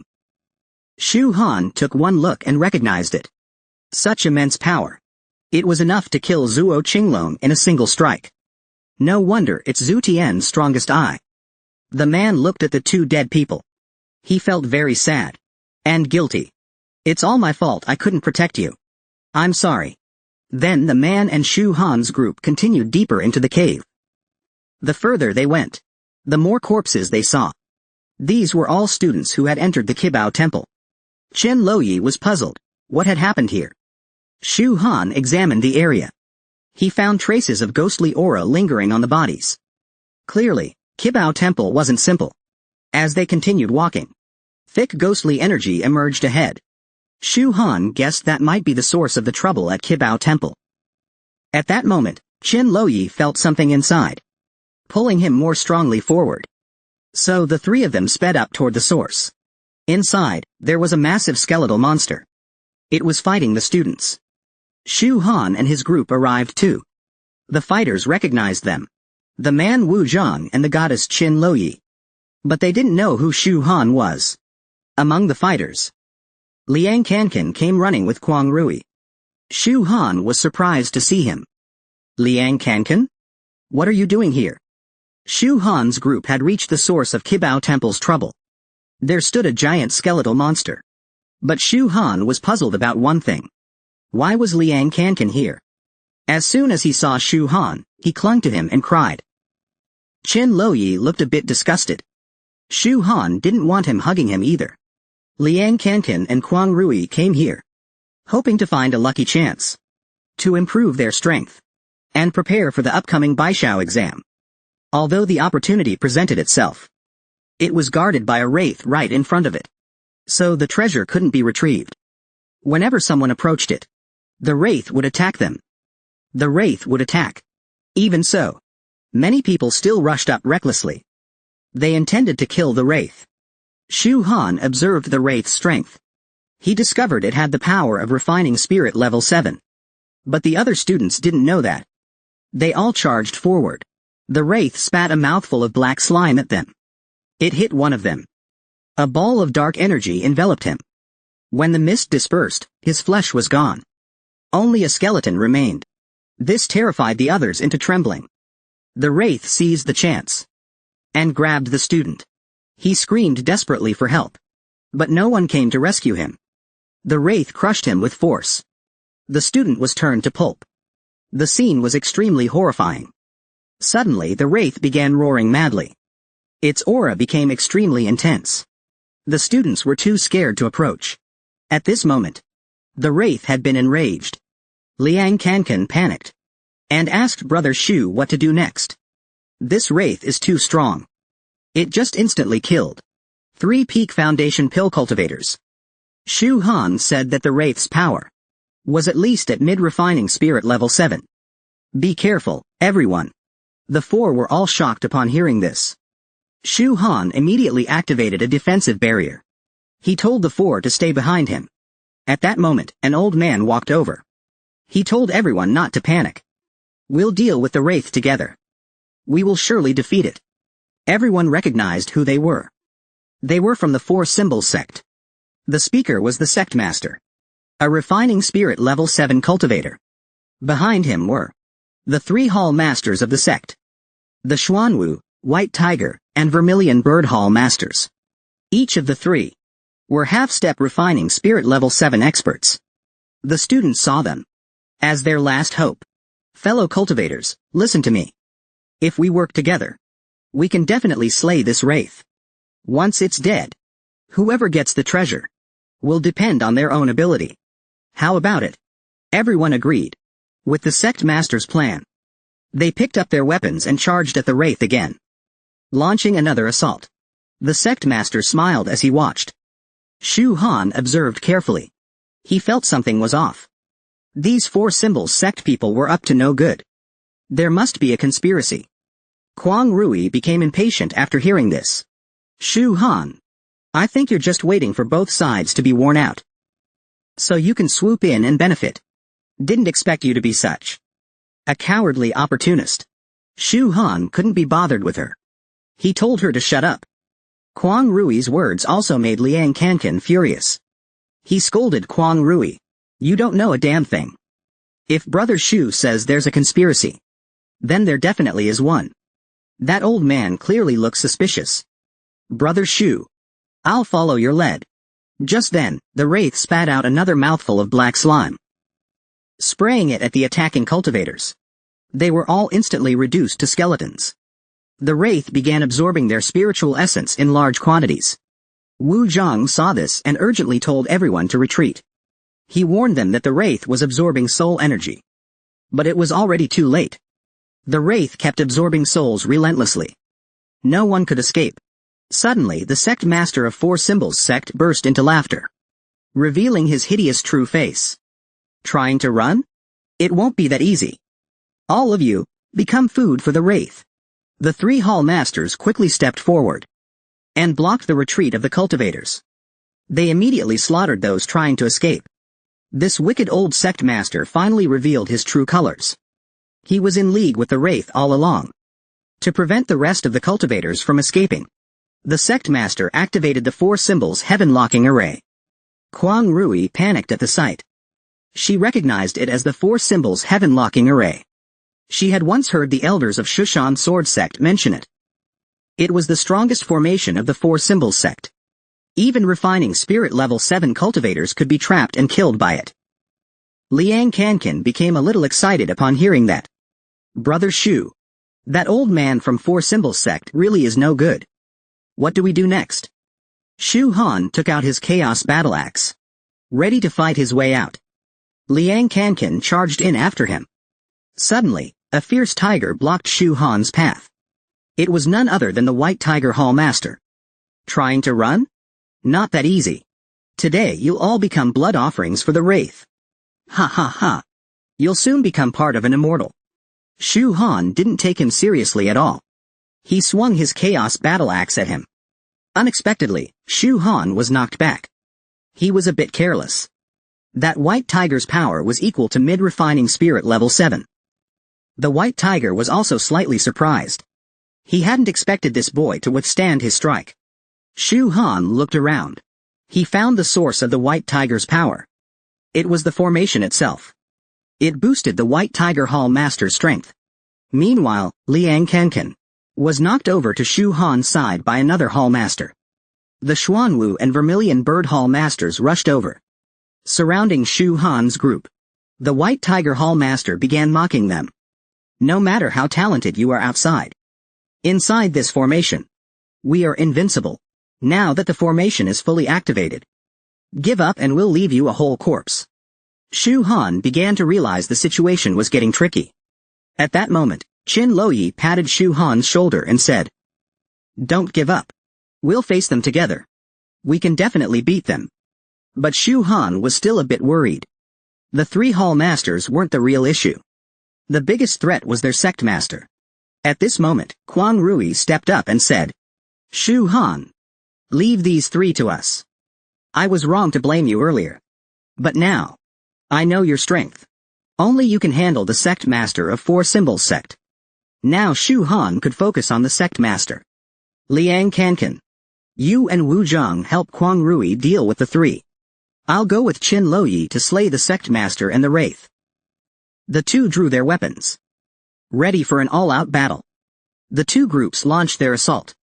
The sect's hall masters tried to stop Shu Han, but Liang Kankan blocked the way. "Your opponent is me." Kuang Rui blocked the Vermilion Bird Hall Master. Wu Zhang held off the Xuanwu Hall Master. Shu Han and Qin Loyi made it to the sect master. The sect master was surprised to see them. Two foolish kids dare to walk into death? Then he noticed the aura of immortal magic on Qin Loyi. He planned to make her the vessel for the wraith. The sect master pulled out the immortal binding rope and threw it at Qin Loyi. But Shu Han cut it with one swing of his axe. The sect master was shocked. He couldn't believe Shu Han's weapon could sever the immortal binding rope. This gave him wicked thoughts. He wanted to seize the weapon. Shu Han swung his axe and cut through the attack. A streak of blade light slashed at the sect master. But he blocked it. "You're too arrogant, kid. Let me show you the true power of the Four Symbols heaven-locking array." The sect master accelerated the array's absorption. In an instant, it devoured all cultivators inside into nothingness. All their energy surged into the sect master. He suddenly felt an overwhelming surge of power and launched a fierce attack at Shu Han. Whoosh! A pink laser beam shot toward Shu Han. At the critical moment, Shu Han blocked the attack with his chaos battle axe. But the sect master's power was too overwhelming. And Shu Han was still blasted away. Qin Loyi looked on in great worry. The sect master thought Shu Han was dead. And started laughing gleefully. As the smoke cleared, a figure appeared. Shu Han was still alive. Only his upper clothing was torn. His body was completely unharmed. The sect master was dumbfounded. How is this possible? A foundation cultivator? How could he have taken that attack head-on? Hey! That was your so-called full-strength strike. Didn't feel a thing. Now, let me show you what a casual blow of mine looks like. Shu Han instantly launched an attack on the sect master. He couldn't react in time. Shu Han punched him hard in the chest, knocking him to the ground. As he struggled to get up, blood gushed from his mouth. Now he realized he was no match for Shu Han. He called for the Wraith to come help him. The Wraith heard him and was about to assist. But Qin Loyi intercepted it. The old man knew he couldn't beat Shu Han, so he wanted the Wraith to intervene. But Qin Loyi stood in its way. Her armor transformed into a skirt-like shape, frightening the Wraith into trembling. It hurriedly backed away, all because of the black tortoise armor Qin Loyi wore. An armor that could suppress all evil forces. Even Qin Loyi didn't expect it to be so effective against wraiths. The sect master cursed through clenched teeth. Useless trash. Shu Han, standing beside him, mocked. A dignified refining spirit level 7 cultivator and that's all you've got? The old man, enraged, exploded with fury. You brat. Don't get cocky. I'll show you what true terror really is. Die. Crimson blood palm. Shu Han raised his axe and charged forward. The two clashed fiercely, evenly matched for a moment. But in the next second, the old man's crimson blood palm collapsed, shattered by Shu Han's chaos battle axe. The old man stood stunned, still trying to figure out what happened. Shu Han raised his axe again. Crack! Chopped off the old man's arm. Then Shu Han interrogated him. Who ordered you to do this? The old man replied. Still struggling? You haven't figured out the situation yet. You're even threatening Shu Han with your backers?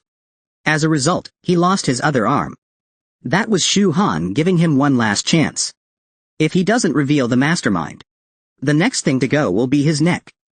The old man immediately gave in out of fear. He revealed that the mastermind was Baiyun Divine Lord from Baidi City. He told me to do it. Shu Han was a bit surprised when he heard that. Baiyun Divine Lord again? Then tell me, what's his goal? The old man explained Baiyun Divine Lord wanted the power of ancient sages. So he sent me to summon the bloodstained wraith. The old man guessed that the wraith was formed from the evil will of an ancient predecessor. At this moment, the sect master kept kowtowing and begging Shu Han. He begged him to spare his life. I'll immediately lift the 4 symbols heaven locking formation and let you out. Shu Han agreed to the old man's plea. Then what are you waiting for? Tell your men to stop. Yes, Master Shu. I'll have them stop right now. Hey, you idiots. Stop immediately. The 3 hall masters stopped attacking and stepped aside. Liang Kankan quickly called out to Quang Rui and the others to look at Brother Shu. Brother Shu has subdued the sect master of the 4 symbols sect. That's my Brother Shu for you. On Qin Loyi's side, she saw the wraith was distracted. She suddenly leapt at it. Killed it in one blow, instant kill. The 3 hall masters couldn't believe their eyes. The sect master was defeated by a lowly core formation girl?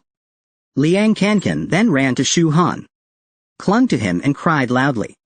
Thank goodness you were here, Brother Shu. Otherwise, we'd all be finished. The sect master tried to disable the formation, but found he was no longer connected to it. Suddenly, the power inside him began fading rapidly. He was soon completely drained. A blue light emerged from his corpse. It was the work of the Divine Lord. The 3 hall masters trembled in fear before him.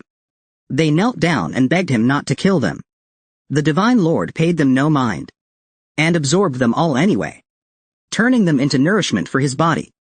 Then he revealed his true form. Shu Han sensed the immense power he held.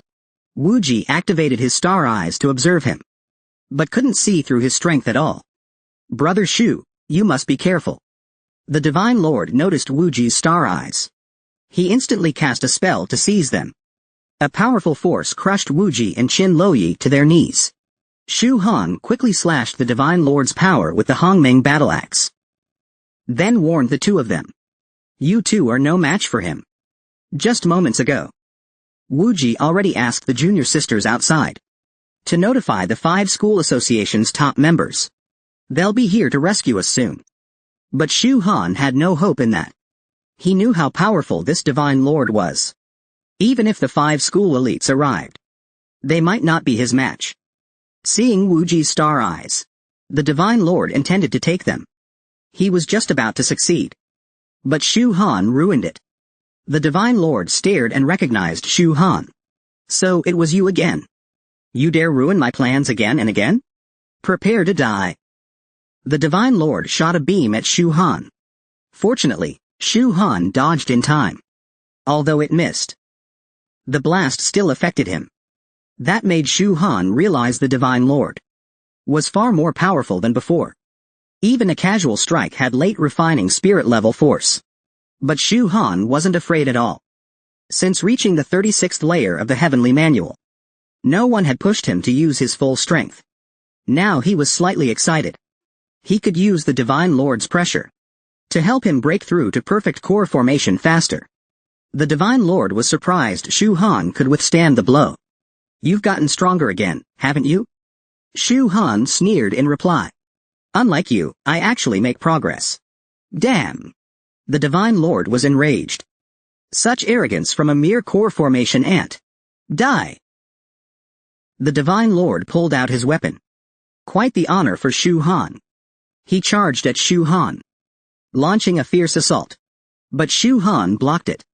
However, the power gap was too big. Shu Han was struggling.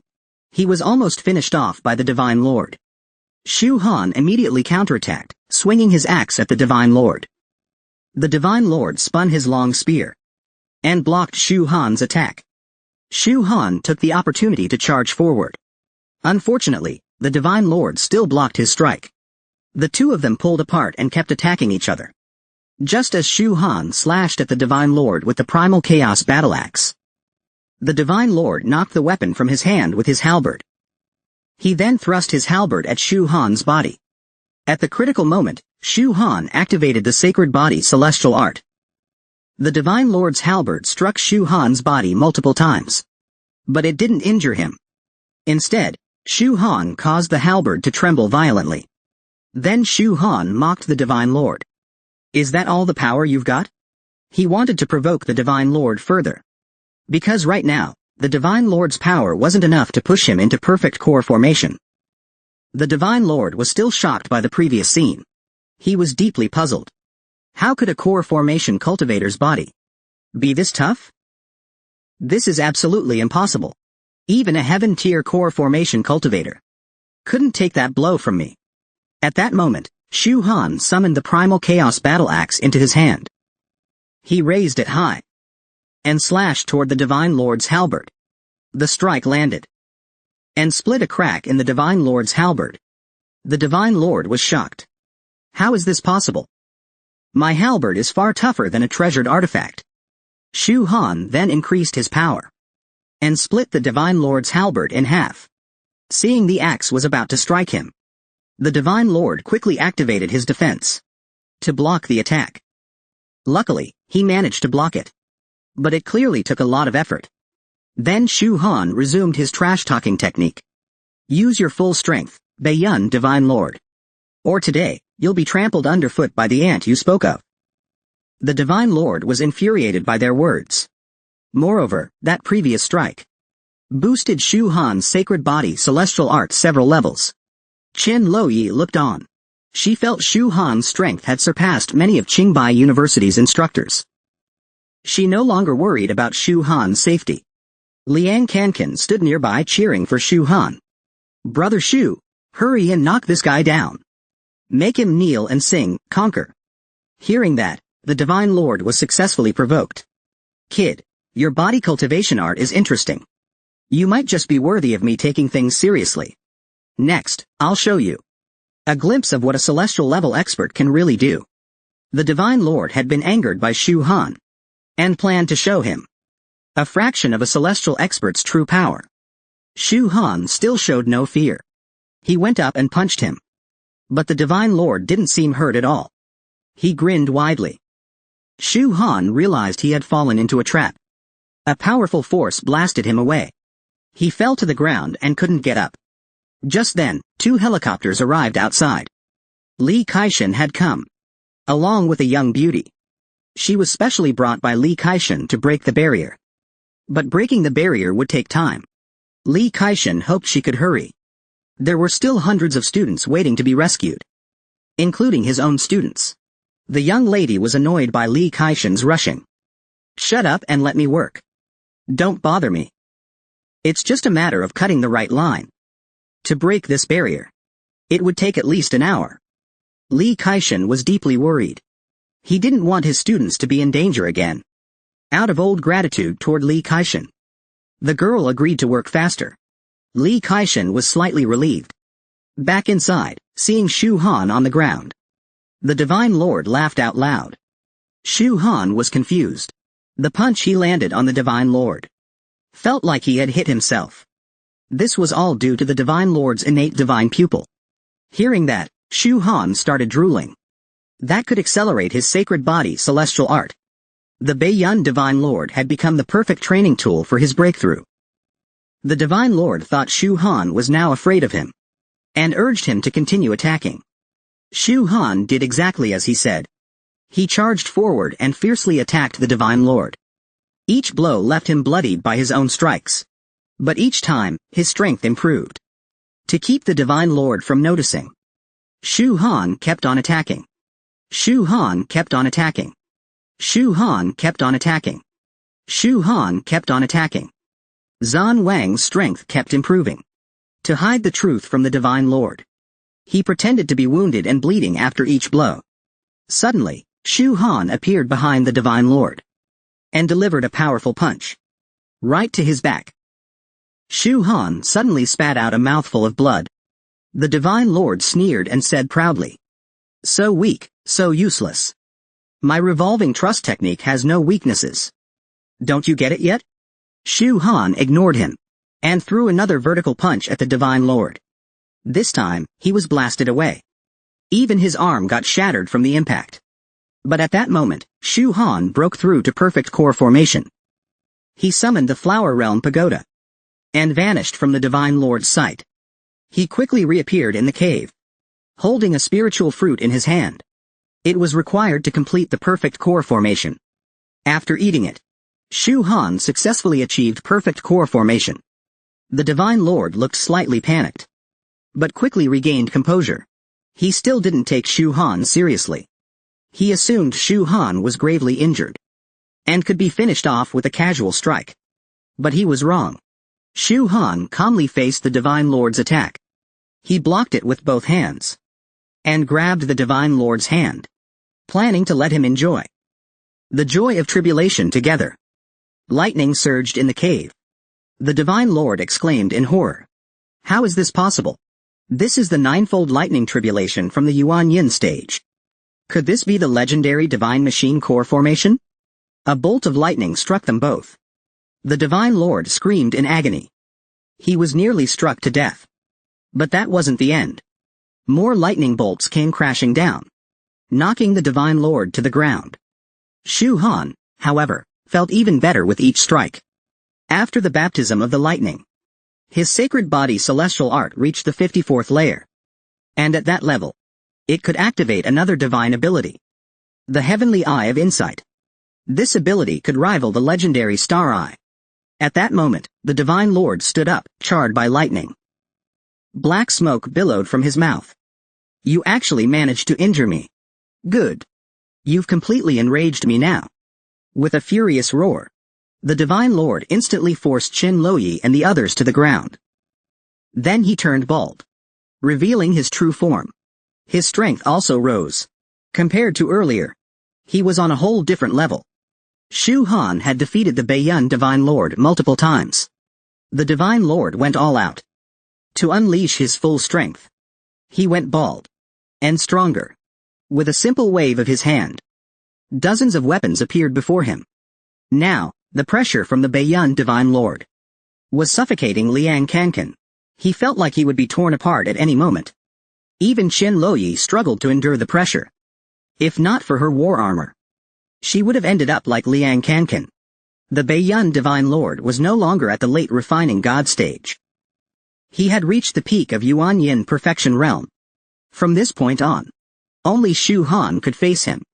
Shu Han told Qin Luoyi to take Liang Kankan and leave. Before leaving, Qin Luoyi gave her war armor to Shu Han and helped him put it on. Then hurried off with Liang Kankan and the others to another cave. Now Shu Han could focus on fighting the Divine Lord. Suddenly, a massive blade came slashing at him. Shu Han swung the primal chaos battle axe and shattered the massive blade. Seeing that, the Divine Lord controlled several more weapons to attack him. Shu Han summoned his giant avatar projection and crushed the Divine Lord's attacks. Then he waved at the Divine Lord, taunting him. "Are you just scratching me? Use some strength, will you?" Shu Han guessed that the Baiyun Divine Lord was about to use the Golden Sand Seal of Death, a domain technique to trap him. The Divine Lord raised both hands, and shards of broken weapons surrounded Shu Han. Sure enough, he unleashed the Golden Sand Seal of Death. Countless fragments shot toward Shu Han, piercing every joint and part of his body.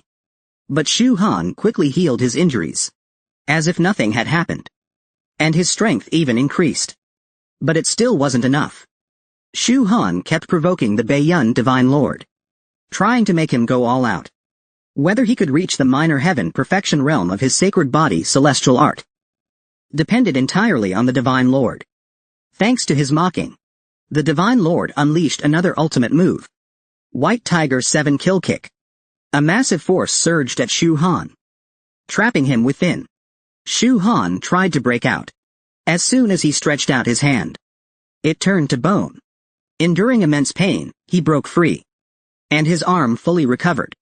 The sacred body celestial art advanced to the 61st layer.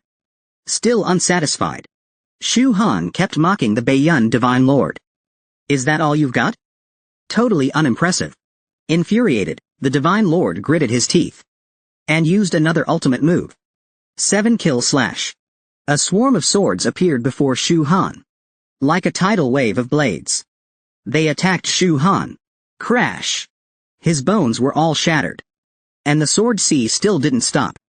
After a while, the Divine Lord finally ceased the sword sea and switched to another divine technique. 7 Kill Boil. This move was meant to cook Shu Han alive. Shu Han was satisfied with the Divine Lord's relentless attacks, but he had nearly died. He was almost taken out by the Divine Lord. Still, it brought him great benefit. His sacred body celestial art reached minor heaven perfection realm, the 72nd layer. Shu Han had achieved his goal. He summoned the war armor, ready to finish off the Baiyun Divine Lord. The Baiyun Divine Lord thought Shu Han was already dead, and laughed loudly. Suddenly, his cauldron cracked open. A small cauldron split off and flew at him. The Divine Lord quickly activated his star shield defense. Shu Han was surprised to see that. Then he activated myriad phenomena. One word, 10,000 changes. There's nothing in the world that can't be transformed. The small cauldron's power surged. The Divine Lord's shield was on the verge of collapse. Just then, Shu Han appeared behind him, raised the primal chaos battle axe, and struck. At that point, the Divine Lord was out of power. Unable to defend, he was directly slashed into nothingness by Shu Han. Thanks to the Baiyun Divine Lord, the perfect training dummy, Shu Han's sacred body celestial art reached minor heaven perfection, and he defeated the Divine Lord. Shu Han then used the 9 revolutions mystical technique to absorb the massive energy around him. A few leaves sprouted, all thanks to the Baiyun Divine Lord, his training package. This battle had been intense but safe for Shu Han. But now he was completely exhausted. He had used up all his strength to defeat the Baiyun Divine Lord. At that moment, a group of people ran toward him. Hearing it, Shu Han quickly turned his head, worried it might be enemies. But thankfully, it wasn't. Liang Kankan, Qin Luoyi, and the others rushed over after the battle ended. Qin Luoyi quickly came to support Shu Han, asking if he was okay. Shu Han gently touched her cheek and said he was fine. It's all thanks to your war armor that I was able to defeat the Baiyun Divine Lord. He then returned the war armor to Qin Luoyi. Suddenly, a few treasures appeared in the cave. Everyone was overjoyed at the sight. But for some reason, they started acting a bit manic. They crazily charged at Shu Han. Qin Luoyi immediately activated her war armor to shield Shu Han and prevent them from harming him. Liang Kankan also rushed up to block them. Kuang Rui and Wu Ji joined in too. They all protected Shu Han from the crazed attackers. The group lunged violently at Shu Han. Qin Luoyi raised her greatsword, unleashing a brilliant multicolored light, and easily took them down. Suddenly someone tried to sneak attack. Liang Kankan and Kuang Rui instantly cut him down. But more crazed people appeared, all charging toward Shu Han. One of them, wielding a knife, instantly appeared in front of Shu Han. Shu Han was too weak and couldn't dodge. Liang Kankan saw this and dashed over. Just as the attacker was about to stab Shu Han, Liang Kankan arrived in time and blocked the strike. Enduring intense pain, he kicked the attacker flying, then wildly swung a kitchen knife, driving away the surrounding foes. But the sword he took for Shu Han caused a serious injury. He fell to his knees, unable to stand. Qin Luoyi and the others subdued the rest of the crazed people. The remaining ones fled, no longer daring to attack. At that moment, the barrier trapping them began to crack. A golden beam descended and shattered the barrier. Two figures slowly emerged. Li Kaishan and a young beauty. I heard you were trying to harm my student. Everyone saw Li Kaishan and immediately fled the cave. Even the girl became flustered upon seeing her. Run! It's the demon woman Zhao Yun. Zhao Yun saw that Li Kaishan was being slow, so she took off her bracelet and tossed it into the air. It turned into a massive serpent, opened its blood-red maw, and ate several people whole, then let out a belch. Zhao Yun jumped on the snake's back and left the rest to Li Kaishan. After saying that, she flew away. Li Kaishan wasn't too happy. He turned to Shu Han and told him to handle the rest himself, and reminded him to return to school soon. With that said, Li Kaishan also flew off after Zhao Yun. Shu Han was speechless.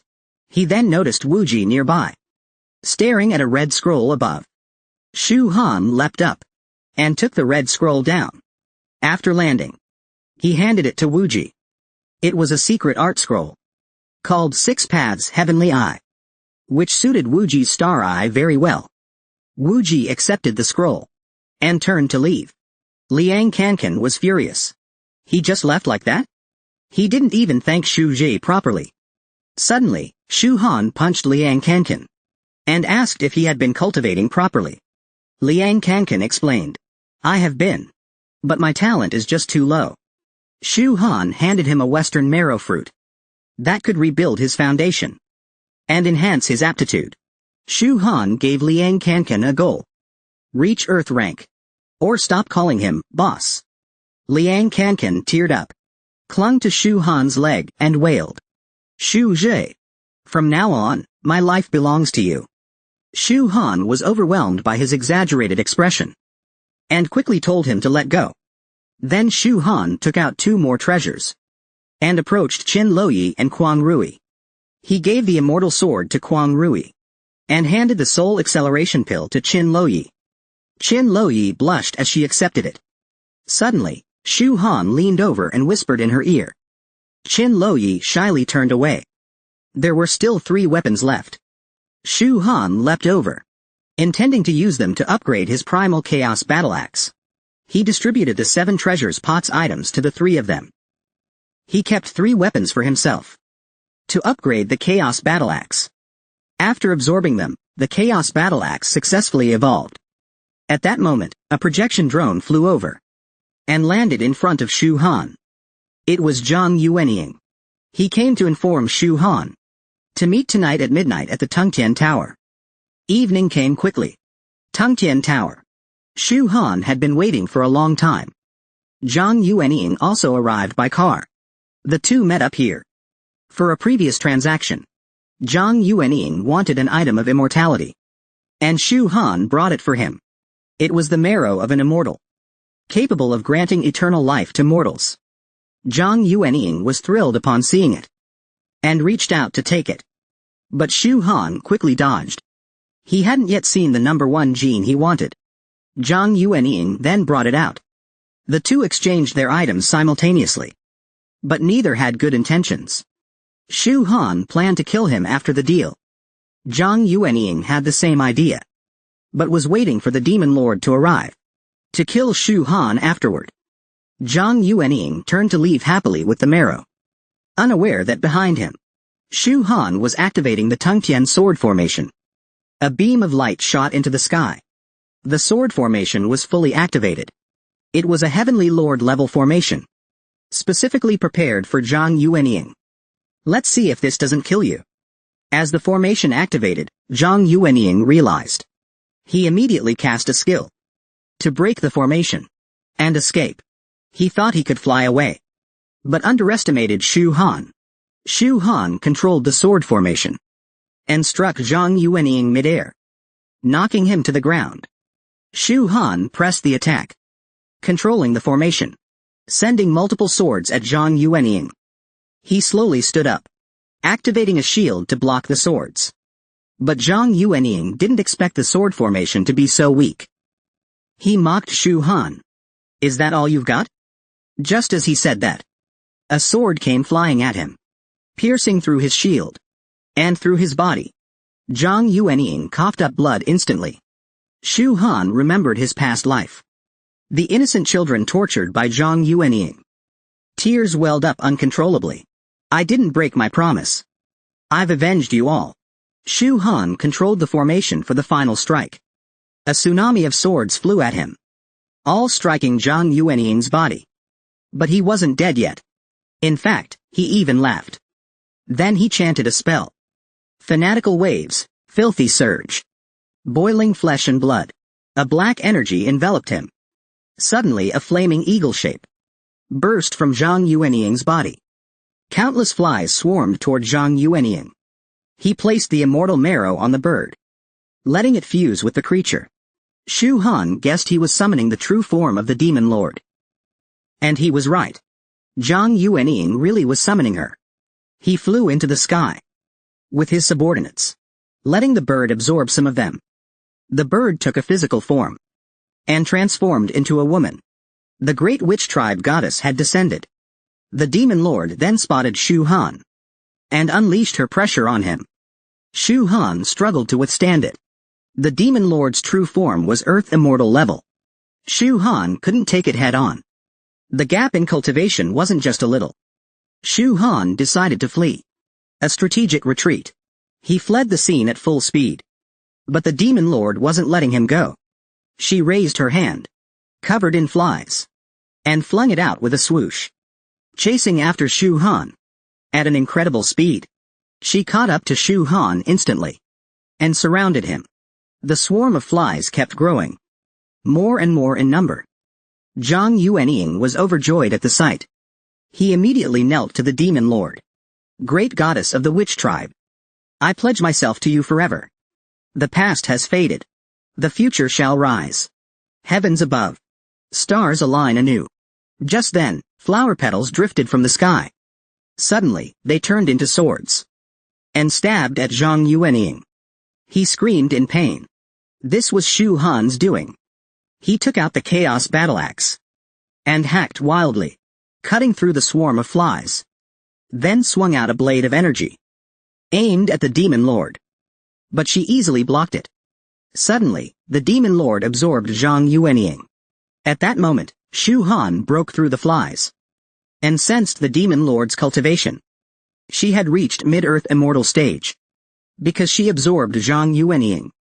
Her true form had fully descended. The demon lord cast a new spell. A dark mass began to form around. From it crawled humanoid monsters. Shu Han was utterly disgusted by them. Can't there ever be a normal demon lord? This woman may be pretty, But she's still a villainous demon lord. She began casting a spell to capture Shu Han. A dark mass spread rapidly, covering the entire tower space. The disgusting things continued chasing Shu Han. In a moment of distraction, one grabbed her ankle. The demon lord then spoke.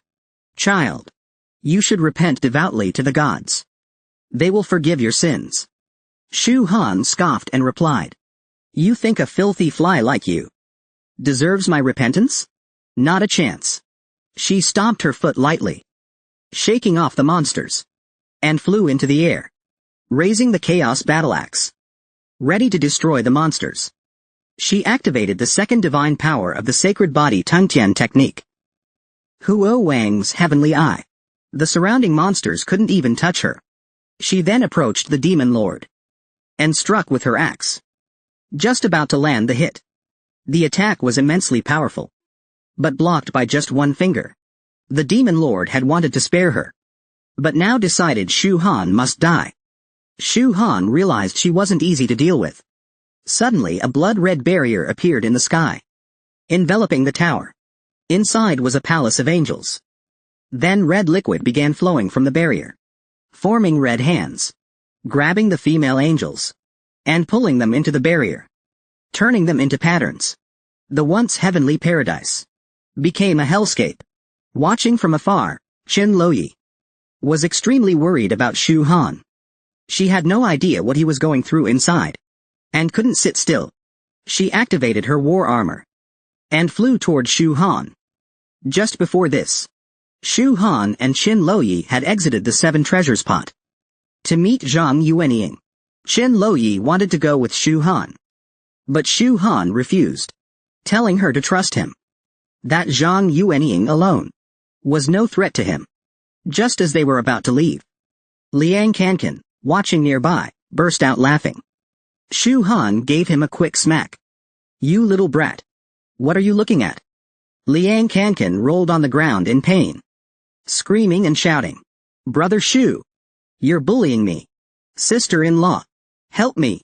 The two of them were speechless. In the end, Shu Han went alone to trade with Zhang Yuanying. But something unexpected happened. Qin Loyi couldn't sit still. She rushed to help. Now the tower had turned into the witch clan's paradise. It was the demon lord's domain. Shu Han felt helpless seeing this. Why do all these divine lords and demon lords love using domain laws so much? Shu Han raised the chaos battle axe and slashed down. The demon lord dodged to the side. She sent several monsters flying toward Shu Han. Shu Han wiped them out in the blink of an eye, then used a space-shifting technique, thinking he had destroyed all flying monsters. But he was mistaken. The monsters turned into liquid and launched another attack. Shu Han used another ultimate move, the Fire of Refugees. A dragon appeared and spewed flames at the monsters, burning them all away. Shu Han jumped onto the dragon's head and charged at the demon lord. He planned to take out the boss first. Otherwise he'd be worn down by the minions. The demon lord looked at him flying over, completely unimpressed. She chanted a spell. A powerful blast surged at Shu Han, blasting him far away. Shu Han had underestimated her. The demon lord gave him no time to recover. She controlled several weapons and attacked Shu Han.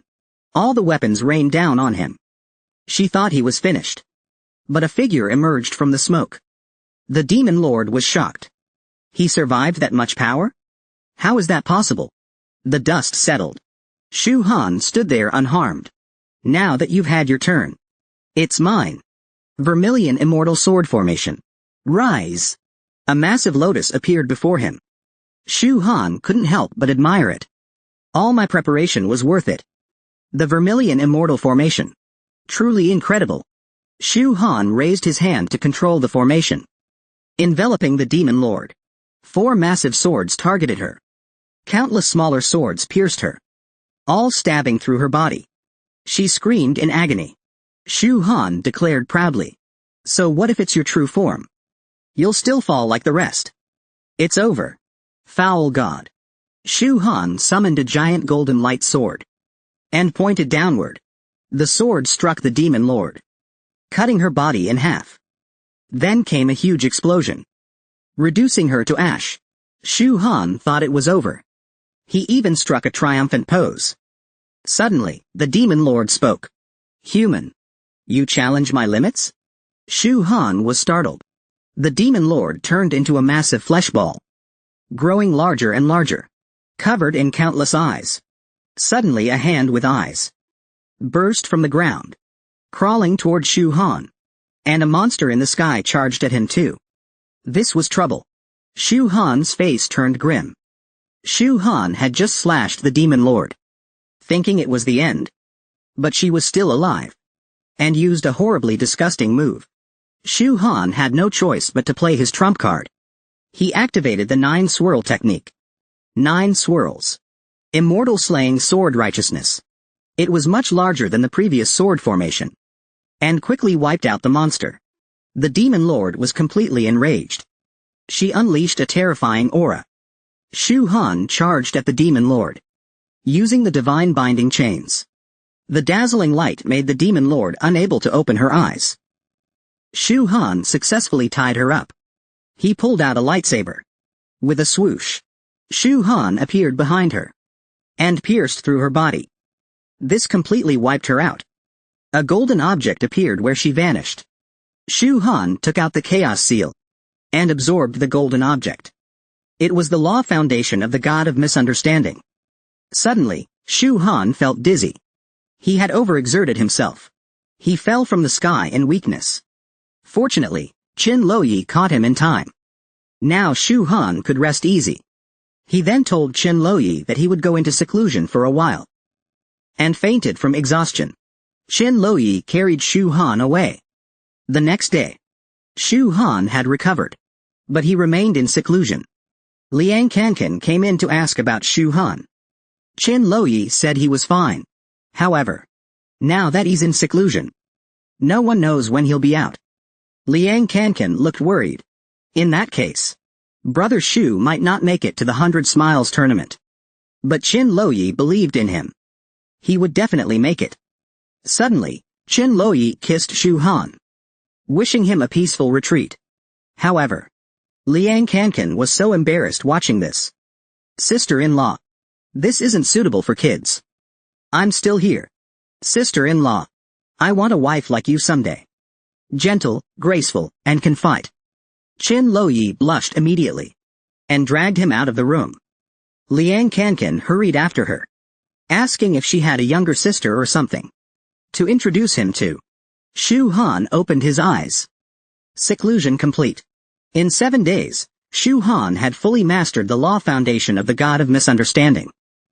Next, he prepared to refine a pill. He summoned the southern underworld fire, took out several spirit herbs, and used the supreme alchemy art, instantly refining the herbs into liquid. Then came the pill condensation. The illusory god pill. Yes. Shu Han succeeded in refining it, even attracting dark clouds above. Shu Han waved them away. He put the pill into his mouth, and swallowed it, along with the law foundation of the god of misunderstanding. It was enough for a breakthrough. Shu Han's eyes glowed golden. He prepared to reach the Earth Fiend God stage. Suddenly, strange phenomena appeared around him. He stood and shouted, "Break!" A golden beam shot into the sky. Shu Han quickly retracted his power. The breakthrough was a success. Now, even if he faced a clone of the Baiyun Divine Lord, he could kill it with one strike. At that moment, Shu Han saw a letter on the table. He picked it up and opened it. His expression turned to panic. He rushed out of the room and flew into the sky. Meanwhile, above the capital, a floating house hovered. It was the venue of the first dance tournament. Elite students from every province and academy had gathered, along with all the principals. A match was in progress. The sides attacked each other.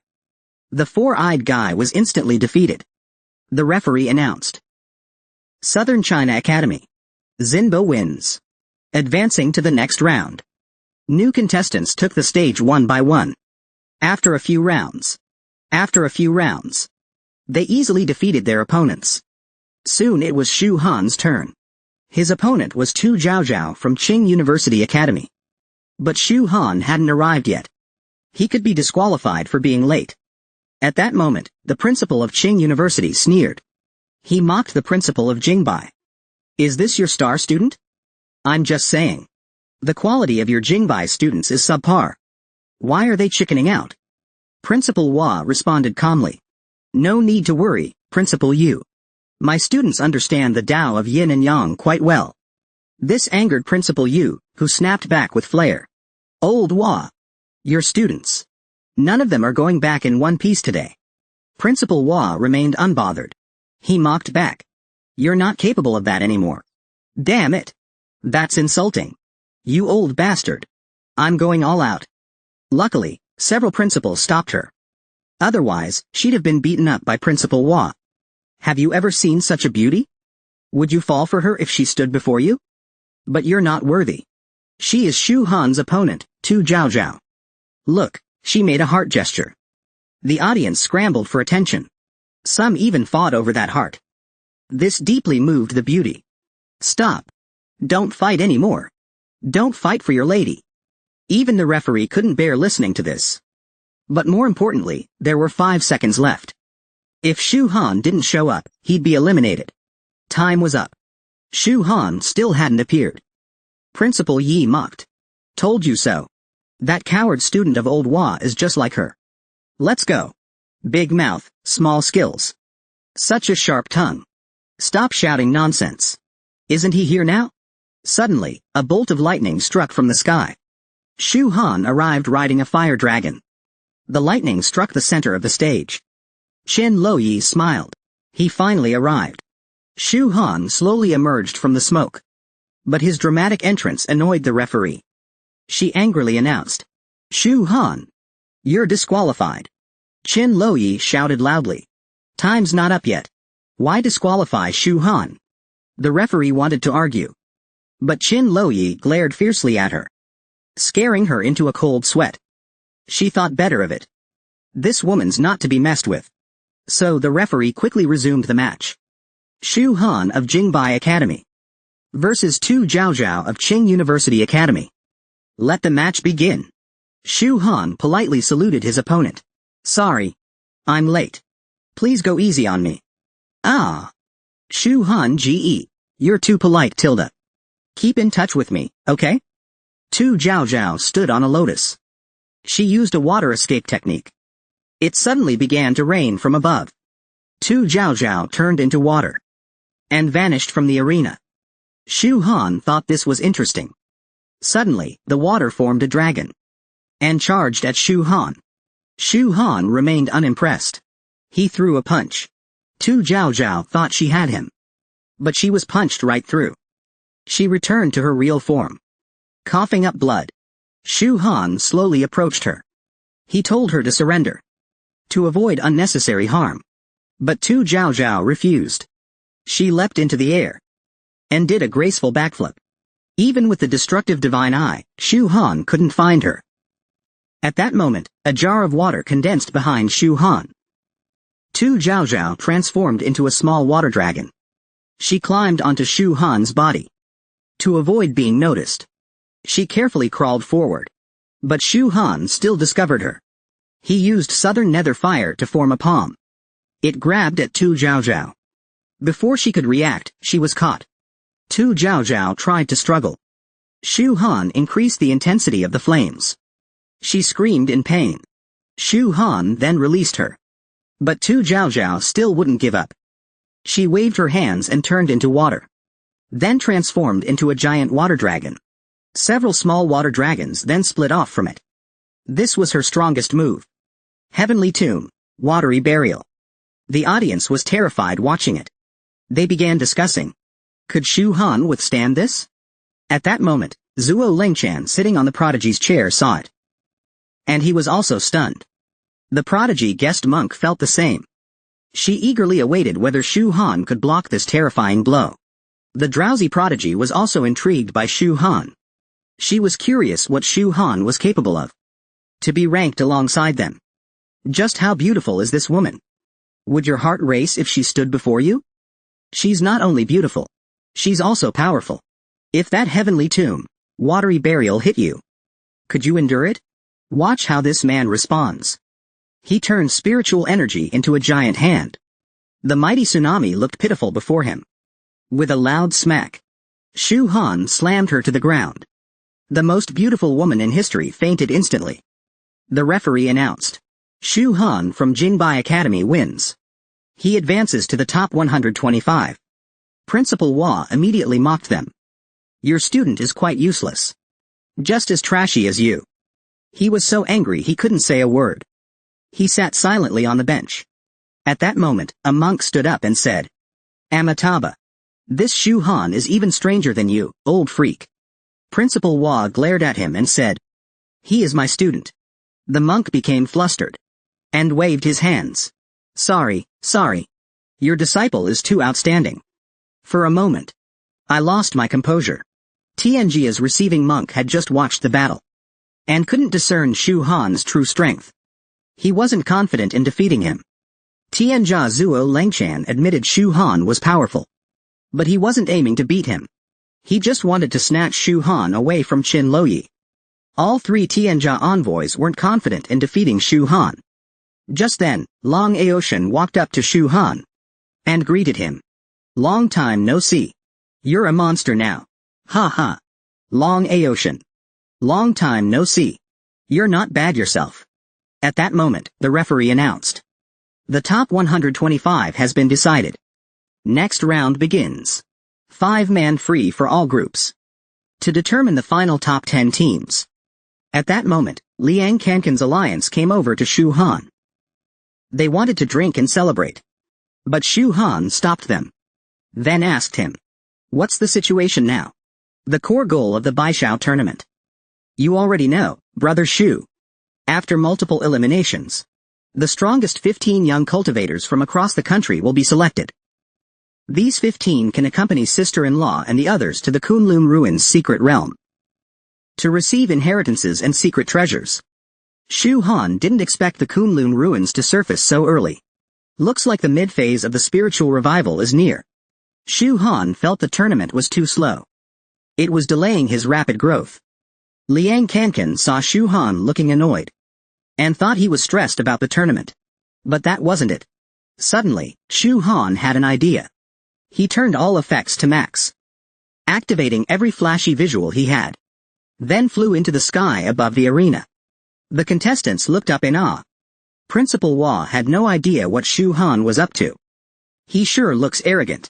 But Qin Loyi seemed to figure it out. Shu Han was radiating powerful energy. A dragon coiled around him. In an instant, nearly all the contestants fainted. The principals were instantly excited. Qin Loyi looked speechless. Shu Han, you really are a handful. Liang Kankan was stunned. Even Principal Hua was shocked. This kid's gone nuts. Shu Han's plan was to fight everyone at once. So he could end this boring tournament quickly. The 3 Tianjia envoys were stunned by this scene. This guy really is a monster. Wu Zhang hadn't expected Shu Han's power to grow so much in just a few days. Just a few days apart. What kind of fortune had he encountered? Shu Han descended from the sky.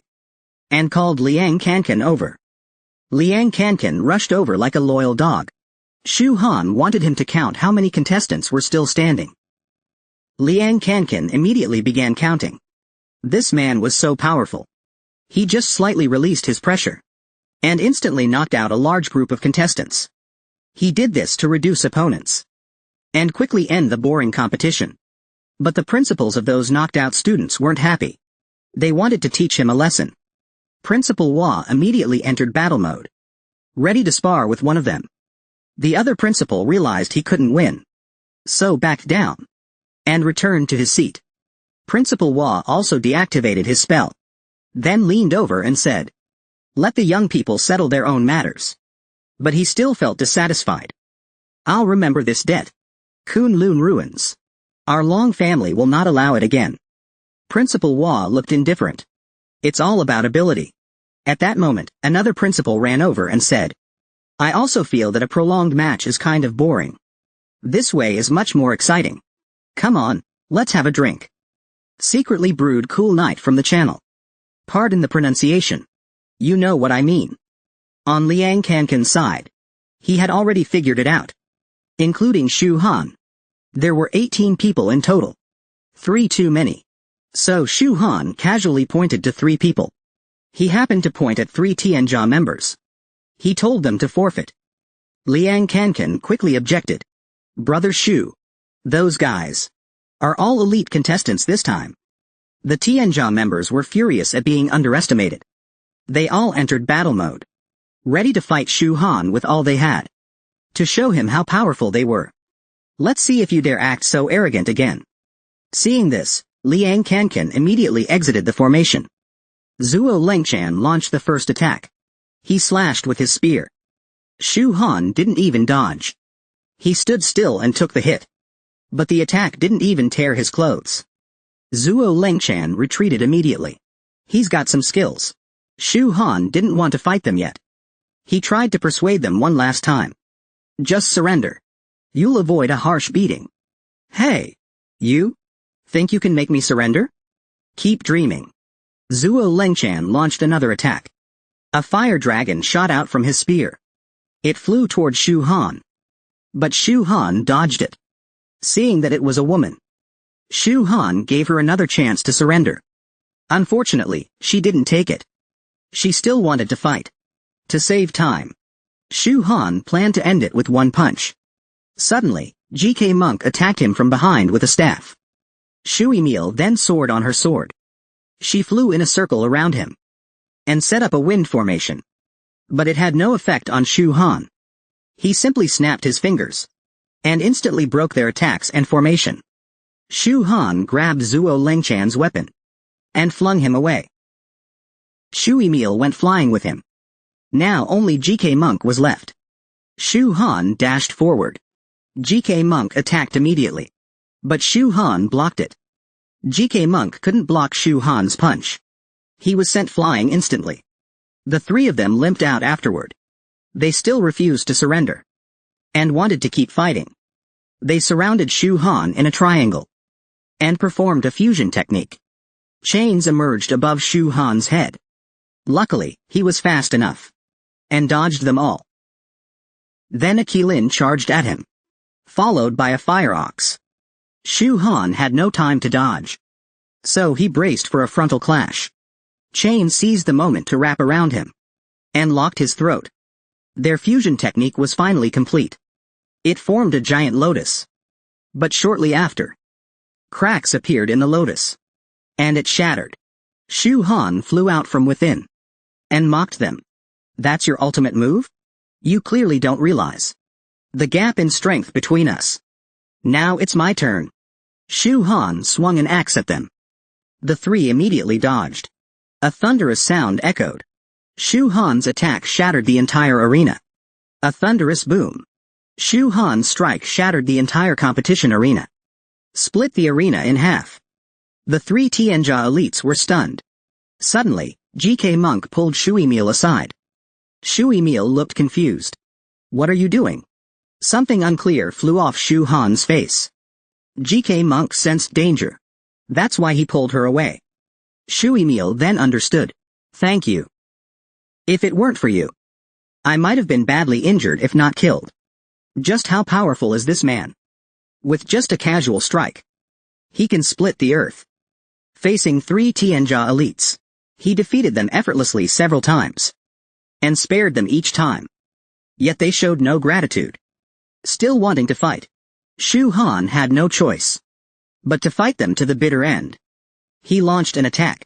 Shu Han instantly appeared behind them and swung an axe. The 3 glanced at each other, ready to use their ultimate move.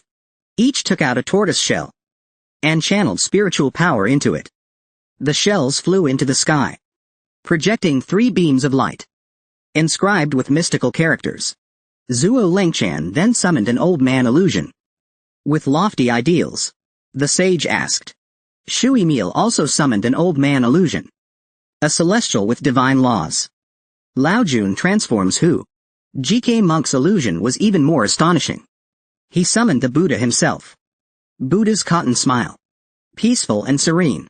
The 3 shouted in unison. unleashing the power of the three divine beings. Not boat becomes a mountain. Turning the sky upside down. A giant mountain appeared in the air. Shu Han found it somewhat interesting. Principal Hua was also surprised. Principal Yu. Your students aren't bad either. The power of their combined technique seems remarkably synchronized. The elder waved his hand and said, such great power. I wonder if Shu Han can withstand it. Old Hua. You're not stepping in? If Shu Han gets hurt, don't regret it later. Hey. No need. That firecracker won't hurt him. What the? Principal Yu was fuming with rage. And snapped angrily. You old fart. Can you stop bragging? Even I'm scared of this attack. And you say he won't get hurt? If he does get hurt today, you better eat this stone table. Principal Hua agreed. If he gets hurt, I'll eat it. And if he doesn't? Will you eat it? Principal Yu pointed at the viewing platform. If he's unhurt, I'll eat the viewing platform. Principal Hua was delighted. Then it's a deal. Back to Shu Han. A giant mountain was falling toward him. Shu Han showed no fear. He decided to face it head-on. He activated a secret technique. His body enlarged. The Chaos Battle Axe grew with him. He swung the axe down with great force. Cracks appeared on the mountain instantly. Then he struck again. The mountain split in two. The three Tianjia elites were severely injured. Coughing up blood, they all collapsed. Shu Han returned to normal. He hadn't even used full strength. He won with a casual swing. Over on the viewing platform, Principal Yu. Principal Yu's eyes almost popped out. Not only was he uninjured, his clothes weren't even torn. Principal Hua began to laugh smugly. Little Yu, should I feed it to you? Or will you eat it yourself? Principal Yu angrily replied. I'll eat it myself. His neck instantly stretched out. And his mouth opened wide. He swallowed the viewing platform in one bite. That chunk filled Principal Yu up completely. Then he raised his palm. And collected all his disciples into his sleeve. Without saying goodbye, he left. Principal Hua seized the moment to mock again. Don't go, little Yu. Can't handle the loss? One of your students is still here. Forget it. The Long family representative also left with his people. It was time to announce the results. Dear students, I'm Hua Yunsheng, president of Jingbai Academy and chief judge of the 100 Schools tournament. Let me say a few words. I'll keep it brief. Skipping 10,000 words. The students were almost falling asleep from his speech. Principal Hua was still full of energy. Wanting to say more. The organizers were losing their patience. Someone snatched the mic from him. I hereby announce. The first 100 Schools martial tournament is officially over. The students immediately burst into cheers. Finally, it's over. One more word from that old man and I'd go crazy. At that moment, Principal Hua grabbed the mic again. Wanting to say a couple last words. The students were on the verge of tears. Seeing this, Principal Hua realized he'd better stop. So he quickly announced the final top 15. They are Liang Kankan from Jingbai Academy. Long Aoshan from Jingbai Academy. Most of them were from Jingbai Academy. Also Wu Zhang from Manhwa Academy. He flew over excitedly to Shu Han. Brother Shu. One day, you and I must have a battle. Shu Han agreed. Let's fight to our heart's content then. The 100 Schools tournament was finally over. The first place winner was Shu Han. These top 15 students would accompany Qin Loyi and others to enter the legendary Kunlun Ruins secret realm and obtain the inherited treasures. Principal Hua praised the 15 as role models, encouraging the new students. He hoped to see them again in the second tournament. At that moment, Qin Loyi was shocked by how strong Shu Han had become. Then, a man urged Shu Han to grow stronger even faster. You're not there yet. After Principal Hua finished speaking, the other principals also took their leave. Then Principal Hua tossed the first place medal to Shu Han. Shu Han looked at the medal and said smugly, as expected of me. Then Qin Loyi ran over with a bounce. Shu Han, you challenged all the Tianjia alone. From today onward, your name will shake the whole continent. Shu Han smirked and teased. Is it my name Shu Han that'll shake the earth? Or your man, Qin Loyi? Qin Loyi blushed bright red. And shyly replied. You're so shameless. While they were flirting, Principal Hua flew over. Congratulations to Shu Han for winning the first 100 schools tournament. Seeing Principal Hua approach, Qin Loyi had an idea to share with him. Principal, Shu Han's performance was truly astounding. I think the leader for the Kunlun Ruins expedition should be Shu Han. However, to be the leader, he must defeat me first. Qin Loyi said this because she wanted to see just how big the gap was between her and Shu Han. Shu Han understood Qin Loyi very well. He had already seen through her intentions. Seeing Shu Han didn't object, Principal Hua waved his hand and wrapped them in spiritual power. In a flash, he carried the two of them high into the sky. They flew through the clouds, almost leaving the earth. This was just beneath the immortal firmament. Perfect for you two lovebirds to fight freely. Qin Loyi quickly responded, flustered. Teacher, don't talk nonsense. Ha ha. I wasn't talking nonsense. In just a few sentences, Shu Han was already prepared. Well then, let's begin. Looking forward to it. Qin Loyi immediately entered battle mode, donning her battle armor. Shu Han, let's have a fair fight. Shu Han didn't care about the ladies first rule, and took the initiative to attack his girlfriend. Qin Loyi activated a defensive skill, but was still pushed back several meters. As expected of the mighty Shu Han, even a casual strike held such power. While Qin Loyi was thinking, Shu Han appeared behind her in a flash, and wrapped his arms around her waist. Shu Han called this move Beauty in My Arms. Qin Loyi shyly told him to let go.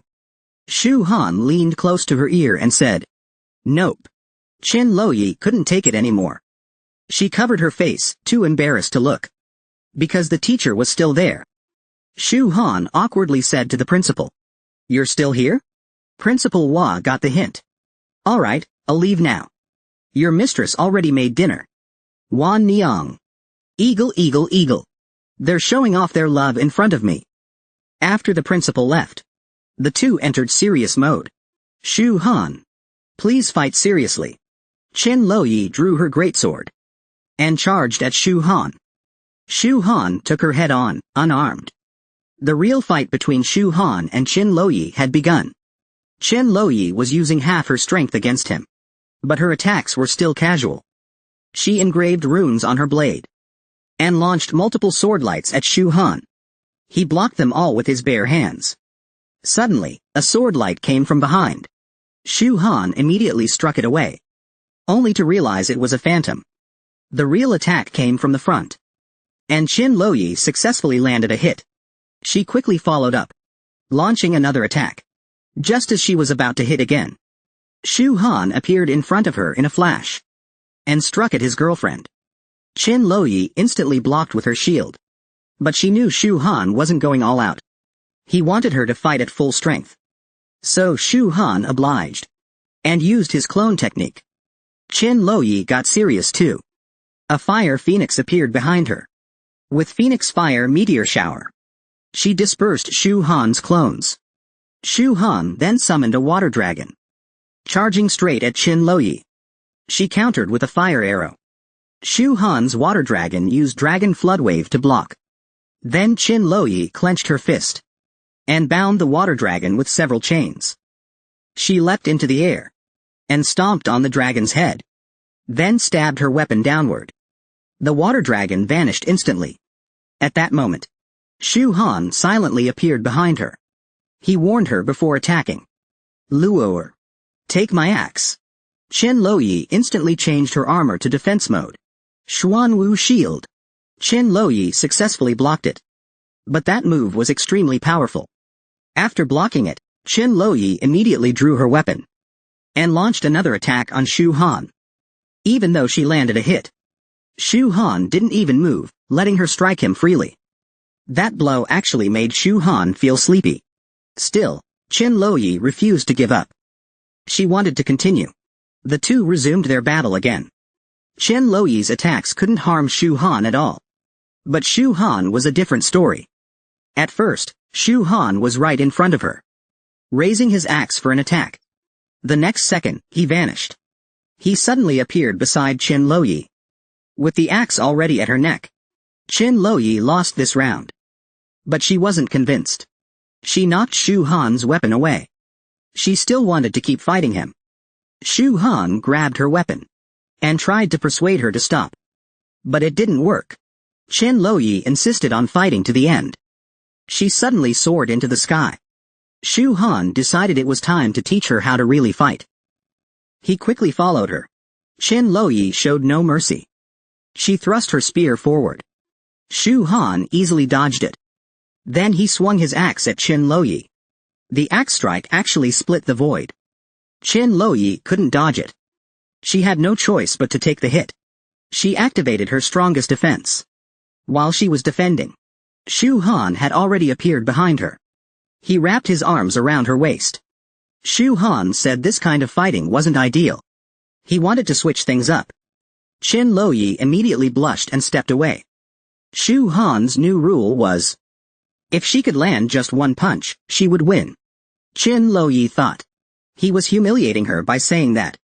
But he wasn't. He couldn't bear to bully his girlfriend. Shu Han said that because Chen Luoyi wasn't anywhere near his level now. Chen Luoyi hadn't realized just how strong he'd become. She wondered whether she could ever catch up. She activated her trump card. Her war armor transformed into its strongest form yet. Shu Han was eager to see her strongest move. That attack was truly impressive. A normal cultivator would be completely obliterated. But Shu Han was different. He slashed her attack in two with a single axe strike. Chen Luoyi thought giving it her all would be enough. But that was naive. Even her ultimate attack was easily blocked. Shu Han remained calm and unshaken. Then, Chen Luoyi's body couldn't sustain the armor's god-beast combat mode. She collapsed in exhaustion. Shu Han teleported to her side and caught her in his arms. Luor, suppress your divine energy. That move placed too much burden on your body. But Chen Luoyi didn't care. She just wanted to witness Shu Han's full power, so she could understand the gap between them. Shu Han granted her wish and split the void with a single axe. Chen Luoyi finally realized their difference. Shu Han, you really are powerful. Looking at Luor, Shu Han didn't know what to say. Why put yourself through this?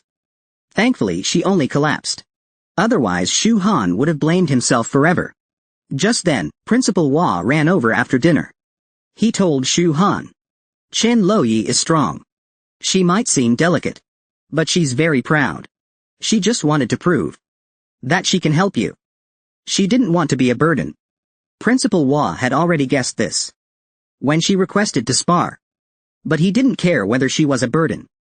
In this lifetime, he vowed to protect Luor no matter what. Just then, a voice echoed from the sky. Stupid monkey! Stupid monkey! I've figured it out. There's great danger in Kunlun ruins. You can't let little Luoyi go. At that moment, a hand reached out from the clouds and scattered them with a slap. Unexpectedly, it was a beggar. Shu Han was shocked the moment he saw her. 5 divinations of the holy heaven. The divine beggar of divination. It turned out to be her. Innate divinations were flawless. Even postnatal calculations. She had mastered them intricately. To the point where she even surpassed the omniscient adopted son of the emperor. The beggar approached Principal Hua. The two were friends. So Principal Hua introduced her. This is Shu Han, our academy's most outstanding disciple. He's currently the leader of Luoyi's team. Then he introduced her to Shu Han. This is the old beggar. A shameless old trickster. Useless at everything. But ranks first in troublemaking. These words made the beggar furious. You damn monkey. Who's the old trickster? I'll curse you to death. And you, brat. Just as she was about to say more, she was shocked upon seeing him. The beggar quickly calculated with her fingers. She found this boy's fate too powerful to handle. She immediately turned and ran. While running, she yelled, You damn monkey, you tricked me. Principal Hua still wanted to talk to her, but she already ran off. At this moment, the unconscious Qin Luoyi woke up, finding herself in Shu Han's arms. Her face instantly flushed red with shyness. Then she pretended to faint again. Shu Han happened to see this, and said to Principal Hua, "Headmaster, I'll take Luo'er back first." With a whoosh, Shu Han left the area. Principal Hua watched them go and sighed. "Let's hope the old trickster was right. That you truly are Luo'er's true dragon, capable of changing her destined fate." At that moment, the beggar returned. She had overheard what Principal Hua said. It made her furious. "I've never miscalculated in my life." Shu Han settled Qin Luoyi down, then returned to his own room. He thought to himself, Kunlun ruins will soon open. The spiritual energy revival is already in mid-phase. The monsters from White Emperor City and Evernight City are bound to appear soon. At that moment, a golden light emerged from his chest. It was the cat demon. It came out to search for spirit fruits. The cat demon suddenly transformed, staring fiercely at Shu Han. Just now, Shu Han had returned to his room. The cat demon emerged from his body. Shu Han grabbed the cat and called its name. "Lu Wu, Kunlun Ruins is about to open. Aren't you going to check it out?" Lu Wu was shocked upon hearing this.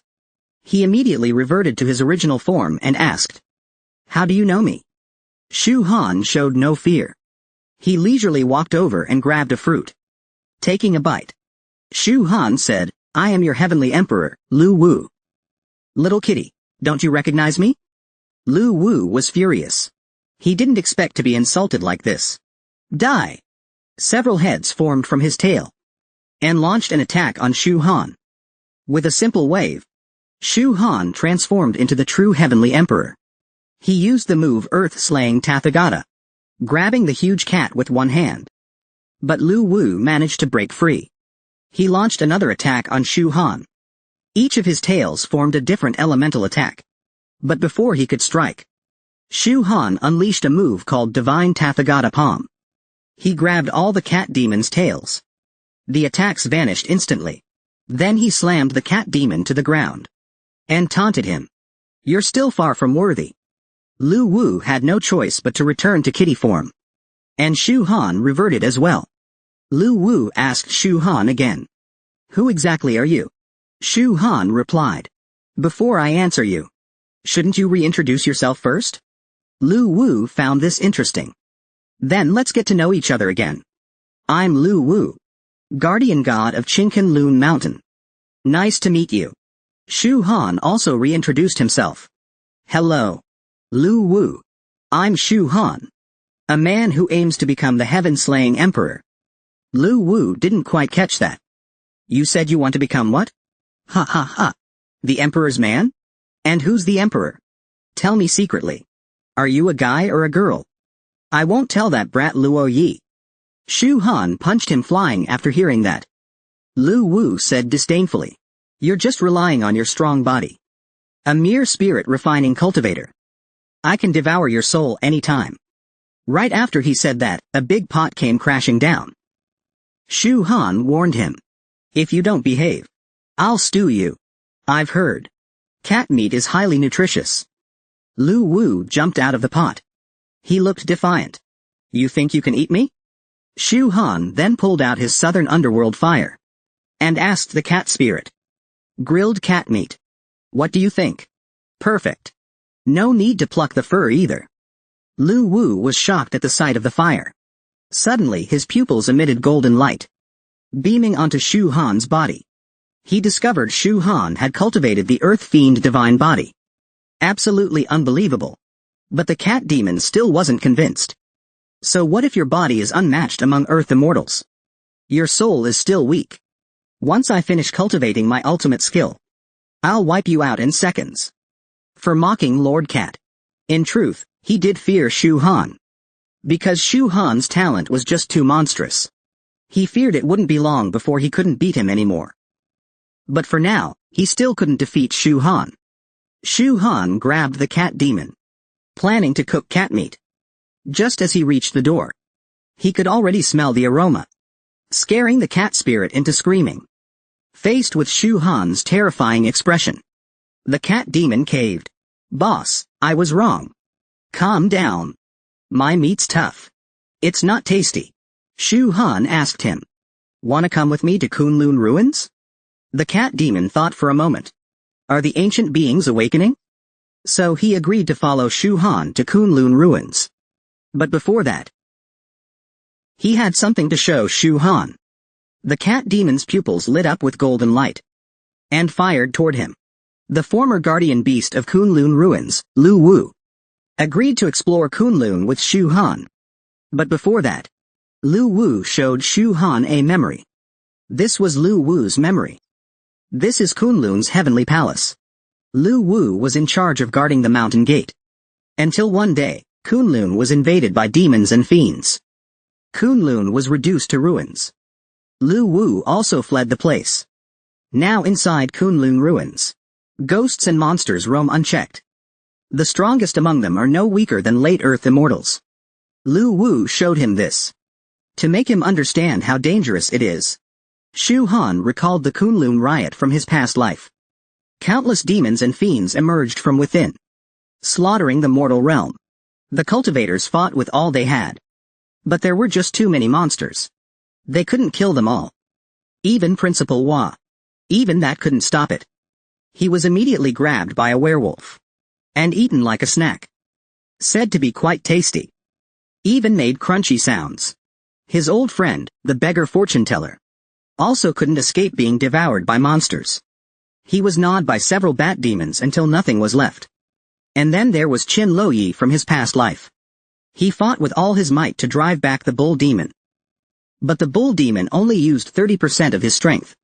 When it unleashed a full-powered strike, Qin Lo Yi rushed in to block it. But he failed. His weapon and arms were shattered on the spot. The bull demon seized the chance to grab Qin Lo Yi. But he didn't eat him. He simply tapped his head with his thumb, taking his life instantly, then tossed him to the ground and walked away. Shu Han witnessed the entire scene clearly. Back then, he was weak, unable to protect Qin Lo Yi. That became his most unforgettable regret. So in this lifetime, he vowed to cultivate with all his strength, to reach the strongest realm, so that no one could hurt Qin Lo Yi again. Even if Kunlun ruins are dangerous, he will still go, because he will become the man of the earth, a supreme being who dominates all realms. Just then, Liang Kankan and Long Aoshan brought him 5 grand prizes. As they entered, Liang Kankan noticed the big cat was there too. He casually tossed it a spirit fruit. Lu Wu was overjoyed. "You're the only one with a conscience." The two placed the prizes in front of Shu Han and asked him to check if anything was missing. Shu Han took a look. Nothing was missing at all. He used his spiritual energy to make the spirit fruits float in midair and directly refined them into pills. These were the divine leaf pills, capable of helping Liang Kankan and Long Aoshan break through to the spirit refinement stage. Shu Han told them to go back and cultivate properly, so they wouldn't die in Kunlun ruins. The two were delighted after receiving the pills. Long Aoshan thanked Shu Han and left to train, headed back to cultivate. Liang Kankan also prepared to leave. Before going, he reminded Shu Han there would be a meeting 3 days later when they leave the mountain island. Don't forget to attend it. After the two left, Shu Han also began cultivating. At this moment, Lu Wu didn't understand Shu Han's intentions. Why send Liang Kankan and the others to Kunlun ruins? Even if they break through to spirit refinement, they'd still be useless in the face of Kunlun ruins. It's just sending them to die. Shu Han replied, "With me protecting them, who could harm them?" Then he resumed his cultivation. Lu Wu was speechless. "Keep pretending, why don't you?" The reason he didn't believe in Shu Han's strength was because he knew just how dangerous it was inside. He only hoped Shu Han could return alive from Kunlun ruins this time. This day, a conference was held to motivate the new students of Qingbai Academy. Many of the new female students were deeply fond of Shu Han. Some even wanted to bear his children on the spot. Dear students of Qingbai Academy, hello to you all. Today marks the most commemorative day in our school's history. Because on this day, our best group of students will set off to train in Kunlun ruins. Now let's cheer for Shu Han and the others. Next, Shu Han will come on stage to speak. He was a bit nervous. Said only a couple of lines before stopping. Then quickly stepped off the stage. Principal Hua continued speaking. Every step in Kunlun ruins is deadly. But it's also full of opportunities.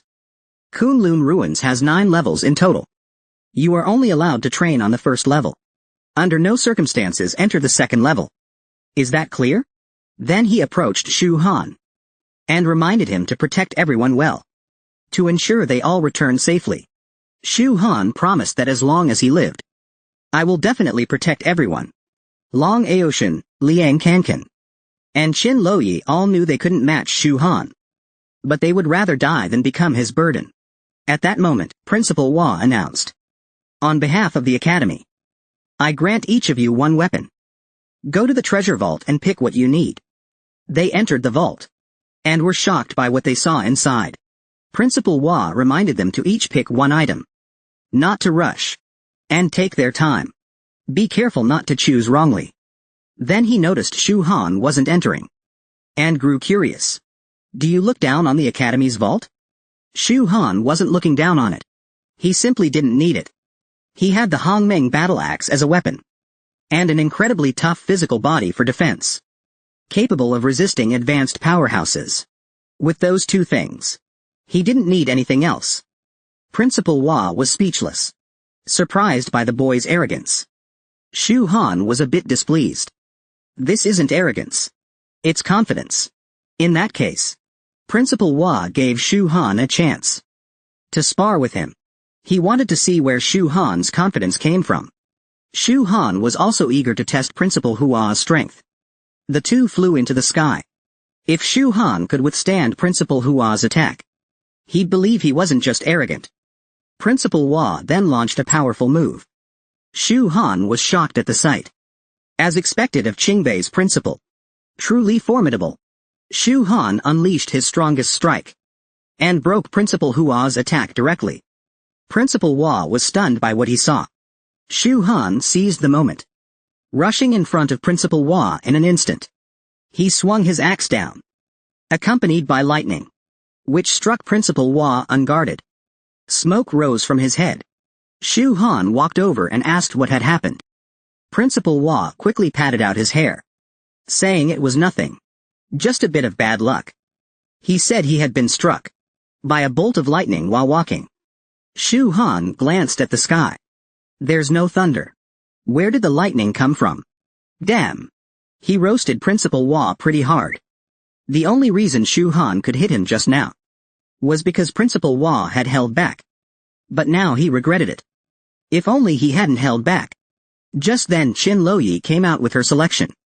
She had chosen an energy crystal containing immense power. If it exploded, it could flatten all of Qingbai Academy. That's exactly why she chose it. Liang Kankan also came out, having selected a life-saving armor. Long Aoshin chose a weapon. The rest finished picking as well. Principal Hua gave them another reminder. Kunlun ruins are full of deadly traps. Be cautious at all times. Give up opportunities if needed. But don't take risks. Shu Han reassured him. As long as I'm here, they'll be fine. Then we'll head out first. Shu Han then brought Long Aoshin and the others back to his dormitory. He wanted to tell them that Kunlun ruins were extremely dangerous, and the treasures they just obtained might not be enough. Before setting out, they needed to quickly gather more pills and equipment to increase their chances of survival. At this moment, Liang Kankan patted his chest and said, "Boss, don't worry. I'll definitely protect sis-in-law and the others." Kunlun ruins? I'm not even worried about that. Shu Han looked at him with disdain. I think it's more like Qin Loyi will be protecting you. Long Aoshin on the side couldn't help but laugh. He just hoped Liang Kankan wouldn't mess things up halfway. That was the greatest protection he could offer them. At that moment, Qin Loyi stood up.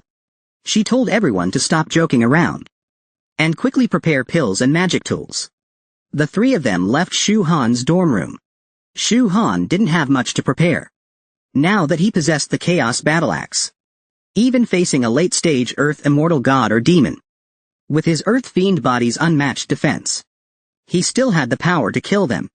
This was the entrance to the Kunlun ruins, once a burial ground for gods and demons. It was rich with spiritual energy. 1 day of cultivation here was worth 10 days outside. So if you wanted rapid cultivation, you had to find the Kunlun ruins. Just then, the Long family arrived. A little girl ran up to greet Qin Loyi. But when she saw Shu Han, she looked disgusted. Seeing you here. What rotten luck.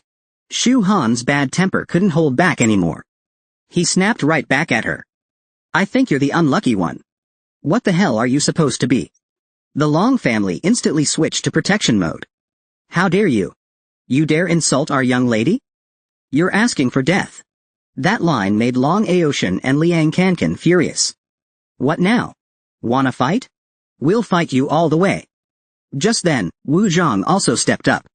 One word. Let's do this. The Long family wasn't scared at all. They were ready to go all in too. Today they were going to knock Long Aoshin and the others flat. Liang Kankan put on the armor he had picked from the treasure vault, and immediately began taunting. Long Xiaoyu, I advise you to give up. As long as I'm here, don't even think about my sister-in-law. The Long family couldn't take Liang Kankan's arrogance anymore. They transformed into dragon forms, and unleashed a combo on Liang Kankan. But after all that, nothing happened. He took it all like a turtle, unfazed. The Long family saw normal attacks didn't work, so they decided to go all out. They gathered a powerful energy in their hands. The four of them shouted, "Yeah! Boom boom!" That attack looked seriously powerful. But the result was unexpected. Liang Kankan was completely unharmed. The Long family got blasted back by their own attack. Their faces were stunned with rage. How is that possible? Liang Kankan laughed proudly. Come on, come on.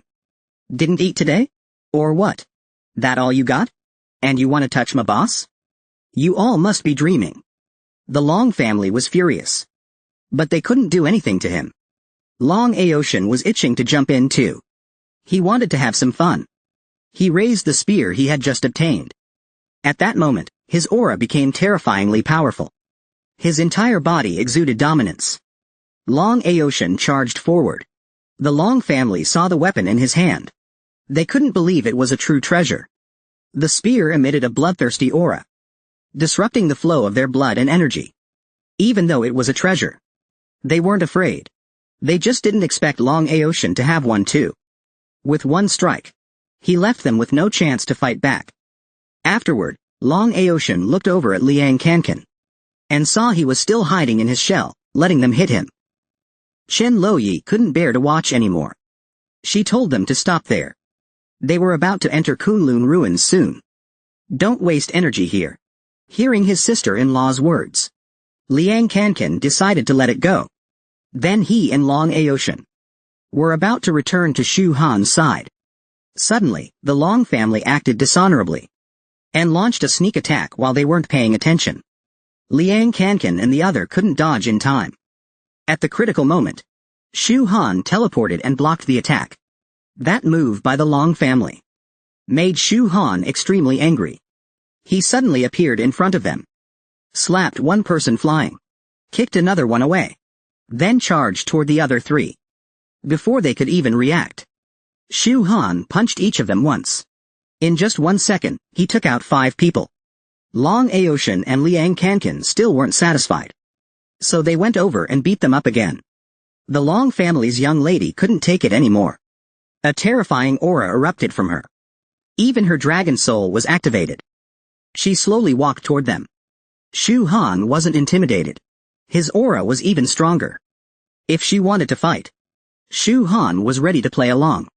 But she was frightened by Shu Han's aura, and withdrew her dragon soul. The Long family had been humiliated. The Dragon Clan's young lady was enraged. She wanted to kill Shu Han. Just as the two were about to fight, Qin Loyi walked over. Shu Han knew what he was going to say, but coming from him, it wouldn't help. Qin Loyi understood. He went to Liang Kankan and Long Aoshin. and asked them to let the Long family go. Liang Kankan agreed, for his sister-in-law's sake. He spared them, but warned if they dared again, they'd be killed. Liang Kankan's words represented Long Aoshan's stance as well. So the two of them stopped attacking.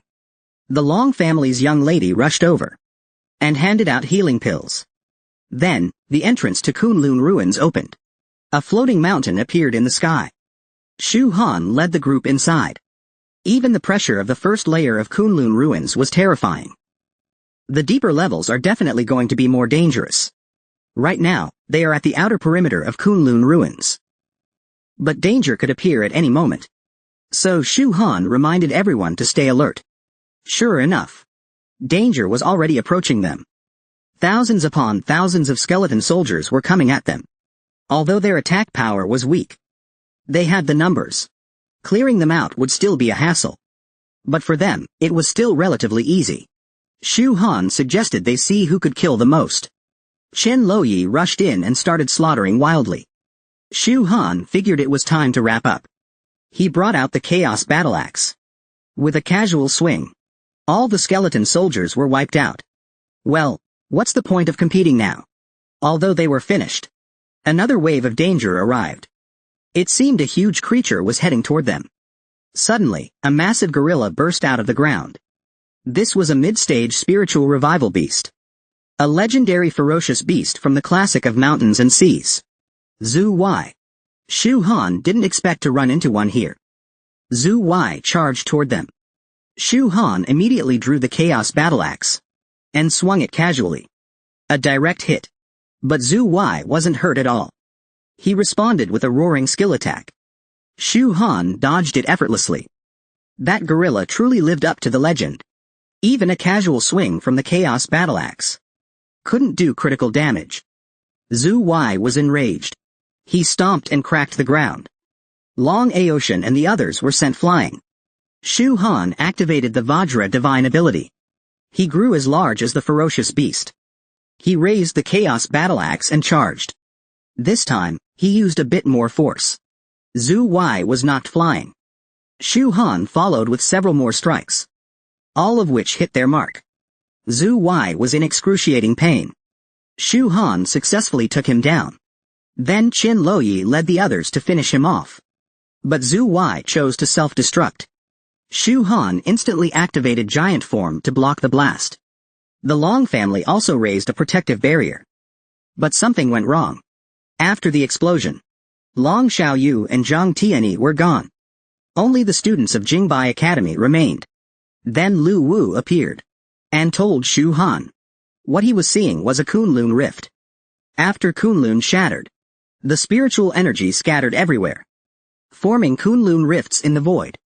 Most likely, those people were sucked into other rifts. Chen Luoyi was very worried about Long Xiaoyu and the others. Shu Han told her not to worry. Zhang Tianyi was the Zhang family's top genius. He should be fine. And Long Xiaoyu possessed the Long clan's royal body. So she should be okay too. Chen Luoyi felt relieved after hearing that. Inside the Kunlun rifts were great opportunities. Massive fortunes. Lu Wu sent Shu Han a message, relaying all this information. It made him overjoyed. He shared the news with Chen Luoyi and the others. They were all excited too, eager for those great fortunes. But 3 people didn't want to go. They wanted to leave the Kunlun ruins. It was just too dangerous here. They couldn't handle it. So Shu Han had them stay and wait, and not wander around. After the arrangements, he took Chen Luoyi and the others into the Kunlun rift. Shu Han had defeated the super beast, and the Kunlun rift appeared. He led Liang Kankan and the others inside. The scenery inside was breathtaking. Compared to the outside, it was like 2 different worlds. They prepared to move forward. Suddenly, the ground cracked open. They almost fell in. But it didn't stop there. Spikes shot up from the grass to attack Shu Han. Chen Luoyi faced the same situation. She was attacked by the grass. On Long Aoshan's side, a few stones rolled over on their own and suddenly flew up to attack Long Aoshan and Wuji. They immediately leaned back to dodge. At this moment, Shu Han realized That every blade of grass here, every flower and leaf, seemed to be filled with hostility toward them. They needed to move faster. Shu Han led the group, clearing all obstacles ahead. They kept running forward, thinking they had escaped the attack range. But they hadn't. At the rear, Liang Kankan's foot was suddenly entangled by a vine. And he was dragged away. The vine wrapped tightly around his body, not even giving him a chance to call for help. Liang Kankan immediately unleashed his powerful strength and broke free from the vines. Only then did Shu Han and the others realize he had been ambushed. The vines dropped their disguise and surrounded them. Liang Kankan took out a kitchen knife and started slashing wildly. Shu Han set the vines on fire. But the danger wasn't over. Something else was coming. A giant bun flew over. It radiated an evil aura. Then the bun split open, and a swarm of demons crawled out. Shu Han suspected this was a demon fruit. If that were the case, the demon tree must be nearby. Shu Han got a little excited. Based on memories from his previous life, this demon tree could be used to upgrade the Chaos Battle Axe. Shu Han casually punched a little demon, but it dodged unexpectedly. They were much faster than he anticipated. Suddenly, the demon fruit spat out another batch of little demons. Qin Loyi was puzzled at the sight. Not knowing what it was, Shu Han explained it to her. According to ancient legends, there was a tree called the demon tree. Its fruit could spawn demons. So the demon tree must be nearby. The little demons surrounded Shu Han and the others. Shu Han smashed a large group with a single punch. Qin Loyi slashed a few times but to little effect. So he changed the form of his war armor to phoenix armor. He flew into the sky and rained down feathers that killed all the little demons. But then more flew in. This time, the little demons launched a coordinated attack. Shu Han unleashed a lightning technique, and Wuji assisted him with a move. Rapid Heavens Advance. Zodiac God Slaying Strike. The little demons were completely obliterated. Next, Shu Han planned to raid the demon tree's lair. The giant tree before them was the demon tree. Just as Shu Han had expected. It really was the demon tree. The danger here was not to be underestimated. Everyone, prepare for battle. At that moment, Lu Wu sensed that the demon tree was sleeping. That was ideal. They could avoid a brutal battle and still take the treasure. Shu Han told Qin Loyi and the others to stay put. He would scout ahead. Arriving at the base of the demon tree, nothing happened. So he called Qin Loyi and the others over. He instructed them to search the area for treasures. Then Shu Han turned over a tree branch and discovered a tombstone. He quickly called everyone over. They had found the treasure. But Shu Han didn't expect it to be the treasure trove of the war god Xing Tian. If that's the case, there must be a lot of treasures inside. Qin Loyi and the others were ecstatic. Suddenly, Shu Han sensed danger. He told them to retreat quickly. Right after that, the tombstone exploded. Fortunately, Shu Han had led them away in time. As the dust settled, a Pegasus appeared in the sky. It was Ying Jiao, one of the guardian beasts of Kunlun ruins. It flapped its wings, gathering energy, and launched an attack at Shu Han. Shu Han clasped his hands forward and summoned a firebird. It blocked Ying Jiao's attack. But it wasn't over yet. Ying Jiao let out a roar. Several demon beasts appeared in front of him. They charged at Shu Han. He quickly warned everyone to be careful. Ying Jiao's move was very powerful. Shu Han planned to use the Vermilion Immortal 4 swords against it. Several spirit swords appeared around him. With a whoosh, they flew at Ying Jiao's demon beasts. Qin Loyi also summoned his phoenix flame spirit. Ying Jiao, one of Kunlun Ruin's guardian beasts, had appeared. He summoned numerous ferocious beasts and launched an attack at Shu Han and the others. Qin Loyi immediately activated phoenix form to kill the monsters. A giant snake flew toward Long Aocean. He summoned his dragon soul and used dragon absorption to block the snake's poison. 2 beasts came charging at Wuji's side. A toad monster and a lion monster. Wuji's eyes lit up, and he cast a pupil technique. Liang Kankan, meanwhile, was fighting a turtle monster, which matched his vibe quite well. But Shu Han was facing 4 or 5 beasts. And killed them all with a single sword strike. Now it was time to deal with Ying Zhao. 9 Swirl. Vermilion Immortal Sword Formation. Hundreds of spirit swords flew toward Ying Zhao. He immediately activated a defensive barrier to block Shu Han's sword formation. But that was only the beginning. Shu Han increased the formation's power and shattered Ying Zhao's barrier. The flying swords pierced through his body. The divine stone fell. From then on, Ying Zhao was no more. Shu Han had eliminated him and brought him release. After all, he was already long dead. Why continue to cling to life? Over on Qin Loyi's side, they each defeated the beasts they faced. Liang Kankan then thought, they were fighting so hard here, while not knowing how Long Xiaoyu and Zhang Tianyi were doing. Long Aoshan guessed they must be having a rough time. Maybe they were suffering in some godforsaken corner. He was actually spot on. Long Xiaoyu really was in trouble. Afterwards, Shu Han decided to check out other parts of Kunlun ruins. But it was too dangerous. He might not be able to protect Qin Loyi. So he chose to go alone. Qin Loyi respected his decision and would wait for his safe return. Then Shu Han arrived at the 8th layer of Kunlun ruins. A 9-headed bird flew over his head. It reminded him that in his past life, someone had followed such a bird and discovered a great fortune. So Shu Han followed it as well. He arrived at a grand hall. Along the way, he discovered the mythical jade ruler. Inside was also a 9-section immortal chain herb. Shu Han slowly approached it. This would help Qin Loyi's cultivation greatly. At that moment, a cloud of black smoke approached and turned into a demoness. Those who trespass the jade pool must die. The demoness took out a strange sail containing dragon and phoenix power. Shu Han didn't take her seriously at all. He punched and knocked her sail back. Now it was Shu Han's turn to attack. He flew straight at the demoness. She formed claws and cast the immortal slaying claw to keep Shu Han at bay. But it was useless. She couldn't touch him at all. Shu Han finally arrived right in front of her. He drew the chaos battle axe and swung it down hard. A dragon-shaped slash burst forth and scattered the demoness. Only her tail remained. Just as Shu Han picked the immortal herb, another demoness appeared, but was killed by one strike of his axe.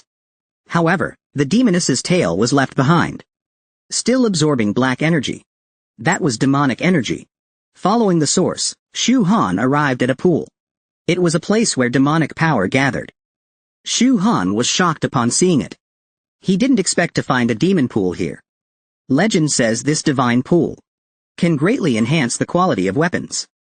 So Shu Han threw all his treasures into it. Next was the chaos battle axe. He eagerly anticipated what level it could evolve to. The chaos battle axe emitted a dazzling light, absorbing a large amount of magic power from the pool.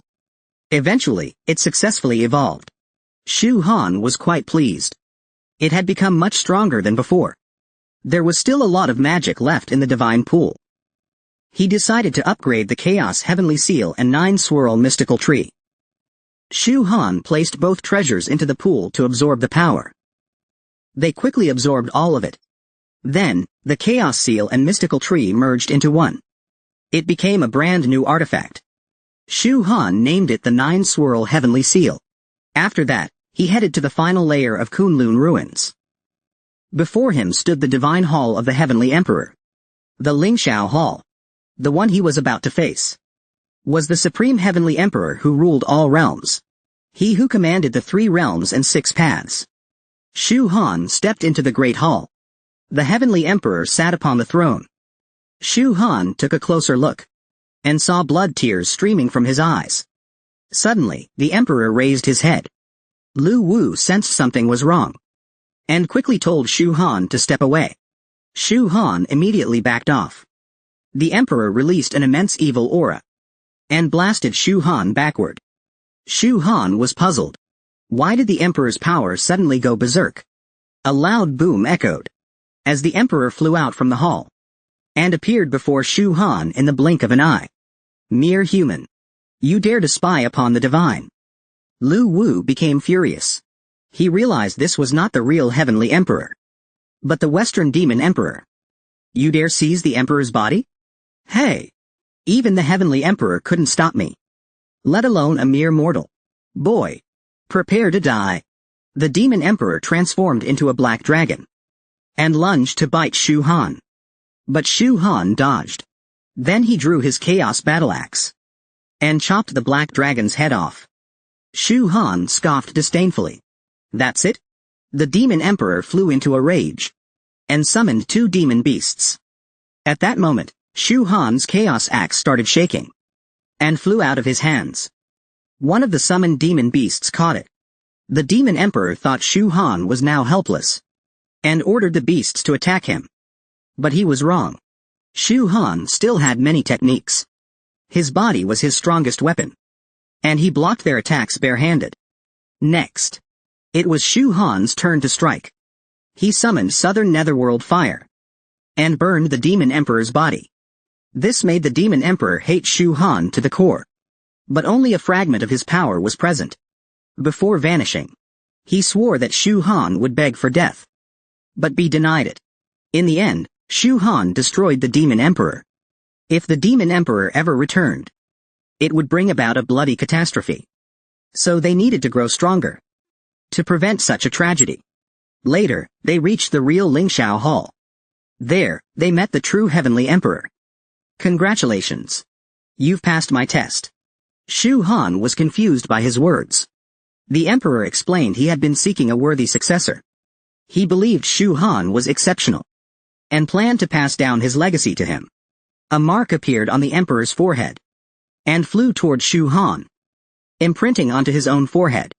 He began to feel the power of the Emperor's mark. Shu Han was deeply shocked by the immense power within. It far exceeded his expectations and could even help him reach the Earth Immortal Realm. After absorbing it, Shu Han slowly opened his eyes. It seems the power of my laws is well suited to you. Protect this place well. Then, the Heavenly Emperor vanished. Lu Wu suddenly remembered there was a purple crystal divine algae tree nearby. An absolutely top-tier divine item. I'll take you there. They walked out of the Lingxiao Hall. Passing through a forest, they arrived at the purple crystal divine algae tree. Shu Han was amazed when he saw it. This divine tree's effects were extraordinary. It could refine the body and spirit. It tempered one's soul. Truly an exceptional tree. Its powers refined both body and soul. No one had picked from it. The tree was full of divine algae. Shu Han reached out and plucked all the divine algae. He eagerly tasted one. It felt incredible. Such pure power. Just one piece significantly boosted Shu Han's spiritual perception. After absorbing the energy, he planned to return to find Qin Loyi and the others. With a swoosh, he flew off. He returned to the agreed location, but saw no sign of them. The area showed signs of a fierce battle. Worried for Qin Loyi's safety, he activated the divine stone at full power to locate them. Shu Han successfully found them. They were fighting a demon. It was extremely powerful. With one punch, it sent Liang Kankan flying from his turtle shell. Qin Loyi rushed in with his sword. But he was no match either. He too was knocked away by a punch. The demon seized the opportunity and teleported in front of Wuji, landing a heavy blow on him. With a loud boom, he was sent flying dozens of meters. Only Long Aoshan remained. He was ready to risk it all. He unleashed a tornado at the demon. The demon casually waved it away, then finished Long Aoshan with a single punch. He then prepared his strongest attack to blow them all up. At the critical moment, Shu Han arrived and blocked the demon's attack. He was furious now. The demon's fate was sealed. Shu Han drew his Chaos Battle Axe and cleaved the demon. It was destroyed. He saved Qin Loyi and the others. Then Shu Han gave the divine sickle to Qin Loyi. The divine algae were given to Liang Kankan and the others, but only half a piece each, as they couldn't handle the full energy. Suddenly, the sound of beastly worship came from afar. It seemed something powerful had been born. Shu Han decided to check it out and told them to wait here. He arrived at the site of the treasure's birth. Demons were worshipping a flower on a stone. Shu Han recognized it instantly. It was the nuclear Tao flower. Once the flower bloomed, it would mark the start of mid-stage spiritual revival. Shu Han hadn't expected the second seal to be here. If the seal were broken, the beasts of Kunlun ruins and other realms would be unleashed. Humanity would face annihilation. Shu Han had to prevent that. He joined forces with Lu Wu to kill the demons. Shu Han unleashed the Vermilion Immortal Sword formation. Countless flying swords struck the demons. After several hours, they finally wiped out every demon. Shu Han was left gasping for breath. Next, it was time to deal with the nuclear Tao flower. Just as he reached for it, a flying knife shot toward him. It stopped him. Shu Han looked toward the source. It was a group of men in black. They'd sensed the nuclear Tao flower and came to investigate. They didn't expect to find a student from Qingbai Academy. One of them was cautious and warned the others to stay alert. To get here, he must have real skill to bypass the beasts. But another disagreed, thinking Shu Han got here by luck. He charged forward, trying to kill Shu Han. Shu Han drew his sword and blocked the attack. He realized they were the same black-robed group from Jingxi Cave Heaven. Suddenly, one of them vanished and appeared behind Shu Han, stabbing at him with a dagger. He stabbed with a knife, but Shu Han blocked it. He immediately drew the Chaos Battle Axe and chopped off one of his arms. He quickly backed away from Shu Han, realizing that normal attacks couldn't hurt Shu Han at all. He prepared to use a powerful skill, but Shu Han didn't give him a chance. Suddenly dashed forward and punched him hard. Shu Han was underestimated by the man in black and knocked him down with a single punch. Then lifted him into the air. With a loud bang, he was blown to ashes. The rest of the men in black started taking Shu Han seriously and decided to attack together. They surrounded Shu Han and unleashed the Demon Lord's power. Suddenly, a lightning bolt struck their artifact. Shu Han walked up and crushed it with one stomp, gathered powerful energy, and instantly wiped them all out. Even blasted a giant crater in the ground. Shu Han now realized everything was the Demon Lord's doing. He swore to one day wipe them all out. Now he could finally deal with the nuclear Tao flower. Shu Han activated the Tiangang Luhe formation to reinforce the seal. At that moment, Qin Luoyi and the others arrived. They were a bit worried, so they came to check. They didn't expect such an intense battle had occurred. Shu Han said he would explain everything after returning. Now that everything was resolved here, it was time to go back. And there was important news. The mid-stage spiritual revival was coming. They had to notify Principal Hua quickly. So Shu Han led the team out of the Kunlun ruins. The team on the first level had already come out safely. But Long Xiaoyu's situation was terrible. His entire team had died inside. Only he survived. He felt deeply guilty and cried in Qin Luoyi's arms. He was supposed to die in there too. Luckily, the team on the first level rescued him and brought him out. Shu Han sighed helplessly when he found out. Then he noticed Zhang Tianyi and realized he had gained great fortune too. Afterwards, they all went home. Elsewhere, the castle was the Dark Night City, territory of the King of Nightmares. Those men in black were his subordinates. He examined the battle traces and discovered who disrupted his plan. At that moment, the vampire count recognized him, saying the god of misunderstanding was killed by that kid, as well as a clone of Baiyun. Seems this brat wants to go against our 12 demon lords. We must eliminate him. The King of Nightmares proposed to join forces to kill Shu Han. 3 days later at Qingbai Academy, Liang Kankan came to Shu Han's dorm to inform him. The principal wanted to see him in the office and report the expedition in detail. Shu Han went to the Qingbai office building and met with the principal. The principal asked Shu Han to explain what terrifying things happened in the Kunlun ruins. With such severe casualties, Shu Han told him everything that happened inside. We were attacked by an Earth Immortal level monster after entering.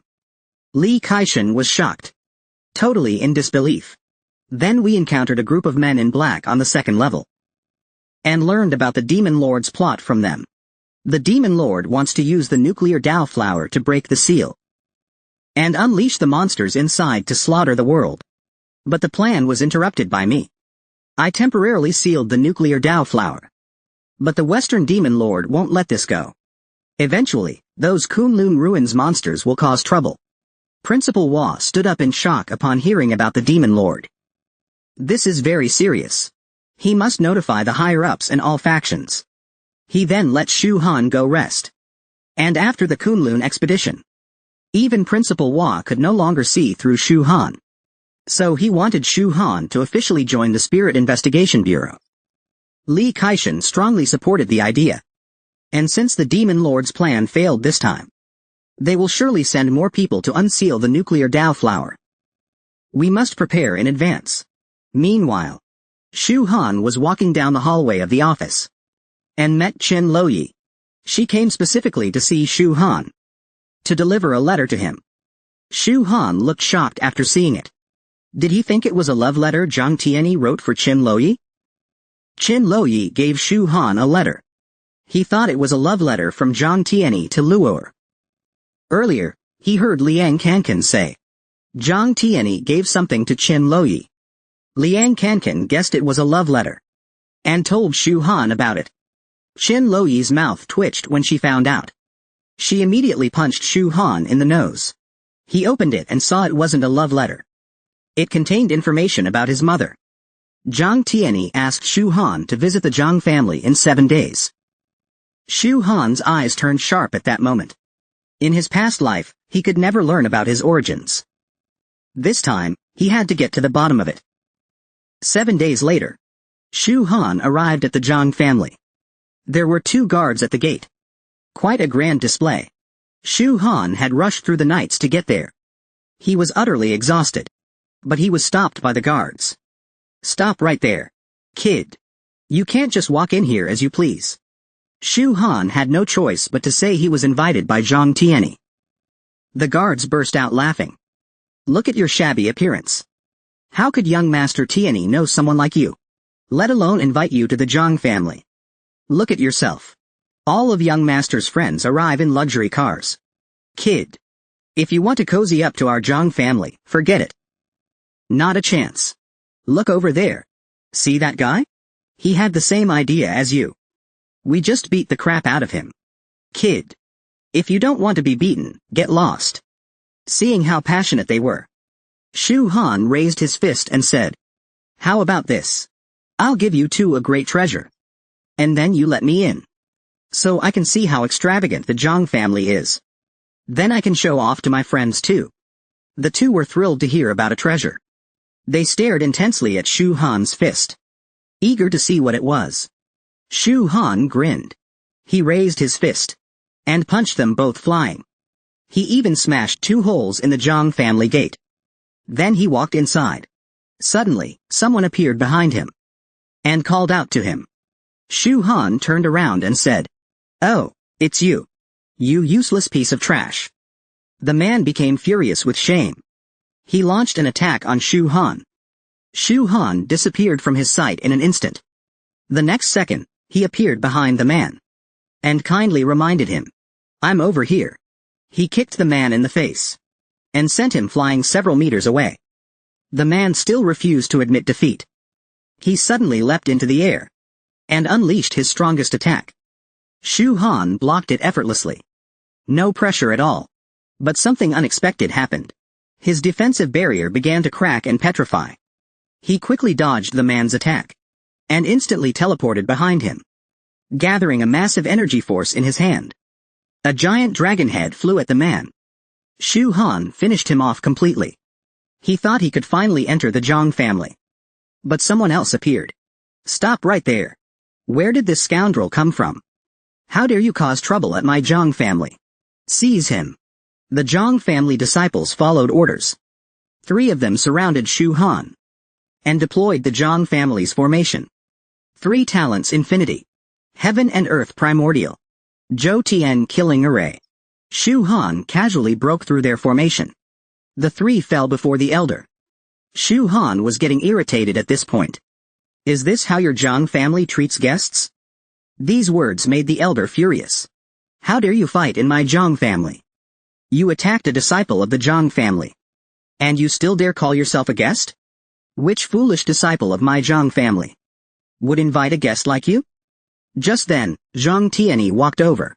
The elder looked puzzled upon seeing him. Tianyi, what are you doing here? He awkwardly explained. Wu Shu. I was the one who invited him. Zhang Tianyi arrived just in time. Or Shu Han would have given this Wu Shu guy a beating. Zhang Tianyi brought Shu Han into the Zhang family. Shu Han asked him what the letter he sent meant. Zhang Tianyi said it meant exactly what it said. Hearing that, Shu Han understood he knew where his mother was. Shu Han guessed his mother was in the Zhang family. He vaguely remembered from childhood that his parents were once by his side. But for some unknown reason later, they left him behind and entrusted him to a neighbor. But eventually, the neighbor had no choice but to send him to an orphanage. And it turns out Shu Han's mother really is here. She's Zhang Tianyi's second aunt. But her condition isn't good now. He thought his father might be here too. But sadly, he's not. Zhang Tianyi also doesn't know his father's whereabouts. He only knows that his mother is here. But her situation now seems to be related to Shu Han's father. At this moment, Zhang Tianyi was taking Shu Han to see his mother. They came to a boulder. He twisted a mechanism, and the ground started shaking. The water in the lake gradually drained. At the lake bed was a secret chamber. A secret passage entrance opened. So they entered the tunnel. The space inside was very large. At the end was a room. Zhang Tianyi pushed open the door. Inside was a person locked up. His second aunt, Zhang Tianyi said. She was Shu Han's mother. She could barely hold on now, as she had suffered torment in this place for years. Her body had grown weak. Shu Han was furious when he saw this. He wanted to know what exactly had happened. Zhang Tianyi told him what he knew. His second aunt had exceptional talent. She traveled far and wide. Eventually, she met Shu Han's father. The two fell in love and gave birth to Shu Han. This act angered their grandfather. In the end, she was captured and brought back by him. Since then, she's been locked up here and subjected daily to a punishing thunder torture. When I was little, she was very kind to me. If I hadn't secretly brought her pills and herbs all the time, she might not have survived until now. Shu Han was deeply grateful for his help to his mother. Zhang Tianyi did all this because as a child, whenever he got into trouble, his second aunt always stood up for him. So he felt this was only right. In his previous life, Shu Han had reached a very high level of cultivation. He searched for news of his parents, but found nothing. When he returned to the orphanage, it had already become ruins. He never imagined that his mother had already been in such a state at that time. He had already missed the chance. Full of regret, this life, Shu Han swore to find them and protect them. But being able to find his mother was thanks to being much stronger in this life than the last, which caught Zhang Tianyi's attention. Otherwise, it would have been hard to find her. Now Shu Han wanted to take her away. Zhang Tianyi wouldn't stop him. He kindly reminded him, "You must clearly consider the consequences of taking second aunt." The Zhang family's storm-like retaliation. Shu Han didn't care at all. Let the Zhang family come if they dare. I'll bear it. Shu Han was burning with rage. A golden dragon slammed into the energy barrier trapping his mother. With a loud bang, it shattered successfully. Shu Han walked over to his mother. But then he accidentally stepped on a mechanism. The formation on the wall lit up. Several chains shot out. A dragon's roar broke the chains. But the chains kept coming, endlessly. They fired again. Shu Han had had enough. He struck the wall with the dragon's tail, destroying the formation on it. Zhang Tianyi saw how big the commotion was. It would definitely attract others. He decided to slip away first. This was the last thing he could do for his second aunt. The ground above the secret chamber began shaking violently. Fifth uncle also sensed it. He suspected it was caused by the man Zhang Tianyi brought. So he headed to the secret chamber. Shu Han had finally found his mother. He planned to take her away from the Zhang family. But she was too weak. He had to stabilize her condition first. Shu Han used his magic to treat his mother. Then took out a golden pill. And helped her swallow it. This way, her life was no longer in immediate danger. He swore to settle the score with the Zhang family. He carried his mother out of the chamber. Fifth uncle had been waiting there. He was there to stop them. Shu Han ignored him and kept walking. Fifth uncle was furious. He threw a punch at Shu Han. But Shu Han dodged it. He didn't want to waste words. He drew his chaos battle axe. Manifested the giant axe avatar of Ning City. Fifth uncle refused to back down. He unleashed his strongest technique. Blazing Vajra. Shu Han swung the axe down. It shattered the Vajra. Fifth uncle was defeated in one blow. But it wasn't over yet. The Zhang family elder and patriarch appeared. Shu Han. What are you trying to do? It was obvious. Shu Han was taking his mother away. The Zhang family would never allow it. Behind the patriarch, 7 golden wheels appeared. The pressure was overwhelming. Even Zhang family disciples were affected. Unable to join the battle. To protect his mother, Shu Han set her aside. Out of harm's way. Shu Han unleashed a terrifying power. And coldly warned. Those who block me. Die. 2 immense energies clashed constantly. Even before fighting, the force was overwhelming. The patriarch struck first. 8 immortal strike force. Attack. Several white figures charged at Shu Han. He pressed his palms together, forming a Taiji diagram. With a loud boom, flames erupted fiercely, burning the white attackers to ashes. The Zhang patriarch was shocked. He didn't expect Shu Han's cultivation could unleash the power of an earth immortal. So he used another powerful skill. Shu Han was stunned by the sight. A celestial phantom was summoned. Zhang Yus was indeed strong. But Shu Han was no slouch. Zhang Yus activated celestial power. Good timing. Shu Han said, perfect to test out the new divine art from the Heavenly Emperor. Heaven and Earth Fist. The energies collided, blasting surrounding Zhang family disciples into the air. At that moment, Zhang Yus's celestial phantom cracked. Shu Han remarked. So this is all a celestial is? Seeing his move fail, Zhang Yus prepared his trump card. 8 directions celestial map. Activate. Activate. A diagram appeared behind the phantom celestial. Shu Han realized it was an actual space. A real world. Zhang Yus manipulated the diagram and pulled Shu Han into it. When Shu Han opened his eyes, he was inside the painting's world. At that moment, Zhang Yus admitted he had underestimated him. You do have some divine techniques. But that's all there is to it. Shu Han was inside the painted world. Fireballs kept falling from the sky. They were trying to melt Shu Han down. Unfortunately, Zhang Yus miscalculated. Shu Han's body was incredibly strong. He could even withstand Earth Immortal level attacks. Trying to melt him was pure fantasy. Shu Han wielded the Chaos Battle Axe. A Taiji formation appeared beneath his feet. A beam of white light shot skyward. Above Shu Han appeared a headless man holding an axe. It was the great deity Xingtian. Shu Han swung his Chaos Axe. Xingtian mirrored his motion. They slashed toward the painted world. Outside, Zhang Yus said smugly.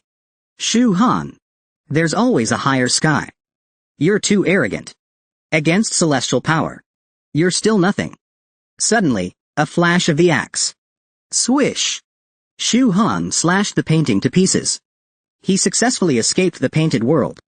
Zhang Yus was dumbfounded. Shu Han directly swung his axe at him.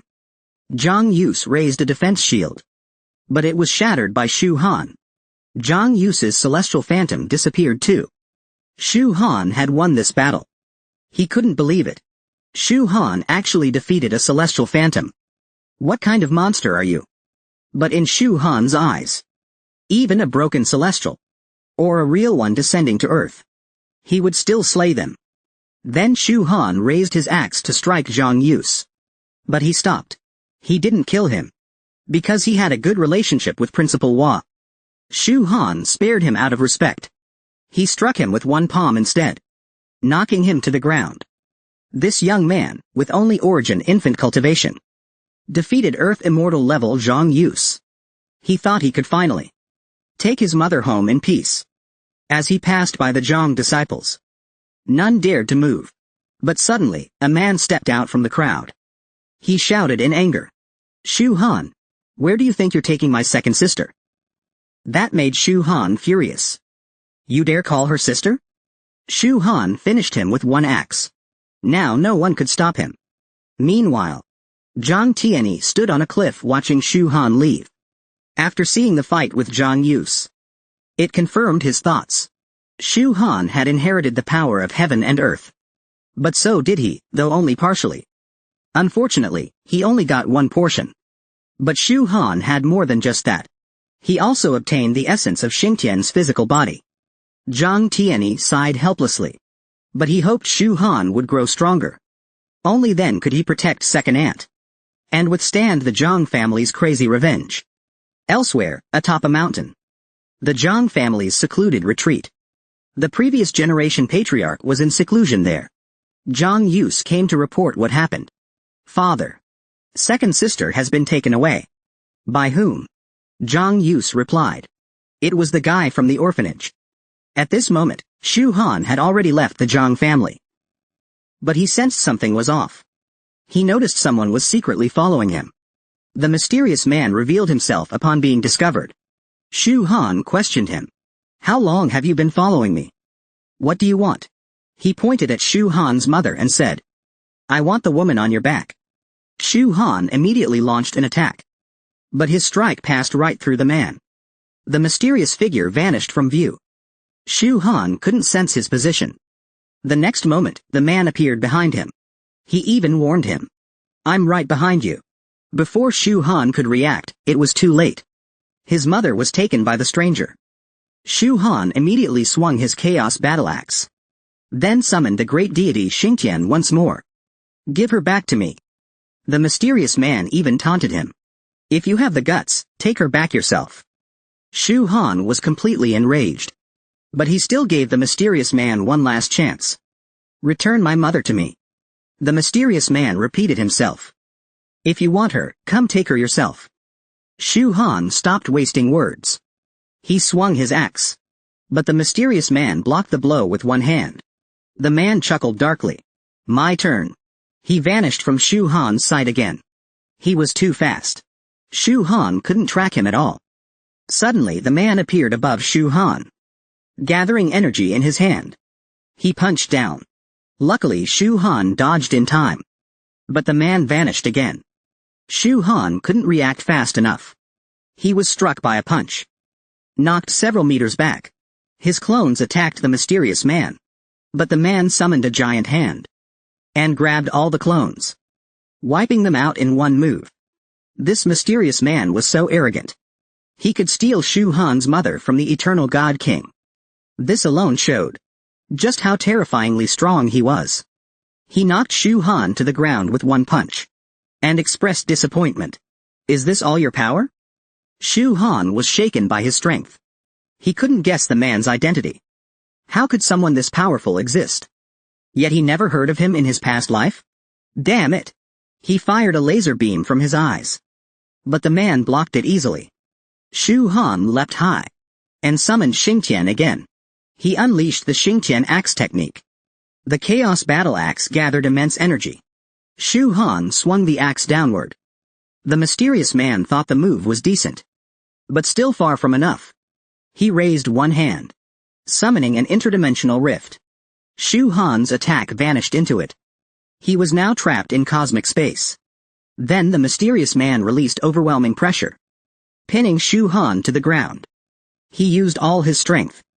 They fought back together with all their might. The mysterious man mocked him after seeing this. "If that's all the strength you've got, you'll never be able to take him from me." Shu Han helplessly pounded the ground. He recalled his days at the orphanage in his past life.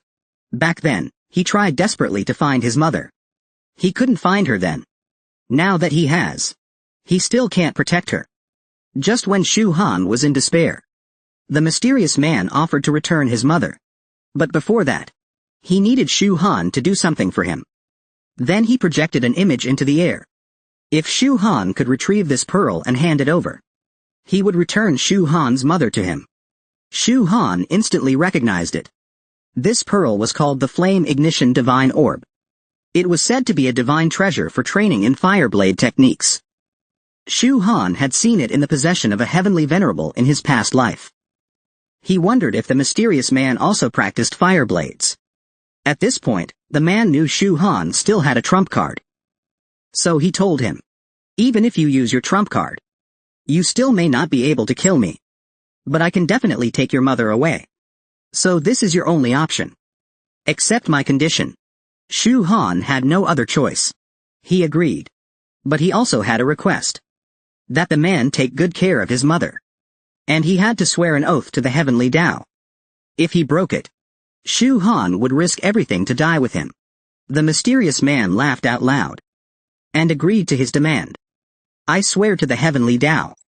I will not harm her in the slightest." With that, he vanished from Shu Han's sight. The space created by him also dissolved. Shu Han slowly stood up. He silently swore. In this life, he would reunite with his mother. Shu Han's mother had been taken by the mysterious man. Only by retrieving the Flame Ignition Divine Orb would the man return her to Shu Han. He immediately returned to Qingbai Academy. Lu Wu was sleeping. Shu Han grabbed him and asked, "Do you know about the Flame Ignition Divine Orb?" Lu Wu instantly flared up. "You brat. Your catmaster just finished eating a spirit fruit and was sleeping. What the heck do you want now?" Shu Han told Lu Wu. "This is very important. Do you know anything about the Flame Ignition Divine Orb?" Lu Wu thought for a moment. "Seems like I've never heard of it." Shu Han looked at his face thinking he did. And angrily punched him right in the nose. Lu Wu pitifully said, "If I haven't heard of it, I haven't heard of it. How is that my catmaster's fault?" At that moment, Qin Loyi came over. "Shu Han, you went to the Zhang family?" "Yeah. I just got my mom out. But then she was taken by a mysterious man." Lu Wu was stunned upon hearing that. He thought Shu Han was already a monster. Who could possibly be even more monstrous than him? Shu Han said he still couldn't figure out that man's identity. He wanted me to trade the Flame Ignition Divine Orb for her. Then Lu Wu understood why. Shu Han kept asking about it earlier. Just then, Qin Loyi seemed to recall. He'd heard that name somewhere before. Suddenly it hit him. His teacher had mentioned it. The Flame Ignition Divine Orb was in Molten Flame Valley. Shu Han remembered in his past life. That place was a classified area under national control. Qin Loyi said to enter the valley. They needed a letter of recommendation from a teacher. The two of them immediately went to the principal. The principal wrote a letter for Shu Han. Then warned him. The Molten Flame Valley is filled with danger. Though I don't know what you need that orb for. Its core area is extremely hazardous. Be very careful along the way. Seeing that Qin Loyi knew the orb's exact location, he told him to go with Shu Han. They set off immediately. And arrived outside the Molten Flame Valley. Below them was the entrance to the valley. As they landed, a phantom appeared. A phantom warned them that the area ahead is forbidden and not for them to enter. Please turn back. Shu Han then took out the letter written by the principal. After reading it, the phantom opened the entrance. They flew in immediately.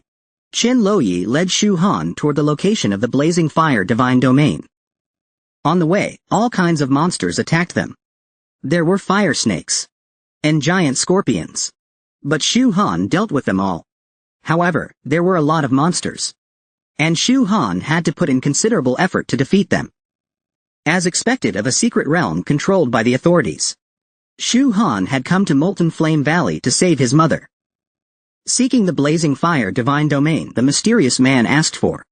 Following his teacher's description, Qin Loyi arrived at the location of the domain. It was near the source of the molten lava. At this moment, Shu Han found the lava's source. The divine domain was right above it. The two flew up together. A giant peach tree grew there. Alongside the blazing fire divine domain Shu Han needed. It emitted a dense fiery energy. As Shu Han approached to take it, suddenly, a strong flame burst from the domain. A monster appeared within. It roared furiously. Human! How dare you disturb my cultivation? You're seeking death.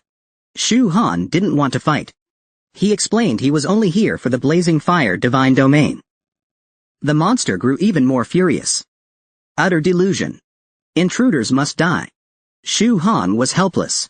He had no choice but to fight. The black bird then unleashed an attack. 9 suns soar. The earth shook violently.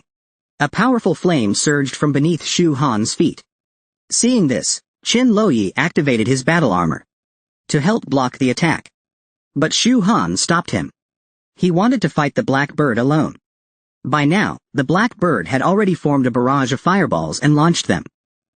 Shu Han leapt into the air, dodging the attack. Then he took out the Hongmeng battle axe. He gathered a surge of immense energy and performed a clone technique. 3 beams of light slashed toward the black bird. The bird instantly activated its defense to block them. But it realized it couldn't win against Shu Han. So it tried to flee. But Shu Han wouldn't let it go. He still hadn't gotten the divine domain yet. Shu Han jumped up and struck again with his axe. The bird couldn't dodge in time.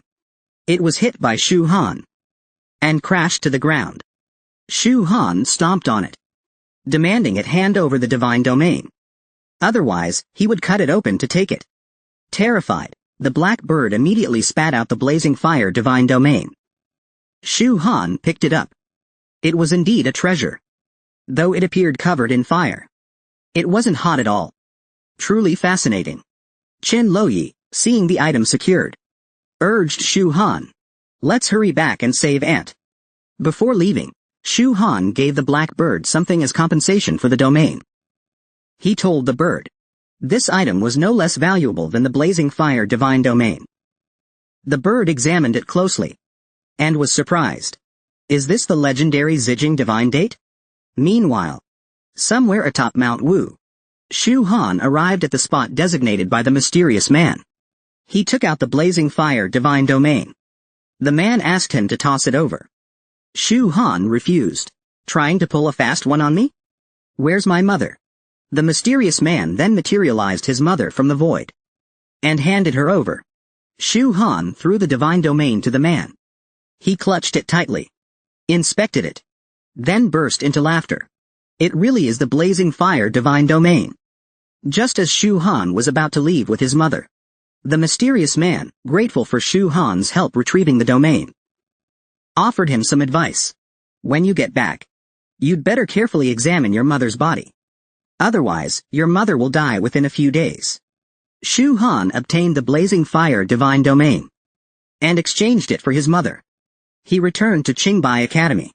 Following the mysterious man's advice, he gave his mother a full examination. He found 2 energy sources inside her body. The red one was left by the mysterious man. The black one was the threat the man warned him about. Shu Han began channeling energy to expel it. But it turned out to be extremely difficult. After half a day, he had only forced out a little. Suddenly, the black energy turned into black snakes. Shu Han immediately cast a child technique to eliminate all 3 snakes. Then he increased his energy to expel the rest. A black array with an eye symbol emerged. It was a curse mark set by someone. Fortunately, he found it in time. Shu Han successfully removed the restriction. Now his mother was no longer in danger. She would recover with some rest. However, Shu Han was puzzled. He wanted to find out who placed the black seal. Suddenly, Lu Wu popped out joking. "Kid, your mom's quite young and pretty. But to be honest, you don't really look like her." Hearing that, Shu Han grabbed a skewer, preparing to roast the cat alive. He wanted Lu Wu to know the price of death talk, especially when it involved his mother. Lu Wu quickly apologized to Shu Han. But it was too late. Flames were already burning on Lu Wu's fur. Just then, Qin Loyi came running over, saw the chaos and shouted, "Shu Han, what are you doing?" Shu Han quickly explained he wasn't doing anything, then threw Lu Wu out. Lu Wu escaped his fate. Qin Loyi then asked about Shu Han's mother's condition. Shu Han replied she was fine now, just unconscious. Suddenly, Qin Loyi blushed and said, "Shu Han, Your mother is my mother too. I'll help take care of her from now on. Shu Han was moved and hugged Qin Loyi tightly. After settling his mother, Shu Han took Qin Loyi downtown. Qin Loyi realized this was their first time shopping together. She wanted to buy Shu Han some clothes. She dragged him into the mall, picked out an outfit for him. Wearing it, Shu Han became the most dashing guy there. Shu Han picked one for Qin Loyi too. She looked like a goddess descending to earth. They happily left the mall. But they were seen by two punks. One of them thought Qin Loyi looked stunning.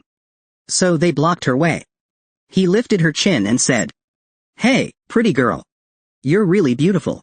Want to keep my boss company?" As soon as he finished, he was sent flying. Shu Han stood in front of Qin Loyi and said, "Sorry. She's not interested."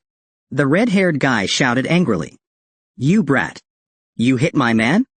Shu Han replied disdainfully, "I'm just in the minor grand stage. If you don't leave now, I'll show no mercy." The couple was just shopping, but caught the attention of these thugs. All because Qin Loyi was too beautiful. The red-haired guy wanted to mess with her, but Shu Han knocked his lackey down instantly. A crowd quickly gathered. They immediately recognized the redhead. "Isn't that Li Yu? He's bullying people again. He always throws his weight around because of his dad. But looks like he finally met his match." Li Yu threw a punch at Shu Han. But Shu Han didn't even retaliate. Just his natural defense sent Li Yu flying. Since talking didn't work, Shu Han had to teach him a lesson. Suddenly, Li Yu's jade pendant floated up to heal him. Li Yu got up again and launched another attack. This time, he landed a hit on Shu Han. Li Yu thought he had trapped him. He arrogantly said to him, "Kid, weren't you acting all arrogant?" He then threatened Qin Loyi to leave with him, or else he'd kill Shu Han. At this point, bystanders couldn't bear it any longer. Someone stood up for Shu Han. "Li Yu, you're abusing your dad's status as the top official in the capital. You're just too overbearing. You're bullying others too much. What? You want to stand up for him? Meddle in my affairs again, and I'll make you regret it." Suddenly, the barrier trapping Shu Han shattered. Shu Han grabbed him by the throat and said, "He may not dare offend you, but I do. You've provoked me again and again, and been nothing but arrogant. So today, I'll educate you on behalf of your dad." At that moment, Qin Loyi quickly stopped Shu Han. She didn't want things to escalate. She said giving him a little scare was enough. Shu Han let the scumbag go for Qin Loyi's sake. Besides, killing him would have just dirtied Shu Han's hands. Everyone watching was dumbfounded. Who is this guy? How did he take care of Li Yu so easily?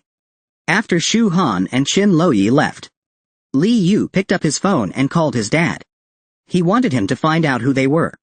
He swore to kill the two who humiliated him. Meanwhile, at Shu Han's dorm in Qingbai Academy, a strange man sneaked in. Seeing someone lying on the bed, he didn't expect he'd really been taken out of the Zhang family.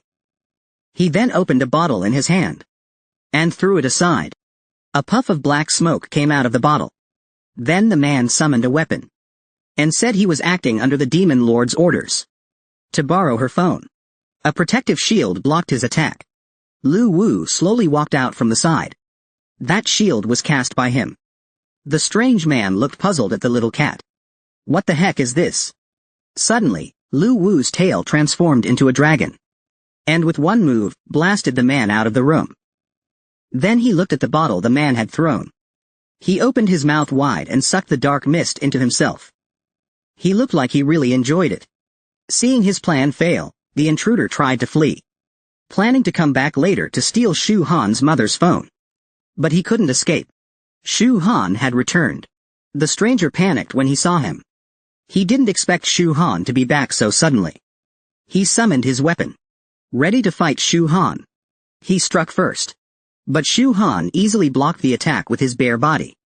While Shu Han was shopping with his girlfriend, the demon lord sent someone to assassinate his mother. Luckily, Lu Wu was there, or things would have been disastrous. Shu Han made it back in time too. The enemy realized he had no way out, and decided to risk it all. But his attacks meant nothing to Shu Han. While Shu Han was defending, the monster's eyes glowed. And suddenly a giant frog appeared. The frog lunged at Shu Han, but was way too slow. Shu Han teleported to the stranger and landed a sidekick on him. He charged energy into his fist and punched the man square in the chest. The man's body was immediately broken. But Shu Han sensed something was off. The man wasn't dead. He'd turned into a tiny frog, trembling in the corner. After a while, he peeked to see if Shu Han had left. Suddenly, Shu Han appeared in front of him. Shu Han grabbed him and flung him aside. Since he wasn't dead, Shu Han decided to give him a chance. As long as he obeyed, Shu Han would spare his life. Otherwise, he'd live in agony. Unable to live. Unable to die. Shu Han then questioned him. The strange man reverted to his original form and said, "As the first demon general under the demon lord, of course I would never betray him." Well, you just confessed without a fight." Shu Han was very surprised to hear this. "So it's the demon lord again?" He furiously asked the strange man. "What's the name of the demon lord who ordered you?" The strange man solemnly replied, "I am loyal to Lord Ya. I won't tell you." When Qin Loyi heard the name Ya, she recalled her teacher had mentioned it. Possibly the name of the Chaos Demon Lord. The strange man then realized he had just accidentally exposed the Demon Lord. Shu Han then cast a restriction spell, embedding it into the strange man's body. The restriction was meant to control him. As long as he obeyed Shu Han, his life would be spared. But if he dared betray Shu Han, he would suffer a fate worse than death.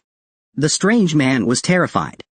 Shu Han now wanted to know why his mother was targeted. But the strange man didn't know. The demon lord only ordered him to kill Shu Han's mother. He gave no further reason. The strange man originally planned to go to the Zhang family, but then heard Shu Han had taken his mother out. So he came to Shu Han's place instead. Seeing Shu Han wasn't there, he made his move. Shu Han couldn't figure out why the Chaos Demon Lord wanted his mother dead. What was the real purpose?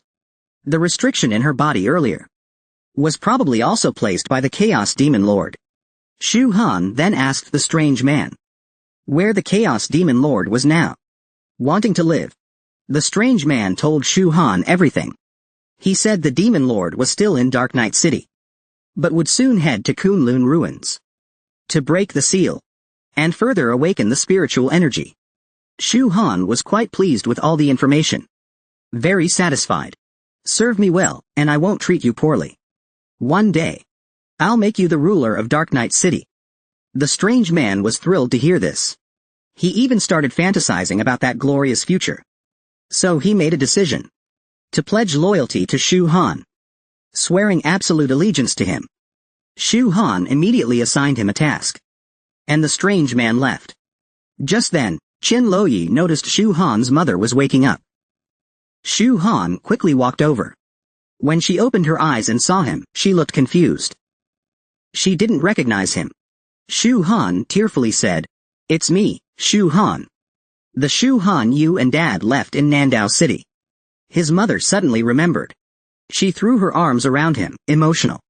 Then she apologized to him. "It's all Mom's fault. I'm sorry, my son. I didn't take good care of you. My child. How did you live all these years?" This moved Qin Loyi to tears too. Shu Han said he had lived well, but there was still so much he wanted to tell her. Now Shu Han was incredibly strong. Even Earth Immortals were no match for him. Not even the Demon Lords of Dark Knight City could beat him. But those Demon Lords were still reckless. They actually dared send someone to kill his mother. That crossed Shu Han's bottom line. So through the Demon General, he learned of the Demon Lord's movements. He was heading to Kunlun. Today, Shu Han would make sure he never came back. Elsewhere, Demon Lord Ya had already arrived at the peak of Kunlun. Before he could unlock the second layer of the seal, a lightning bolt struck from the sky, blasting him off the mountaintop. Then Shu Han slowly walked up to him. Without saying a word, he summoned the four swords of the Immortals. and launched his attack on Ya. The demon lord quickly rose and blocked it, and arrogantly said. With that, the demon lord activated his personal domain, filling the surroundings with purple lightning. Right after that, a group of chaotic beasts appeared behind the demon lord. Suddenly, Chaos Demon Lord Ya disappeared. That group of chaotic beasts charged at Shu Han. Shu Han immediately cast a spell. A Taiji pattern appeared behind him. It blocked those chaotic beasts, and also revealed the demon lord's location. Shu Han unleashed his heaven and earth fist directly at him. The demon lord saw it was the power of heaven and earth, and felt things were going badly, trying to escape. But it was too late.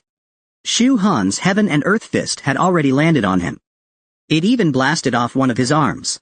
Seeing this, Shu Han mocked him. You're no different than that waste from the Wu Society. At that moment, the demon lord said in disbelief. That's impossible. You weren't this strong when you killed the Wu Society. Even if you received the heaven and earth legacy, it shouldn't be this powerful. Who exactly are you? Shu Han found it amusing. You're about to die and you're still curious about my background? Foolish ant. Let me show you the real difference between me and the Wu Society. At that moment, the demon lord's severed arm regrew. Then he chanted a few spells. Space severance. Dimension to void. Chaos reversal.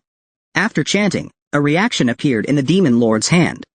At this moment, Shu Han saw through it instantly.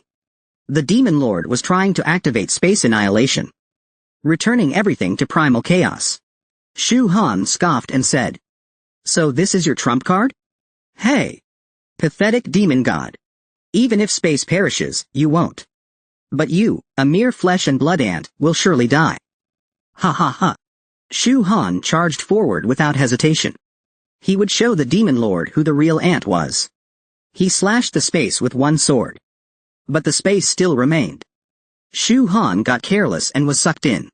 Ya, being one of the demon lords of Dark Knight City, had considerable strength. But to Shu Han, he was nothing. Precisely because of that, Shu Han let his guard down and got sucked into the Chaos Demon Lord's primal chaos domain. Here, the demon lord was God. Human. Even with great divine powers and fortune, you will still die. At this moment, the space began to shrink. At this rate, Shu Han would be crushed into fragments. Then the demon lord looked at Kunlun ruins and said, Finally got rid of that nuisance. Now it's time to break the seal.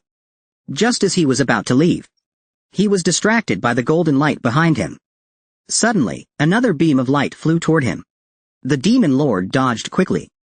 Shu Han slowly walked out of the golden light and mocked. Trying to stop me with an illusionary space? How arrogant of you. The demon lord was full of doubt. That's impossible. How could you escape my primal chaos domain? Nothing is impossible. Shu Han raised his primal chaos battle axe and gathered his strength. He slashed down with the axe. The demon lord summoned the crystal wall from the defense spell rankings.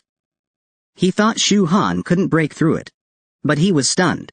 Shu Han gathered even stronger power, and slashed again. The demon lord's crystal wall shattered instantly. Even he was blasted into pieces by the blow. Although the demon lord died, his spirit stone remained, but it was still caught by Shu Han. Then he pulled out a photo of his mother and showed it to the demon lord. Do you recognize this person? The demon lord looked and was shocked, trembling as he said. Why, you're related to her. She's my mother. The demon lord burst out laughing. Now I understand why you're so powerful.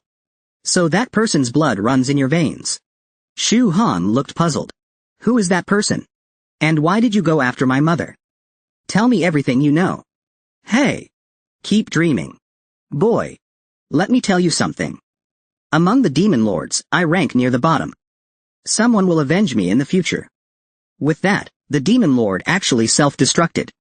In an instant, a large crater was blasted out. Fortunately, Shu Han's body is tough and was unharmed. The Chaos Demon Lord's last words happened to remind Shu Han. Although defeating him was effortless, facing the strongest demon lords will still be difficult. Shu Han still found it a bit challenging. Before that, he had to quickly improve his cultivation further. This 100-year-old man turned out to be a celestial tier powerhouse. But he was no match for the young Shu Han. Just now, Shu Han had defeated Demon Lord Ya. Back home, his mother was cooking for him. Suddenly, Liang Kankan and Long Aoshan came over. They had just seen Zhang Tianyi and a fierce-looking old man heading to the principal's office. "We heard you caused a scene at the Zhang family. So we came to warn you." After hearing this, his mother already guessed who it was. After all these years, she still refuses to let it go? Shu Han also roughly figured it out. "Don't worry, Mom. Leave everything to me. Stay home and rest well. I'll head to the principal's office and be right back." That man was none other than Shu Han's grandfather, Zhang Nong. On the way there, they ran into Chen Loyi. She heard about it and came to warn Shu Han as well. "Don't worry. That old Zhang Nong is no big deal. Let's go. We'll confront him together." They arrived at the principal's office. The moment they pushed open the door, a powerful energy wave came blasting at them. It was the principal and Zhang Nong facing off. A fight was about to break out. But Shu Han's appearance made Zhang Nong shift his target. "I was looking for you. And you showed up yourself." The principal warned him not to act recklessly. "Or don't blame me for being rude." But Shu Han told the principal not to interfere. "This is a personal feud between me and the Zhang family. Let us handle it ourselves." Since that's the case, the principal said no more and agreed. The next second, Shu Han pointed at Zhang Nong mockingly. "Let me tell you. In front of me. If you're a dragon, you'll coil. If you're a tiger, you'll crouch." Zhang Nong was immediately enraged. "You brat. So arrogant. Soon I'll skin you and tear your tendons right here. Then I'll take your mother Zhang Jia. That disgrace who betrayed our family." At that moment, Shu Han was completely enraged. "Calling my mom a disgrace? What the hell are you? Back then you couldn't keep my father. And now you can't defeat me either. Hey! Such arrogant ignorance. I'll show you today that there's always someone stronger. And a sky beyond the sky." The two instantly vanished from the room and reappeared high in the sky. They floated mid-air, releasing powerful energy. The next second, the fierce battle began. They were evenly matched at first. But it was only probing. The real fight was just starting. Zhang Nong launched a palm strike. Shu Han cleaved it with his axe. Then followed up with a heaven-earth fist. Zhang Nong noticed too late. Luckily, he activated the Shenong shield just in time. "Didn't expect that in just a few years you'd grow this powerful. I should have eradicated you back then." Shu Han now unleashed the 4 immortal slaying swords. Zhang Nong's Shenong shield couldn't withstand them. Cracks spread across its surface. Zhang Nong felt something was wrong. The Shenong shield shattered completely. "You think this is enough? Don't underestimate the Zhang family's heritage." Shenong shield. Scatter. Countless fragments surrounded Shu Han. They fused into a sphere. He thought he had captured the boy, and laughed smugly in triumph. Suddenly, a burst of golden light flashed from within. The Shenong shield was shattered again. Zhang Nong was utterly shocked. So this is the great Zhang family heritage? Turns out it's nothing special. Zhang Nong had never suffered such humiliation. He no longer held anything back. One blade severs heaven and earth. Sun, moon, and stars revive. Shu Han noticed the green grass in his hand glowing. Could it be Shenong is still alive? As expected, the Zhang family is no simple clan. Zhang Nong raised his hand and summoned several flying swords toward Shu Han. Unfortunately, none of them hit. At this point, Shu Han didn't want to play anymore. He wanted to end this game. He merged the yin-yang fish flying swords into one, forming an even more powerful golden sword. Seeing this, Zhang Nong instantly intensified his sword barrage. The collision of their swords triggered a massive explosion. Shu Han seized the moment, swapped to his divine axe, and charged forward. He raised his axe right in front of Zhang Nong. Just as he was about to strike down, Zhang Nong pulled out the Shenong ruler. It looked like he blocked it, but not really. In the next second, Shu Han shattered the Shenong ruler. Zhang Nong, seriously injured, slowly fell from the sky. Shu Han looked to the heavens and said, "Dad, I finally avenged you. Looks like I wasn't needed after all." As the Zhang family left, Zhang Tianyi told Shu Han, "What you defeated today was just a clone of Grandpa. The Zhang family is not as simple as you think. I'll head out first. Take care of second aunt." So it was just a clone? No wonder he was so weak. After they left, Shu Han and the others got ready to go. But before that, he had a private word with the principal. During the fight, he sensed a remnant soul inside Zhang Nong. Possibly Shenong's. The principal stroked his beard and said, "The Zhang family's roots run deep indeed. If Emperor Shenong still exists in some special form, then the Ji family's emperor might too." Shu Han returned home. His mother handed him a letter. It was delivered by someone from the Mongkor Alliance. "They're holding a cruise party. You're invited, along with your friends. It's to thank you for your help last time." The next day, Shu Han took his friends to Ningshenggang for the event. As they walked in, a massive cruise ship stood before them, truly magnificent. But that was just the outside. Inside, the cruise was even more luxurious. Top-tier delicacies, world-renowned bands, and talents from prominent noble families.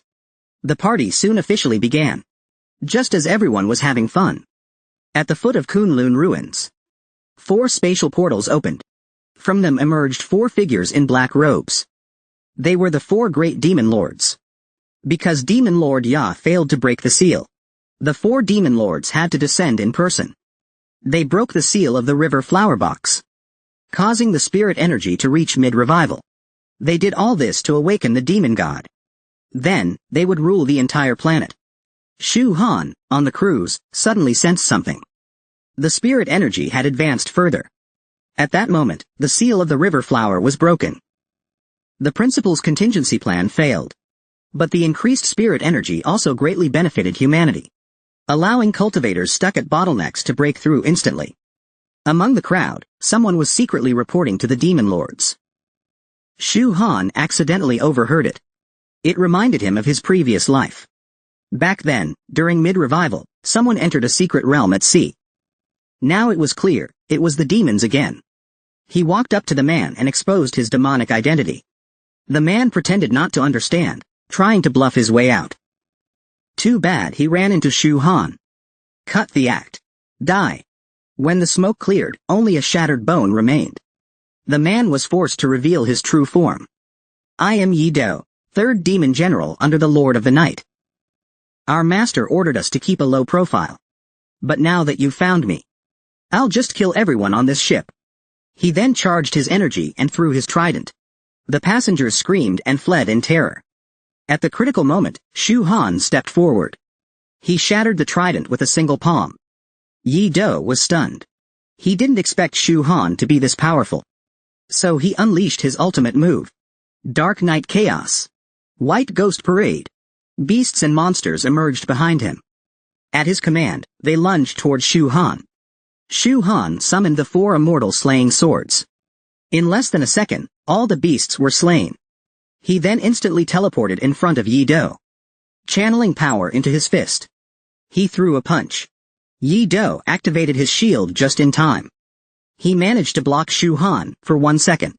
But it was useless. In the end, he was blasted into dust. But it wasn't over. A red-haired girl nearby was also a demon. Shu Han instantly appeared before her. He stared at her fiercely. "You won't escape either." The girl panicked, face turning pale. "What did you say? I'm not a monster." Then she turned and tried to run. But escaping the eternal god King Shu Han? Not so easy. With 1 strike, he took her down. She reverted to her true form, a red fox. All the demons had been wiped out by Shu Han. The ship was now safe. Shu Han decided not to leave just yet. He ordered the ship to sail forward. He wanted to go to the place the demons had intended to reach. Now that they were gone, that secret realm belonged to them. The 4 of them flew into the secret realm. They were surprised by how beautiful it was inside. Full of vitality. Shu Han expanded his spiritual sense to scan the area. He discovered many treasures. They followed Shu Han's lead, encountering many beasts along the way.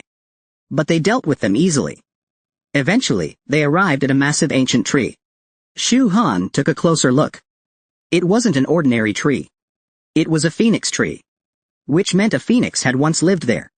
Based on past life memories. There shouldn't be any living phoenixes here. Only a single phoenix egg remained. Surrounded by many divine herbs and fruits. Shu Han placed his hand on the egg to examine it. He detected a faint life signal. But it was too weak to save. Then, unexpectedly, a rune on the egg fused into Qin Loyi's body. Even Shu Han was shocked by the sight. He didn't expect this phoenix egg to respond to Luo'er's bloodline. He suspected Luo'er might carry phoenix blood. Suddenly, a phoenix flew out of the egg. And another flew out from Qin Loyi's body. The two phoenixes merged. A baby phoenix hatched, bringing a surge of powerful energy that flooded into Qin Loyi's body. If she could endure it, she would undergo a complete transformation. Soon, the phoenix blood fully fused. Now her control over fire was second to none. Her power had also advanced tremendously. After that, Shu Han collected all the treasures in the nest. Then they continued exploring the secret realm. After a long flight, they reached the realm's edge. It turned into a cosmic starfield. Suddenly, a meteor crashed in front of them. Liang Kankan ran forward, thrilled. It was a massive piece of cloud iron. Great for forging weapons or armor. Even sold raw, it'd fetch a fortune. But how were they supposed to carry such a huge chunk? Then a crack appeared in the iron. Shu Han felt uneasy and shouted, "Liang Kankan, get back now." The next second, the iron shattered. Liang Kankan bolted in terror. Just as he escaped, the iron exploded violently. What emerged was a monster. Shu Han took a closer look. It was a Hunyuan beast. Said to be a creature born of undivided primordial energy. A monster formed before Qi had separated. He couldn't believe one was here. "Everyone, back away. This beast has early-stage celestial strength. Humans, how dare you disturb my slumber? Die!" The Hunyuan beast instantly appeared behind Shu Han. It swiped down with a claw. Shu Han quickly turned and punched back. He directly blew off the Hunyuan beast's arm. But the arm quickly regenerated. Realizing it couldn't beat Shu Han, it shifted its target to Qin Loyi. Shu Han immediately shouted to warn Luo'er. "Watch out!" As the beast launched its attack at Qin Loyi. Her phoenix bloodline activated on its own. Startled, the beast froze. It seemed genuinely frightened. Shu Han realized the phoenix power could suppress it. So he told Luo'er. "The beast fears your phoenix bloodline. Strike while it's weak, finish it. Use all your strength to slay it." Qin Loyi donned her battle gear, unleashed her full power, and hurled her flying blade. The Hunyuan beast immediately met its end. With its death, the area returned to normal. Where there's a Hunyuan beast, treasures follow. They searched nearby. And sure enough, found Hunyuan fruits and divine stones. The fruit contained vast natural energy, allowing cultivators to boost their power instantly. As for the divine stones, they were top-tier forging materials. No wonder the demon race wanted them so badly. Shu Han picked 3 Hunyuan fruits and handed them to Liang Kankan, Long Aoshan, and Qin Loyi. "You can only eat one for now. Any more could cause your body to explode." Long Aoshan and Qin Loyi broke through immediately. But Liang Kankan showed no reaction at all. No breakthrough, fine. But not even a physique boost? It was infuriating. Frustrated, he squatted in the corner drawing circles. Shu Han comforted him not to be discouraged. With further spirit energy awakening, your breakthrough is only a matter of time. Looking at your weapons, they don't quite match your power level. I'll use some divine stones to forge you new ones. He then upgraded their weapons, refining them into high-grade treasures. Right after that, he began cultivating. And in just 3 days of training, he broke through to the early celestial stage.